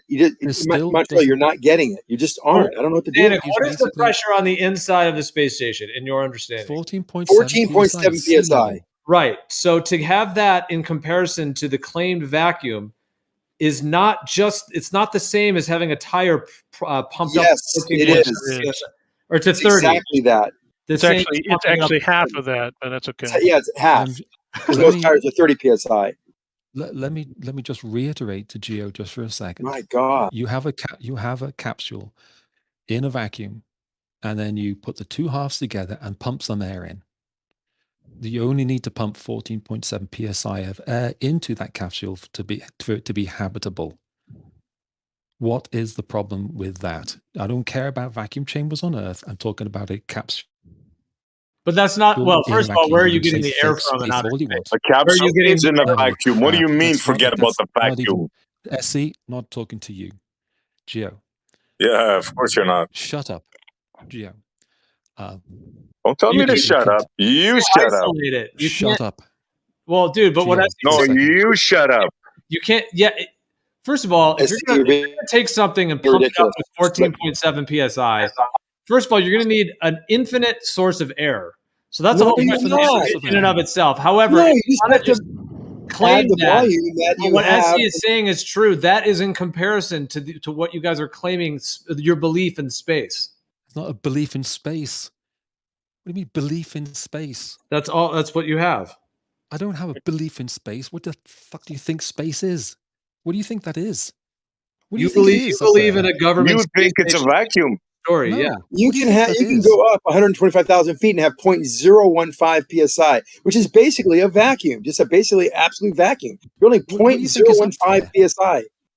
You know, almost a thousandth of the pressure at sea level at 125,000 feet. Who cares? It's like you're denying what you can see with your own eyes. Okay, but what I'm trying to get to is that unreasonable? If you were in a vacuum and there's two halves of a thing and you put them together and then pump up 14.7 psi so you can live inside it? Yes. Then you really don't get Very it, unreasonable. Yeah. Yes, Then- you have a rubber then seal. You guys, You can't do there's it. a mental block here. I don't know what the problem is. So the This has rubber been on for You years. have a mental block. It Correct. started with Nathan. It started with QE. QE did a full math review of this concept, saying how many thousands of times more vacuum there was from 10 to the minus 5 from 10 to the minus 17. How many millions of times more, and how extreme it was, and how all these forces would be. God, he was so clueless. And now you guys are following that same track of just being completely ignorant on this basic concept of differential pressure. It's a very simple concept. Differential pressure. Look What's in the pressure on mirror, one side Zanuck. You versus have what's no pressure clue. on the other. Well, excuse me, SE, is 1 times 10 to the minus 17 a big number or a little number? Oh, go play with some snow, Is it? Nessa, please. Is it a big number or Let's a little do number? it this way. Let's do it this way. If you're on the Earth in your model and you want to, you have 14.7 psi in the environment. Let's just go with that idea. And if you then create a chamber that you're going to pull it to 10 to the negative 17, you have to have a massive, first of all, it's never been done, but you'd have to have, I mean, even the ones that they have claimed to have pulled have massive metal walls. And Yeah. they definitely don't. Hold on, let me just finish. No, Let that's me not finish true. my thing. Oh my gosh, don't. It's really hard for me to mute people while I'm speaking because we're usually not looking at it. So don't make me do that. Let me just finish the last 10 seconds. So, Right. okay, you have the 14.7 and then the differential. Now you're creating this 10 to the negative 17 within it. My general point is you'd have to have a massively thick, huge, crazy thing. O-rings are not going to cut it. You got to have this thing sealed as can be. However, if we reverse that and we put the 10 to the negative 17 up in space, and now the 14.7, we're just reversing it. We're putting that inside the capsule. Why is that any different in the differentiation of what you would need? And therefore, SE would be correct in what he's saying. No, if you'd let me explain, it's pretty easy. First of all, it'd be thicker than we would ever have Okay, on so Earth. you don't want the answer, We've yes never or no? even done before. You don't want the answer, Gio? You want the answer or It's not? okay. I'll No, tell all I you. wanted to do is finish my thing. Just let him fit. Please don't. Yeah, Okay. man. So I'm done. Go ahead. Okay. You know the difference between high pressure on the outside, no pressure on the inside, or no pressure on the inside, pressure on the outside. You know the difference in this, right? How that's structured have to be contained. You've seen when they pull a vacuum, a very small vacuum, on those big oil tankers, and they collapse like nothing because they're stressed, because those are stressed to be supporting forces going outward. So when they start removing the air, and they don't get down to much more than a 7 or 8 psi differential, and the whole thing just friggin' sucks in. Now think about those forces. A submarine, that's only a 10 psi difference or a 8 psi difference. Submarines have 1,000 psi because they're stressed. They're structurally stressed to be able to keep high pressure on the outside from coming inward. So a tanker truck is different than a submarine. You understand so far? Okay, now go the other I'm not direction. really going to respond to your condescending tone, but if you It's have not condescending because Joe, I've been very patient trying to explain it. I've been doing the best information to offer. You can continue. I've been doing the best I can to explain. We're not talking about flat Earth here. We're talking about basic physics, and I'm trying to help you understand, and you're just being resistant. Oh, shut up and just Now, continue. you Don't be have high pressure on the condescending. inside and low pressure on the outside. That's like a tire, and that structure is different than the submarine or than the oil tanker. It's structured to be able to handle a 14 or 30 or even 100 psi difference versus the outside very easily. So your rebuttal to what I said is just the fact that it's different if it's on the inside than the outside. Right, It's a structural difference. Yes. And so if you want a big structural difference. Okay, so you're telling me the difference between on Earth having to have a 10, 15 foot thick metal contained, perfectly sealed thing, and you're just saying only that difference is at putting it in space and it's this flimsy little thing with O-rings and duct tape and just trash up there? Because You're with right, the materials we currently have in our possession and that we know of, it is easier to contain outward forces than inward forces. Compressive forces are very difficult to contain. That's why you have this huge big wall on vacuum chambers. Okay, so now you're claiming that the differential in pressure on the outside 14.7 versus the inside, trying to get it down to 10 to the negative, however far you can get it, is 5 or something. That differential, even though it's the same up in this ISS, just the fact that the 14.7 it's the other direction. Hold on, let me just finish, dude. Just because the 14.7 is on the inside, you just duct tape and just O-rings and a bunch of flimsy ass shit. Yes. Yes. Yes. Fuck. Why is it so hard to understand? You don't have to be a physics major to understand this. Do you have a Coke bottle nearby? Do you have like a plastic Delusion. bottle? Do you have like a plastic soda bottle? That's maintaining a lot more it maintains a lot more than 14.7. A balloon that you blow up, Gio, a balloon that you blow up, a baby blows up a balloon, that's 3 psi. It's the same differential. It's in opposite directions, though. That's a big deal. Expansive forces versus compression forces is very different. Concrete works very good in compression, but not so well in flexion. I tell you what, when it took me a little bit, the same thing with how rockets work. It took me a little bit to put my head around how it works in space. When someone explained you put 2 halves of something together and pump some air in, then that made total sense. It's only 14.7 psi. It's nothing. But the barrier, just that sheer statement alone, the word pressure means he's giving you a very concise and answer. answer. Come on, dude. I was trying to say something. The word pressure is something pressing upon something, and a barrier holding 2 different pressures. All of the differential is pressing upon whatever that barrier is. So you're telling me the difference between a 10, 15 foot thick metal, etc., perfectly sealed type thing. Deja vu. Yeah, I am saying the same thing, but that's just not how pressure works. That's literally how it works. If you went up You're in wrong, a high altitude balloon, if you went up in a high altitude balloon, let's do that. With the ones like Zeppelins, all right? And you went up as high as the balloon could possibly go until there's no air. How much pressure would you need in the capsule of that balloon? Would you need great big thick walls? How when you have aircraft, you've got aircraft going way higher than you can breathe. The air pressure is really, really low up there. How thick are the walls of the aircraft?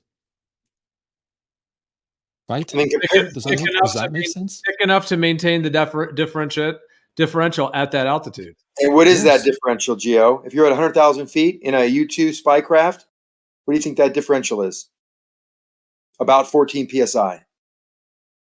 And it's an airplane. It's very light. Now, could that same airplane go down under the water and withstand 1,000 psi inward? No, it collapsed like a freaking tin can. Because it's very important, as was mentioned by all of us, which direction these forces and how the structure supports these forces. Just glazing over it and not listening to us. We're trying to help you understand it. Seriously. This is not about flat Earth, right? But this is basic physics, Gio.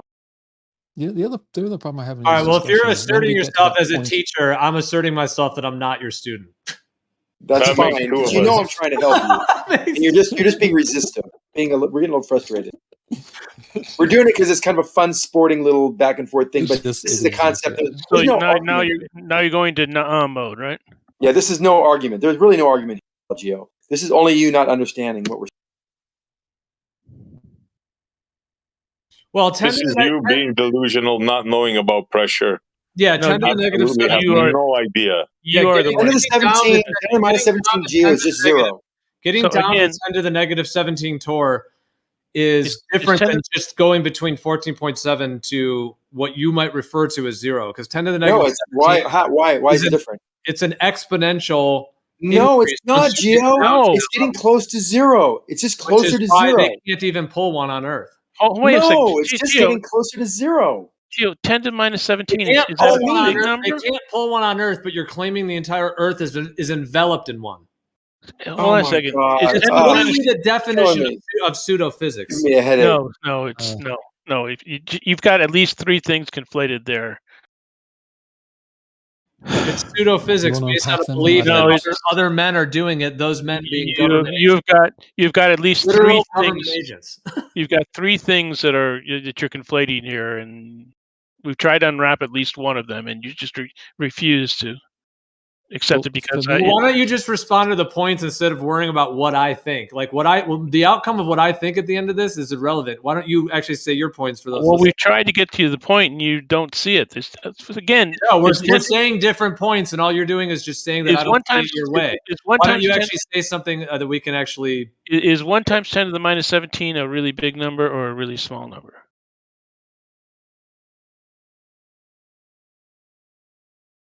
Well, sort of both, depending on which vector you're using it in. No, there's no vector.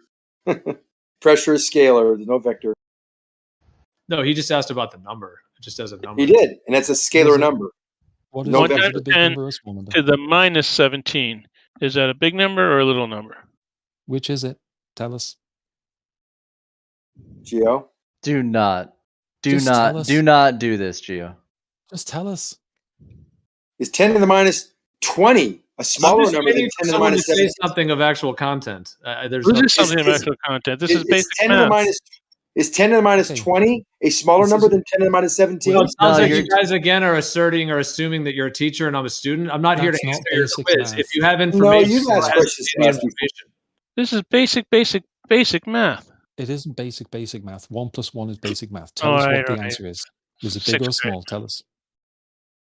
I mean, y'all are just constantly changing the subject, trying to. No, we're not. A small number, isn't it? For quite a while. You have nothing. You're just gonna play mathematics. You have nothing. You don't know what low pressure means. You don't know what torque means.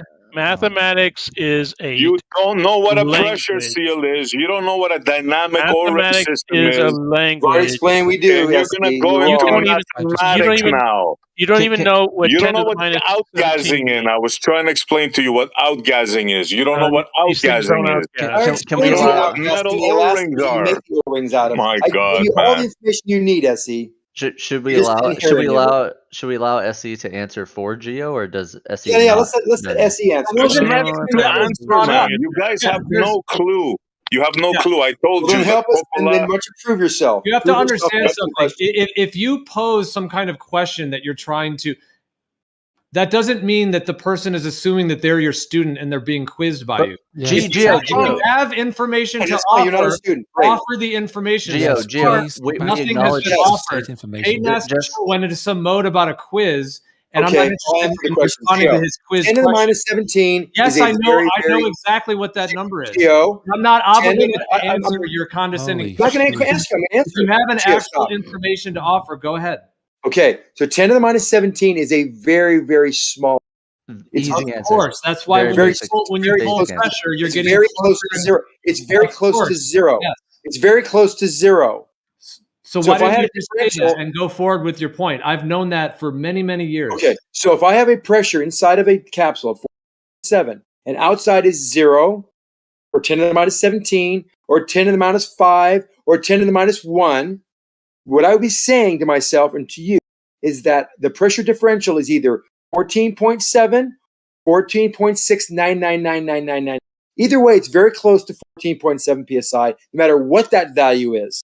No matter what it is. No matter how many freaking zeros you have. And I hear you. However, when you're talking about pressure, it's not a vector of just going to 0. For example, if you had like saying vectors, not a vector. Oh my gosh. I do if I have to oh my God. I have to literally mute you every time I speak. That's really not cool. Okay. Anyways, what I was trying to say, it's like your tactic. You're just trying to scattergun and cause people to not be able to speak. It's absurd. You really shouldn't even be on this server if you can't just talk with us. And if a moderator has to mute you every time, it's a waste of our time. We have better things to do. Anyways, what was I even saying? Vectors. Yeah. So if you have I was trying to say let's say you have the floor is 0. I'm using a little bit of a different analogy. If the floor is 0 and you have 14 inches above it and you're just going to 0, that's I understand. But when you're going to 10 to the negative 17, when you're getting to closer to 0, which is pulling more and more air out of an environment. I'm sorry, Gio. That isn't the same as just going from 0 to 14. I don't know what that 14 means. What do you mean 14 as you get inches above the surface? To 0, it's exponentially increasing to a point that humans... Wait, you've lost me at the first sentence. Can you and say... I literally unmuted him because I didn't want to... Again, he interrupted you, man. I'm just leaving him muted. We're going to, at least for 10 minutes. We're just moving on. Okay, so my point is that I literally was trying to be nice and unmute him early so I didn't forget later. It's ridiculous. And he interrupts me again. So as you're pulling the vacuum more and more, you're pulling more and more air out, which again has never been done. There is no perfect zero vacuum. So the zero thing is just a fantasy concept anyways. But even as what we're really talking about is pulling air out of an environment. If you pull it out more and more and more, you are increasing that differential between the outer environment and the air inside. So that is a massive number. It's not just the difference between 0 and 14. It's exponentially increasing as you're getting closer and closer to what you perceive as 0, which is just a fantasy concept anyways that doesn't even exist. Again, it's just pseudophysics. Yep, pseudoscience. 100%. No, I didn't mean. Sorry, I interrupted you, Gio, but you said something. Trying to have you go back and clarify. You said 14 inches above the surface and something. No, it's not. It's exponentially less or more vacuum, if you want to call it that, but it's just getting closer and closer to 0. So they're not going exponentially. You're getting as close to 0 as you possibly can. You're kind of been robotic. You got to start You're over. you're getting close. You're getting as close to 0 as you possibly can. The differential, whether it be 14.6999, 14.6999999, it's still close to 14.7, and nothing you can say or do can make any difference to that number at all. By phrasing it or talking about it or vectoring it or whatever you want to throw in, it just means nothing. It's nonsense, because all there is a differential is 14.7. It doesn't matter what it takes to create that 14 differential. It matters that it is 14.7 psi differential. Does that make sense? No. Oh God, why? Not at all. Then why is there a massive Why not? difference between 14 to the -6 to the negative, or 10 to the -6, 10 to the -8? Those are exponentially more difficult to pull, which is why they can't even get to 10 to the -7. No, that's not. That's So a if it was really just right there, just real close, then it would be a little amount, and it's not. It's a massive effort to do that. No, it's not. They use an ion that. pump. So they use ion pumps to be able to get the vacuum from 10 to the -6, 10 to the -9. So these are, it's a more complex system. It's not like it's more effort. They're trying to scavenge atoms. Literally. Read the chart I posted. Why are all these different distinctions why are you letting here? SD do that? Read Why are the you letting chart I SD do that? posted, Why are you Zamek. letting SD do that? They're trying to scavenge, trying to grab individual atoms out of there, and they can't just do it by putting a peristaltic pump on there. They have to actually use ions to get to corral these atoms to get them out of the environment. So that's why it's hard. It has nothing to do with the pressure differential. It has to do with the technique to be able to get the atoms out of the chamber. Because how do you get them out? How do you incentivize an atom to get out of that chamber? It's a very tough problem. You just aren't getting it. I just don't understand why. It's pretty simple.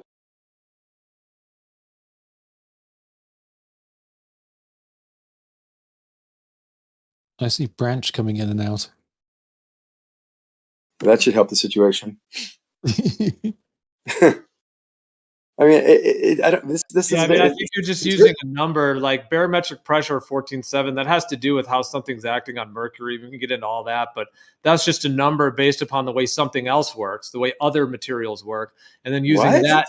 It's using the fact that other materials function that way in the environment to then just correlate, even though you really haven't isolated it, correlated that is now quote unquote pressure. And then you're using that number and 0 to try to claim that it's only that differential. But in reality, in the actual physics, not just the model of numbers and ideas, the way you're trying to use that, in my viewpoint, kind of a pseudo-physical concept. In the actual reality, if you're going to try to pull air or pull a vacuum, there's a very real differential, and there's real physicality to it in terms of what it requires, the amount of metal, the seals, all of that's required to actually pull that. That's the reality. Okay. That's the real physics. Let me give you a reality check, Gio. So let's say you're in Denver. You know what the pounds per square inch are in Denver?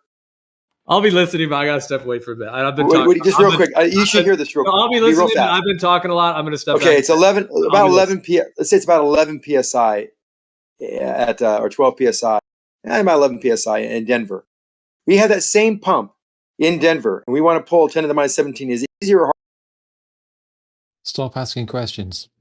Yeah. Stop. Well, the answer is it makes no difference whether you already have It makes no difference if we have a 4 psi head start, because the whole idea of getting those atoms out of there with the ion pump is to get those last few atoms out of there. I got you. Doesn't We got that. Start out at 14 psi or 10 We psi. heard even you 6 for the love PSI. of God. You actually made that actually made a lot of sense.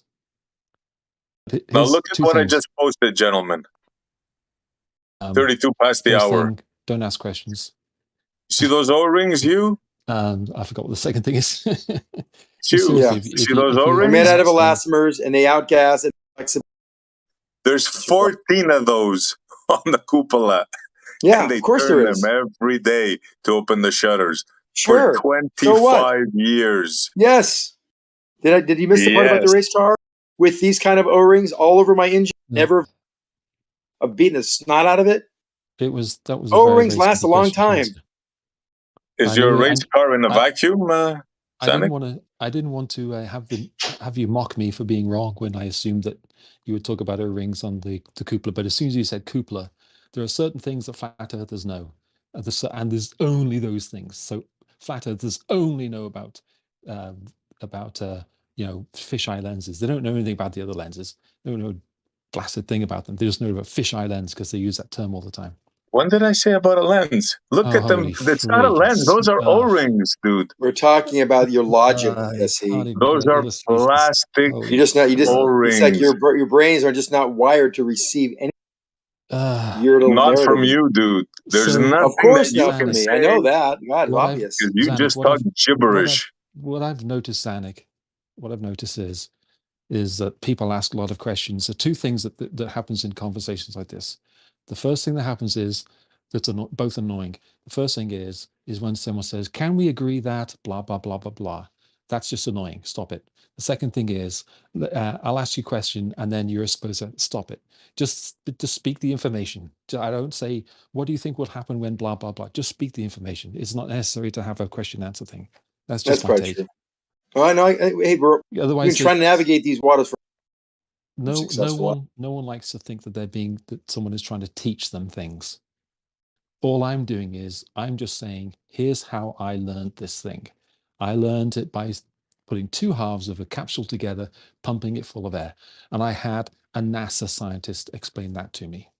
Right. So I worked with Applied Materials, which did these. Here's how they evacuated these chambers to get from 10 to the -3 to 10 to the -6 to 10 to the -9 on some of their systems. They were used these ion pumps, and it was a very tedious and time-consuming process, very expensive. But it's only to get those few. There's few, but the difference in the seals was nothing. There was no difference. Like I always, in fact, like you, I was like, "Oh my god!" When I walked into this when I first started working with these guys. 10 to the -11. Oh my god! I mean, this thing could just implode and suck the whole world into it. I mean, I really thought there was, like these guys, there's just all this potential that you never. I was always saying, "Oh, the amazing vacuum in there. It's freaking so powerful. They got to have this huge piece of sight glass with these 9 bolts around the outside to keep the atmosphere from sucking and collapsing this thing, imploding." But that wasn't it at all. There was nothing. There was nothing there. It was just a 14.7 differential, and I didn't find that out for like years after working with these guys. In my mind, I was like thinking there's all this crazy forces involved. The other thing is using inappropriate terms. I've noticed using inappropriate terms for things, such as instead of saying 15 degrees per hour or whatever it is, or they'll just say 1,000 miles an hour at the equator, 1,000 miles an hour. How can you feel? Well, that's a good point, though, don't you think? No. I mean, 15 degrees is totally different than 1,000 miles per hour. So trying to make it the rotational speed at the angular velocity is totally different than the surface speed at 1,000 miles per hour. Why are you trying to minimize it? I'm not trying to minimize rim velocity is a killer, isn't it? Yeah, the rim velocity is important. Your point. Let you finish up. Saying it's 15 degrees of 360 doesn't make it slower. Okay, right. Saying 1,000 miles an hour at the equator doesn't make it faster. Literally 1,000 miles an hour. Doesn't mean anything. That is blazing. That's blazing, though. That's not blazing. Faster than the speed of sound. That's 15 degrees per hour. That's not blazing at all. Do you really think of it that way? That you really don't think of it as literally 1,000? That's the thing. That's why you are not a flat earther. Have you ever been in the restaurant in Seattle on the Space Needle? Huge number. Space Needle There is rotates something to once what every hour. Yeah, there is something to what he's saying. If the globe was the size that they claim it is, it would have to go to 1,000 miles an hour because of basically the radius. It would have to go to 1,000 in order to rotate once a day. However, so that is true.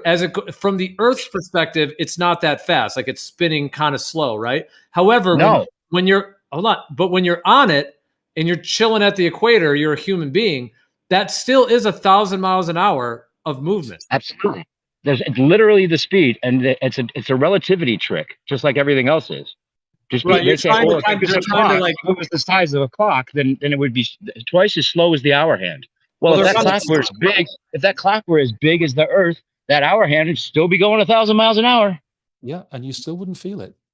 Yeah, It's an that's unjustified negation. It's a point that a lot of flat earthers accept that, okay, we wouldn't feel it. Let's go to the curvature. No, you would feel that. You would not only feel the one direction, you would feel multiple vectors. No, the vector math does a calculation for you that makes it seem possible. But if you think only in calculations instead of reality, you're never going to understand what we're talking about. Bro, it's an unjustified retort on the part of Janus to keep saying that it's not that significant, it's not that fast, you wouldn't feel it. And these are all unjustified knowledge claims. You don't know because you never experienced this. Well, we do know because we can measure the rate of the we can measure the speed of the Earth's rotation. And well, you earlier said that 100% of the scientific community knows that the Earth is a globe, right? That there's 100%. no one in the science. What about these dozens of scientists in Brazil and researchers that actually did a bunch of tests and they come to the conclusion that there's no curvature on the Earth? Okay, you're talking about what about those? They don't count because they don't speak English or something? No, they came to the conclusion the Earth is concave. So really? Still doesn't get you flat Earth. No, it's not concave. Really? Yeah. You're talking about look it up. The Brazilian guys. That was a concave documentary, dude. Concave. The Earth is concave. No, actually, you guys got to see if you're on the same page. Are you talking about the convex Earth? Yeah, the convex Earth. That's the oyster Earth. They never said concave. They never said concave. Jimsy, what I think has happened, I think they took some of that information from that original documentary and now they're representing it without the Bilu stuff, and then they came okay, so then people are passing around it, and it looks really good up until the point where they start talking about this Bilu alien that they talked to. It was kind of a farce, but some of their tests do seem legit. Regardless, appealing to any kind of authority is out of the question if we're talking about the authorities hiding something. So none of that matters, whether it's our reference or yours. Fair enough. He was saying that 100% of the scientific community claims that the Earth is a globe, but that's just a lie. Yeah. Well, how many scientists are there in the world? Fair, if they want to keep their jobs, they have to claim it is, right? How many scientists are in the world? You said 100% earlier. Wait a minute. Hold on. Sorry. 100% means all of them. You can't be sure. I'm sorry. I just asked a question. I apologize. I just asked a question. I told Zanuck not to do that. Obviously, he doesn't. Are you ignoring that earlier you said that 100% of the scientific community claims there is a globe? All right, how about 99.99999%? You may have, whatever. You may have 10 scientists in Brazil. You may have, all right, but it's still a claim to authority. So yeah, we can't even. Well, I mean, it'd be interesting to know, like, if you're talking about, I don't know, you're talking about quote unquote professionals. What does that mean? Master's degree, PhD. Official scientist profession. I guess you'd have to define what that is. But it'd be actually interesting to know when it comes to the shape of the Earth, the fact that this information has been expanding profoundly for the last, at least 7 to 8 years, that the Earth isn't a globe and we've been deceived. It would actually be interesting to know that real number. I doubt it's 99.999, as you said.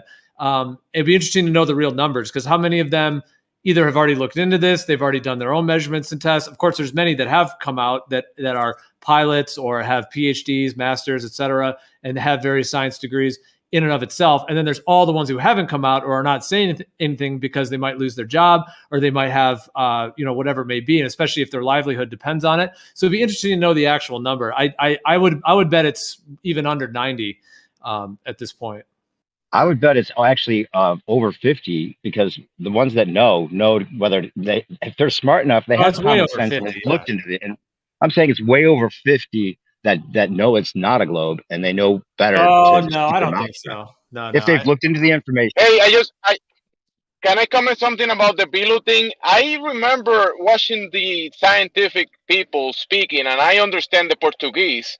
And I don't know if the Bilu part is an addition to the video, or can anybody show me these actual researchers saying like all of them saying Bilu stuff? All of them said that? No, I mean, I tracked all of that back then. Meaning, when I say track, I just mean I was like following all of the information when it all came out and everything, which I'm sure a lot of you guys were as well.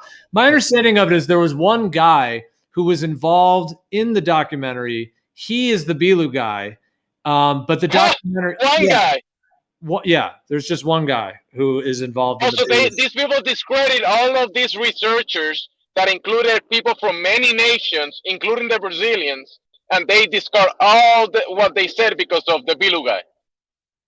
Well, there's a bigger question whether that was done on purpose, whether they were infiltrated. That's a bigger question, or whether it was designed that way. But it did seem like that was kind of the overall like vibe of it, is that they kind of had these tests and information, and then somehow there was like a linking with the Bilu thing. Yeah, with this like alien that, told them that they saw in the woods, and the alien whispered to them, Earth is just discard the laser test, discard the radars, discard the balloons that they send up, discard everything because someone said Bilu. Yes. That's some of these guys seem, I guess, convinced by that. It isn't reasonable. I think it's reasonable. Since, it isn't. Are you saying you bought that psyop? Said something to a little girl, and therefore the entire Apollo missions were all fake? Remember that? Yeah, no, it doesn't follow. You're trying to draw an analogy just now, and it doesn't follow. I was trying to draw an because analogy. One individual made some crackpot assertion about visiting an alien and getting some revelation from that alien. I think that's not discredit all the scientific measurements that they did. This guy is an obvious liar. Okay, and there you go. There's the add-on. Well, Hugh, are you saying that you are convinced that you're willing to throw it all out because of the Bilu Association, or are you just saying that that was what the narrative was? Well, what happened at the time is they had the documentary. It was on convex or concave, whatever it was. It wasn't flat Earth. It's called convex. There you go. Yeah, remember this. Hey, remember this. The guy that labeled the documentary convex and whatever imagery. The researchers themselves, they set up a bunch of different tests, and the conclusions of that didn't include convex or concave or whatever. They were looking for the curvature of the Earth, and they couldn't find any curvature anywhere. And they conducted multiple tests. And then now you're saying, let's label these Bilu and convex or concave and forget about the results of all the equipment and all the tests that they did. Jimsy, you have to understand what happened was it is very convincing at first when you look at that documentary, and then it takes a shit on itself at the very end. I don't know if that was intentional or if it got sabotaged or what happened, or if the whole thing was a farce and they were just making it look like they did some convincing tests and it was a troll on flat Earth. But they got enough attention that Bob and Jaron were even considering having them on the show. And it was just like certain parts they were seeing, and then they saw the Bilu content where there's just like this alien in the bushes that he says he communicates with, which discredits Where him. is that guy talking about that? I want to see that video. Part, I don't know if I don't have that video. And then so I've never seen that part. Yeah, and in the papers on the Portuguese language. It's been a reason. When you look at the papers that they publish, when you look at the information, the results of all of the tests that they did, they never mention any Bilu shit in the papers and the publications of all the devices, all the specifics, all of that. I never read anything about no Bilu shit.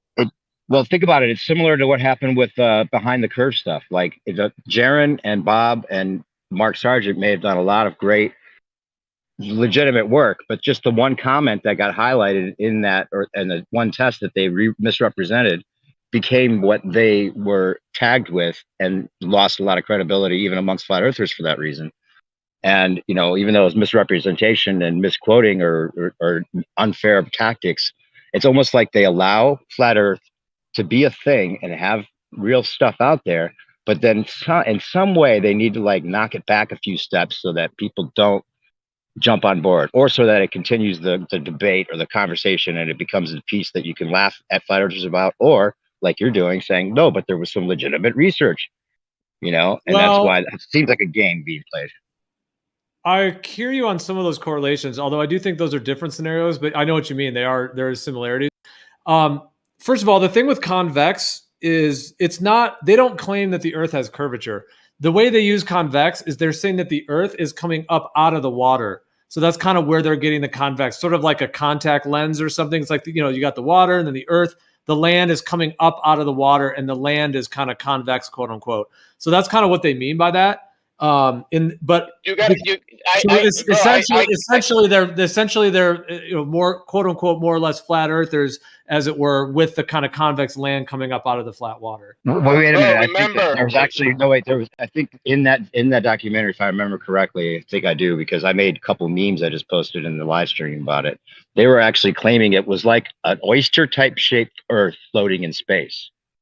Yeah, but remember this: these people were globers that started doing tests, and they didn't have the community that we have, and we put a lot of things together, right? So they actually built a laser more powerful than the lasers available in the market, right? They did a radar test. They did a triangulation laser test, 3 points. Remember they had. So remember, they were from their standpoint, they did a bunch of tests, and they found out that there was no curvature anywhere to be found on the Earth. So then they started making some extra speculation out of that, but do not discard the results of their test. Because remember, when we started, some people.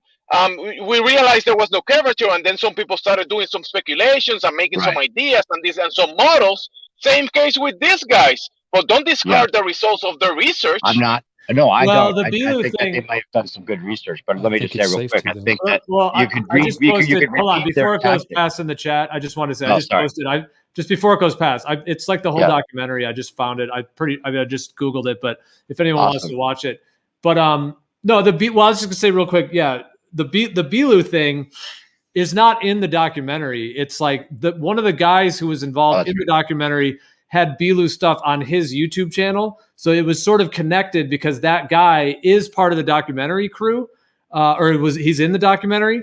So that's what it is. Basically, it's a dude, one of the guys who's involved, has like a YouTube channel where he has like these communications with this. He has a couple things on there. Anyway, so that's how it's linked. It's not actually in the documentary itself. And I know what you mean. I mean, what actually went down there? I don't know if anyone really felt like we got to the bottom of it. I think the community in general, I remember one time with Bob Nodell, I was in like a YouTube chat and I was talking directly with him. Him and I were going back and forth about it, like right when it was all happening, because we were all figuring out like, what is this bullshit? Like because when it first came out, the community was really jumping on it. Like everyone was like, basically the whole flat earth community was almost like ready just to endorse it and go with it.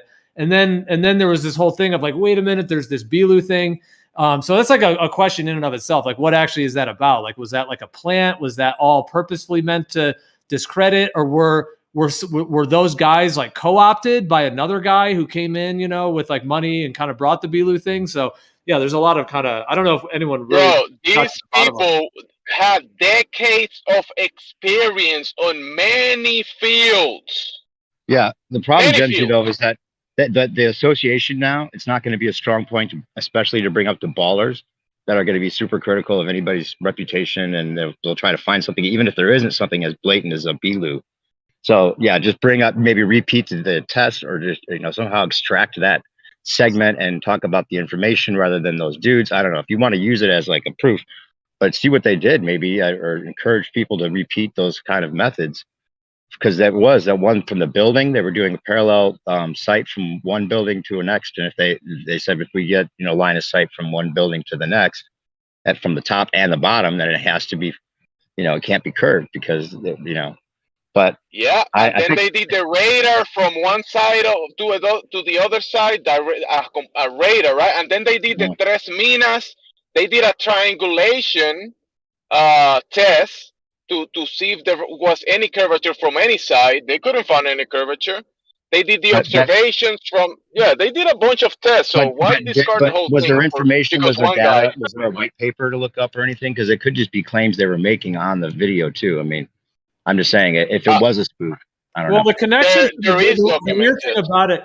Well, I was just gonna say the weird thing about it when it all happened is that the association with Bilu, like whatever was going on with it. What's interesting about it though is that it did seem to be this thing where they were like linking what looked like all these legit, tests and experiments showing no curvature, and that the Earth, showing no curvature, but then directly linking it with this Bilu thing, almost in a way to try to get people even that much more convinced that the idea that the Earth doesn't have curvature is ridiculous because these are Bilu believing aliens or whatever. So it is kind of strange that that's how it came through, is like this like rigorous testing, and then somehow this link to this Bilu alien that seemed to not hold a lot of credibility.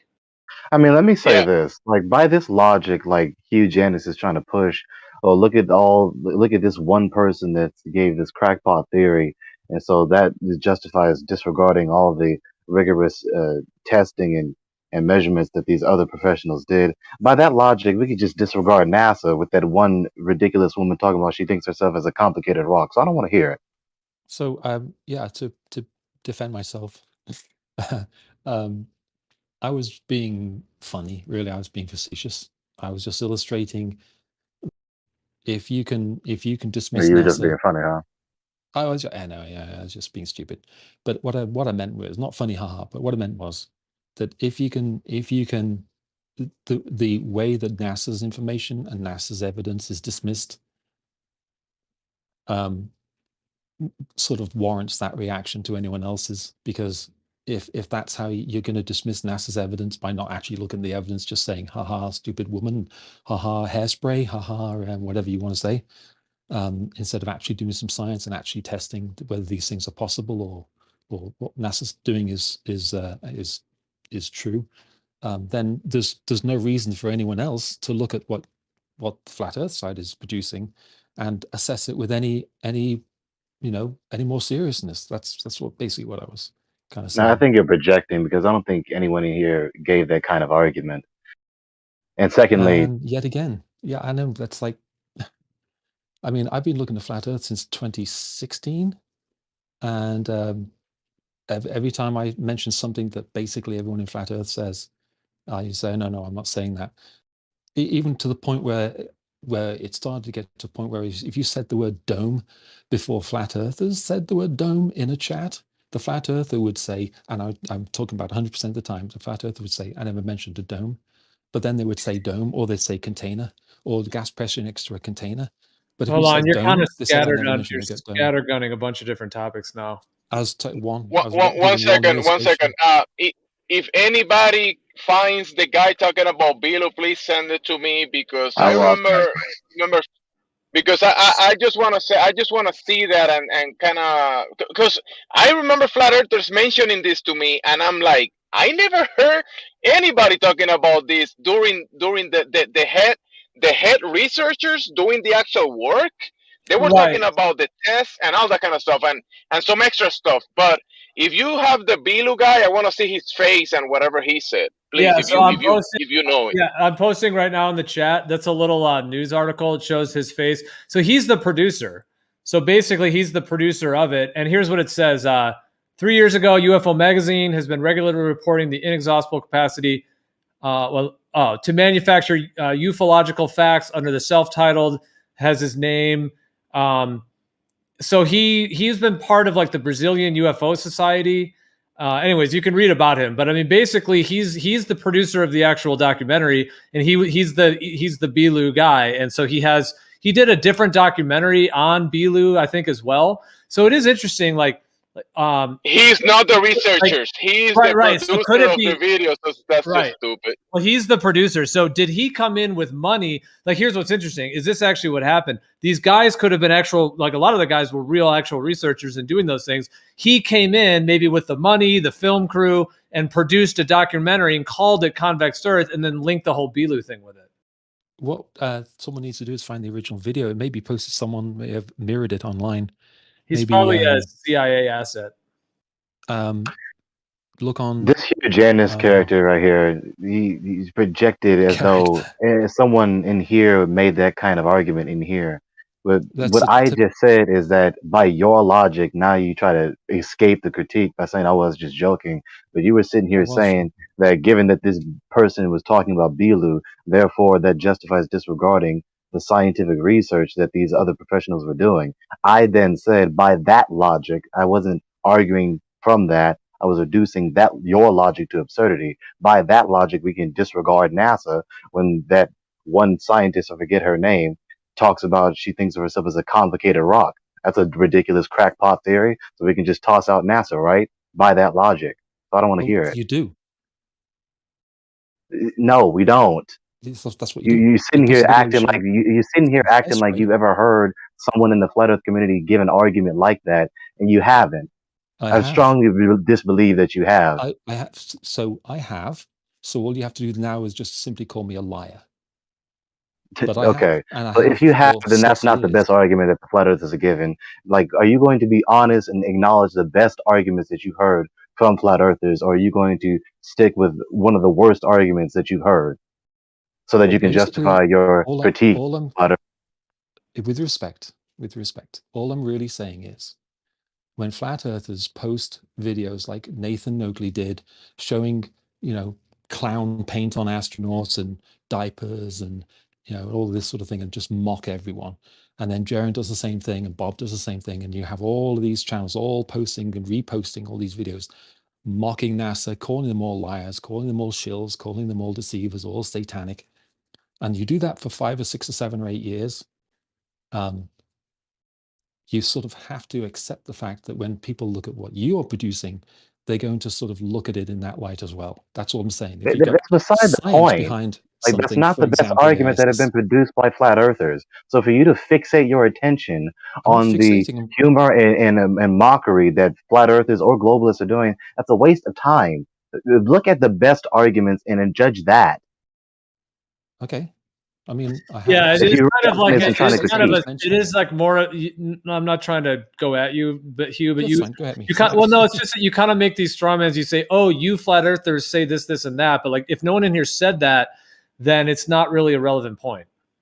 It's not relevant to the dialogue at present. Yeah, that's why I said you didn't hear anyone make an argument like that in here. You sit here trying to focus on these weak arguments or these non-arguments. It's just mockery and fun and blah blah blah. Instead of paying Gio, I will attention, take that to seriously heart then. I critiquing will the try best and arguments that's being offered by the flat Earth position. Okay, so Gio, I will take that to heart. I will try and correct that. Thanks. Well, it's just like if we're in kind of a courtroom style, debate style, that would be like if I said, well, one time a globe earther said this thing that was, it's just like, I mean, really? Yeah. They would say irrelevant, oh, Your Honor. Yeah, you can't talk about that. Just stick to the facts. I get it. Yeah, you're right. Thank you. I appreciate that correction. There's a name for it, like tertiary something association or whatever. I've seen it. Yeah, I know what you mean. It's like a tertiary association. Like if I don't call myself a flat earther. However, if that's a name somebody needed to put on me, just linking me because somebody else who did say they were a flat earther because they have a maybe similar cosmology that I do or whatever, just to then link our ideas and somehow like we're one, and that we then have to defend that in a court of law situation. Yeah, I think that's why there's like conflict when you do that, because it's sort of like it's a point that none of us made, and then there's like nowhere to go forward with it. All right, we can. Like now I have to defend somebody else's argument that I don't agree with. Yeah. They're irrelevant, Your Honor.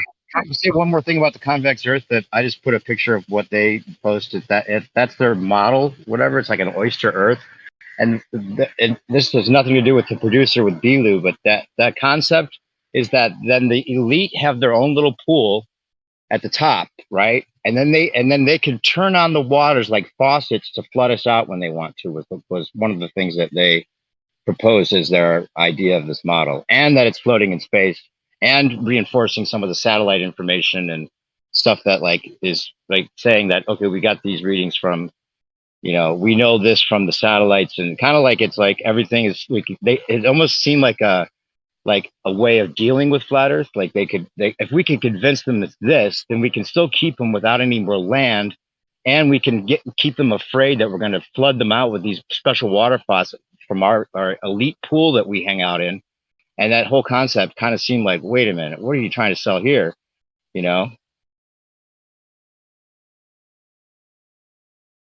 Yeah, they did have some different kind of ideas wrapped in there, but it is interesting what Gemsy was pointing out, the difference between the actual researchers, the guys that were actually doing those. Because yeah, it's like the documentary, it's like a combination of these different groups, you know, like it's that producer guy who's like the UFO Bilu guy who apparently has been I don't know, these articles are saying that he's like a known scammer and he's been imprisoned for selling property and all this kind of stuff. So I don't know what all of his history is, but yeah, it's like his kind of film crew, you know, group kind of hooked up with these other research groups, and then, you know, we're filming them. And so, yeah, it is. Yeah, and I think they do have a couple heliocentric. I don't know that they necessarily say it was floating in space, though. I mean, the picture that they show is in a black background, but I don't remember that they actually said it's floating in space. I kind of feel like they didn't really address that part of it. But yeah, I think they did say something about satellites, if I remember. Like that they were kind of almost going with the satellite story in a way. So yeah, there was a couple kind of heliocentric type things kind of wrapped into it. I don't know. It was kind of a strange mix of things. The timing that when it came out, it seemed like they were trying to create a media hype to try to discredit because it was exploding. You know, the idea of the Earth not being a globe and flat Earth and all that was just exploding. So yeah, it did seem like some kind of media event. Yeah, and they could have attached that Bilu guy to it just to make sure it didn't go anywhere, or that they'd had that in their back pocket waiting for any kind of reaction, and then they bring that out to discredit it. And the whole convex, I think they did actually say it's in space, and I think they did say it was going upward. They took even a flat Earth society idea with it going upwards 9.8 meters per second. Oh, did they? I forget. Maybe if they is in the documentary. Yeah, I think they did. I'm looking for it. I've probably only watched it once because I saw it years ago. I'm showing this one part. This is at 1:09 into when I posted the whole one. It shows like the toroidal field, like around that oyster thing, but it shows like, in my understanding, pretty much the correct kind of toroidal field surrounding that. And I guess they're showing circumnavigation. Anyway, if the tests are repeatable, that'd be a good thing. You know, somebody else doing it. Yeah, a lot of these have been repeated. Yeah, exactly. Maybe not the exact way they did it, but yeah, they did some laser tests. And wasn't there also a controversy as to whether they released the actual data on it, the technical data? I don't remember. Okay, Hugh, I got a question for you directly before I go.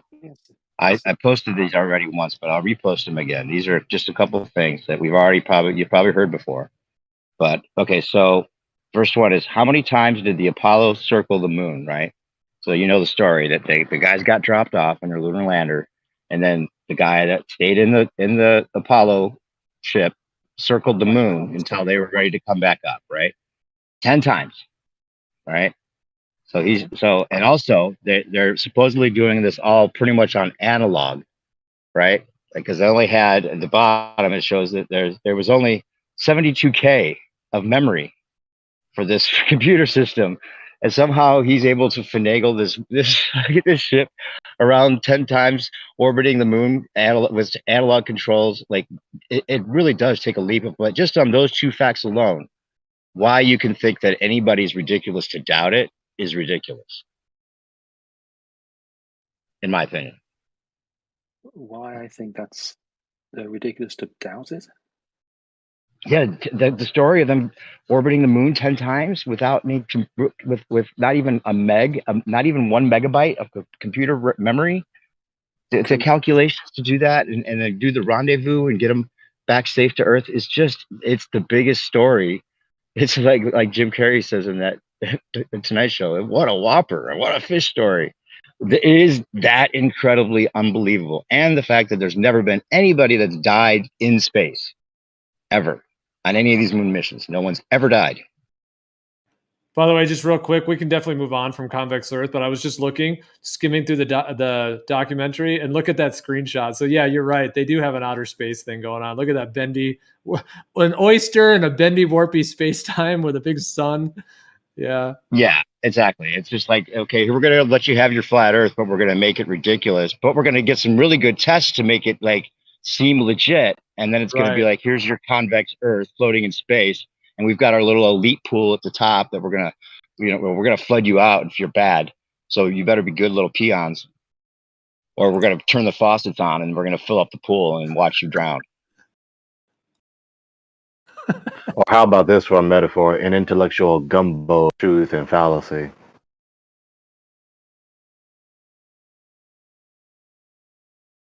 All right. So wait, what was the point you were talking about with you were asking? Well, I put a hot tub there. Do you see how the comparison I made in my meme?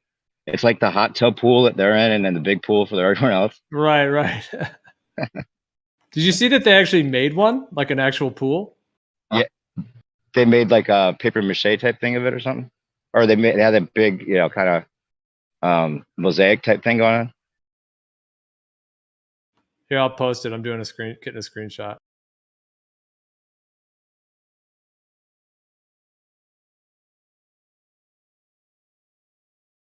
Oh, I tell you what, I can answer your question about the Apollo thing. Oh yeah, okay. Well, I just posted it. They made like an actual pool of it. Yeah, Yeah. There's the elite pool, and then the rest of them get flooded if they want to turn the faucets on. All right, go ahead, you. So the Apollo missions, as far as I'm aware, and I've looked at it for a while, they didn't they didn't violate any known laws of physics. So when you look at it from that perspective and the laws of physics and what it would take to do it, nothing they did and nothing that they accomplished in the 6 missions, I think it was, violated any of those laws of physics. It's just a matter of distrust, and warranted or not, it's just a matter of distrust of the government's lying, and therefore something you got to look at it with a supercritical eye, and then that's basically it as far as I know. Perspective. Repeat what you just asked him. I said, look at the two things that they did it mostly analog, right? And I'm saying the feat is an incredible feat. If they actually did what they said they did, they orbited it around the moon 10 times to rendezvous with this thing that looks like looks like a tweaker shelter. It's just an unbelievable and very shoddy looking. I mean, if someone came to you with that fish story and they didn't violate the laws of physics with the fish story, was that the only thing you would judge their fish story on? No, the second thing I would do is I would basically sort of analyze it on its face value. But the third thing I would do is I would look at particularly. Well, I'll give you an illustration so it's not insulting. If I basically see my neighbor doing something weird with his dog, like beating it or something, and I go to my wife and I say, "Oh, my neighbor's beating the dog," but then I take a leap and say, "Well, the neighbor's not just," and then I see that the dog is missing, and suddenly there's a grave at the bottom of his garden. I'm going to say, "Holy smokes! Did he bury the dog?" Now, of course, the dog could have died, and he's buried it, and he just died of natural causes. Or I could assume that he killed the dog. You know what I'm saying? But if I then, after, say, I come to believe he's killed the dog for whatever reason, then I take another leap and say he's killed, all of his pets, or that he's a police officer, and that's what police officers do. They all kill all of their pets. There's leaps from one to the other, and that's what I would look at. So my analogy would be more like the guy that comes up to you in high school and says he's screwed like all the hottest chicks, like maybe the top 10 chicks in school, and then you go around and you find out for real, for a matter of fact, that he did not screw those chicks. They could be lying, but each of them have the same story, that they don't even find him attractive, right? And then he comes to you again and says, "Oh, I fucked this chick." Are you gonna believe him? Nope. And you see, the problem is this, Eugenis, is that particularly in the instance of the NASA narrative, particularly with these Apollo missions like Perspective is just mentioning, you speak about the NASA narrative as though it really did happen, or even as though you experienced it. But the fact of the matter really is that you're sitting in your room, wherever you are, looking at your laptop or looking at the TV or reading a book, listening to this narrative. Now, that is not to then immediately conclude, therefore, the narrative is false, but you speak about the narrative as though you were there, as though you experienced the story that is being told, or as though you were the mastermind behind the operation, instead of being honest with the facts of your experience, including the facts of your experience in general concerning the cosmos. You see, including the fact the very cosmic paradigm that we're supposed to believe that is supposedly so sound and so bulletproof is actually counterintuitive. The only reason that we believe we live on a ball flying in a vacuum is because we have been thoroughly indoctrinated to believe so. If we were never taught that, especially taught as vigorously as we were indoctrinated to believe it, we would never come to that conclusion. Just with the raw, undiluted, distorted personal experience. We don't see that. We don't experience that. Okay, well, let me ask you this. At some point, you're going to have to find out what's up in the sky. Or, I mean, if you're a human being, How's you're anyone going to do that. going to find out if they are lying and no one could actually go there? How's anyone going to actually find out? We were going with the, let me see if we can just go with the, no one knows anything and no one's ever been to space, nothing. And nothing, there's no lie, there's just nothing. It's just this, we just live on Earth. At some point, let's say NASA didn't exist and there's no whatever, we're going to find out where we live. Okay, so at some point you're going to get to the sophistication level of being able to send up stuff so you can view the Earth from high up. How do you know if it's real or not? They faked it once. How would you know it's real when they say they're doing it? When they Well, really hang on, say let him finish. Hang on, let him finish this. The point really is not that. The point isn't really. I'm sorry to use the word fixate. I don't mean to, in that context, in that connotation. But instead of fixating on the aspect of the conspiracy, I'm just asking or just saying, what if you just looked at the Earth for what it is, and at some point, I don't think it is going to happen with flat Earth. I'm pretty sure it's not. But as human beings, you would at some point get the point where you want to see the Earth from far away to see what it really looks like. So how are you going to do that? You're going to have to build rockets. You're going to have to send rockets up. So if someone says there's a dome, someone's going to say, let's see if there's a dome by trying to hit it or whatever. So you're going to send rockets up, and as time goes by, you're going to get more and more sophisticated. So eventually you'll find out that we live on a globe. So how would you know? That's what people think now. And if they're faking it, how would you know if it's fake then? Okay, for two reasons. One, because unconnected people all over the world have done that. And two, the assumption that there is a conspiracy isn't warranted since there isn't evidence that there is a conspiracy. Well, there's evidence that we're not moving. Conspiracy. There's evidence that we're not moving. You don't experience a moving Earth. It's stationary, obviously. There would be no reason to think that you're moving whatsoever until you get these space stories and the idea that we're spinning. And then what you do is you measure it, and you find it is moving. Oh, really? How do you do that? Okay. How do you do that? We talked about it earlier. Gyroscopes. You do gyroscopes, or you send a rocket up. That's the interpretation of the gyroscopes movement. You know, there's other. Okay, so you just appeal to gyroscopes. Let's try this again. What I'm basically saying. Hang on. Wait. Let's try this again. You just appealed to gyroscopes. Okay. What do you mean? It is interesting that you people you appeal to gyroscopes, and you just refuse to acknowledge that is not a strong inductive argument. Why isn't it? It's not a strong inductive argument, especially given the paradigm that you're trying to argue for. How is the gyroscope tipping supposedly an effect of the Earth rotating in a vacuum? Because you don't have an alternative that's viable. That's the big problem. No. No. You have you considered an alternative? Do you have an alternative that's viable? Hang on. You said to me the alternatives are not viable. Tell me the best alternative that you say is not viable. For starters, ether. The idea that there's an invisible ether no one could detect. What is the critique of that? Well, you basically say, oh, there's an ether. Okay, there's an ether. And how do you know there's an ether? Because, actually, I don't know how you detect it's an ether because it's not detectable. Well, what is your critique of that? Is that your critique that you can't detect the ether?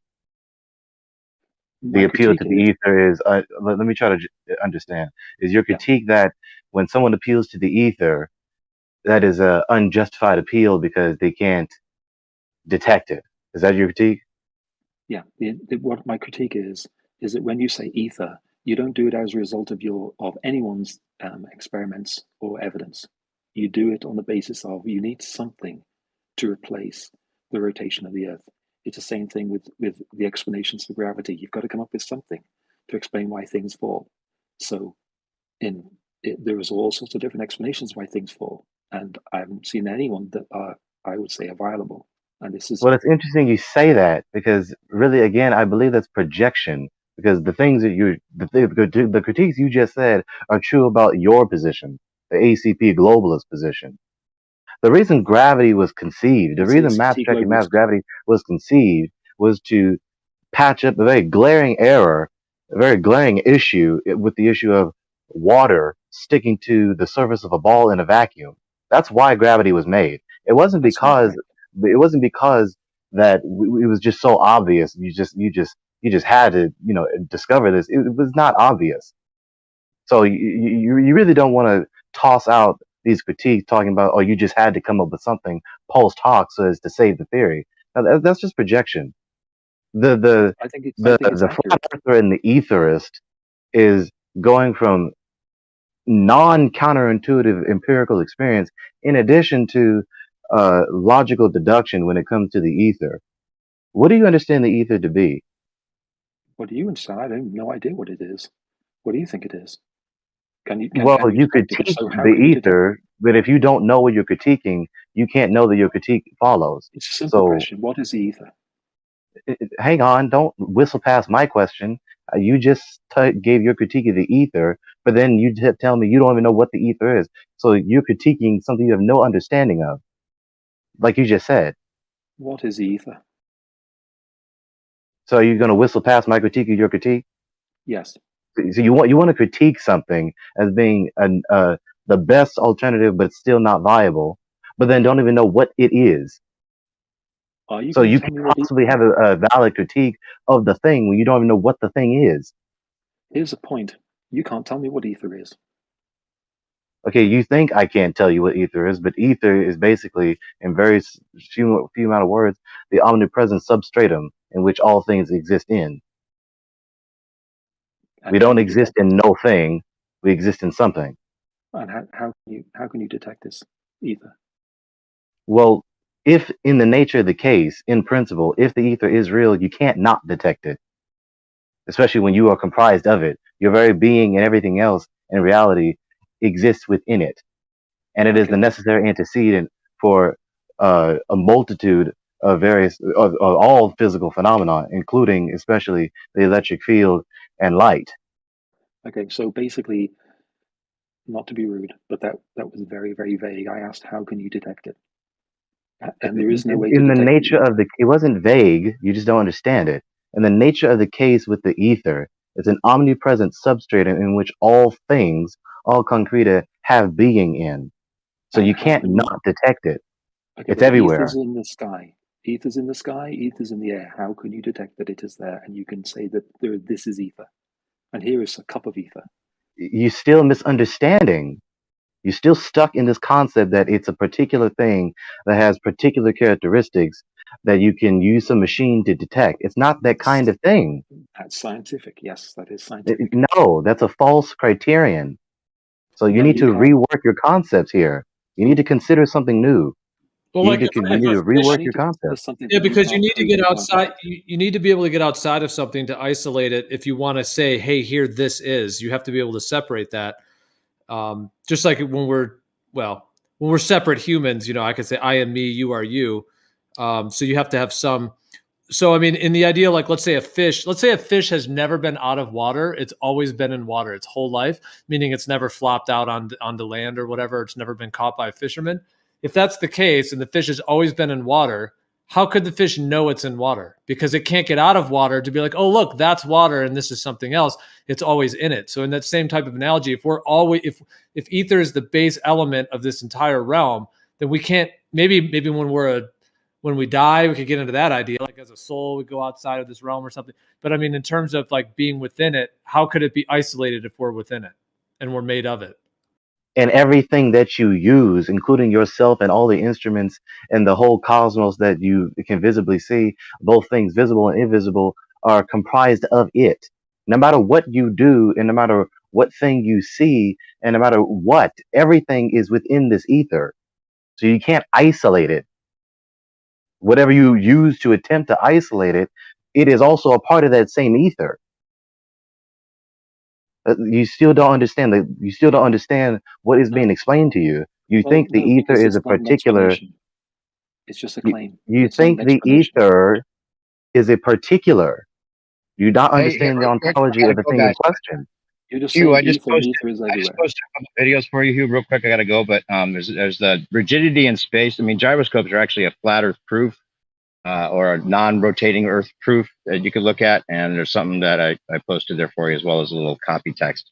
But good night, guys. Good night.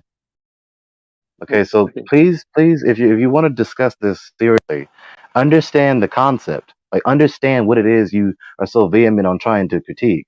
The thing in question, ontologically, is an omnipresent substratum which all other particulars have being in, consist of. But that doesn't mean anything. That's just okay. Just because you don't understand it, it doesn't mean it doesn't mean anything. And just because you try to sweep the rug out from under the concept doesn't actually stand as a critique. Especially when the alternative is that everything is existing in nothing. That is absurd. If there is no thing, then there's no thing for something to exist in. We are made of matter. We can detect matter and we can analyze matter. I'm made of matter. The planet is made of matter. My keyboard and mouse here are made of matter. We can analyze those things. Ether isn't something we can analyze because you claim that you can't analyze it because we're in it. That's not falsifiable in any way, right? You can't analyze that in any way. I didn't hear him say that. I didn't hear myself say that. It's not that we can't test it, measure it, do everything that because what I would say, I mean, I can't speak for Gregory, but I could only speak for myself. But I mean, everything we do is testing the ether, meaning athletes that are doing athletic things, they're testing how their body works in the ether. A Lamborghini or an airplane, all of that is literally measuring, testing, tweaking, modifying, and evaluating ether. A fire is observing, measuring ether, how fire works, and temperature, pressure, light, sound. All of these things are, in a sense, analyzing and observing the way that physicality, as we would call it, is functioning within the system. And I wouldn't say that ether is just the air. I think ether it's within everything. It's within it's this base element that our bodies are made of. The air is made of. Everything is made of. So it's not just like, oh, it's the air out there is ether, and in here in my body it's not ether. I am made of ether. We all are. It's like the base element. So in that sense, everything we do, even experiencing being a human in a body, is experiencing ether and experiencing a human experience through it. And everything we do, walking around, talking, doing all that, is essentially, in that case, testing, measuring, observing, and experiencing the reality within this realm. And the ether is the core base element that is, like the substrat is a good term for it, like Gregory said, that essentially is at the baseline of the entire field. Yeah, it's an absolute, simple, irreducibly complex, omnipresent substratum in which all particulars exist within and are comprised of, consist of. But it's undetectable by definition. It's not undetectable. In the nature of the case, you can't not detect it. That's what you still refuse to accept. Yeah, I refuse to accept. So again, you have to whistle past the sentence I just said. Again, you have to whistle past the sentence I just said. In the nature of the case of which Gio and I just described to you, you can't not detect it. It's not a particular. It's not like you can detect ether the same way you detect my shoe or my table or my pillow or this drop of water or this rock. It's not a particular.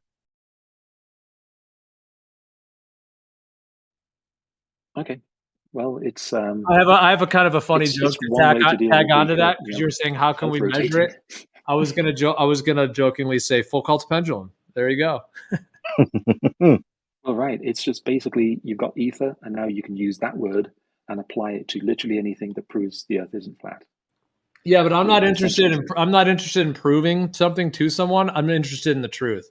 So if that's the truth, I want to know more about it, and I want to further expand upon it. So I'm not thinking about ether in a way that, oh, I can use this to prove some argument to some globe earther. That's not really what it is for me. It's not. I mean, we're talking about it right now. Yeah, that's not the attitude. Yeah. I'm interested in the truth and what actually is. So if it's not space time and globe earths and all that, then that's of much less interest to me. And I think that there's much more that, to know and to discover on all of these things. It's not necessarily a closed book, but we know what we know, and we can keep expanding that. Now, Janice, you made another vain attempt to try and shove the argument into a wall, but that's not the implication. You The can little just talk to retort me that like you a just human said. being. You know that, right? You can just talk to me like a regular person. You don't have to you don't have to load everything. What? What? I'm not doing vague arguments. I'm just talking. I'm just chatting. Well, yeah, let's just keep it civil, because if it goes into the kind of ad hom category, yeah, but What just happened? Why did you just say it that? seemed like I mean, maybe you were You're being just saying things you don't even know it. You're just saying your vain argument to throw things. I'm not trying to whistle past you or vain argument. I'm just trying to have a conversation.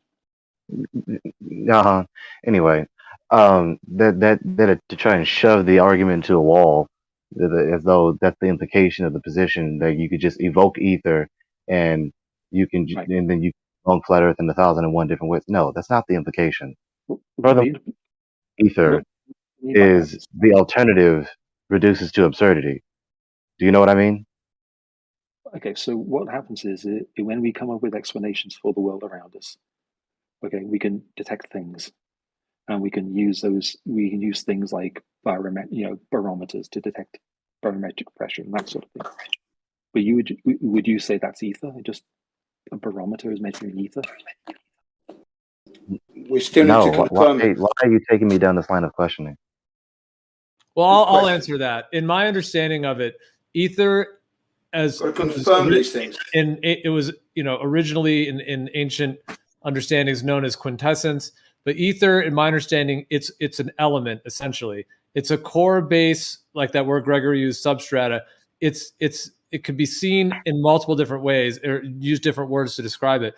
But using the word element, it's like a base element medium in which the four elements that are kind of subset to it, earth, air, fire, and water, come out of. So you have ether originally. Now, then you add earth, air, fire, water. Once you add those elements, now you have what you need to make up the earth, human bodies, nature, animals, the sky, everything that we would need with earth, air, fire, and water. So it's like an order. In my understanding, it's like ether is the core base element, and then the earth, air, fire, and water are subsets of that, at which are then blossoms. So from that point, yes, earth is ether, air is ether, fire is ether, water, all of those things, all the elements that, periodic table, etc., are all contain ether, if you want to view it that way, or use the word contain, because ether is the base element of everything. So are we saying like ether is like a membrane? Is it like a membrane even though we can't touch it? An element, who knows? That's an I interesting don't know if I would draw that analogy.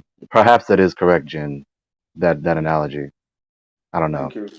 But what I was trying to say was this: the only alternative to ether, which is a particular name to just refer to this presence of a concrete something, the only alternative is nothing. It's an absolute dichotomy. The only alternative is nothing. So with the alternative of nothingness, supposedly there is something in nothing, as opposed to something being in something. And things are happening within nothingness. You see, this reduces to absurdity. There cannot be something in nothing, because there's nothing for the thing to be in. And nothing can happen in nothing. Right. So there has to be something in the ether that we explain, but we just don't know what it is exactly, I'm afraid, to be quite honest. That doesn't really work either, because you can have something in nothing. You can have a void of nothing, and you could have things inside that nothing. You could have an No, empty that would room be with one space. person in But it. then you've got something. No. Ontologically, nothing and space are not one and the same. Space is That's an right. area of absence within a thing.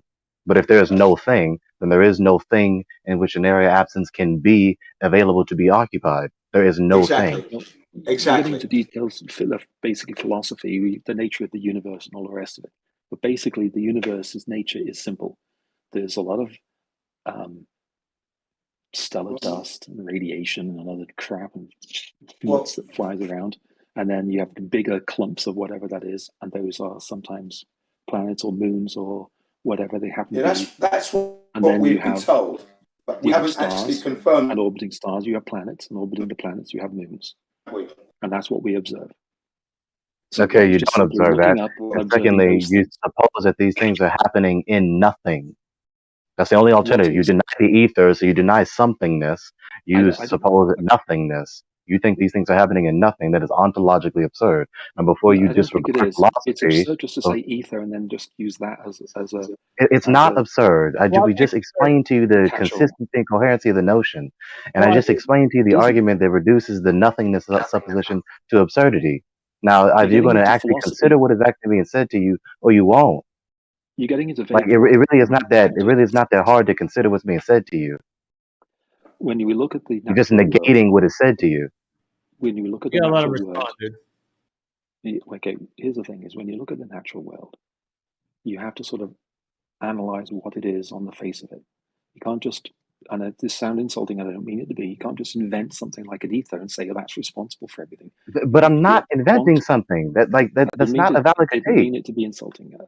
What I meant was, if you look at the natural world, you can explain things. Sand has a certain consistency. Radiation is a certain thing, and then you have human cells, and then you have flies, and then you have etc. etc. etc.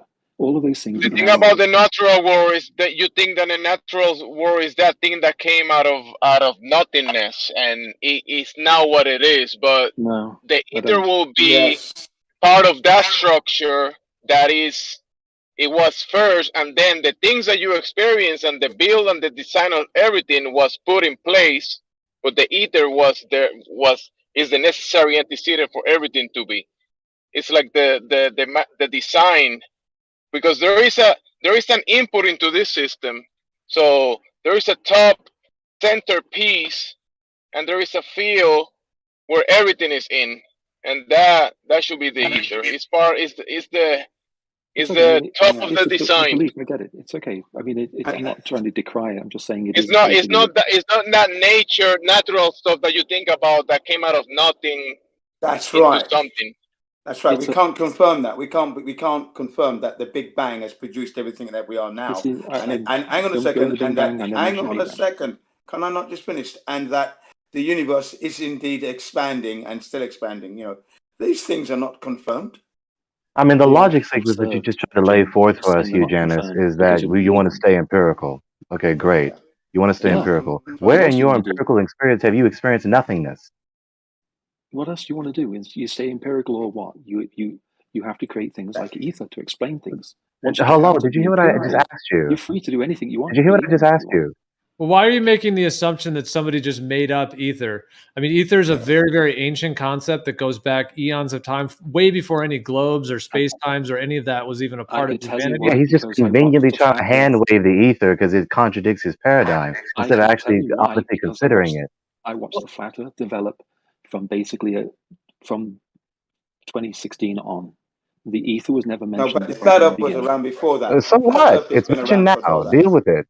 No, it was been mentioned since the beginning. I mean, ether, because the abolishing of the ether that Einstein did, this has been known about. I mean, yeah, the ether was well known, even the 1800s, 1700s. They had to literally abolish it. It was so thoroughly understood it wasn't understood at all. That they had to abolish it and eradicate it in multiple ways. Eradicate the way that you're making it sound. Let me just finish real quick, and then you can go. Sure. Just like the way you're making it sound, as if we're just sitting around one day and we're like, hey, you know what? I want to just think the Earth is flat for some reason. Yeah, And then it's just some post hoc fallacious thing that just concocted in our mind. No. And then the next minute just going, you know what? I'm just going to make up a thing called ether. And that's not the case. Like there's history to all of this. There's lineages going back. So it's not just a new thing. Now, if you don't agree with what we're saying or have different understandings, that's fair.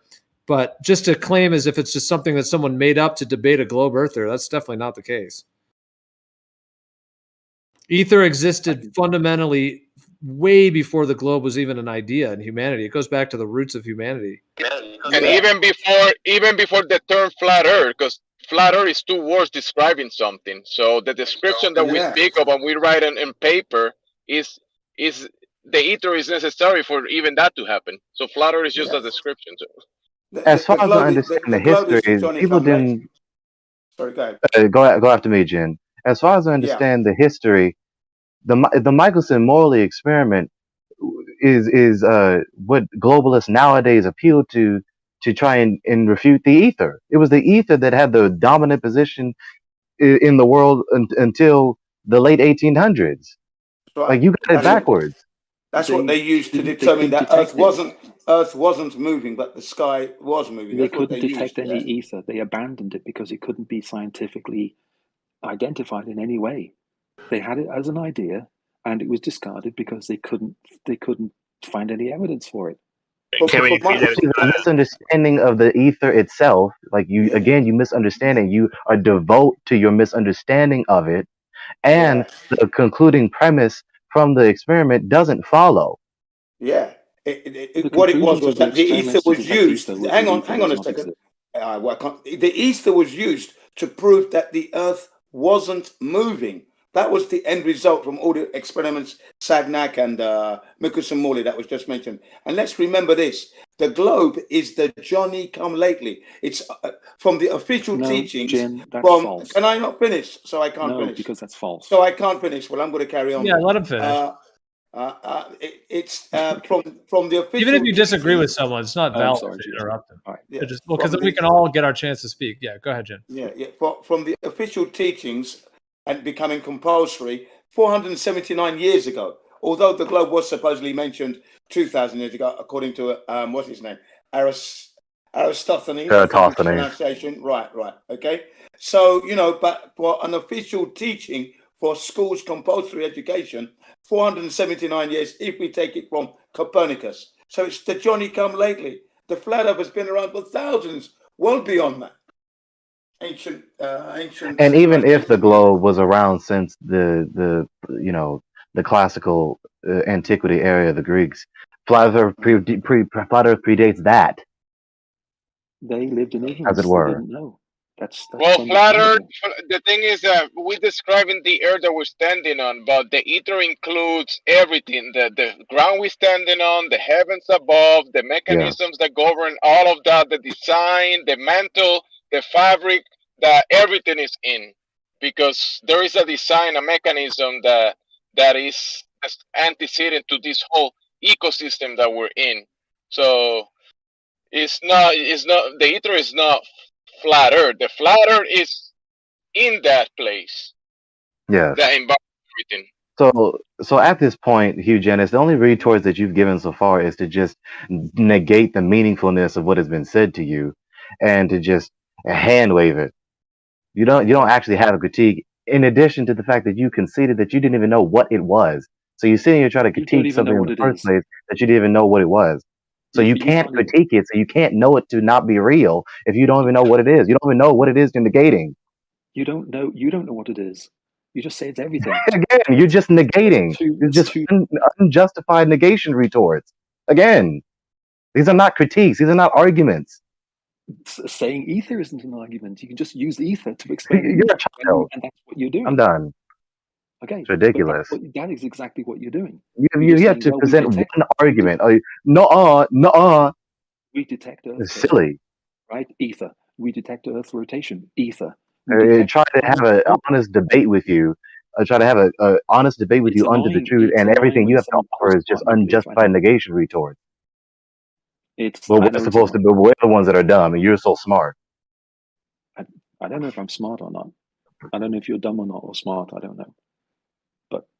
All I'm saying is, I mean, if you believe you live in a cartoon made by Jesuit priests, the spinning globe, I mean, okay. Really?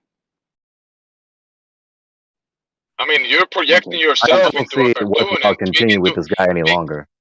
Speaking to people like you speaking to people like you live in this spinning globe cartoon that goes against all of your experiences or everything that you can detect or describe. So you're speaking like a character in a cartoon and then arguing with people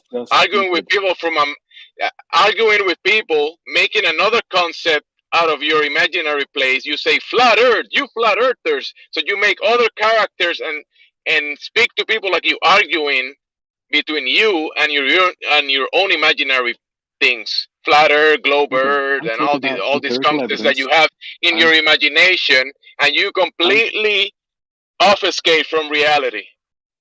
Okay, I'm talking about evidence. You're talking about Jesuits, priests, and cartoons and ether. You're not talking about evidence. You haven't talked about evidence one time. What evidence are you talking about? There is evidence. Bro, this guy said that. This guy earlier said that. That's all you say.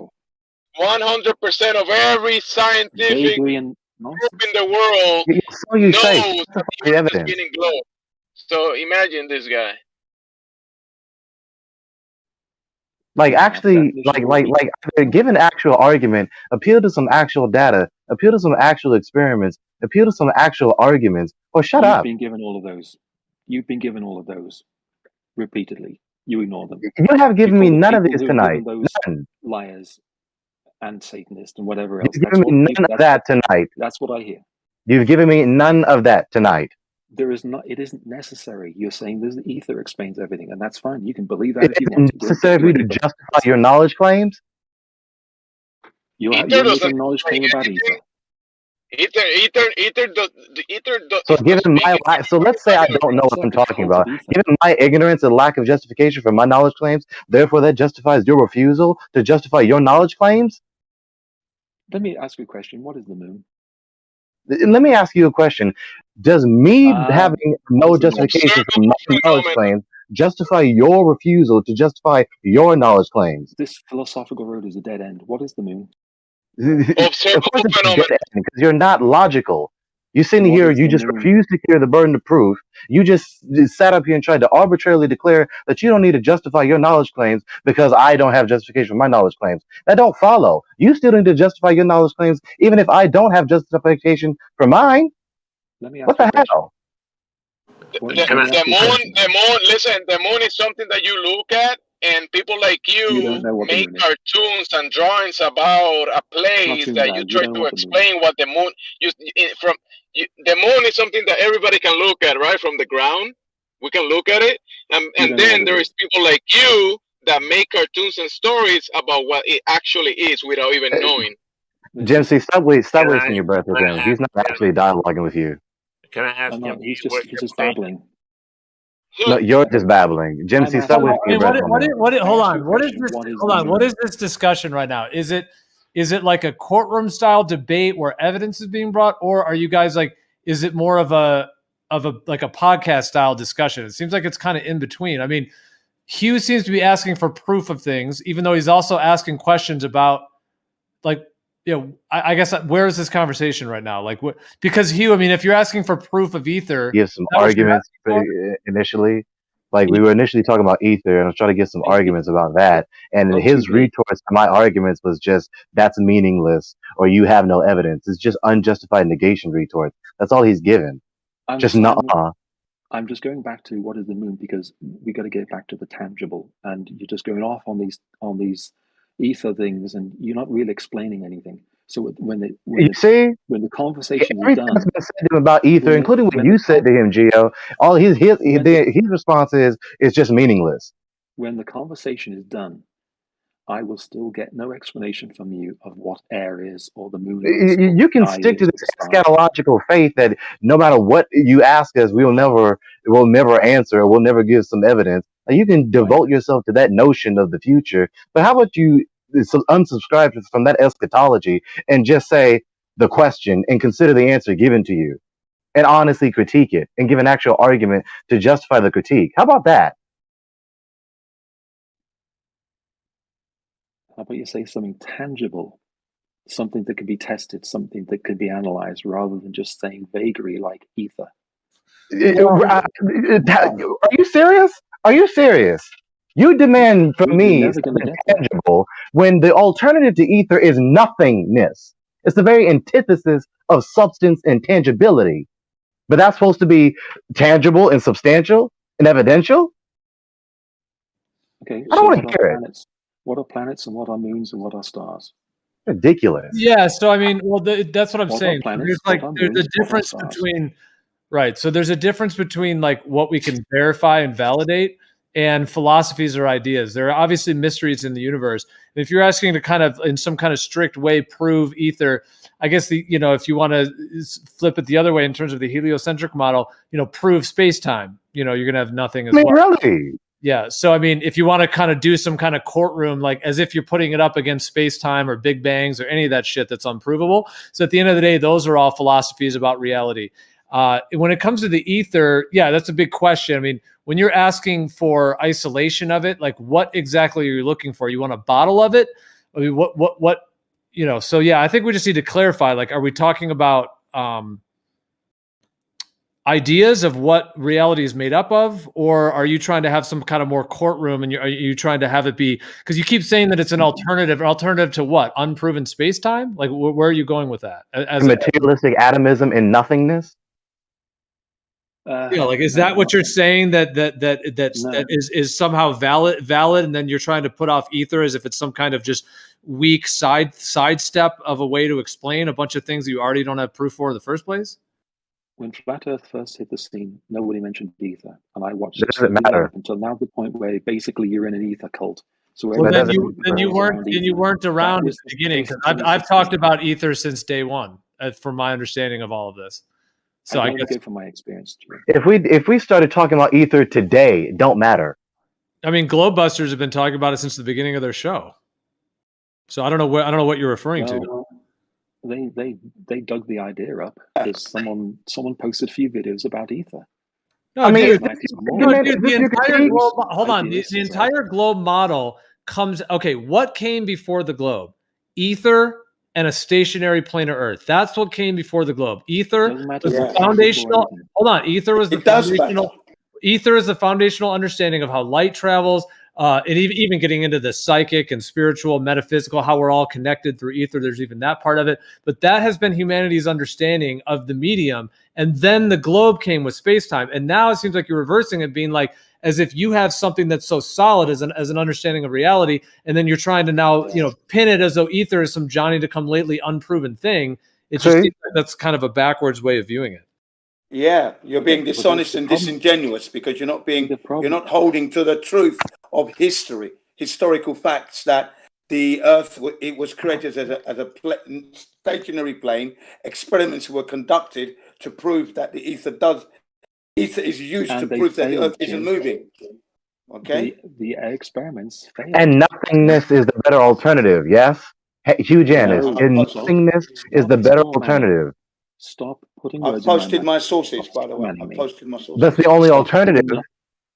Stop straw manning me. Stop putting words in my mouth. That's the only alternative. That's what you've been doing. That's what you've been doing. You've been doing the straw manning and putting words in our mouth. You see that you're not responding to my rebuttal? That's the only alternative. If you don't subscribe to ether, so you're just talking to me. The only alternative to ether is nothingness.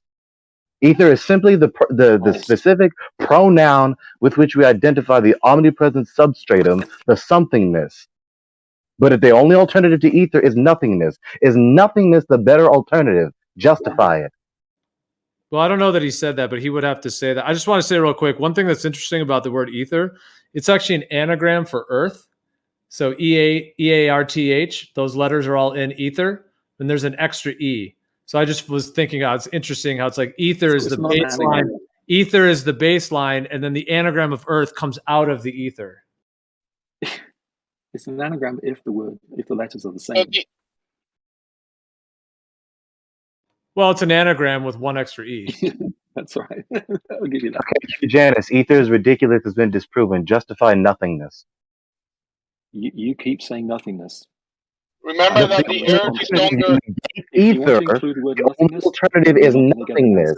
Justify it. Hold on, Gregory. Every time you talk I'm not going to over justify him, all we your hear is straw man. like your mic gets real choppy every time you talk at the same time. So if you could try not to do that, so we can hear what's being Stop said. saying nothingness. Let's I give won't Hugh the respond. mic for a second. Let's let him actually state his point, because you were kind of like doing all these disparaging, condescending stuff towards ethers. Let's set that aside, and why don't you state what you want to state? I know I could be condescending. I know. I'm sorry. It does come off. The other problem is the accent. It just sounds like being pompous, and I know. I'm aware. I don't really mean to be. All I really mean is that we're trying to explain what is, first of all, the shape of the Earth. That's what basically what this is, right? And then the nature of what we see around us and what we see in the sky. You don't have to give the Earth a shape. You don't have to do that. Yeah, but we do, Well, because Hugh, everything finish, has a please. shape. Everything has a shape. You can't just say you live in this realm and it doesn't have a shape. It's got to have a shape of some kind. So, well, the actual. How do you know this? How do you know this? Hang on. How do you know this? I've got a couple of questions. How do you know this? How have you proven this? Where's the evidence? What's the proof? Thank you. But wait, let him finish and then ask the questions. All right. So, in doing so, what people did is they got sophisticated to the point they said, let's find out what the Earth looks like from high altitude. So they sent up rockets and they pointed cameras at the Earth. I think they did in the Second World War, right? The V2 rockets. Okay. And then they got more sophisticated. And in order to pay for it, of course, you got to get the government involved because they got all the money. Wasn't there balloons before the rockets? People were going up in balloons So we before gotta the start rockets. interrupting him. Bro, he's just in a tangent. Yeah, he's not even confirming anything. Gio wants him to finish his piece, and then we ask questions after he finishes the piece. Well, it just seemed like he was trying to. Well, however you want to just. Yeah, I want you to finish his piece so that there is some sort of substance to his position. The basics of it is that humans got sophisticated to the point where they found out the shape of the Earth they live on. Flat Earth comes along and says, no, we don't live there. In order to justify saying we don't live on a globe, what you have to do is you basically have to call everyone a liar and say everything is fake and everything is a hoax. And that includes satellites. That includes all geologists. That includes all scientists. Now you're doing it again. You're straw manning us and you're putting words in our mouths. In order now. to have let's refute him after he finishes his piece. In order to have Flat Earth, you have to make millions of people liars or millions of people participating in a lie that you can't prove. And then along comes ether, and that gives you some way of explaining things without actually using any science of any kind. You simply say ether, and then you talk to each other about ether, and no one makes any progress. No one finds out what the moon is. No one finds out what the shape of the Earth is. No one discovers anything about anything, because you don't need to. And the reason you don't need to is because that's already been done for you. We know what radiation is. That's impossible. We can help people with cancer. We can, etc., etc., etc. So. Okay, so let me say this, because that was a disgusting display. That was a disgusting display of your bigoted refusal to actually listen to what the flat earthers are actually saying. You sit here and pretend and talk as though you are so familiar with the debate, you've been around in the debate so long, and that is your characterization of our position. Yes, well 100%. said. Well said. So now allow us to speak for ourselves, okay? First of all, you asked, what is the moon? How could I know what the moon is? One, I didn't create it. What the moon is. Why are you interrupting? Shut up now, Huey. I'm rude. You're allowed to get your shit out. Now you will shut up and hear what I got to say now. So button your lip. Don't fucking open it up. Get to it, Jin. All right, come on. All right, Jin. Point taken. Go on. Right. Now, how could I know what the moon is? One, I personally did not make it. Two, I have no way of going up there to confirm anything. Three, I will not take words from second-hand or third-hand parties describing what it is when they haven't been up there. Okay? So we don't know what the moon is. We can only go from what we observe. That's our honest position, and that's still speculation. Nobody knows what the moon is. I yield. Jamesy? I'm finished for now. The floor recognizes Jin. Hold on now. Sorry. Who is that I'm chatting with here? The softly spoken chap that we're bickering with. Who is it? I don't know who you're talking about. You. Oh, me? Yeah. I'm trying to find what your name is so I know what I'm trying to address you. Gregory. Oh, okay. Hi, Gregory. Hello. Right.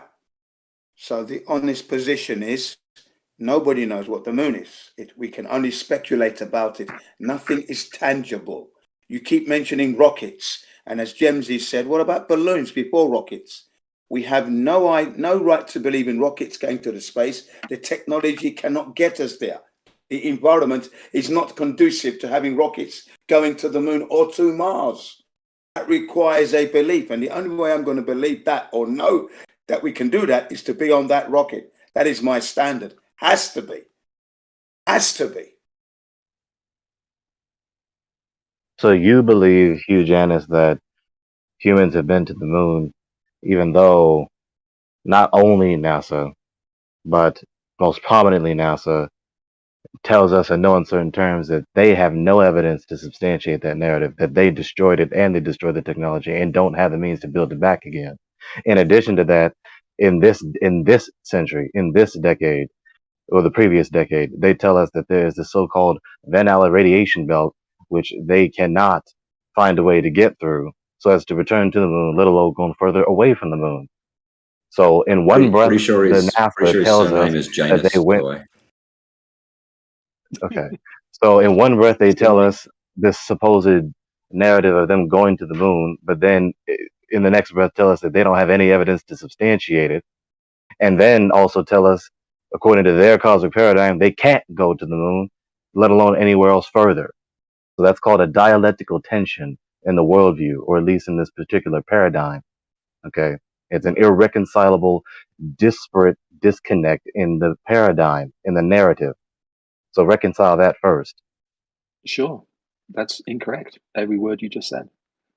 If NASA, yes, because why would NASA, it doesn't make any sense. Why would NASA invent the Van Allen belts they can't get through to get to the moon, which they claim to have got to? It isn't necessarily that they're subconsciously deceiving themselves. It isn't necessarily that they know that it's false and they just made it up. They think it's real. That is an interesting question, actually. Like, what the kind of history of this Van Allen radiation story is. Obviously, it's named after him and so on. So, could it have originally been a story as to why they can't, like a backstory to maybe like if they didn't know whether they could get to space or whatever? Like, that's the interesting thing is like, what are the actual roots of it? Like, was it actually kind of like an original kind of psyop story? Like, oh, there are these radiation belts. We might not be able to get through them in terms of it. Yeah. So I'm just saying the actual story of the psyop and how it links in. And because that's usually what they do. They come up with some excuse. That's what liars do. They come up with something to kind of pass a particular narrative. And then later they're like, oh, well, now we can get through them. Oh yeah, we're going to the moon, guys. We can get through them now. So yeah, there's ways that their lies kind of catch up with them. And before you speak, Hugh Janus, you just told me that what I said was false. It's and then pronounced to Janus. substantiate the critique, you then asked me a question. Please pronounce his surname correctly. That logic don't follow. If you're gonna substantiate the critique that what I said is false, why are you asking a question? Okay, here's So you say to justify your critique of what I say a bit false. All I was doing with the question is illustrate the absurdity of what you just said, because that doesn't demonstrate the falsity of what I said. That don't follow. The absurdity is illustrated in what I meant when I said why, or I asked the rhetorical question. Regardless of you not knowing the motive of them making the notion of the motive. Hold on, you're inventing a motive every time. There are two things you're doing.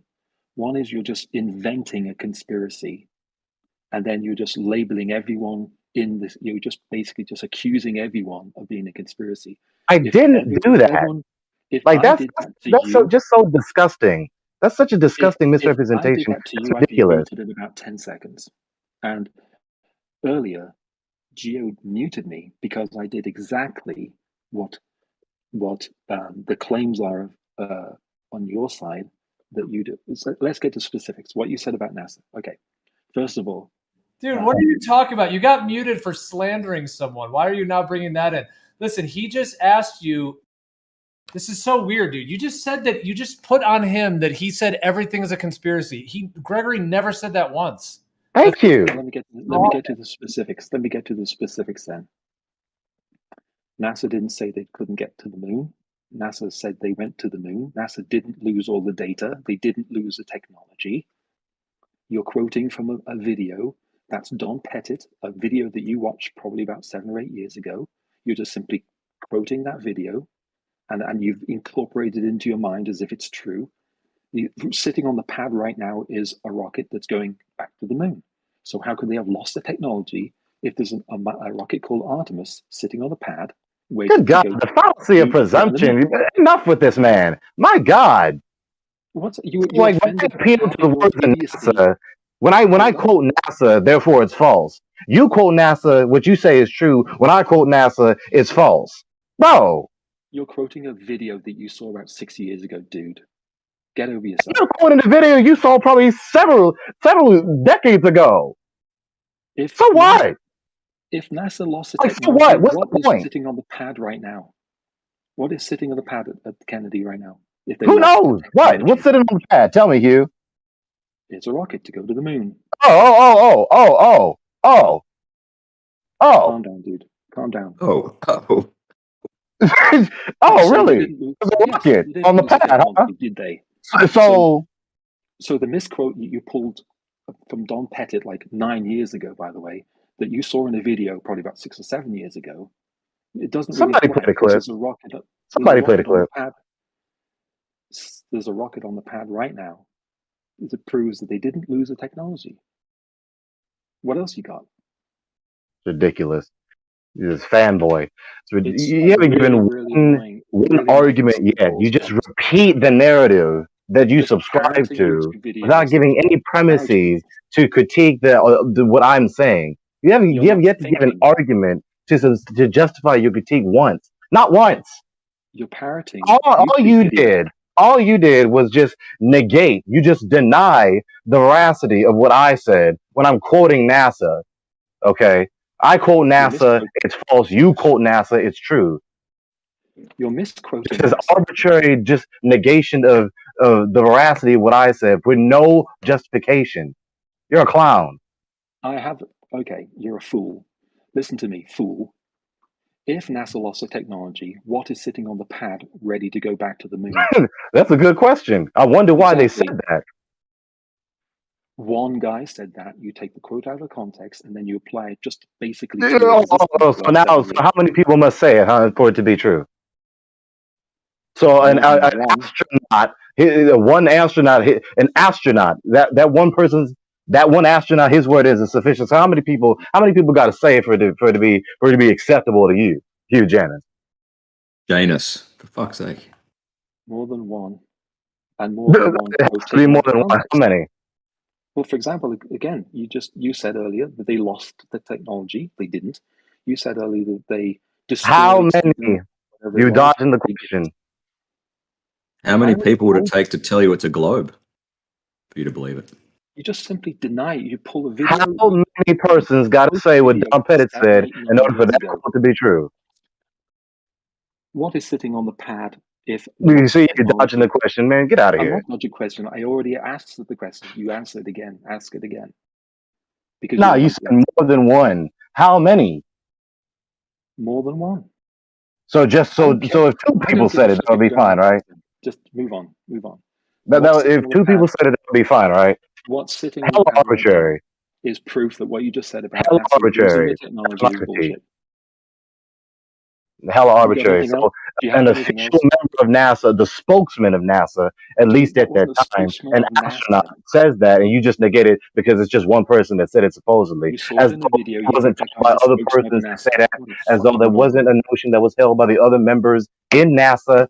Like, bro. It's just as though Don Pettit just took it upon himself. No one else says this. It's just Don Pettit himself that says. Hold on, you need guys.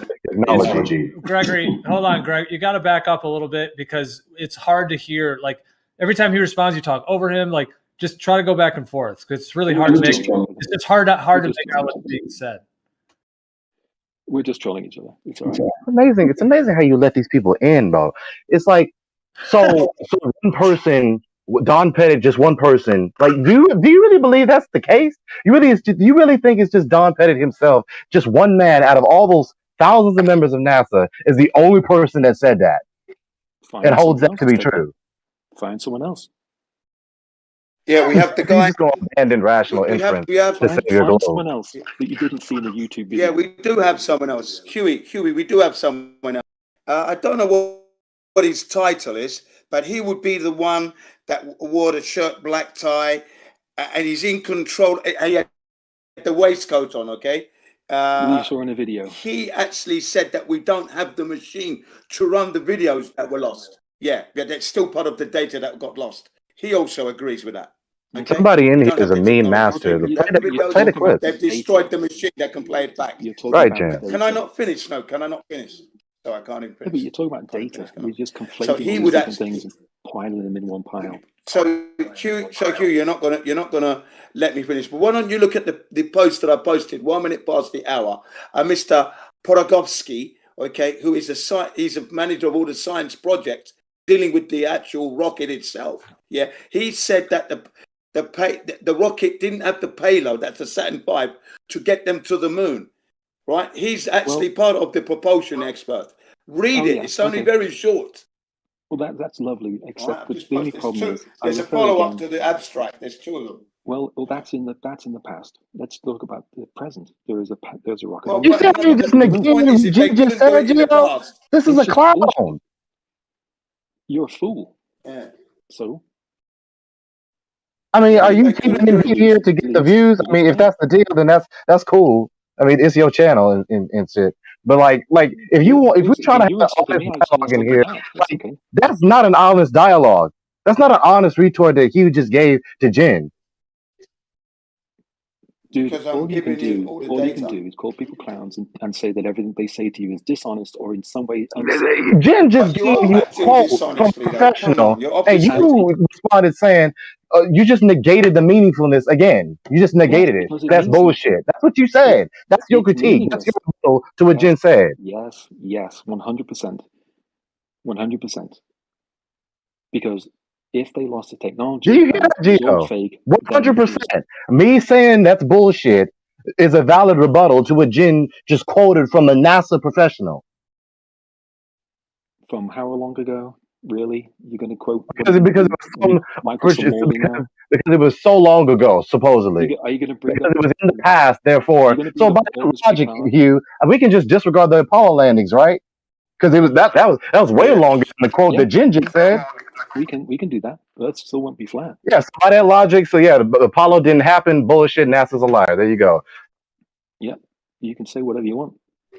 We're telling you from the experts. I don't make Hugh. I don't make this up, but I understand natural law. Natural law, and Apollo missions violates natural law. Keep saying instantly. We know they can't go there. The experts are telling you. Listen, hang on a second, because I'm still talking. You've also got Bill Wood, another rocket engineer who worked for NASA. He says when you see the Saturn V rocket going up, he could tell just by the color of the exhaust coming out of the back of the nozzle that was running too rich. That's not going to be getting them to the moon. That's what he said. Bill Wood. And then you have Bill Casing, who worked for Rocketdyne.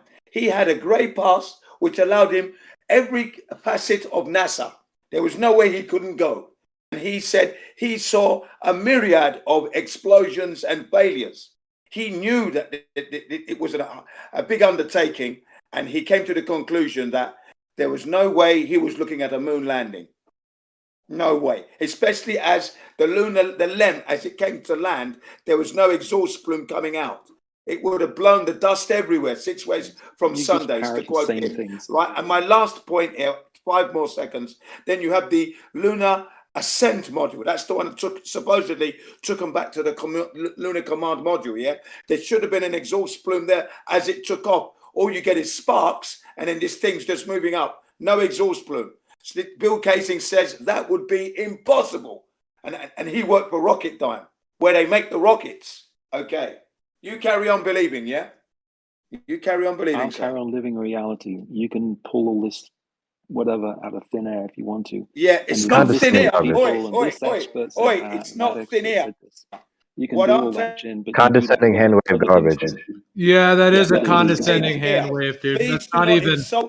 That's not even a response. I know, Gio. It's annoying. I know.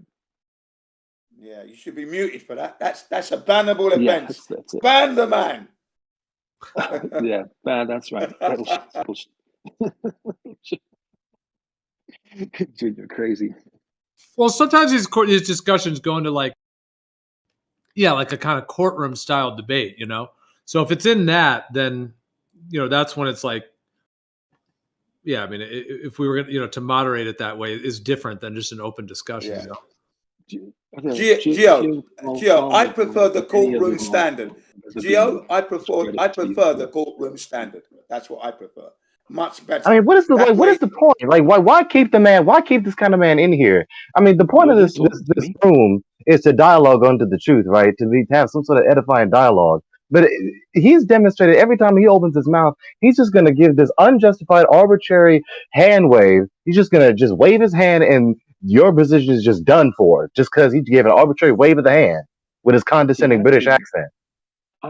That's not good in a debate style form or in a conversational podcast. Dude, I haven't been in here in 2 months.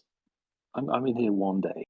I probably won't be in here tomorrow. You can go back to your ridiculous. Why are you in here at all? We don't have to accept your shit though. Come on, Huey. You can't come in here. Let's talk about that. How about that for a topic? Hugh, Janice, why are you in here? Yeah. Because it doesn't seem like you're here to have an honest dialogue under the truth, that you're trying to really consider the alternative position and have an honest dialogue about your position. Why are you in here? Would you consider the fact that the Earth is a globe? That's what I was growing up with. What are you talking about? Then what happened? Like everyone you talking to in here grew up with that. You sitting here acting like we were raised flat earthers. Hello? I know. Hold on. Let's dial it back. He was asking you some questions. Okay, so it sounds like here you're basically saying you want to convince him the Earth's a globe, and then you're asking how did he first think it was a globe and then went away from that? Because he's obviously already considered it being a globe. That's obvious. No, I don't think he has. When I first heard flat Earth, I thought the shit was ridiculous. I wasn't raised a flat earther. Everyone says, "Oh dear." Okay. Just before you go any further, okay, I don't want to disparage what you're saying, but I've heard that so many times, and then every single time that I've heard that from someone, the next step I've asked was the next step. Did you go and ask someone at NASA, or did you research? Did you research anything scientific? Do you have a scientific background? Did you research anything scientific? Always the answer is no. The primary reason that people get into flat earth is because of YouTube, and YouTube admitted that. That's very interesting you say that. Have you talked to a NASA professional? That's an insult. Are we off the air, Gio? Are we off the air right now? No, we're live. Unless it went down. I'll go check it, but it should be live. Okay, I'm just curious because there's stuff I don't want to say on live. Why? Why would you be curious? What's the problem? Answer the question. What does it matter? Just answer the fucking question, man. What's going on here? Do you believe you have to have? So you just said, well, when I talk to people, they usually don't say that they talk to a NASA. Have you talked to a NASA professional? Yes, I have. Have you now? What'd they say? Oh, he's lying. That's why he was. Well, hold on. You guys are jumping on him. You guys are jumping on him, but it'd be more interesting to actually talk about what he said. So, okay, so Hugh, you're saying that people that came to a conclusion that the Earth isn't a globe didn't go to NASA to ask questions, but actually did their own research and their own, in some case, experimentation, observations, thinking, pondering, researching, a whole wide range of things to come to the conclusion, and didn't go to the NASA person. Is that what you're saying? Well, he just said they didn't ask an NASA person. They don't have a degree from some university. What I'm saying, Gio, is offensive, and I realize I'm not offended. I'm not offended by it. I'm just trying to figure out what you're asking.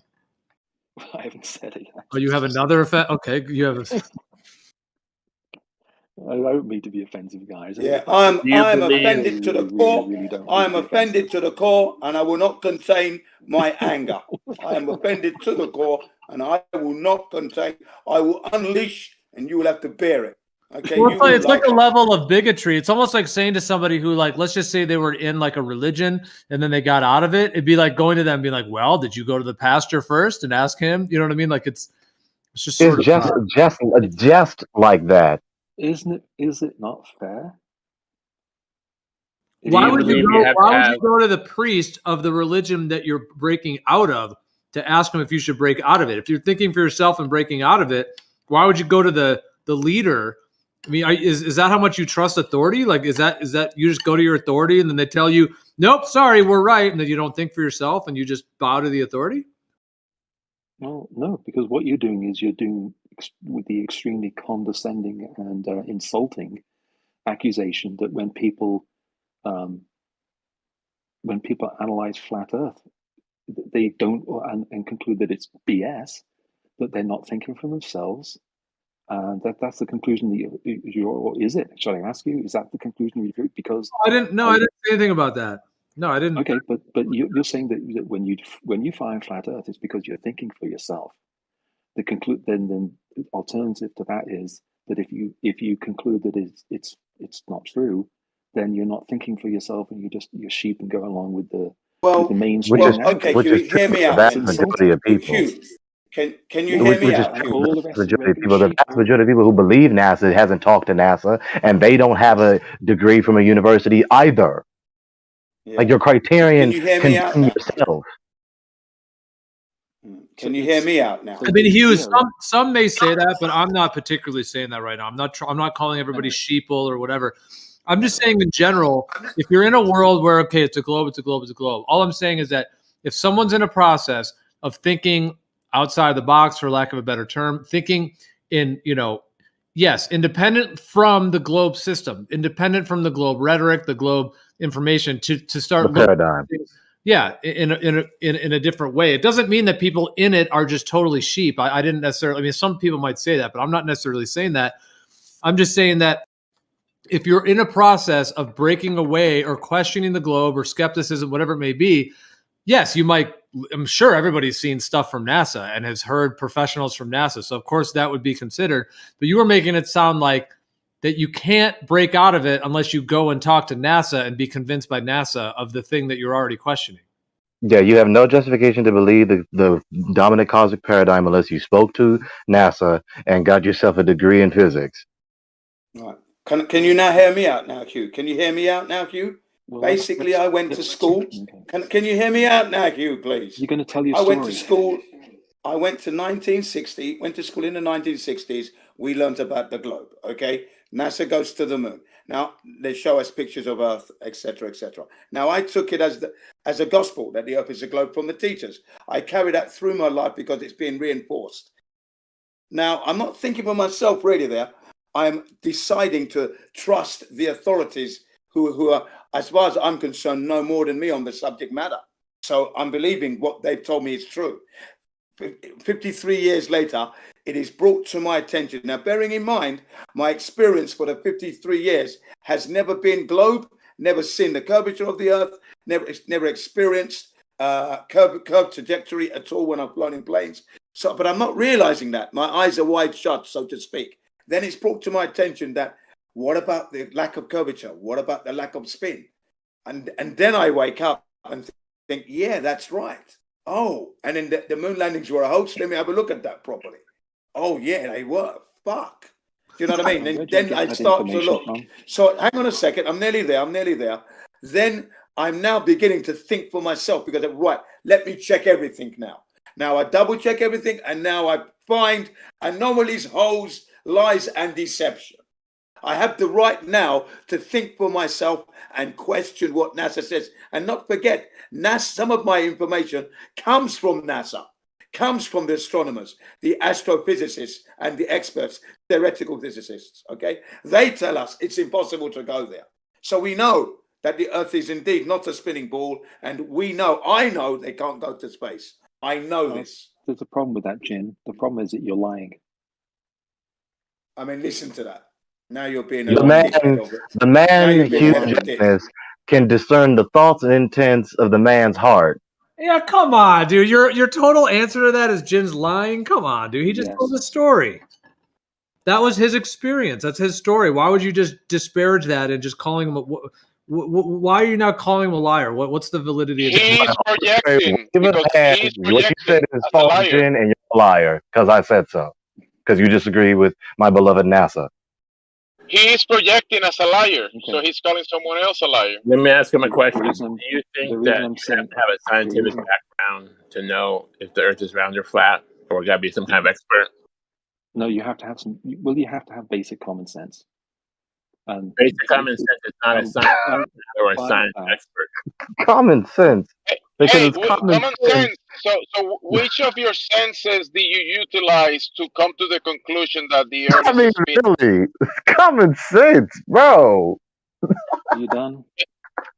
Which of your senses do you use to come to I that? was responding to Jin, by the way. The common ones. Those are the ones. the common ones that aren't common in here. Yeah, really. Hugh. Can you point out which of my senses can I use to come to the conclusion and say, hey, it's common sense that the Earth is a spinning globe? Can you point it out for me? Yeah, I can just. Earlier when you used like Jesuit cartoons, it's just like I don't know what to deal with that. There's certain levels of. What did you just say, bro? We asked you which of common senses inform us we live on the globe. Well, by common sense, did you mean kind of the willingness to go along with the authoritative narrative? That's what he meant. No. Oh, okay, that common sense. Oh, no. Right. So Hugh, answer me this question. Hugh, answer me this question, yeah? Hugh. And not use your brain. The assumption that you're not using the brain when you realize how flat it is. Oh, okay, Hugh, I'm going to ask you some questions. Now, look, I'm a man. I fix the electrics in my house. I fix the plumbing when it goes wrong. Wait a minute. Wait a minute. Why are you talking when I'm talking, man? When there's a mechanical problem on the motorbike or the bicycle or my car or my wife's car, I fix all these things. Am I using my common sense there to fix it, to save myself money, to solve the electrical problem, the plumbing problem, the gas problem? Is that not me using my common sense? So I have no right to use my common sense to discern whether NASA is lying or not. That's where the common sense. Do you think I'm capable of doing that? That's my. Would you believe that I'm capable of doing that if I can do all the other problems that I solved over the years to save myself a packet of money? I'm not sure. At this point, I'm not sure. Because you're no. man, that can be. Is this how it's going to be, Gio? This guy's a clown. And howling. Is this it? Bro, you can know the globe is a globe. You can know the Earth is a globe just by common sense, really. What senses that are common to us inform us that the Earth is a globe? Gives us these non sequitur answers. They ain't got nothing to do with the question now. There's a reason that very, very few people come in here. Jin, the reason I said, I was rude to you earlier, was because you said that NASA says they can't go to the moon. No, they didn't. Yeah, they can't. They can't, and they can't. Well, yes, they can, and they did. Yeah, and they we have again. NASA personnel chanting. I'm going to give you some names. Bill Casey. You have Bill Casey. People liars. Bill Woods. I'm not. These are the experts. Devout religious chanting for NASA. Fucking hell. Bill Woods, Bill Casey, David Groves, H.G. Arnold, just to mention a few names. Okay. Well, Hugh, let me ask you this. Do you think that you are thinking independently or on your own when it comes to the Earth? Or do you think you're going to some of these professionals, NASA, and basically going with what they say? And with common sense. Yeah, common sense tells me that, for example, if I want to debunk science, I have to learn science. For example, you can just stop. It's getting stupid. If I go to Germany and I accuse someone of lying to me, how the heck would I know who's lying if I don't speak German? it would be just the dumbest thing in the world for me to go and accuse someone of lying. Go to the German parliament and say, you're all lying. I don't speak a word of the answer. But then you're insulting us. You're insulting us. You're insulting us because we do understand the technology. We understand the sciences. Common sense. Wow, I've really triggered you, haven't I? Of course you have, man. You're like, Gio, did you hear that? No, I mean, actually, you guys are going kind of wild here. I mean, I think I heard what he's saying. Yeah, I critique science.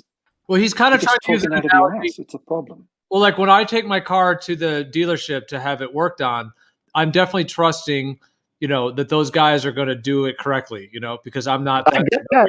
So I think that's kind of the argument he was using, is that if he's not a scientist, if he doesn't work for NASA, how could he know these things? And so to him, I think what he's saying is that it's common sense to just trust those people because they're the professionals in that field in the same way that I'm going to trust the car mechanic to fix up my car right. But that's a false analogy. If I wanted to accuse my mechanic of fixing something that didn't need fixing, how on earth would I know that he'd done that? I'd have to learn how you would actually do that, and I'd have to identify. Right. I've often thought, always when I take my car and they're like, "Oh, we want to do a transmission flush and a brake line flush," and I always go with it. It's like so expensive, but I'm like, "All right, do it," And I do think when I leave, I'm like, I don't even know that they did that flush, Yeah, that's it. We all trust. The thing is, when people say, "Oh, I don't trust them," yes, you do. You trust the food supply.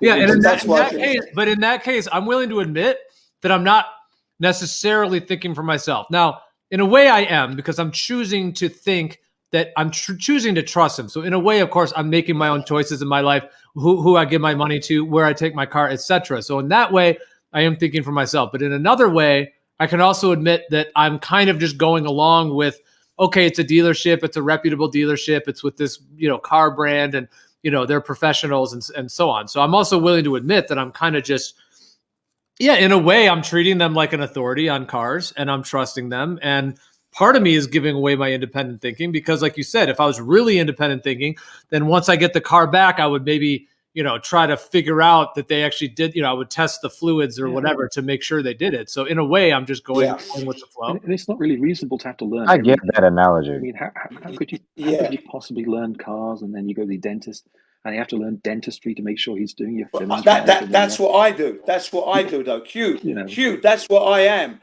I'm a jack of all trades, but I can't call myself a master because I don't have the certificate. But that's my choice. I have the right to study any subject matter to whatever degree. Can I not finish? You're talking. I don't interrupt you. Now it's my turn. Listen, Huey, let me tell you something here. I speak very short time. The reason why it takes a long time, because you interrupt. Now, when you go on for minutes and you insult us all. So allow me my turn, to tell you the truth about your sorry ass. Now, shut up and like it. Right, well, sometimes we are a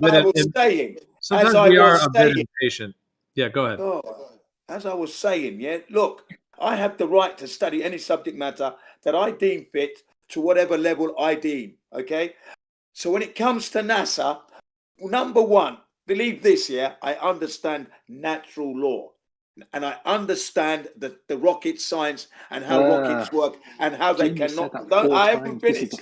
I haven't finished. So you just refuse to let Jim finish, though. I haven't He finished. has said this 4 times now. So you just refuse to let him finish, though. The only way to have these conversations is that everybody gets their time, 30, 45 seconds. If it's monologuing, then that's a problem. But, I mean, just let him lay out what he wants to lay out, and then you can have your 45 seconds to rebut. So it's like we can't let people talk more than 10 seconds sometimes. Like, just let him say what he wants to say. You're a comedian, so I have that right, okay? So the thing is, I'm also listening to NASA, the experts who are telling me.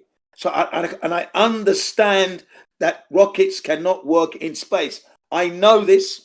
Experiments have been proven this. So no, Huey, you are wrong, sir. You're believing without checking. You're trusting without checking.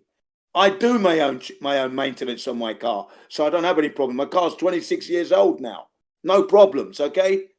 I yield to the right. And so that's what I was about to say. With that being said, with what you just last said, Hugh, then by implication, you don't actually know what they know. You just choose to assent to their word.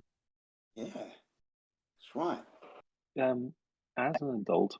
Yeah, but we all do that in some scenarios. Like we were talking. No, that's not the critique, though. The critique is because Gio, he's talking as though he understands what they understand. Yes. That's how he first presented himself. But now, given what he just lately said, he's implied that what he's just lately said implies that he doesn't actually know what they know. Not even a little bit, not even a fraction. And he's just assenting to what they say. No. Well, let him respond. There is an interesting difference between that. For example, when I take a commercial airline, I don't know much about exactly all the internals of the mechanics of the plane. However, I am trusting that they're doing it correct. You know, they're doing it correctly, at least enough to keep me safe. So that is two different things. Like, are you just trusting in what NASA or what those guys are saying just because they're pros, or are you actually comparing the information for yourself and coming to your own conclusion? The latter. But don't you understand? We've all done that, though. Like I myself. No, but that's the point. You haven't. Like when I okay, I can speak for myself. When I first looked into arbitrarity. When I first looked into the moon landing, for example, being fake. First of all, I more or less accepted and more or less believed it. And my brother first said something to me. He's like, "Hey, do you know that some people don't think we actually landed on the moon?" And I literally kind of scoffed at him. Yeah, I was pretty young at the time, but I was literally like, "Oh no, no, man, they went to the moon." And then I began researching it, and I spent my own time. And when I did so, I absolutely looked at both sides fairly, because at the time I was pretty much on the fence. I didn't know, meaning I've just started looking into it. So I would look at all the official NASA footage, documentary, the claims, the documentaries they put out, the pictures, all the data, all the information about the moon landing being real. And then I would look into all the information that people were saying why it was fake and why it was a hoax. So in that case, I definitely looked at both sides very fairly in terms of the amount of time I put into it, and I definitely came to my own conclusion. So in that case, it's not just a matter of going to one source and going to one. I actually looked at both sides, and I assume that you've done the same. Yeah, that's yeah, you assume that, because that's what I mean. Generally, what happens is when someone did you do the same when you have you looked into both sides fairly, or have you just looked at one and gone to one? Because that's what you were kind of claiming that other people are doing. But I was just saying in that scenario, I did not do that. So, well, I give you one example. No flat earthers has ever been to a rocket launch, or proven or tracked a rocket, or proven that they fall back into the ocean. That's one example. No flat earther has measured. Many have been there. Dude, Witsit was just at a bunch of rocket launches last year. Witsit was there filming it. What do you mean the people have never been there? Oh, you know what? You're right. Actually, it was Witsit and Nathan Thompson, and they went. In fact, I know where they were standing. An absolute statement and just walked it back after you just immediately refuted him, Gio. This dude, shut up, for fuck's sake. This is a human conversation. He went to watch, but and then Gio says, "But Witsit just went there like recently." Oh yeah. That guy is some other guy. Man, shut up for a second. If I make a mistake, the first thing I'm going to do is say, "You know what? You're right. I made a mistake." A troll fool like you just going to come and walking back it. Just shut up with that dumb fucking rhetoric, okay? Talk to me like a regular human being, or fuck off. Thank you. Okay, are you done chuckling? I mean, I'm not a fan of all the ridiculing and laughing and putting people down. So, I mean, the thing is, I can't control other people. I can moderate to the best extent. And I agree. We don't need to do that. We can just have a conversation. Whitson and Thompson went at night with their iPhones, or P900 or something, and they witnessed a night launch of a Falcon 9. Okay, and they saw it go up, and that was it. They basically just stood there with a P900. They talked to some people about flat Earth, and they walked away. That's not what I'm talking about. I'm talking about someone who tracks a rocket like the people do when they go to see daytime launches. You could have been doing this for the last 20 years. You could have tracked shuttles. You could have tracked the Falcons. You could have tracked any of the NASA launches. You could, whatever you want to do. No one has done that. No one has proven that the rockets fall into the sea, even though that's basically what you sort of like have to sort of conclude, because of course you believe space is fake. But no one has actually proven that happened. Okay, everyone says, that the moon is close, right? But no one's actually measured the distance to the moon. Everyone says that pendulums are fake, but no one's actually built a pendulum. It just goes on and on and on and on and on. Yeah, look at the chat. That's the problem. That's the issue. Look at the chat. So you're just going to, I mean, have you ever been to a rocket launch and tracked a rocket to see where it goes? How can you say that? Opportunity, a great opportunity you had was with the Falcon Heavy. That was you have months of advance notice, and you could have had a team of people there tracking both of the boosters. Actually, there were 3 boosters. As he hand waves past they the all pictures went. that I just posted, which debunk him so swiftly. No one tracked a rocket. No one tracked a rocket. No. Look at the pictures. Oh, hand wave. No one's tracked a rocket. Well, if you're asking if somebody has tracked a rocket from ground up to the sky, the full parabolic arc, and then all the way down to the ground, I don't know of anyone independent of like NASA and government people that have done that. Partly is that it's like, I mean, the Bermuda Triangle, you can't really freely travel there and stuff like that. But I mean, I'm willing to agree with your point that as far as I know, I don't know of any sort of civilian level person that has done that full tracking all the way down to the thing hitting the water.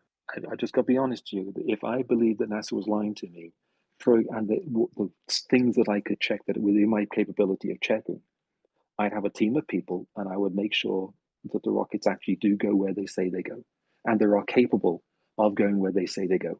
That's the second point. Is basically Jen very, very confidently just states they can't go there, they can't do this, they can't do that. Okay. So you're just not going to scrutinize NASA at all. NASA says so, and just believe him. Analyze it. He's not going to learn the science necessary. He's just going to say it's all fake, right? But what is not happening is you're not being honest about it, actually analyzing the science and coming to us with scientific papers or anything scientific saying it's physically impossible to go into space, and here is why scientifically. Okay, so you're not going to scrutinize NASA at all, right? No, what I mean is, and the disparaging. You're not going to critique them at all. No, what I'm saying is, for example, the disparaging stuff I said about ether earlier. Basically, it just feels like gave you the sources. I gave you information. Can I not speak? Can I not speak now? I gave you information for the last few hours. You haven't looked at anything. I've given you information, sources from NASA themselves and the experts that I understand the material to give to you to look at. Do not accuse me of not understanding the science, you hole of an ass, you head of a dick. Okay? Fuck. That's disgusting. I've never been called that. That's funny. The rockets just bend over and go into Point Nemo. Where? Point Nemo is a rocket graveyard in the ocean. It's where all the rockets go. The boosters do, but the actual capsules and stuff? Well, actually, not all rockets go in a parabolic.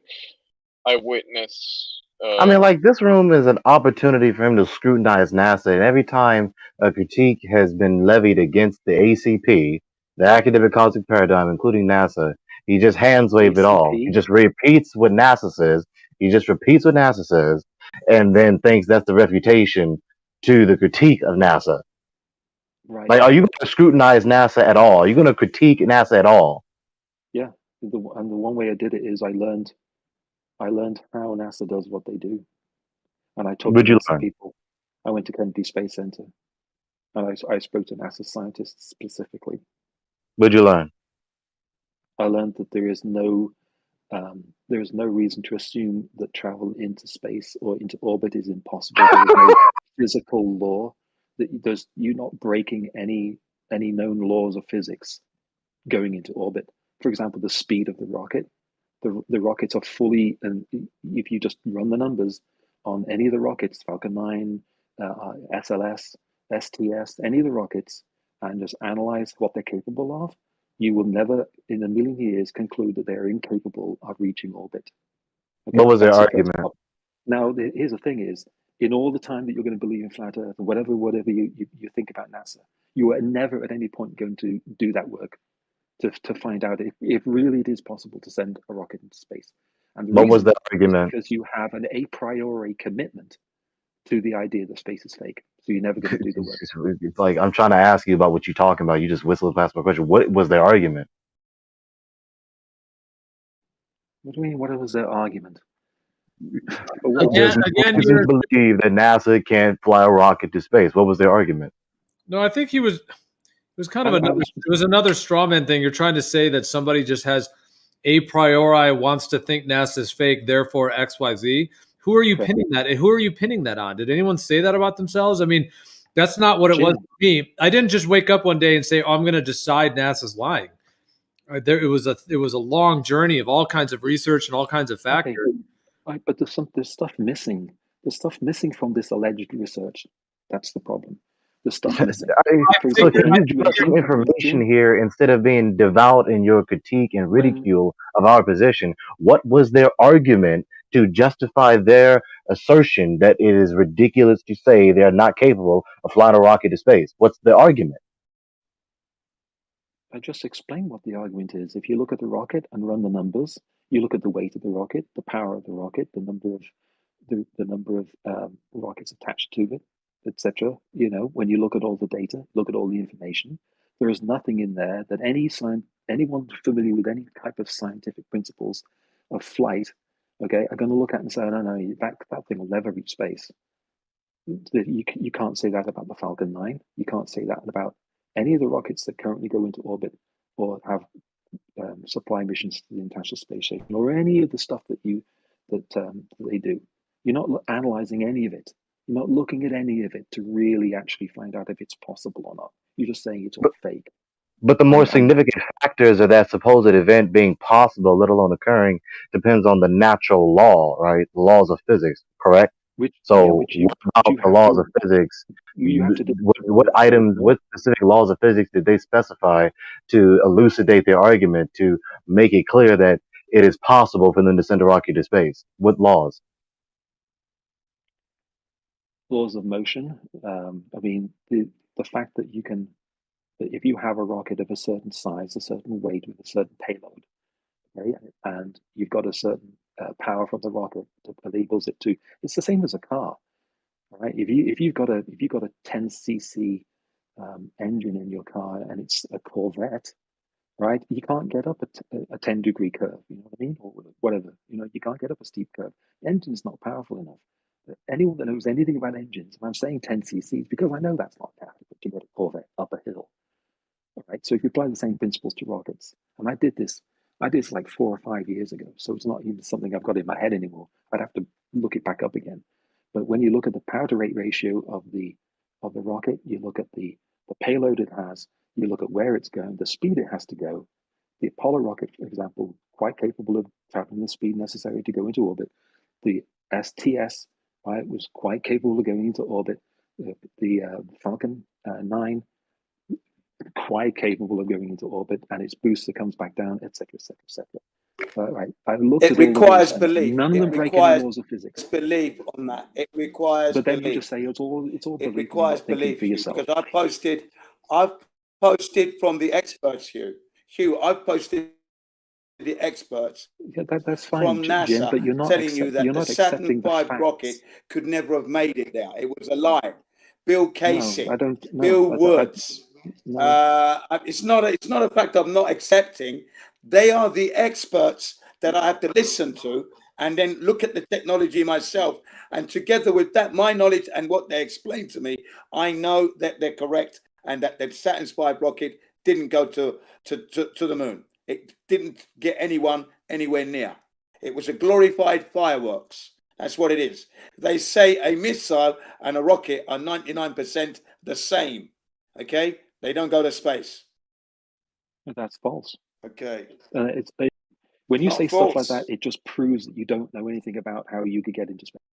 That's all that does. You're saying, not at all, you. That's coming from a funny thing happened on the way to the moon. Conspiracy video. The narrator, Bill, what's his name? Bart Sibrel, and the female narrator who actually said that. So no, it's not. We don't know. We do know. We know exactly how they faked it. We know man cannot. NASA's been caught with their pants down. That over and They're over not going and over anywhere again. near You the don't moon. know the first thing about. Yeah, of course. I'm going to say it over and over and over again because what you've just been saying is just nothing.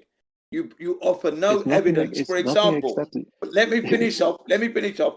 For example, 5 more seconds. For example, the documentary known as Convex, the full documentary, the first 60 seconds states that there is no scientific evidence for the globe. And all evidences that have been presented thus far are proofs. And it goes on how they go into 7 years of how they've disproved the Earth's curvature. It's not there. Okay? 7 years they spent trying to find the Earth's curvature, and they all became flat earthers. Convex of the documentary. Okay? They're not flat earthers, dude. They are. They became flat earthers. They're yes, they are. earthers.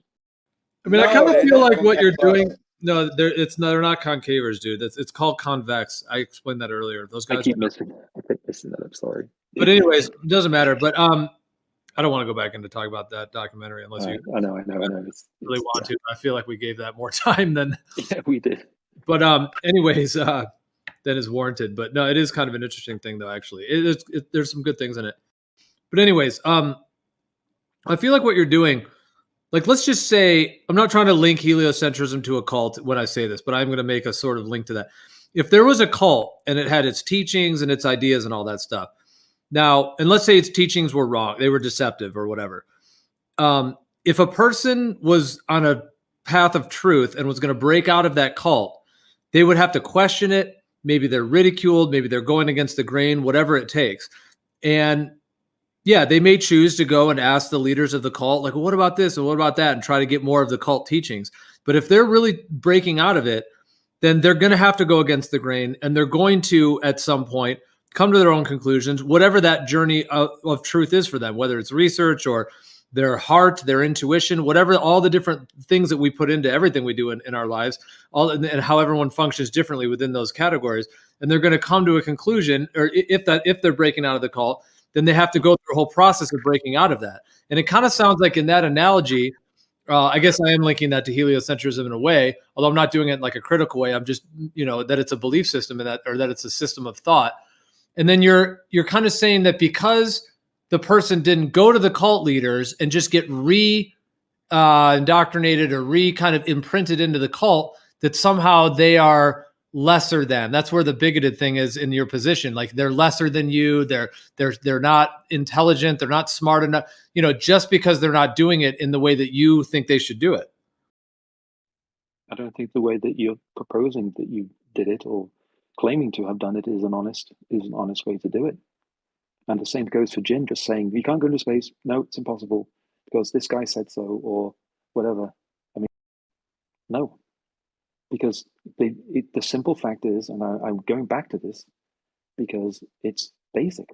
The simple fact is that you can't produce a single shred of evidence to say that any rocket that goes up into orbit, that basically is impossible. All you have to do is you can just quote someone from 40 years ago, or you can say something about the moon landing, but you can't actually prove that the Falcon 9 cannot go into orbit. Hugh, Hugh, I'm afraid I'm going to have to stop you there, Hugh, because you're not the moon landing. You're slandering. Well, what do you think you're doing? Character, Hugh, you're slandering my character. Hugh, you are slandering my character. Yes. I've done the investigation. 2002, I've been investigating the moon landings. I've seen a lot of material. The last 10 minutes, I've been posting my sources for the last 10 minutes, Hugh. You're not looking at anything at all. You're not, okay? So you're lying. I'm posting you my sources. But because there's a narrative, that rockets can go into a place called space, that's enough just to believe it for you, or that you're expecting other people have to believe it. The problem is that they're just so. We know they can't go there, Hugh. We know this. Hugh, we know this. Very rare you'll get anyone in here that even discuss it with you. Because we're talking about it now. You don't look at the material. You don't look at the material to discuss. Hey, Janice, let me ask you this question. We live on a ball surrounded by liquid and gas, right? Flying in a vacuum, correct? No. Wow. No? Can you please characterize it in an adult way? That would be really good, please. No, I mean, what I just said. Stroll and live in a ball in a villa. But you don't want Bandsaw to explode as a hairy spinning testicle? I know, right? It's just... What is wrong about what you said? No, I mean the way he said it, it's kind of. I mean, yeah, I'm not sure. It's just like you don't have any self-awareness that when you say stuff like that, you just. I don't have any self-awareness. I said it without being aware that I said Janice. Is that what you think? What did he say? He didn't call it a hairy. Ridiculous it sounds. He didn't call it a spinning testicle. He just said a ball and a whatever. I know. It's just you. Just, yeah. Now, Gio, can you do me a favor? Can you do me a favor, Gio? Can you do me a He still favor? hasn't answered the question either way. He's complaining about the way I phrased the question, but he hasn't answered the question yet. What do you think my answer is? I don't know. I don't read minds. I don't presume to read minds like you. So what is the answer to my question? Your question is, do I live on a planet? Yes, I live on a planet. Oh, it's orbiting the sun. Planet. What evidence do you have for that? You live on a planet. What evidence do you have for that? Mm. What evidence do you live have on a for planet, that, Hugh? and there's a moon around the planet which you can track, you can measure, you can quantify, you can detect, you can. Even if you have a lot of money, you could send something smashed into it if you want. You can do all of those things, but you won't. Yeah. So right. So we live on a planet, aka a ball flying around in a vacuum surrounded by liquid and gas. How is the liquid and gas being locally contained around that ball in a vacuum? How is it you don't understand? How long have you been in flat Earth? Oh, how do I understand? Please answer the And question. you still don't understand that. You're still asking the same Please question. answer the question. 6 or 7 years ago. Please answer the question. I think a better question is, how do you not understand those things now? I not understand it. Please answer the question. I mean, if you don't want to answer the question, very well. No, I'm not going to answer the question because it's stupid. It doesn't want to have a dialogue, Gio. It's amazing. No, because it's not. That's what I mean. But yet he'll accuse us. Hang on, Hugh. My turn now, Hugh. Hugh, my turn now, Hugh. Hugh, it is my turn now. You're talking. You accuse me of monologuing, but you're the one monologuing. I'm trying to get in. Hugh. Thank you. My turn now. To be fair, Hugh, he was asking you. He wasn't really asking for Yeah, but he's been going on. I've been trying to get him for a few minutes, okay? Because I'm trying to address his unwarranted attack on my character, my knowledge. Keep saying that Jim this, Jim that. I'm posting my sources, Gio. Can you actually direct him to it so he can stop accusing me of not understanding and not researching? I'm posting it, and I'm going to keep on posting till he drowns. I've got so much. He will drown today. I'm going to drown. I'm going to drown you with my source today, boy, because you keep accusing me, and I'm posting hours, tens of hours of material that you're going to have to go through to know what I know. Okay? For fuck's sake. So stop accusing me of not having knowledge about rocket science. Okay? Or even vacuum science. Okay, Hugh? You've got nothing. You've proven nothing. No proof for your globe. You were asked, how do you know you're living on a planet? What proofs do you have? Fuck. Okay, the proofs I have. I'm just asking him simple questions about his worldview. He just refuses to answer them. I know, because, dude, you've been doing this long enough. Why are you still asking people where they live and what? Now you're going to go on a red hair and talk about why don't you understand this already? And blah, blah, blah, blah, blah. Dude, do I have to say gravity? You can say whatever you want. Well, what answer do you think you're going to get? Why are you asking me? Why are you asking me to predict your answer? Why don't you just answer the question? Because the question has crossed the line.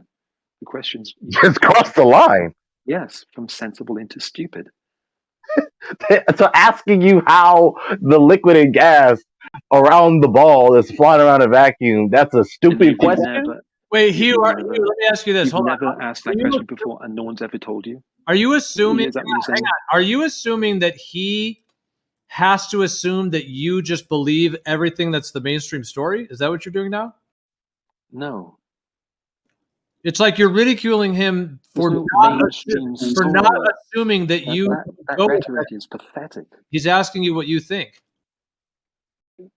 The constant mainstream story narrative, this constant language you use, it's like a cult, Gio. It's like you're like a cult leader here, projecting this narrative. This dude cannot be for real. This dude cannot be for real, Gio. I know. It's so annoying when someone calls you on it.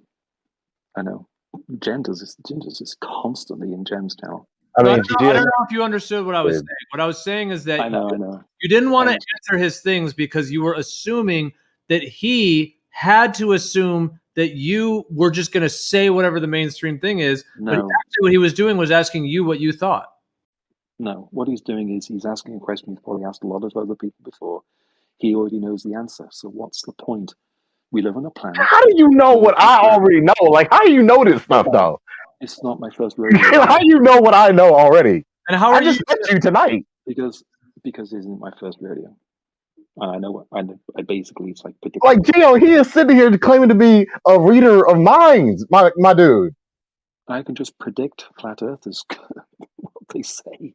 If you all say the same, God, like if I made some straw man against his position, he would have said, "Why don't you ask me my position first and then make your critique? But don't sit up here and presume that you know what I know. You ask me first, and then when I ask him first, he complains that I asked him first.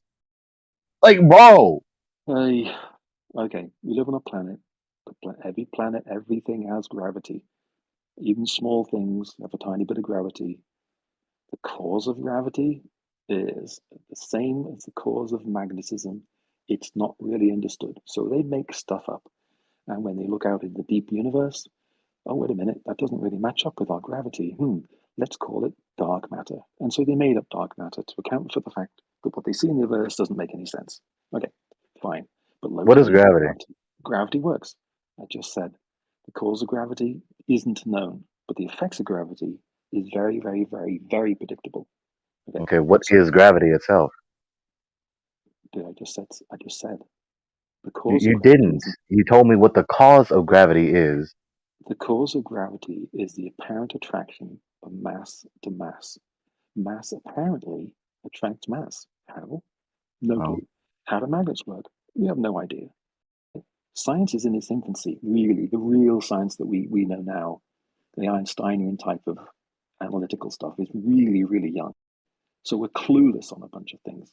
But there are some things we do know. Okay, we know the water's wet, and et cetera, et cetera. We know we live on a planet. We know the moon is orbiting us. We know that we're orbiting the sun. We know there are planets because we can see them. And then we get sophisticated enough, we can land things on them or crash into them. Okay, all of those things happen. We're not. Why do you or they say that mass attracts mass?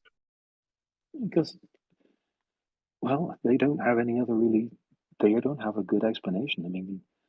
I mean, if you get more sophisticated with your ether explanation or something, that could come back. Who knows? But right now, mass apparently appears to attract mass, and we know this because the moon is orbiting the Earth, and we can see things like Saturn, and we can see things like Jupiter, and we can see their moons going around the larger bodies, and we go, well, what's causing that? Well, apparently it's mass attracting mass. Is that correct? I don't know. And if it isn't, someone will bring it up, and then it'll probably get mocked, and then it may get accepted if it's strong enough theory, and then it'll be whatever is next after gravity. I don't know. But that's what are the alternatives that you evaluated as inadequate, and how did you evaluate them as inadequate? They have no predictive power. So you say ether. I can't predict anything. You just say ether, or whatever it is, or what was the other one? Disequilibrium or something. You just say these words. They don't really mean anything. They're just words that people use. What do you mean by predictive power? Well, you can't really tell you what something is going to do. So you just say, I know I'm picking on ether, and I'm sorry, but you just say something like ether. Okay, well, ether's just the moon is there, and it's in the ether. Well, that's all you say. There's no. You're not really saying what it is. You're just saying, well, that's what it is, without really saying what it is. So what's the predictive power of mass attracting mass, gravity? You can drop something and it'll fall to the ground at a predictable rate. And you can do that every single time, and it'll always do the same thing. That's what they call a law, right? Isn't that right? It's a law. When it happens, you notice something, and that happens every single time without fail. Never seen an exception. That's a law. Law of gravity, or the universal law of gravitation, whatever they call it. Why do you think it's gravity, though? Because of the lack of alternative explanations. Wouldn't the mass attracting mass gravity notion imply and predict that everything would smash back into each other? Because it's observed. It's just what's observed. You see moons, and if you study moons, you can see them orbiting the planets that they're orbiting. If you go, what I asked you was a closed-ended question. Would not the supposed predictive power of mass attracting mass gravity imply and predict that everything would smash back into one another? Can you explain what you mean by smash back into one another? The mass is attracting one another to one another. I mean, yeah, stuff attracts each other and they smash into each other. I mean, if you've got a plane and you turn the engine off, it'll smash into the ground. According to okay, but we don't live in a universe where all the materials just smushed into a ball. No, because they're too far apart. The stuff that is close together, that all smushes together. Can you guys hear Godric was trying to say something? According to science, the universe is expanding. It's just going out. There's no coming back together. So that's opposite of gravity. I don't know. I don't personally think the universe is expanding, but they say it is. I don't know. Maybe it is. Honestly, I don't know. Okay. So you don't subscribe to that idea? No, I also don't subscribe to the Big Bang. Thanks for asking. I'm being funny. No, I don't subscribe to that. I think that's unproven. But they go with it. So what else are they gonna do?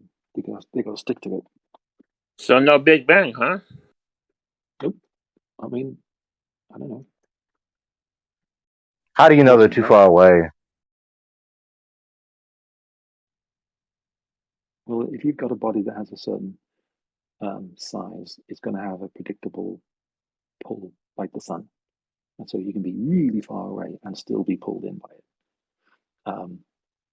But if you're too far, you're not going to get. You'd have to. These bodies have to be smaller. So the bodies are either really large and far, or they're moving slower, like Pluto, and they're smaller. But they're all attracted, and they're all really predictable. Like Mars is very well predicted. So, but how do you know they're too far away? The only way you would know they're too far away is if you know the actual distance of the reach of the gravitational pull, right? How did you quantify that? Yeah. How did you come to know that? I studied the stuff we can know, like our moon, and we can calculate its mass and predict its orbit. How? By calculating its mass. You know what? That's how. I don't know. So you don't have an epistemology, you don't have a method of inquiry to ascertain knowledge on the reach of the gravitational pull of these objects, so then you can't know they're too far away. You could ask me 100 questions. I'm not going to know the answer to every single one of them. But no, I don't know exactly how they calculate the moon's mass. But okay, so you don't know gravity, mass attracting mass. You don't know how to evaluate the predictive power of mass attracting mass gravity. A lot of stuff you don't know, you pretend you know it. No, that's not what no, that's a very cynical, jaded view of it. If you come up with an alternative to gravity and you can predict things and you can say, this thing that I have hypothesized has predictive power and is better than gravity at predicting how things will behave that we see in the solar system, for example, then go for it. You would supplant gravity and you'd be a hero. Until okay, then, but you talk about mass attracting mass like it's an established fact, or you talk about mass attracting mass as though it's just so intellectually astute that it's just the leading competitor out of all other alternatives. But then I ask you, what is the substantiation for the notion, and you tell me you don't have any. Again, I don't have the answer to every single question that you could possibly pose, and that therefore debunks everything that I believe. I don't think that's reasonable. No, that's not the implication of what I'm saying. The implication, what I'm saying, is that you're making knowledge claims you don't have any justification for. Mass apparently attracts mass. I've observed moons. Moons apparently are orbiting planets. Why? Because mass apparently attracts mass. Why do you believe mass attracts mass? Dude, am I missing something here? I mean, I'm saying moons orbit planets, and that's how I conclude that mass attracts mass. And the moon orbits the Earth, and the Earth orbits the sun. Why do you believe that's an instance of mass attracting mass? Because because there are no other alternative explanations. There's no other alternatives. Yeah, I mean, what are you going to do? You can say, "Oh, it just happens." That's not a human thing to do. People learn, people grow. So even if there were no alternatives, you still don't really have any justification or substantiation for the notion. That's just an a priori theory that you superimpose onto the posteriori data. No. I mean, what are you doing? I'm scrutinizing the position. I'm with an alternative. I mean, what other alternative? You're just going to scrutinize things and just say what you believe is, that's not reasonable. Okay, so if when I'm scrutinizing the alternative position and they just keep conceding to all their ignorance while they make knowledge claims, then that exposes that they don't actually have knowledge they claim to have. No, what you're doing is you're scrutinizing things that you don't even understand. Yeah, it's called inquiring, which is what you ridiculed me for doing. So now that I'm inquiring about the issue, now you're ridiculing me for inquiring about the issue. If you were inquiring, you'd be learning. I am learning. You're not learning. You're not learning. Why do you say I'm not learning? Let's talk about that. Let's talk about how I'm not learning. Let's talk about that. How do you know I'm not learning? Because I can ask basic questions about things, and you can give the scientific explanation for them, but you can't give your alternatives. So, flat Earth comes and it says Earth is flat. Okay, that doesn't even follow. I'm learning your position, which I'm inquiring about. You already know the position. You were brought up in it. You keep reminding. How do you know what I already know? Because you keep reminding us. I believed in the globe. Now I don't. Okay, now that you don't believe in the globe, what are your alternative explanations for the things that you see in nature? Okay, this isn't necessarily about the globe, though. This is about gravity. Can you get your category straight, please? Well, this reminds me of that statement that Whitsitt always says, falsification is independent of replacement. You don't have to replace it with something to falsify something. Well, it's a good way of saying it. I don't know whether he kind of came up with that or whether that's something that but it doesn't matter. But the point of it is that if there's explanations about something, you're basically, sounds like you're trying to say that he can't know that they're false unless he replaces it with a complete story. And I don't think that's necessarily true. Like, falsification is independent. It's exposing the lack of coherency, exposing the incoherency, exposing the empirical inadequacy, and exposing the lack of justification of the position does not need to be justified by a supposed alternative. Right. Falsification is independent of replacements. You don't have to replace it in order to falsify.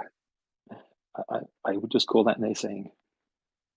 We know what the it's not naysaying if I expose the inconsistency or the empirical inadequacy or a lack of justification. It's just like saying rockets work in space, and then you can say no, they don't. It's not like that. We know no, it's not like that. We can send rockets into space. Well, let's reply to that would be no, you can't. Yeah, no, it's not like that. Well, let's say that's fine to do though, because like let's say there's a murder and there's a couple proposed killers, and one of them you totally eliminate. You realize, that's not the killer. The reason is because they have an alibi, or they were known to be in another country, or whatever it is. So you have very solid proof or evidence that guy didn't do it. So just because that guy didn't do it, you can write him off your list, scratch him off your list. It doesn't mean you have to replace it with someone else to instantly know that he didn't do it. You can know he didn't do it, and you can still not know who did it, and you can continue on that journey. Yeah, but what happens then is that you'll never find out who the killer is. And no, that's not the implication of that. That's the process of elimination to find out who the killer is. Once you've concluded that that guy didn't do it, then you stop looking. So no, that's not the implication of that. That's not the implication of that. When you eliminate suspect number one as being not guilty, he couldn't have been the killer. That is the beginning of the process of elimination, so as to ascertain knowledge of who is the murderer. What I'm saying to you, I don't disagree with that. Okay, that's sound. What I'm saying to you is from my experience, what I have observed is that alternatives. So you're saying, for example, I'm hearing that people are saying that gravity isn't true, that gravity isn't real, and that space isn't real. But when we say, well, okay, if space isn't real, what is it that you're looking at? And I'll give you an example. Bob Nodell, I'm sorry, Gio, I'm going to use Bob again, because he was in a video, and he was at a Flat Earth meetup, and someone had invited a friend, and the friend said to Bob, "What is Mars if it isn't a planet?" His reply was, "I've got no idea, I don't know what it is." Now, that was 6 years ago. Is Bob or anyone trying to figure out what Mars is? No. Will anyone ever figure out what Mars is? No, because they're not looking. That's what I mean. If you eliminate the one killer, okay, you've eliminated the killer, and now what are you going to do? What I've observed is that okay, but the point still stands even if I don't look further. So what? I didn't look further, but the point still stands. Suspect number one ain't the murderer. Right, like if you figure out the Earth isn't a globe and doesn't have curvature, that doesn't mean you have to, well, people might be on a quest to replace other things. Like, okay, what is the moon? What is the sun? But just coming to the conclusion that the Earth isn't a globe doesn't mean that you instantly have to replace it with an entire, complete understanding of the entire universe just to know that the Earth doesn't have curvature. Well, I mean, for example, what exactly would you know, how would you exactly determine, for example, the size? I keep saying, for example, sorry, the size of the Earth. I mean, it's built into our DNA to try and find things out and learn and grow. That's why people go climb mountains and go to stupid places like Antarctica. It's freezing cold. Why on earth would you do that? Why are there stations in Antarctica? That's what people do. It's the nature of humans to inquire. So this isn't that. So what are you talking? So what do you mean? So you're happy not knowing. About? What do you mean? I'm just saying. Once you've removed. Oh gosh, and I can speak from personal experience. Once you, for example, you find out that you were adopted, and you never look for your birth parents, you never find out who you are. That's basically it. Yeah. So I mean, that's fine if you want to do that. That's totally fine. It's completely up to you. So that's my observation. So why did you start talking about this? What is your point? So you're saying that because people have jobs and lives and families and kids and all kinds of stuff going on and limited money, you're just assuming that they're not continuing to explore the nature of reality or the nature of their, just because they don't have millions of dollars and they're not going to Mars or whatever, whatever you were trying to imply? I mean, it's a dead end red herring. It would take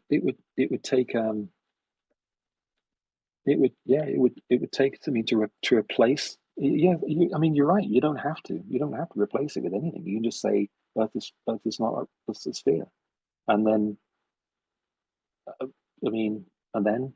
well, Earth is not a sphere. Go anywhere though. So my turn. Hugh, just to address the Mars thing, yeah. Well, goes towards truth. Go.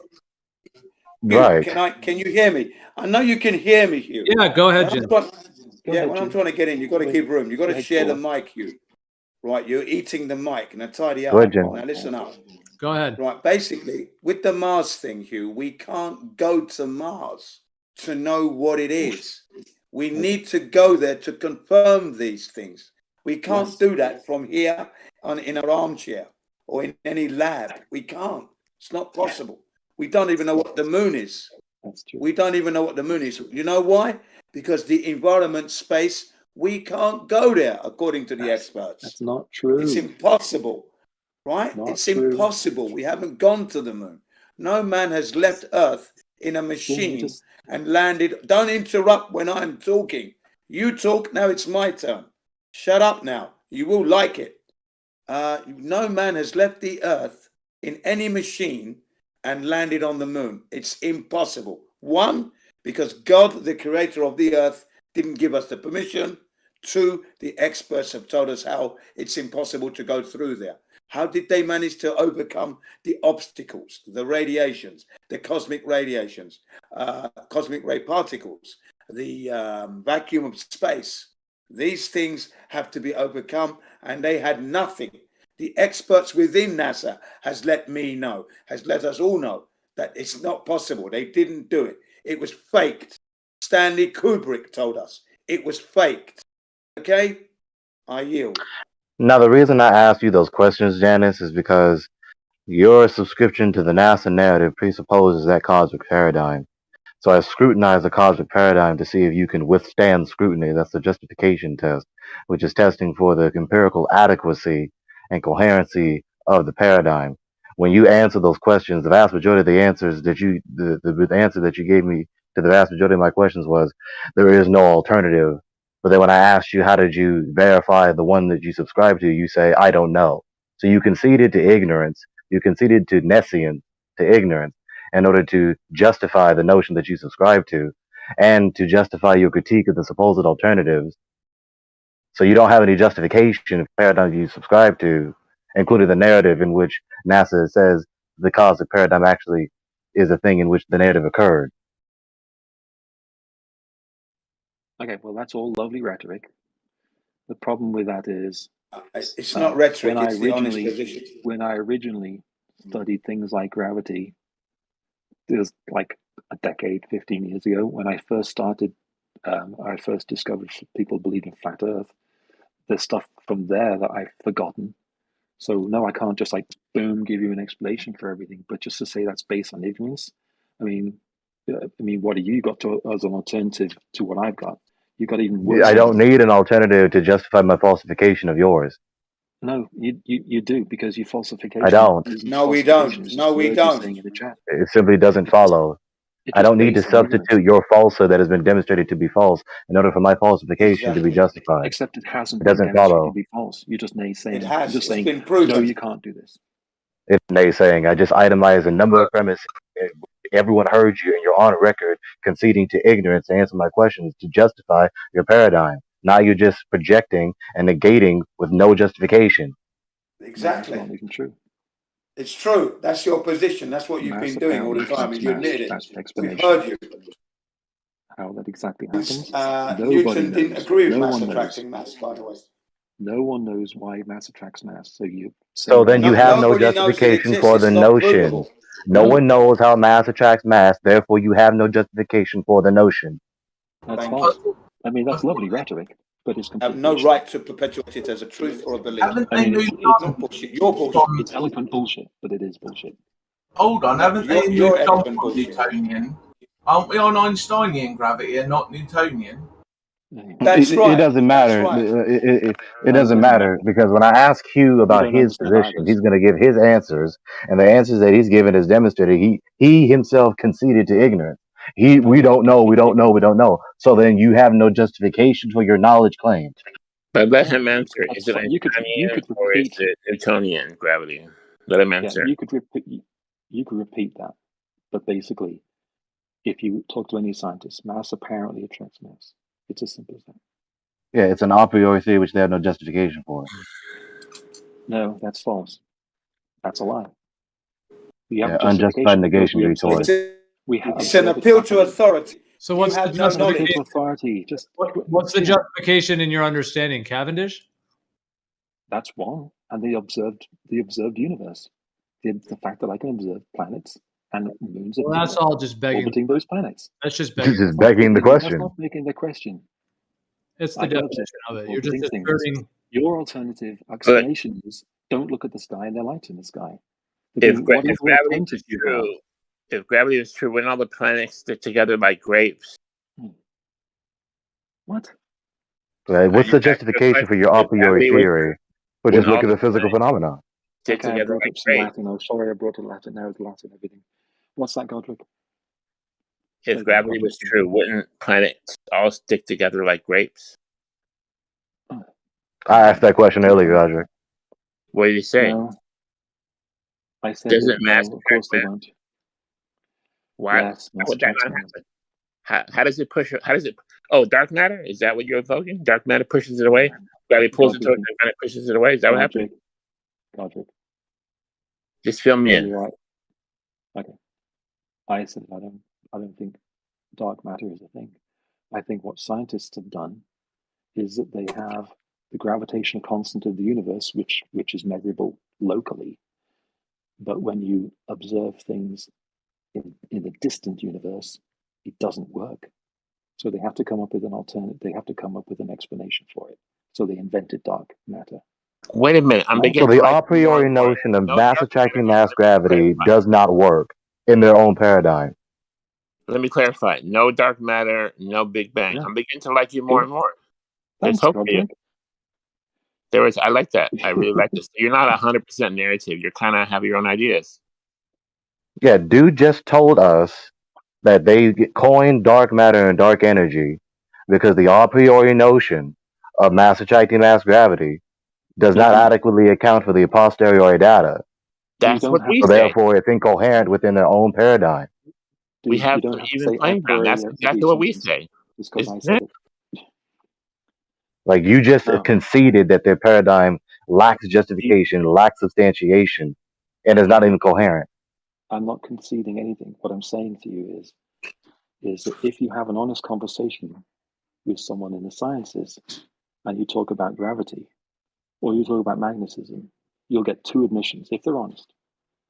They don't know how gravity actually works. They have And neither do you, idea like you just told us. Okay, so here's the thing. He admitted that he doesn't know how it works. He does believe it works, doesn't know how it works, which is fair. If I come into a conversation and I basically say to you, science doesn't know everything, that's an honest position. Yeah, that's a concession to a lack of knowledge, which is a concession to a lack of justification or your knowledge claim. It's none of those things, and you can parrot those words that you probably saw in a video at some point all day long. You keep saying the same thing. I'm not admitting unjustified negation retort. conceding anything. What I'm saying is I'm giving you an accurate representation of what current science is. Yeah, and every time I critique it, you think you can escape the critique by saying, well, I don't know everything. You're not critiquing it. That's what you keep doing. I critique the paradigm, and you think you can escape the critique by saying, I don't know everything. Godric has a far better appraisal of what's going on here. I'm not trying to escape anything. I'm not trying to concede anything. I'm giving you an honest explanation. So what you're after... You're honestly conceding to your lack of justification for your knowledge claim. We got it. That's the last time you'll say that. Okay. Because that's bullshit. Anyway. So when you look at the science, you can concede if you want to say that word. You can assess it honestly. And when you assess it honestly, you can see some of the holes in it. For example, the dark matter hole. And that's reasonable. Assuming that is a concession of some kind, I don't think that's reasonable because it's an honest position. Your honest position is you don't know. And you never will know. You will never understand why things fall to the ground. You will never look at the moon and know what it is. In your entire life, it'll never happen. So you need to understand that. A lot of emphasis on your lack of knowledge to justify your knowledge claim. Okay.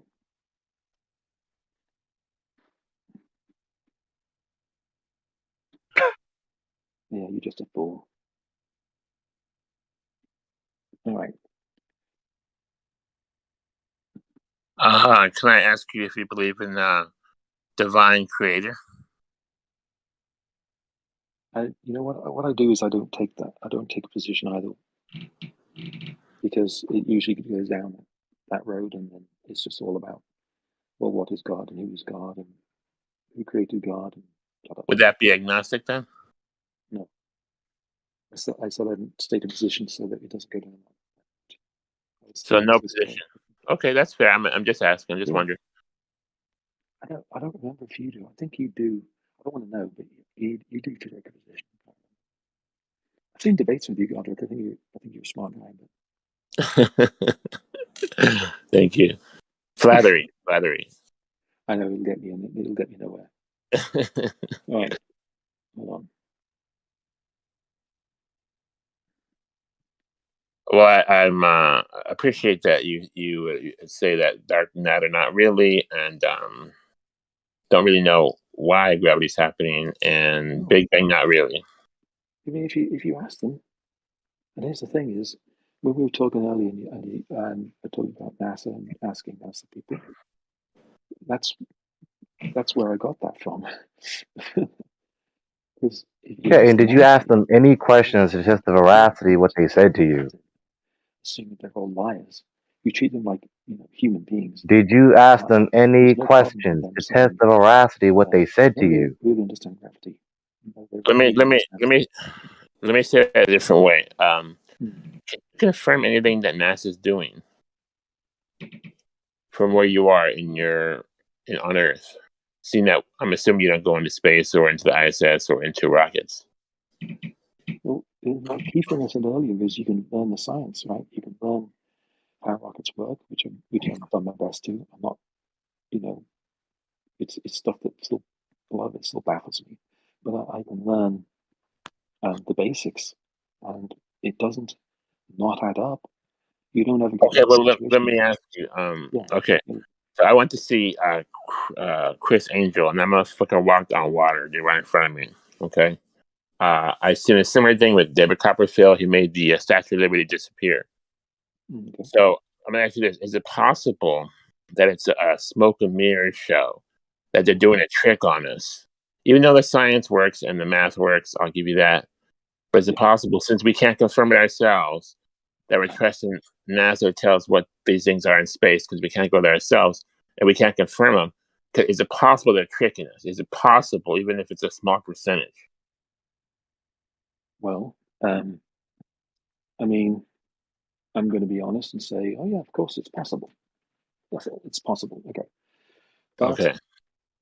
The issue is that all the math works, and all the physics, everything that you will ever be able to learn about physics works. So, like I said earlier about the rockets being capable of going into space, yeah, they are fully capable of going into space. If you look at the power of the Falcon 9, I'm using that because that's the one that's the most popular right now. Falcon 9 is what supports the International Space Station because the Russians pulled the plug on us.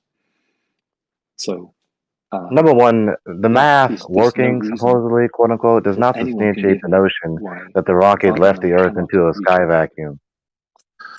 I do want to say I appreciate that. It could be that they're pulling off a hoax, but that said, unlikely to you.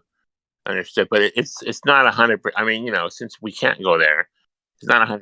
I mean, there's always a chance. Nothing is. I mean, I've seen a coin vanish before my eyes. I don't know where that coin went. It's a magician trick. But you could learn the trick. I learned a magic trick and it spoiled it and it ruined it for me. I only learned one, and it spoiled it to the point where I was like, okay, I'm not going to learn any more magic tricks. I'd rather just enjoy the magic. But you can't learn. But let's be agreed though. You can't learn about the ISS because we can't go there ourselves. You can study math and theories and science on Earth, but until you can really confirm it, you can't really know it for sure, can you? Well, to say that it isn't there, you have to apply really unreasonable levels of hyper critical thinking, not critical thinking, just hyper cynicism. It's to the point where you could say, okay, well, people have confirmed that the ISS is in orbit. They've confirmed its speed. They've confirmed its heading. All right, fine. But there are no people aboard. All right, so, 100% of the Right, but we can watch the rockets go up, and then people have tracked the ISS and seen the rocket attached to the ISS, and then suddenly there are 3 more people aboard the ISS. Okay. Who was it? Who was it that said make the lie big enough? We're talking about evidence for space travel right now. I like that how you said that, but I think you're in a gray area, because if I say I want a question going to China, a question going to Australia, I feel like I can take a flight and go there, but I can't take a flight and go to ISS. So I just have to trust. I have to trust the authority. Right. Well, if you have enough money, you can, and if you can survive the training. So you need 2 things, but you can go there. There are people out. There's a guy named Richard Garriott, and he went up there. He was a multimillionaire. He paid the money. He survived the training. He got to go to the ISS. That's the guy who made Ultima Online. I think that's the one. Yeah, he's based in Texas. He's a game developer. Yeah, that's right. You know the guy, right? So I heard that. I heard that podcast. Yeah. So now the thing is, you have to apply your hyper cynical, appraisal of that and say, oh, he was just lying, or that NASA fooled him. And every time you get more and more evidence like that, and you analyze each piece of evidence, you have to apply that cynical mind, and you have to say, that must be fake in some way, and let me figure out. It's called skeptical investigation. Every investigator in law enforcement does it. Hold on. I'm being rude to Gregory. He's sitting here ridiculing skeptical inquiry and investigation as though it's unjustified. Oh, crap. Yeah, you have a point. I don't know if he's lying, if he's been fooled or what. I really don't know. But there's a very small percentage of these people. I think less than, I want to say 300 astronauts have ever even been into quote unquote space. So it's a very small pool that we have. 560. Right now it's like 560, 570. Depends what you define as space. So. Okay, let's say 600. Let's say I'll give you 600. Is that all the world or just NASA? That's all the world. That's all the world space station. All the world space stations. Okay, so good. Okay, so 600 people. Yeah, I mean, how many would be enough? I mean, 5,000. That's a good question. I don't know. It is a very small figure. I think it can be controlled. I think it's a need to know. I think it's controlled. I think the media is controlled. And what they say is coerced, and they have a job, and they have non-disclosure. This is all. I think it's all. So yeah, that's the thing, Godric. That's the point in the question is when you take that position, you really have to say it's all fake and it's all a lie. Yeah, that's what that's the implication. I don't know for sure. I'm gonna admit that, just like you. I don't know 100%, but I'm using what I think is my common sense. I'm saying this doesn't sound right. This just doesn't look right. When you look at these NASA guys, there's something wrong with these images that are disappearing on camera. There's they're hoisted up on wires. This is not right to me. Doesn't make sense. Even worse than that. Even worse than that. That's why I asked him about the cosmic paradigm that the supposed missions are supposedly happening in, and he exposed his ignorance of the cosmic paradigm. So as far as he knows, the cosmic paradigm that these events are supposedly occurring in is not actually real. So it couldn't have happened because they don't live in that cosmos, as far as he knows. You've just got this. You've got a need just to deny. I mean, just denying that actual space exists. It's just. Most, like I said, the reason so few people come in to talk about this to anyone because most people don't seek the truth nor want the truth. Do you think it's not because we're so ridiculous? Do you think it's possible really is. That you could consider that you're actually projecting when you keep saying that people need this stuff? Do you think that could be a projection that maybe you need to deny it to hold your worldview rather than actually being accurate that the other people you're claiming are denying it for whatever you're like? Do you ever consider that could be a projection of your own? Yeah, it could be. I'm just thinking, my life isn't based around the shape of the world I live in. I don't think about it. So why are you in here? Again, why are you in here? I have a question for Hugh. Hugh, is it possible we have a simulation theory going on? Is that possible? But can we not trample on that question though? Hang on. Can we not trample on my question? Because he's in here debating. So why are you in here debating if it's not that important? Well, it's important to you. Why are you in here debating? He's just throwing disparaging comments about a topic he's clearly interested in. I mean, really. That is pretty true, right, Hugh? Yeah, I'm sorry. I know it sounds such like a dick. I'm really sorry. I know. I Well, really I think he likes the debate. I think he likes the debate, and I think he likes the discussion. I have a feeling that Globers have a fear, even though it's just maybe a small fear, that that we can be right, so they come and fight us, with everything they got. But I think at least some people. I mean, why do you have such an indignant attitude against people who don't believe NASA? Why? Well, yeah, I can tell you from just personally, it's insulting. Why is it insulting? And who is it insulting to? To you?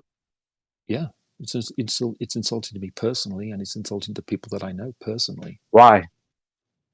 You're calling them liars. If I call your family member, if you told me your family member's name and what they do and their jobs, like if you have an aunt who's a nurse, and I just called her a murderer because someone died under her care, or something like that, you'd take umbrage with that, wouldn't you? Of course you would. Why are you saying that we called some of your family members, whoever the hell you're talking about, liars? As an illustration, for pity's sake, come on. Well, I wouldn't take that personally myself. Okay. Well, I'm just going you asked me why. Yeah, I'm asking him. So again, my question. That's why Wait. Deeply insulting. That's why. But that's why you're interested. Why do you think we are calling them liars? That's a good. That's a fair, Gio. That's a fair evaluation. We are. Why is my question being trampled on? You're telling us that you think we're calling your family members or whoever you're close to liars. Why are you saying that? No, it was an example. We are calling the astronauts liars, okay? And he's taking offense to that.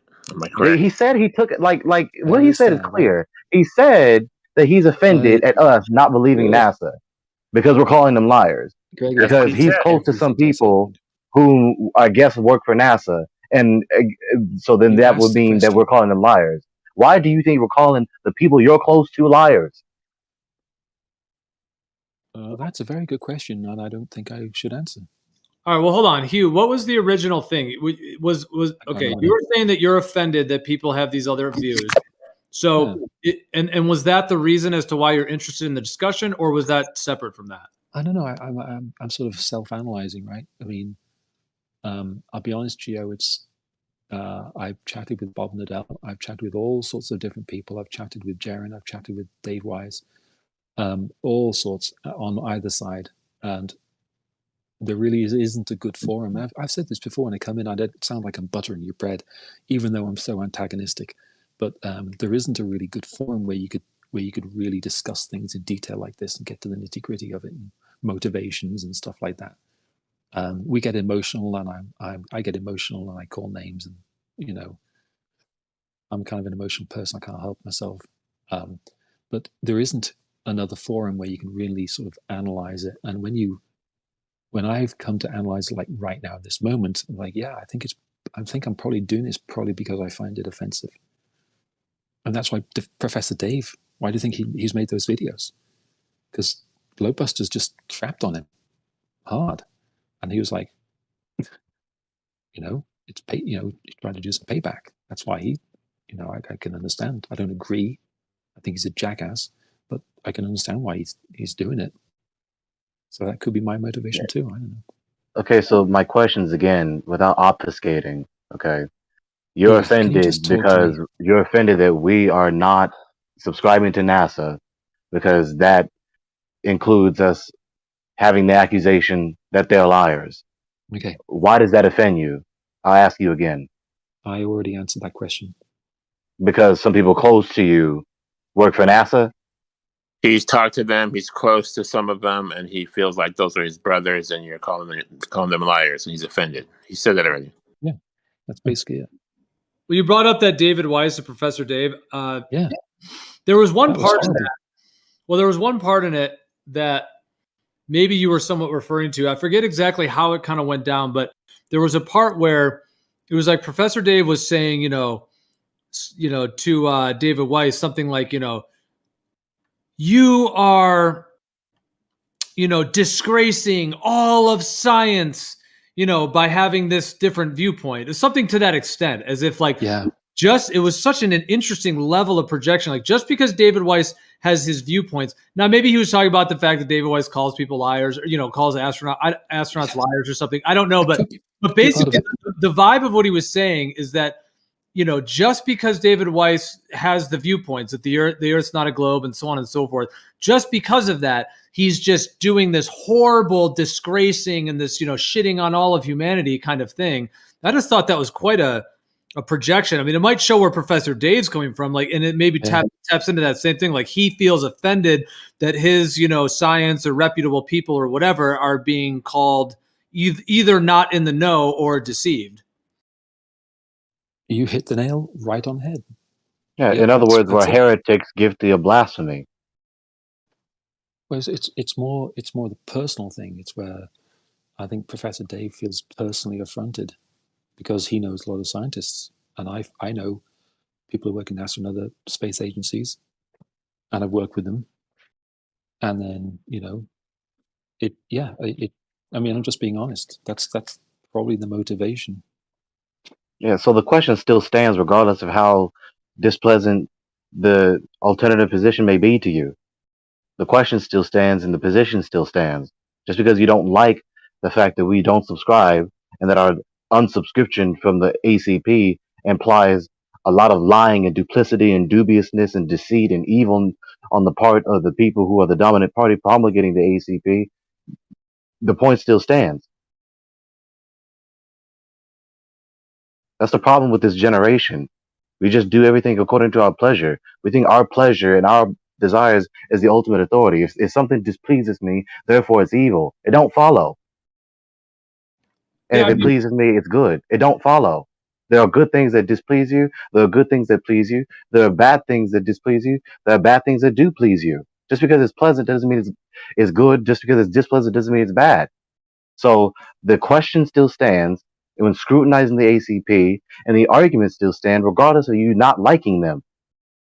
What does ACP stand for? I forgot. You said it earlier. Yeah, academic cosmic paradigm. Okay, yeah. It is abbreviated, to put it that way. Mouthful of academic cosmic paradigm. Academic cosmic paradigm. Okay, here. What do you think about people do kind of a similar thing to 9/11? Like, if you think 9/11 was not what they told us it is, and all of a sudden now you're disgracing all these people that died, I find it to be kind of an interesting kind of it's almost like a projection based in megalomania, like as if somebody else having an opinion somehow is just blanket offending everything that you don't agree with. I don't even know if I worded that right, but very sensitive. I see what you're getting at. He can be very sensitive, and that's okay if that's what it is. Sort of like an ego-inflated projection. Like just because someone else has an opinion, you're like, I'm not saying you, but somebody would be taking that viewpoint and then kind of inflating it as if now it's like inflating their ego significance onto this huge group of people just based upon that person having a different viewpoint. Yeah, in other words, how dare you ask a question that I don't like the implications that greatly displease me? Or how dare you subscribe to a position on whatever subject matter that I don't like? Isn't this identity politics type crap? Everybody's triggered by something. Like protect. Yeah, instead of it's just a world full of triggers. Instead of debating the merits of the position objectively, okay, what's the question? What's the argument? Instead of focusing on that, people think the question is invalid. It has no justification, or the argument doesn't follow because I don't like it. Excuse me, no. Okay, tell us what you think about simulation theory. I think it's brilliant. It's complete poppycock, but I think it's brilliant.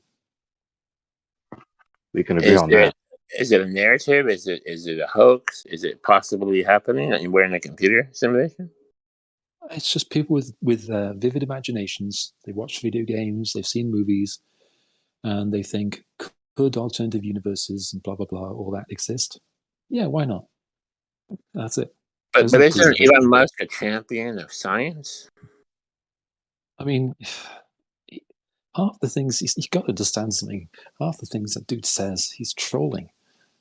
He trolls to the point where he made some comment on Twitter, and for like a year, all of the employees had to take COVID tests because he trolls. I mean, Doesn't sound like a very trustworthy man now, does he? He's a smart he's a smart dude, but he says what he thinks. That's why I like Trump. He may be a jackass and a buffoon and all those things you could say, but dude spoke his mind. Would you rather have that or the plastic robot we've got in office right now? I'd rather have someone who speaks their mind. Would you like Trump people back hated him. 2024? So, can Trump possibly save America in 2024? So. They used to burn witches at the stake. You know? I think you cut out. They used to burn witches at the stake, and now you can learn witchcraft in university. That's right. Or Mark, he's speaking his mind. That don't necessarily follow. He could be lying. He could be duplicitous. He could be playing a role and being duplicitous and deceiving the public.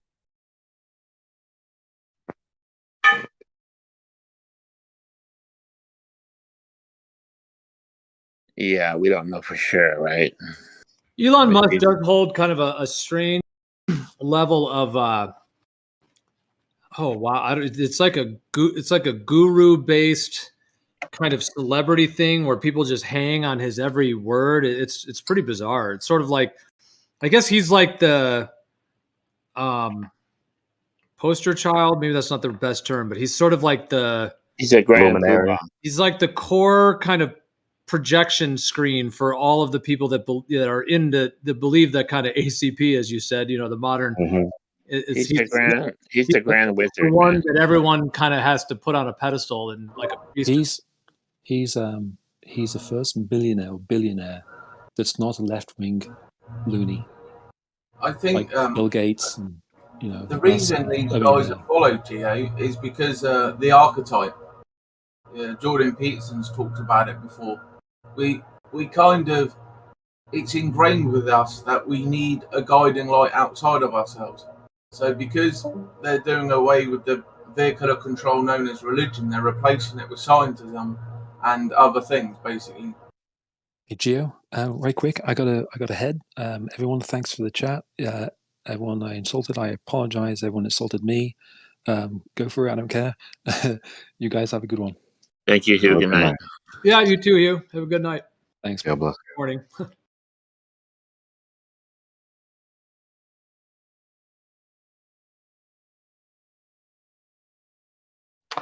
Sometimes I make the mistake of thinking that persons like him, either newcomers or old members, are genuinely trying to have a dialogue under the truth, and I keep forgetting that most people don't have that motive. But sometimes they lead you on. Sometimes people are just duplicitous. They introduce themselves to begin the dialogue as though they are genuinely trying to dialogue under the truth, but you let them talk longer, and then they just expose their fallacious arbitrarity and think that they can justify themselves and escape critique by appealing to their ignorance. I don't know everything, so your critique failed. Yeah, but Gregory, it's nice that you're able to expose that, because your integrity stands solid because you want the truth. So you stand by that. And the way you articulate the English language, it's pleasant to see how you expose them. That's very important. So you're still doing a grand job, sir. Thank you. And I go out of my way to jump the gun and tell people I'm no one great. Like, I'm really not anyone great. As articulate as that may sound, as knowledgeable as that may sound, I'm no one great. I've said it already on record. I'm a twice college dropout, once in person, once online. I'm simply asking the questions. That's it. That's all you can do. And when you don't know something, you state that, you know. And then if you're going into the realm of speculation, you state that you're going into the realm of speculation. I've heard you. That's why I myself, you put me right on certain things about knowing things, and I said, yeah, actually, you're right. I have to rethink what I say, and that means if I can't prove it and confirm it, I shouldn't be carrying it as a belief as such. Not even that, just I can't know at this point unless I go there, and that's how I've always been now. So, but are there things that you know that you haven't proven?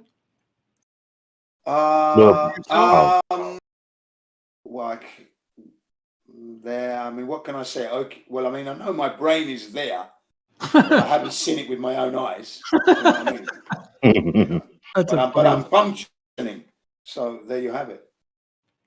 Yeah. Do you have proof Do you have proof of your actual birth, even though you've been born? Exactly. No, exactly. See, some things I can't know. That's what I mean. All right, so you know you were born, but you don't have. Well, I guess the proof of it is that you're here. That's right. The proof. I'm here now, and I'm evidence of that. Right. So when we say to them that we know they can't go to space, you know, we can know this. You know, we take their knowledge, we take our own personal experiences and investigation, and then we discern. You know, and NASA has failed miserably. It's embarrassing. The only reason they've got impetus is because 80% of the world's population, or should I say, we'll say 80% for now, believes that NASA's telling the truth and they can go to the moon and Mars and the like at the moment. When I am scrutinizing the opponent, or not necessarily the opponent, but the speaker, yeah, when I'm trying to detect, I'm trying to get as much in understanding on the particular subject matter, understanding their position as possible, and I'm trying to find that fundamental premise. I'm trying to find that last premise in the argument where that premise is ultimate. It doesn't extend further. I'm trying to get the furthest extent of their argument. In other words, I'm trying to get the essential premise. And if I find some fallacy somewhere, especially if that central premise is fallacious in some way, then you can identify it and then expose the position as being unjustified or unjustifiable even. Yeah. I spent the last hour doing just that by posting my sources so Huey could see it. This is how I know what I know, Huey. But he's not prepared to look into it. You know, he provides us nothing. Yeah. For instance, when we talked about the rocket launches, the central premise, the foundational premise for that, to argue for that notion, is the cosmic paradigm. The reality must be the case. There must really be an Earth that is in a vacuum, and there must really be a moon that is tangible to be landed on. Yeah. If that is not the case, then that could not have happened. That's right. That is absolutely right. And he asks us what the moon is. We tell him we don't know. We can't know for sure because we haven't been there to confirm it. Bouncing signals off the moon, you'd have to be there to actually touch that reflector. So I know it's there. Then I can see the laser beam hitting it and returning to Earth. That's how I know that. Then we can do that. We don't. As far as I'm concerned, we do not have the technology to throw a laser beam that far. Yeah, I would even say the same thing with that kind of idea. Like, let's say that you did that on Earth. You know, that you're shooting either a laser or a radar, or whatever it may be, and it's bouncing back. I still don't think you could assume that it's hitting off something and bouncing back without actually physically verifying it, because it could be something else that you aren't aware of. It could be any number of other things. So yeah, it does seem like that's kind of a leap of logic. Yeah, a leap of logic. Not a reliable method to reach that conclusion. Yeah. I mean, you would say that could be fairly solid. Like if you're bouncing something off of something physical, and you put something 10 feet away and it bounces back and you can verify it. Okay, then you put it 30 feet away, 50 feet away, etc. But if you then put it at 100 feet away and you don't verify well, let's say that you shoot it 100 feet away. I'm not sure how to word that, but like if you have it, but you don't do the verification, just because it bounces back, similar to the way that the 50 foot or the 30 foot, doesn't mean that you can just assume that the 100 foot is something physical just because it bounced in that way. Some people would say, I guess it would be, but in my viewpoint, it's not actually verifying that you're bouncing it off something. Yeah, I thought it was quite telling when I explained to him that Bill Woods, who is a rocket engineer, he said just by looking at the exhaust flume, he knew that rocket wasn't going to space. It's not capable. Just by looking at the exhaust flume. That. Yeah, I hadn't heard that little tidbit, but. So is he someone that worked on the rocket? So in your viewpoint, would he have not been in on the deception, but he just knew that the rocket wasn't burning right?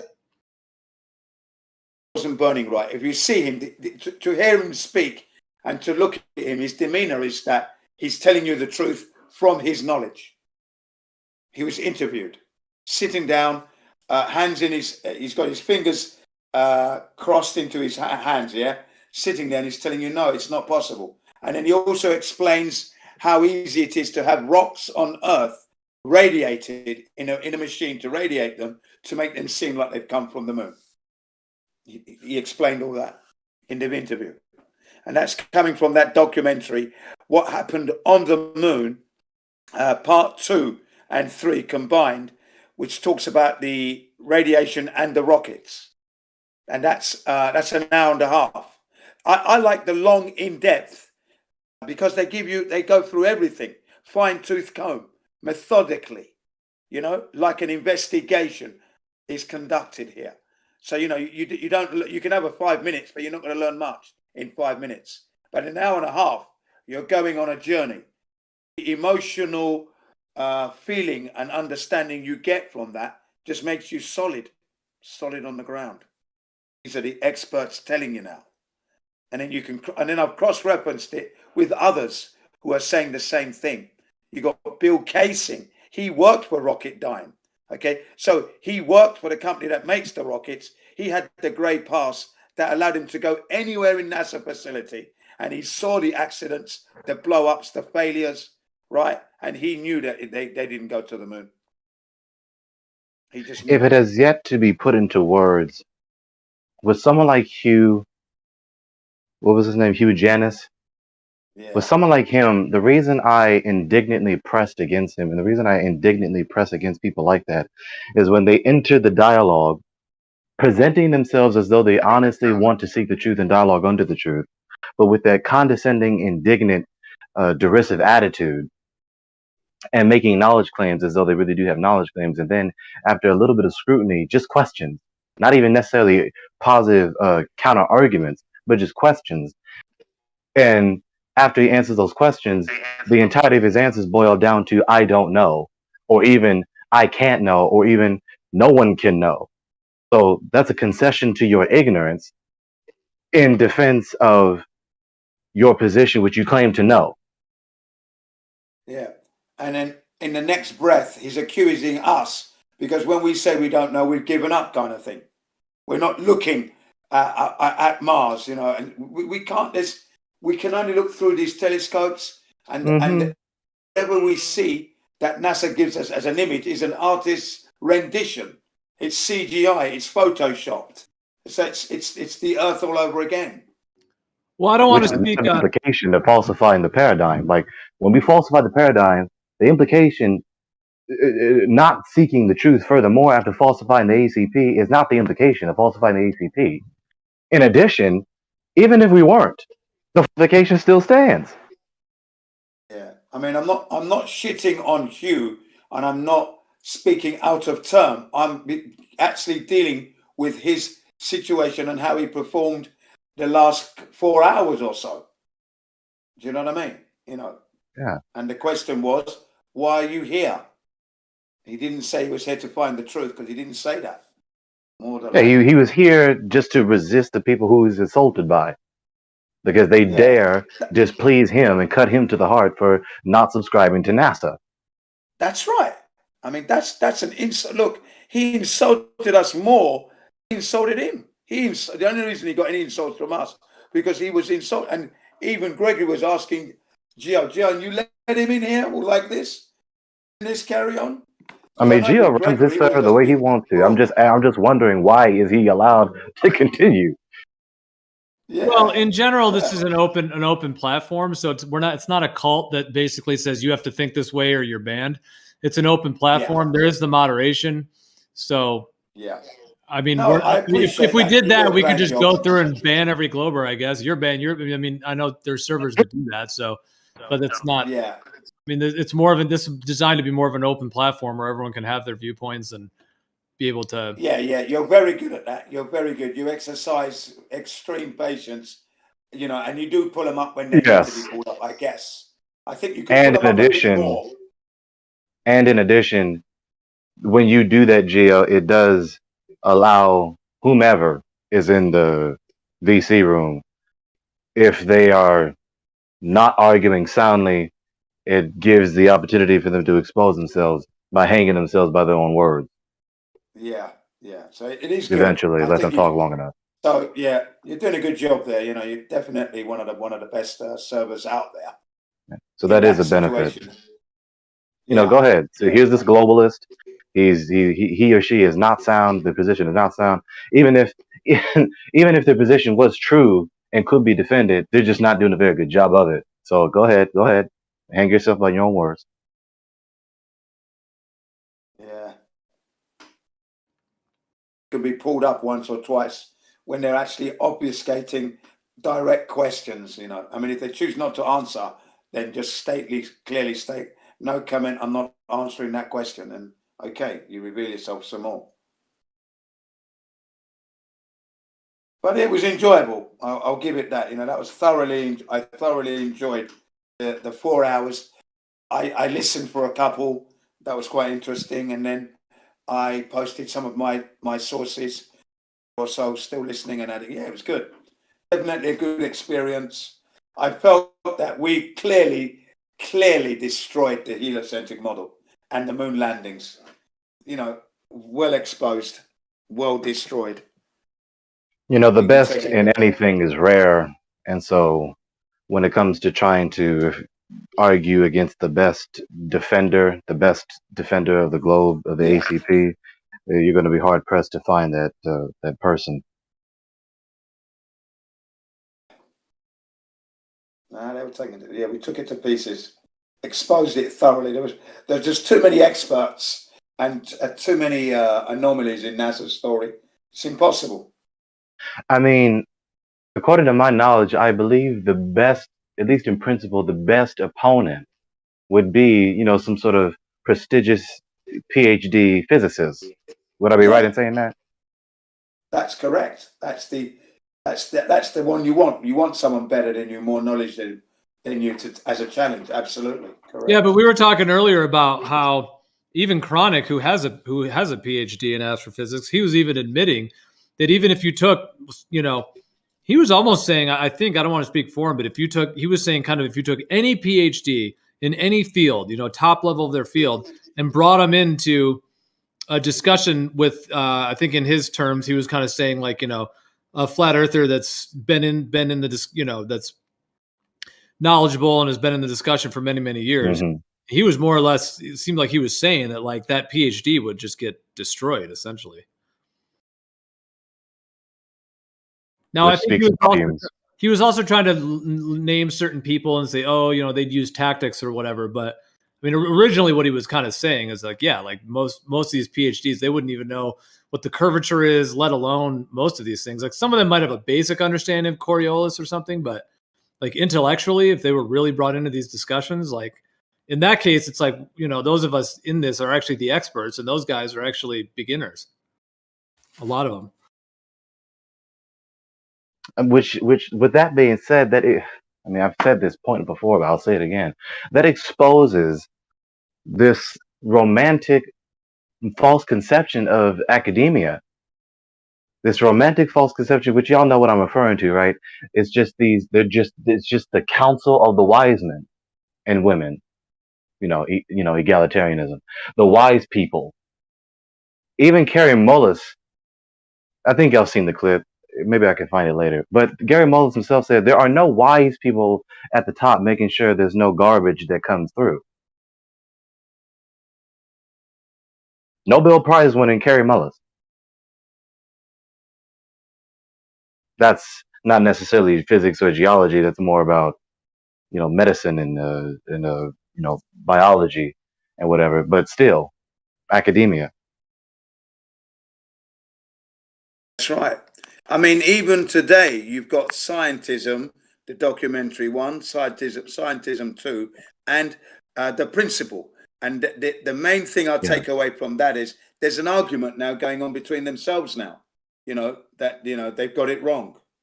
We are the center. We are the only one with life, etc., etc. Like, am I really supposed to just whistle past? I'm just supposed to shrug my shoulders and say, oh, okay, that's fine. When they sit up here and tell me they're 96% stupid about the universe, Neil deGrasse Tyson, and that they're off by 10 to 120th power, Michio Kaku. Like, there's no name for that number. That's like me attempting to shoot an arrow at a target, and I'm off by 10 to the 120th power. I don't even know how inaccurate that. I can't even conceive that level of inaccuracy. I'm just supposed to shrug my shoulders and say, "Oh, that's okay."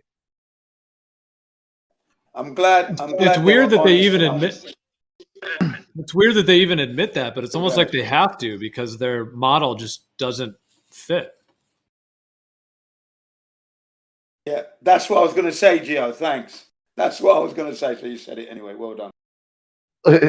I just realized this. So with that being said, that's an instance of a concession to ignorance, the 96% stupid, and as a concession to incoherency, because the theory being off means the theory is incoherent. It doesn't account. It's not substantiated and it's incoherent. What is the name of that number? I mean, appreciate the magnitude of that error. 10 to the 120th power. What is the name of that number? If that's what the experts are saying, if that's what the experts are saying, and then the masses of people really don't even know much at all. They don't even know the basics. So, a fraction of what they know. The blind leading the blind. Like, where's the actual substance here?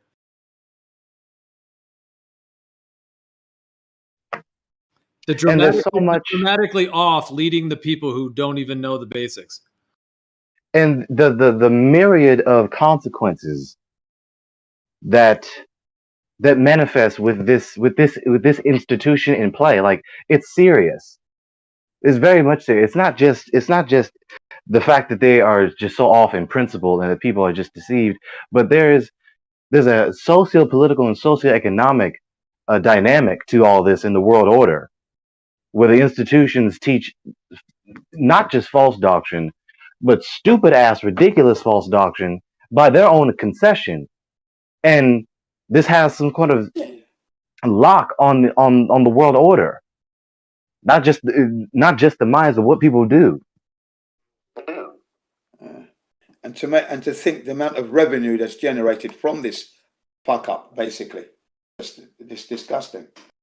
All the money, all the resources, all the time, all the energy, all the blood, the sweat, the tears, the whole entirety of human experience, all of that in service, in the name of this cosmic paradigm, or the persons who are most prominent in promulgating the cosmic paradigm. And then when we decide to question and ask what's going on now, how dare you? The entirety of human experience, with all its woes and trials and tribulations, in service to people who, after scrutiny, are exposed to be duplicitous, self-deceived, deluded, wicked asses in wolves and sheep's clothing, teaching delusional nonsense. Yeah, that's right.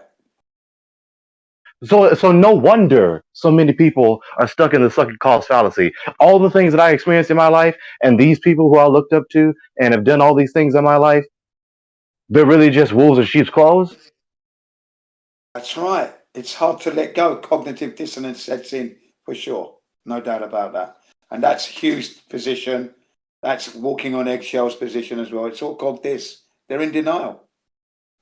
willfully ignoring the truth. Do you think some of these guys, there's a thing linked to like safety, meaning that if they were to come, and I'm not talking about any one person in particular, but if they were to come to the realization that the Earth isn't a globe, that the world would seem less safe to them, because that means that the people in power are, you know, either psychopaths or they actually are crazy, and that, like, do you think some of them kind of have that fear that if they were to come to this, like, it blows the door open, and then they would feel less safe because now they're really